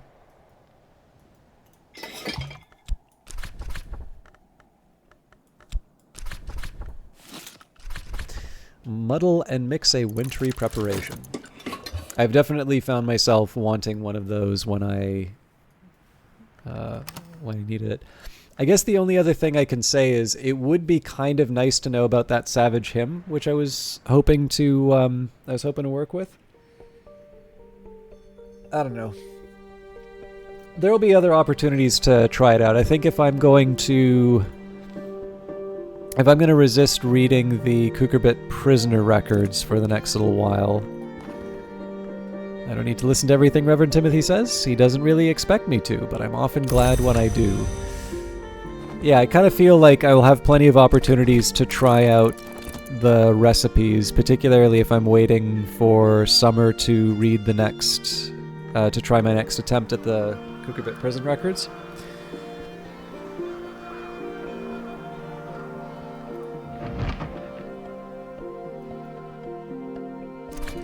Okay, so we've got our Yuga link.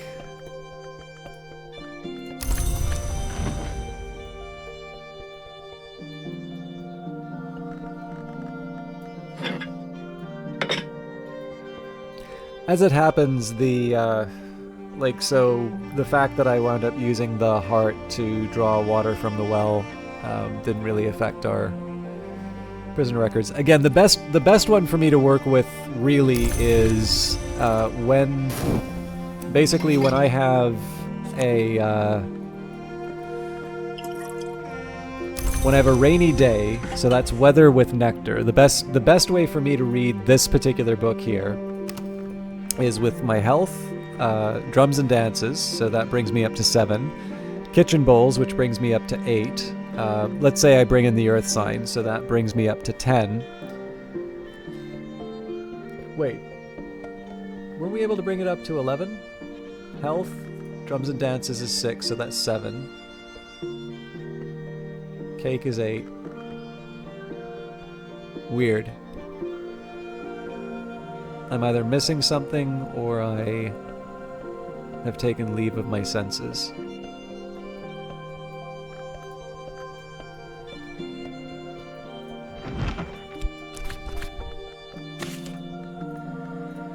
Oh right, the Yuga link.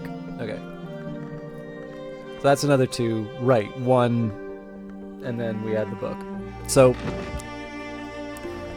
I guess I don't really need to worry about the Yugalik. The more I think about it, I'll do it. But yeah, the big trick behind this one is that daybreak. It is summer. Let's see what it is. Okay, I really should be going to bed because I'm already an hour past the point where I said, wow, it's really late. But I think I want to tilt at this windmill one more time. So we don't touch the health. I do touch Rapton the King.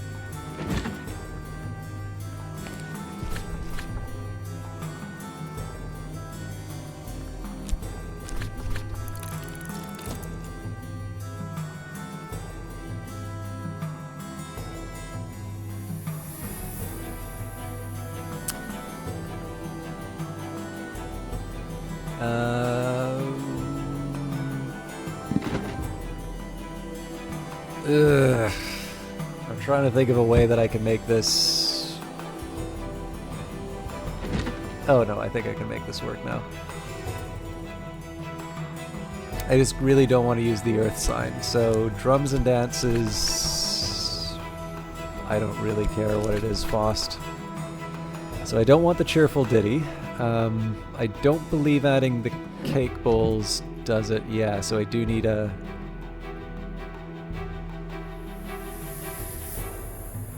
Man, they're really strict in terms of making us do, like, jump through all the hoops. I will save this as an option.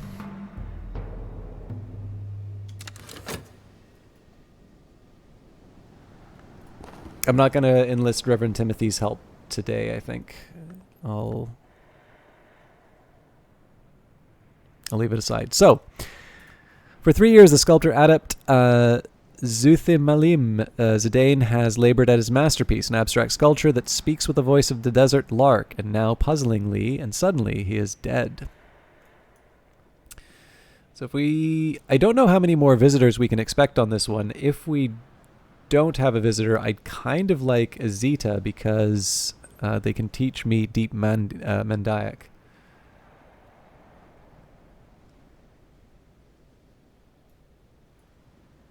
But beggars can't be choosers. If we get something else, so be it.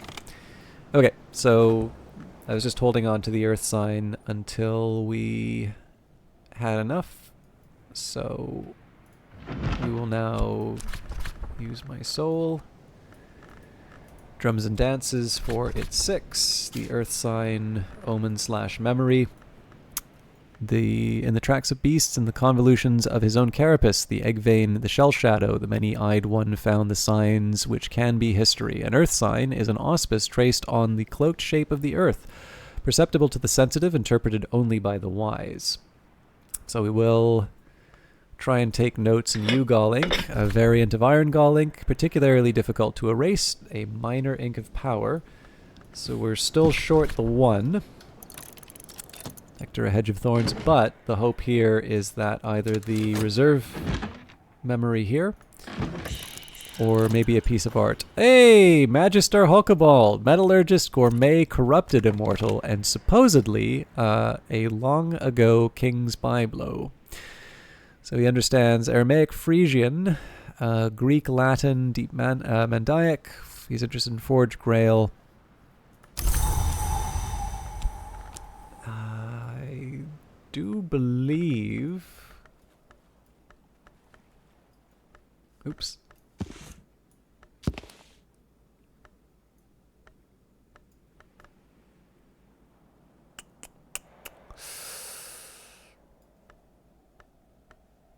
I'm trying to remember. I'm like 99% sure I have his book.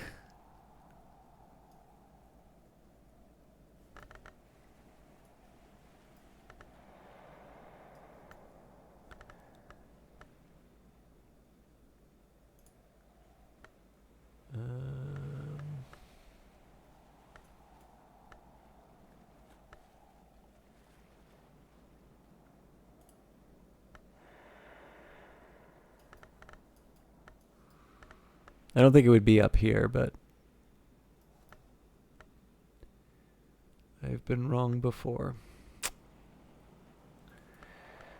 Okay, so I either have a terrible memory or I'm not looking hard enough.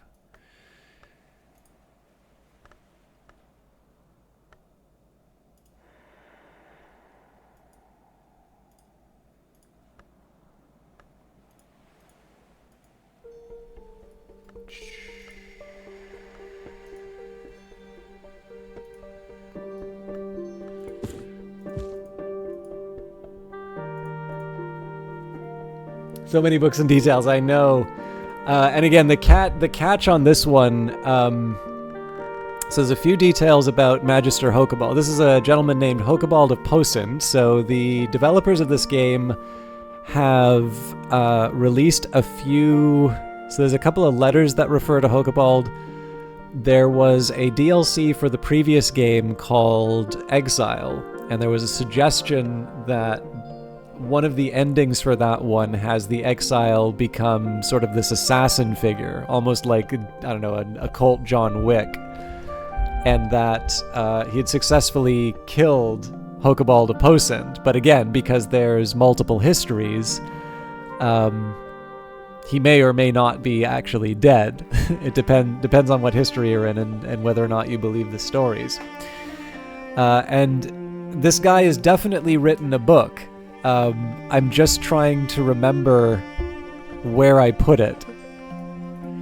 It's like my deeds, my accomplishments, or something or other. And I'm actually willing to click on each individual book to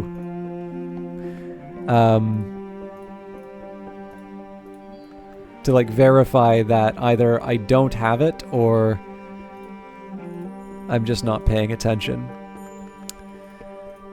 As an aside, because the last little bit I have actually been really focusing on some pretty specific and very arcane details in terms of my given playthrough. If anybody is curious about this game and wants to know a little bit about what's going on, up to and including, like, what in heaven's name are you doing? I am so confused, because that is totally fine. This, by the way, I love this book. It is not clear whether those indignities perpetrated by the deceitful fraternity of Obliviates. It is not clear whether CROD, who is identified only by his initials, was in fact an initiate of the Obliviate Order of Immortal Adepts. He wrote in the 16th century after the order, if he is to be believed, had passed the height of its power. And the descriptions inside are very clearly written by an angry man. Collected Hutchhouse Lectures, Twin Serpent Tantra, Elations of Lamentius, Warming Dross to Lift the Heart, By Your Masks You Shall Know Them, Musgrave Sketches, Damascene Traditions of the House of Leith, Book of Centipede, Queen's Turn, Seven Shards, An Almanac of Entrances, Codex Esophalai, however you pronounce that, Amalgam of Red Rose, Sites Applications, Letters from Fugitive Gospel of Zacchaeus, The Chandler's Wish, De Motu Corporum Vetitorum, Ask for It by Name, The Morphe Codex, 12 Letters on Consequence, Instruments of the Heart, The Geminiad 1 through 3, The Other Side, The Serpent, Sunset Celia, and The End of Days, Notes on Bindings, Calcite Supplications, Black Book of Brittany, The Shadow of the Stair, Lady Ava's Repose, Two Wombs, One Heart. By the way, these aren't all just random names. Want to see Lady Ava? She's right here.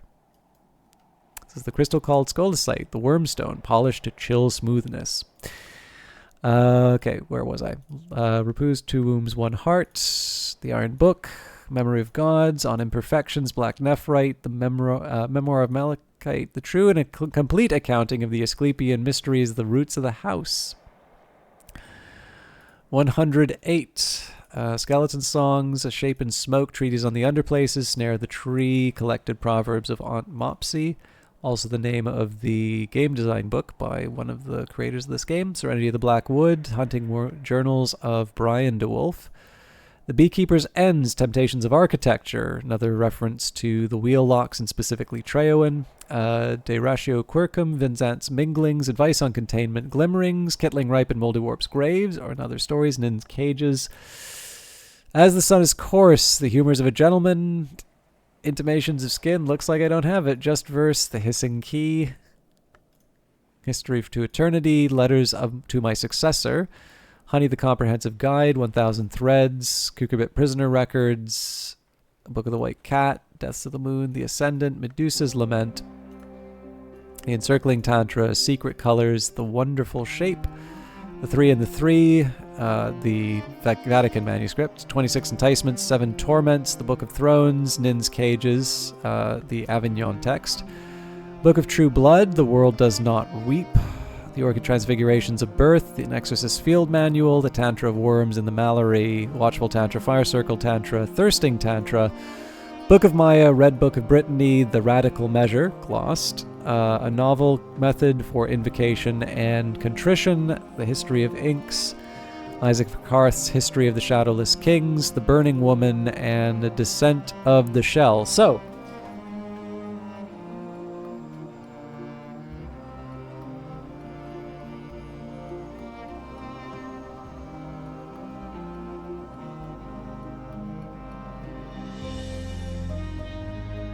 that's interesting. I didn't even have it on my other list. So either I've misunderstood what the book's name was, or I've never had it.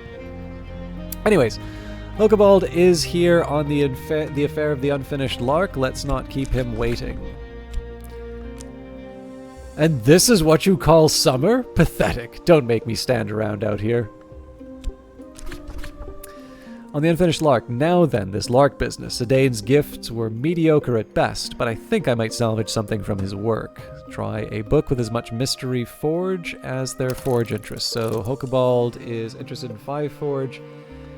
Anything 6 or higher would be best. This is perfect for him. He understands Aramaic. Yeah. So, and Matthias and Amethyst Imago, Transformation, an account of an occult romance. A certain Eavogos claims to have written this in a single night as part of his initiation into the Alpine branch of the House of Leith, that order of immortals who would not pledge themselves to any hour.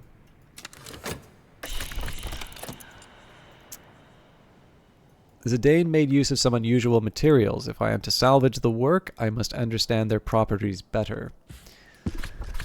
Yes, that will be sufficient. Don't fret, librarian. Here's your little gratuity. Okay, got the Earth sign back, at least. So I am running a risk by not bringing Reverend Timothy in and giving him his nectar boost again. But in this case here, I think we're just going to wait the 42 seconds. It's much the same kind of a...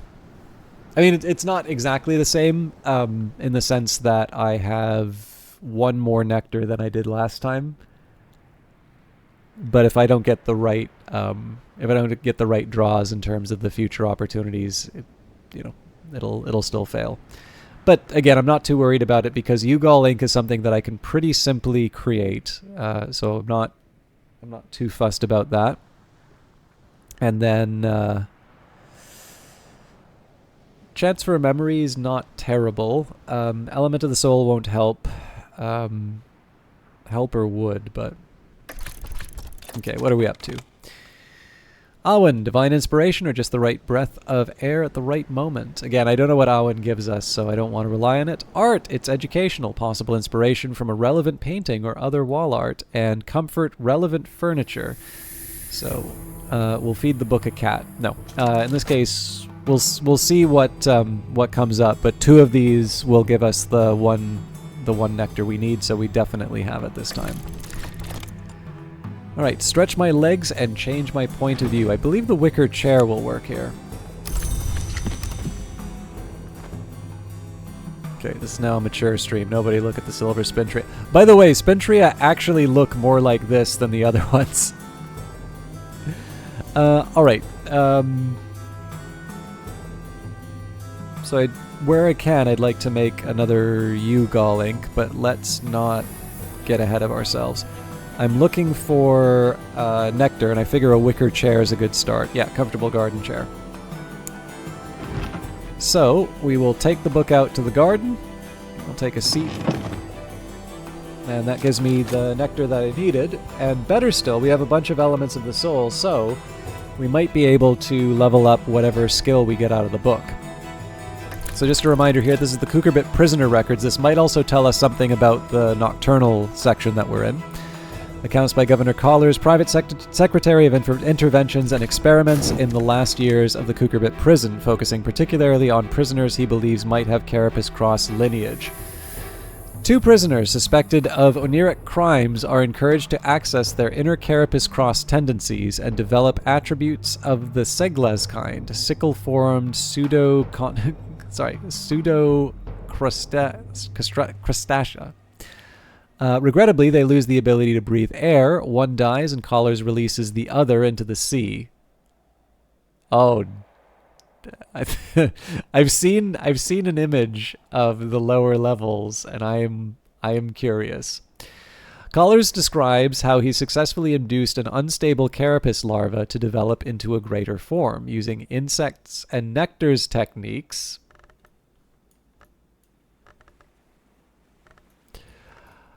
In the context of considerable moth aspect. Okay, that is definitely something I'm writing down. I'm missing my pen. That's fine. Okay.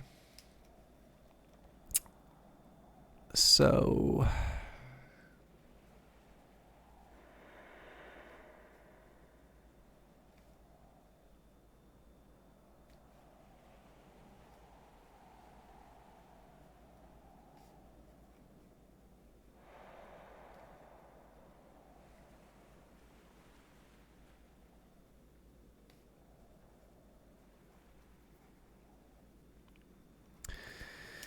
he hopes that similar techniques might be used to expedite the moral development of prisoners. So I would not be surprised if we got insects and nectars. Yep, so that gives me something to work on.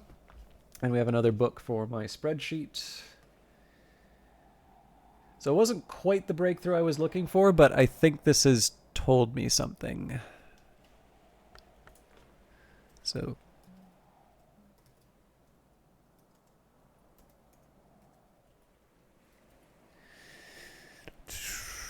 I believe if there's one more volume ahead, that might tell us about the prisoner that caused the fire. Whether or not we find that today is another question. Okay, I do need to do a little tidying in terms of the library. So I feel like some of these books should be together. Kukurbit Prisoner Records, I think, is pretty clear. And I'm certain we've got an Orchid Transfigurations kicking around here somewhere.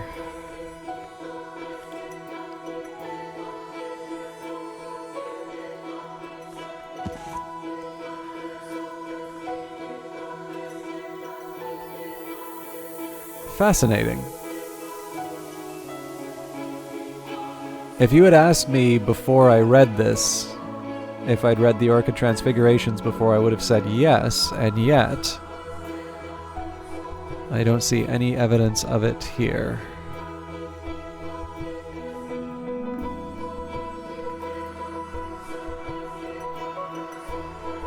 Okay, well, no need to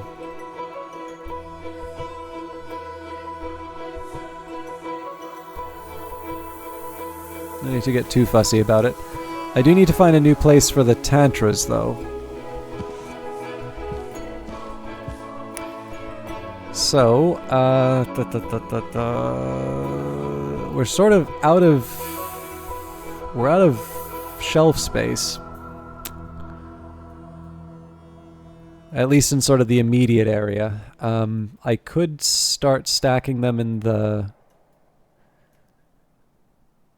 room. I don't know, I feel like there are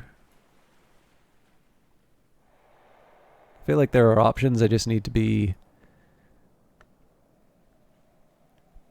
Well, Alopolis Nook would work if I just moved the flowers somewhere else. It's not that far from the main library.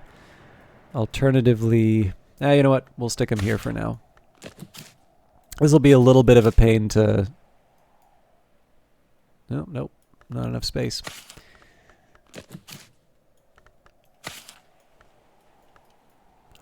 Okay, well, we will redecorate, because honestly, most of this stuff I've already moved.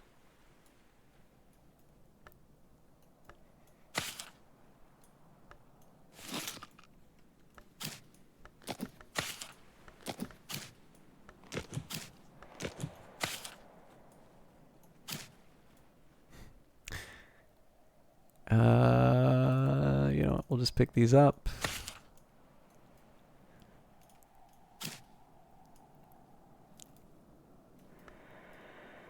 Surely I've got a place for the sea holly.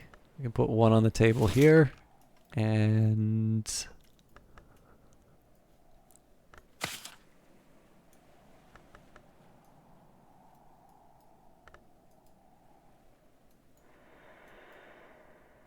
I'll just keep the other one in my inventory. All right, let's work on boosting up insects and nectars.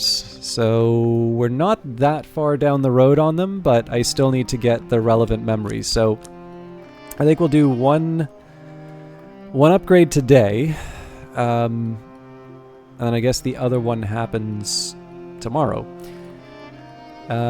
So we've got Fostshapt and Whist. I should know these at this point.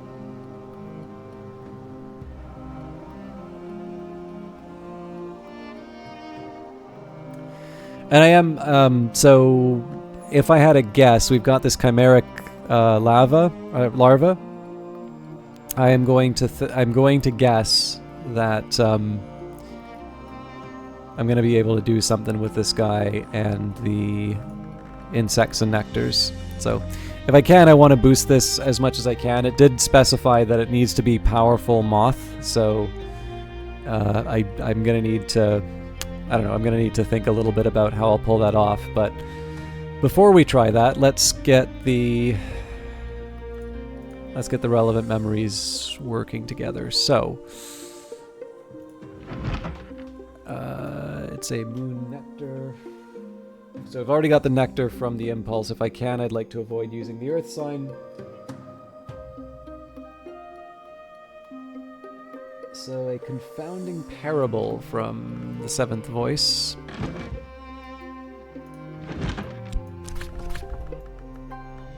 It doesn't have to be the seventh voice, but I think that's reasonably accessible.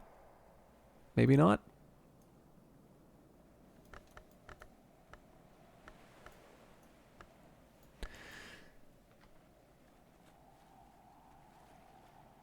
Okay, well, I can always rely on 108. I was trying to have a little more variety in terms of the texts, but we can read 108. I'll read the text for that when I'm finished.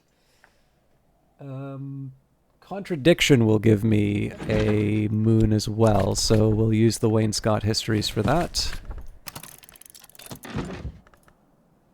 And that's sufficient, actually, so I have the Whist left over. If I wanted to make another Solomon's Preparation, I do have the option for that. That would leave me with 2... Yeah, that would actually only leave me with 2 of the blue crowns, so maybe we'll put a pin in that. We'll think about something else that we can do. Okay, 108. Ava de Wolf discourses on the fifth history, and particularly on those who are said to have passed over from it. The great hooded princes, the Knocklong who ascended under the Mother of Ants, but now, so Ava claims, honor the horned axe. We'll read this other entry as well, but we'll take care of this first. And I think this will be the last of the... I think this will be the last day, just because I'm getting close to 9 hours of streaming. It is a work day, and I actually need to get some stuff done.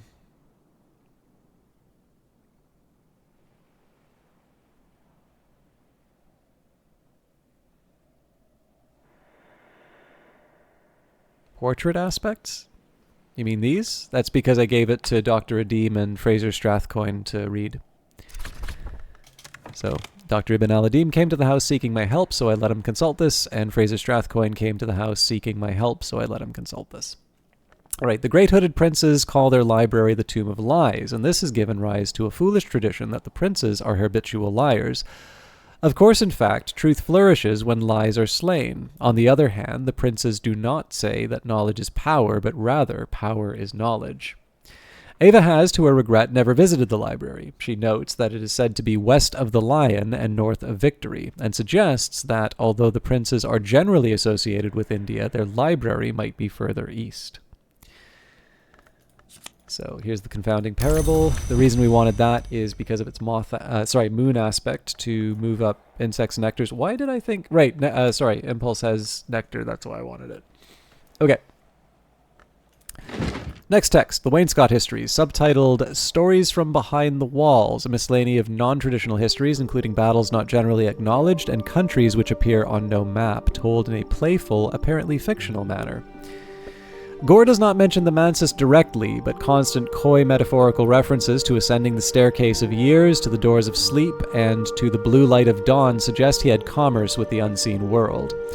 It was common in that time to speak of the division of the sun, by which the contemporaries understood the eruption of barbarian forces and of their uncouth gods. So that gets me the contradiction. So it makes reference to the Mansis. The Mansis isn't in the current game, but it was a place you could visit in Cultist Simulator. The Mansis, there have been many attempts to depict the House of the Sun. This, by the visionary painter known only as the Magyar, is the best known. It's signed and dated. If it's really the original, it must count as one of the great treasures of the house. Okay, so let's get the insects and nectars built up. Again, we'll do that once today, and then we'll do that once tomorrow when I have the relevant elements of the soul and memories available. Another fruit plucked from Knowledge's tree. Improve the skill to level 4. And we know we're going to move it up to level 5, so I'll make space. And as before, we've got a whist kicking around.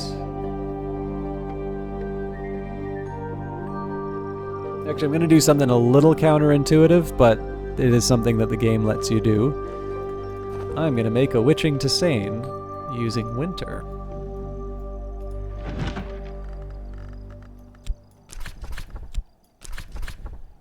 Sacre bleu.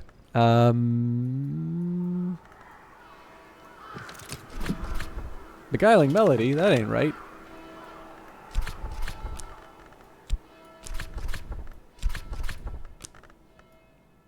Desires and Dissolutions.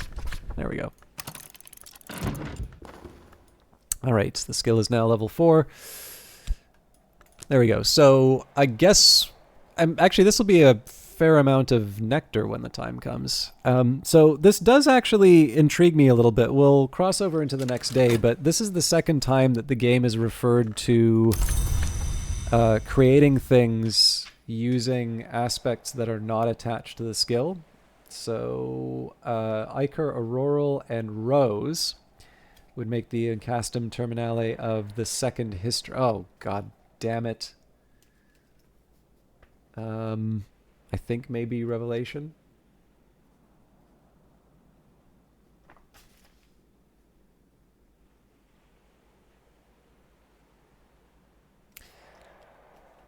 So if it's Inks of Revelation, I've got Lantern, I've got Moth. Actually, let's, I don't see how I would get any Rose without going out of my way to get it, but let's, I'll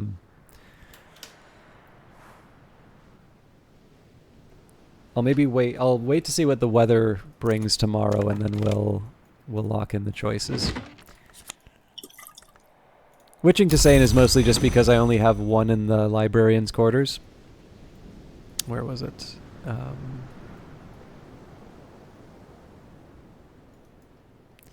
That's kind of my emergency grail drink, but figure it's nice to have another one. So we'll let the night pass. Again, I'm probably not going to go the full day tomorrow. I think what I'm going to do is I'll see what the weather is, and I'll make some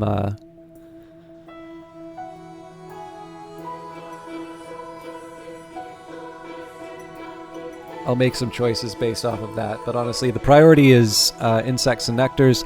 I can do the review of, like all of the things that I have access to. So this is all in Crack Track, so I can't read that. Essentially, the books that I can't read right now primarily are because they're written in another language that I don't understand.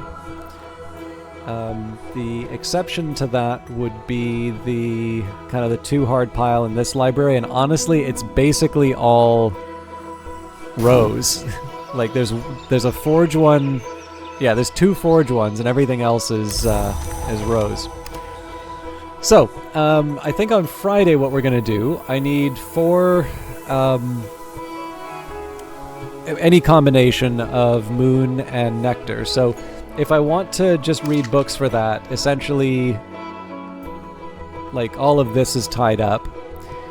I don't want to use the Triss, so I'd actually use the Faust, Shapt, and Whist, and then I'd use the Triss to level up Insect. Actually, I will commit myself to the choice so I don't do something stupid.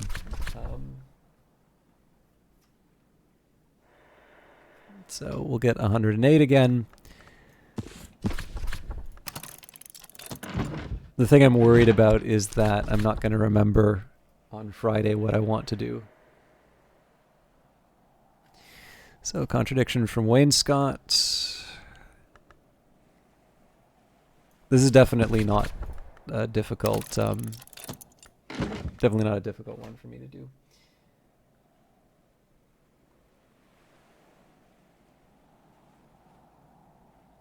I think the impulse would be Elopoli 1. Yeah.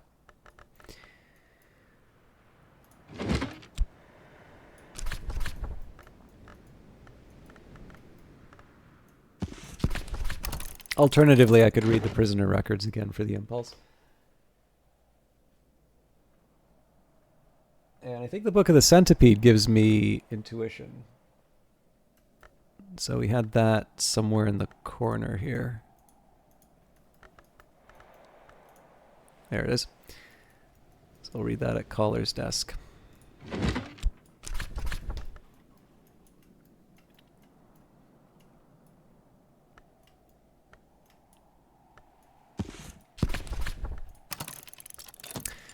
Now, if I was so inclined, this is not exactly my favorite move because it is very wasteful in terms of what this accomplishes. Actually, I guess I need... No, this'll probably work. Nope.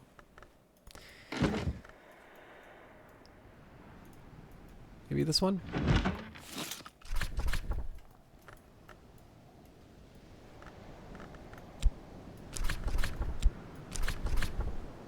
So I don't want the cheerful ditty.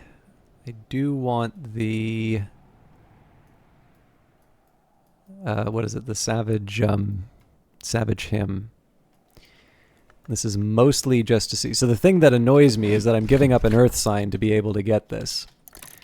But recall the hymns of the Hillcuts, or for a scholar lesson recipe, scholar level recipe, use an instrument to resolve it to a buzzing and more ancient song. So there's a little bit of a challenge in terms of where I get the nectar for that. So it's all well and good for me to talk about the hollow drum.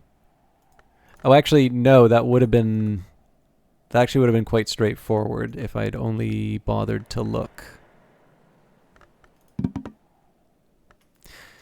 Anyways, I will get some data for the sheet, and then, I don't know, tomorrow I can recover the sign. I feel it's not like a huge crime to use up a persistent memory. The point of having the memories is, in fact, to, to use things.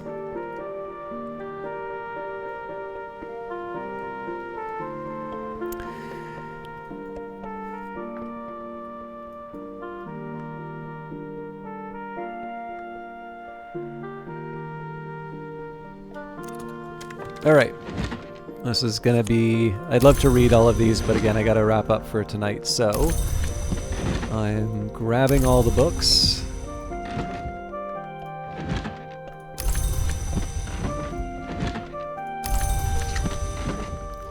Okay, so the Savage Hymn. Oh, interesting. 2 scale, 2 sky.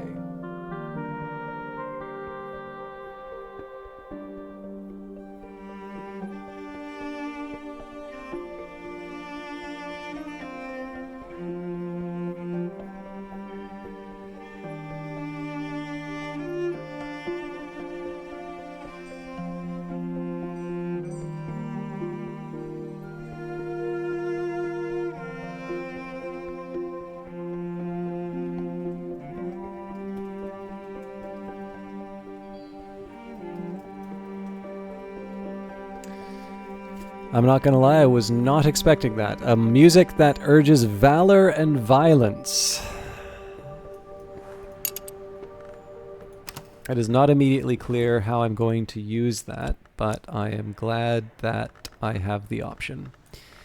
So finally, insects and nectars. So Savage Hymn doesn't do anything for me there, but we add the intuition, the impulse, the memory contradiction, the confounding parable, the lesson learned, and finally some tryst. And we bring ourselves to level 5.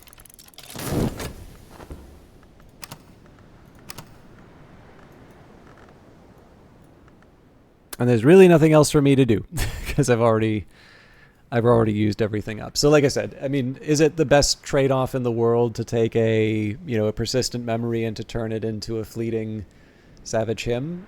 On paper, no. In practice, this is actually quite helpful because what it gives me basically is a complete. I actually believe I now have complete knowledge of all of the prentice level outcomes for the skills I have. So based on the screenshots I've seen, there is one skill I believe I don't have, like full stop. And then I also think there are, what is it?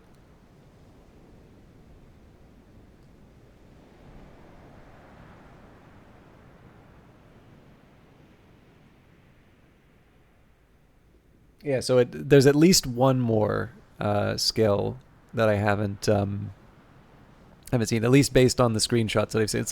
It's a yellow. It's kind of got like it's a yellow background with some kind of a sigil on it. But honestly, at this point, I'm not fussing too much about getting quote unquote all of the skills. It's more what do I currently have access to and what can I work with. So.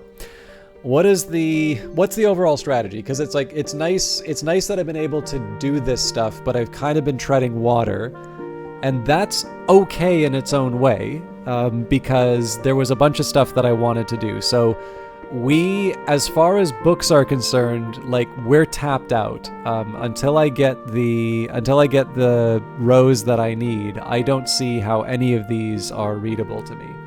The closest thing to a readable text out of... Oh, no, sorry. That's actually not true. There are two that I want to double check. So there's the Forge, which is 14. And then there's the Rose, which is 10.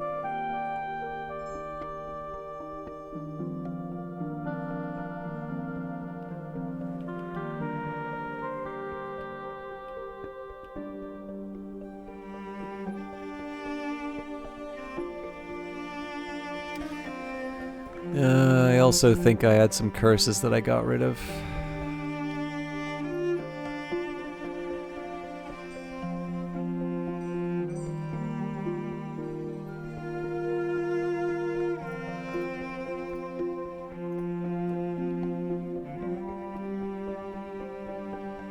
Yeah, it was actually a really productive day the more I look at it.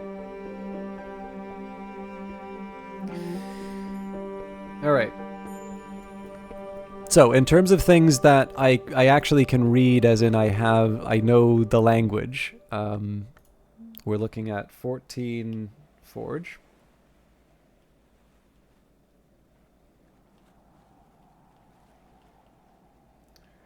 Rose, it's anywhere from 10 to 12 or 14? 14.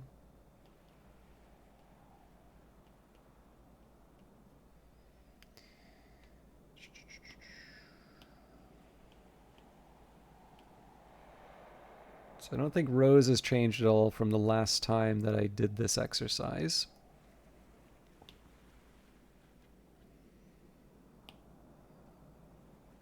But we'll do it anyway. So Forge, we've got Shapt. So that's 1.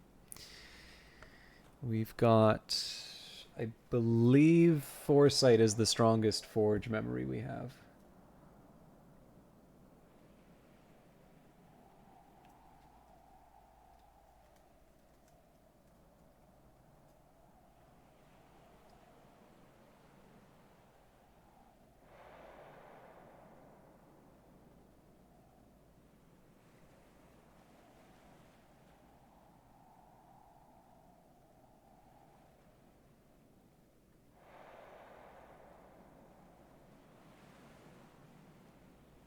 Yeah, unless I try and get cute with like the assistants and stuff like that, I think it's fair to say that we only have two in terms of the memory.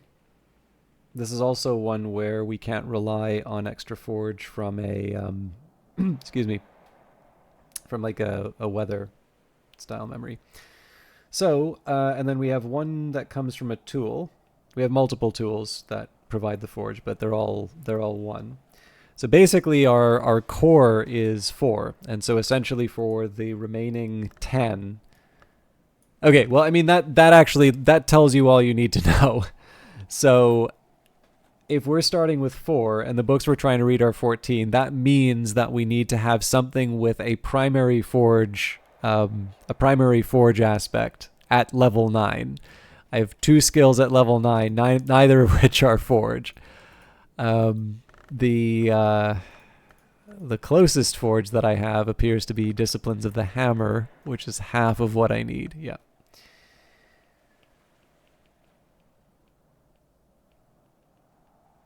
So that's not happening. Rose, I don't even have Fet, so we're quite literally waiting for... Well, hang on.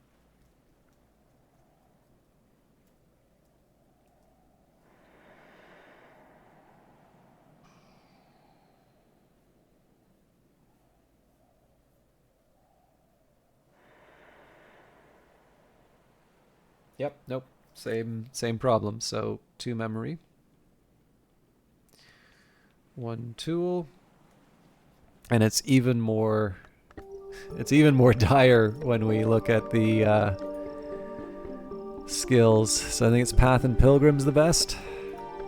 I seem to remember there was a stories that I could work with.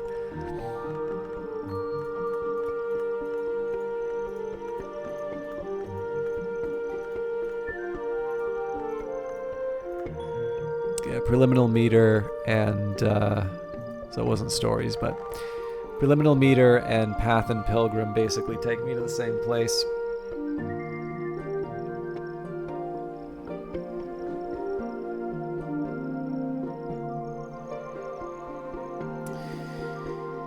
Which brings me up to a whopping 6.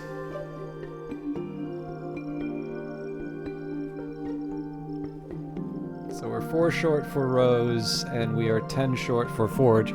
So the trick to remember here is that you don't have to have everything in terms of the mystery to be able to read the book.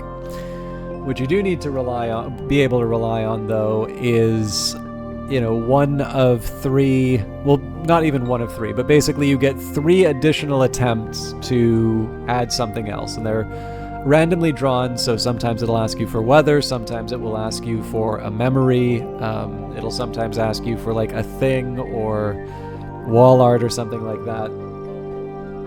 But for the most part, except for the things, they usually wind up being something that will give you at most 2. So as far as the Rose goes, there is like an outside chance that if I get hit by something that asks for 2 Rose memories, and I have 2 Rose memories in my inventory, I'm gonna be, you know, I'll be in a position to be able to read that book. Now, realistically though, right? Like, draw 3, and out of what you get in those draws, 1 out of, I don't know, let's say 6 or 7 different items. I don't actually know how many can go into it. Like, it's not great odds, right, that you're going to get 2 of the identical events. So I really don't think I should be relying on that to read. If nothing else, I should at the very least commit something to the Tree of Wisdoms and get the Fet. And what this realistically is just telling me is that I shouldn't be reading books right now. I should be acquiring books. I should be trying to open up rooms to get books. But until my rose is stronger, there is no benefit to reading the books. I mean, the one possible answer to that would be if I felt that I could develop an ink that would give me rose. So there is an Incastum Terminale called Porphyryte, which has quite a good rose. But I mean, if I could make an Incastum Terminale in rose, I would already have a high rose skill. So that's not really that's really not an answer. But yeah, so that's a long way of saying that. Okay, we don't worry about books right now, which returns me to my Elements of the Soul.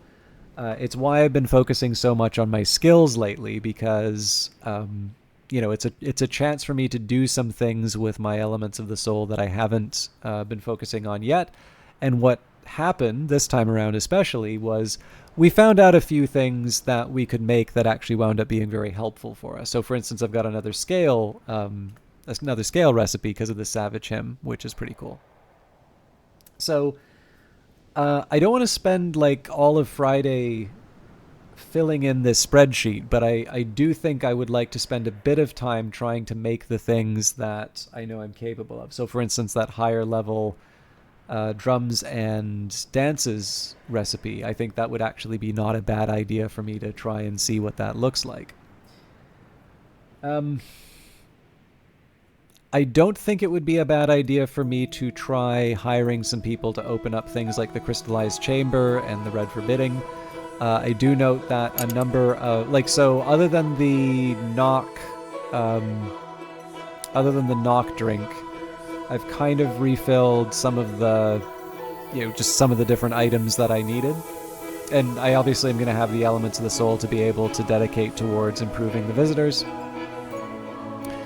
And then the last item that I was considering, we did get a little bit of a tip when I never did wind up watching this film, but we'll handle this in another session. The open head definitely gave us a hint that we might be able to get another special book. And my guess here would be that we want to do something with the chancel, but I haven't quite been able to crack that yet. So that's going to be a mystery that I probably put a bit of effort towards, but again, not dropping everything. I mean, the one thing I don't want to do is just do trial and error on everything, on every single skill. I do think it's useful for me to get some information, but I don't want to get information in a way that makes it just tedious to watch the broadcast, at least more tedious than it already is. The other thing that I've noted, and I guess I'd really kind of want to, I don't know, find an altar to the sun and rag. Well, Madrigad works. But I am noting that we've got, devotion here. And I suppose just the thing that I'm reflecting on a little bit is, I can put a mark down. I don't think I have a winter, but I haven't really engaged with the altars that much. And I think it's really clear that there are special things that can happen if you put the right combinations together. And so when there's a chance, particularly if it's something that doesn't cost me anything, I don't think it would be a bad idea for me to, make a little bit of an effort. And even just little things like, again, I'm not quite sure about the eggs. It really feels like I don't have that many, but, warm up the gull egg, see what happens. Go to the gulls and, try and get more things from them. Basically, I'd like to start interacting with some of the crafting stations a little bit more than I have so far, and so I sort of feel like these intermediate days will be a good way to handle that. But with all that said, it would be nice to clear out the trapped cells, so whether I get the relevant knock or whether I hire somebody with the skills to open that one is probably the most likely. The Crystallized Chamber, I feel like if I wind up with the Poet, will be okay. The Red Forbidding, I actually need to think a little bit about where I'm getting the Grail for that, but that'll be something that I think about a bit later.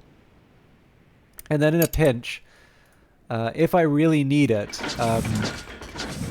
I do have the option of the upper level pumps. The catch is that I need to use a couple of units of metal for that. And while I do have the metal units, I don't know how to restore them. So it's just one of these things. Am I willing to give this up in order to make it happen? Chances are yes, but you know, I want to explore the options before I commit a scarce resource towards it. So those are kind of the main threads that I won't pull on all of them on Friday, but I'll at least I'll try and knock a couple of those off the list. Because I mean, in the end, if I play this and I haven't explored like the Condignator and the Oubliette, I kind of feel like I've missed out on the opportunity. So yeah, I think actually, you know, technically this fits the candle description from the book as well. Anyways, a separate conversation for another time. Those are the main threads that I'll pull on.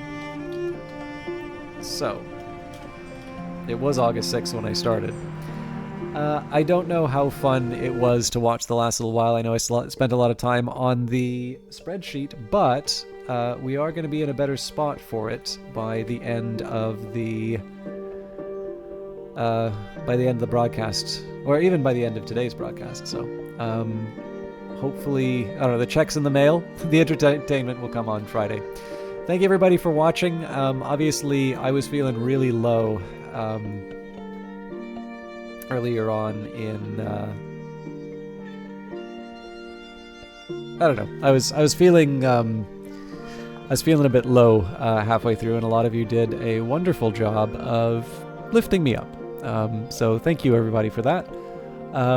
For those of you who are still stuck around off of all of that, I will be back on Friday for some more Book of Hours. And hey, Revive Snow, I wasn't sure how late you were going to be here.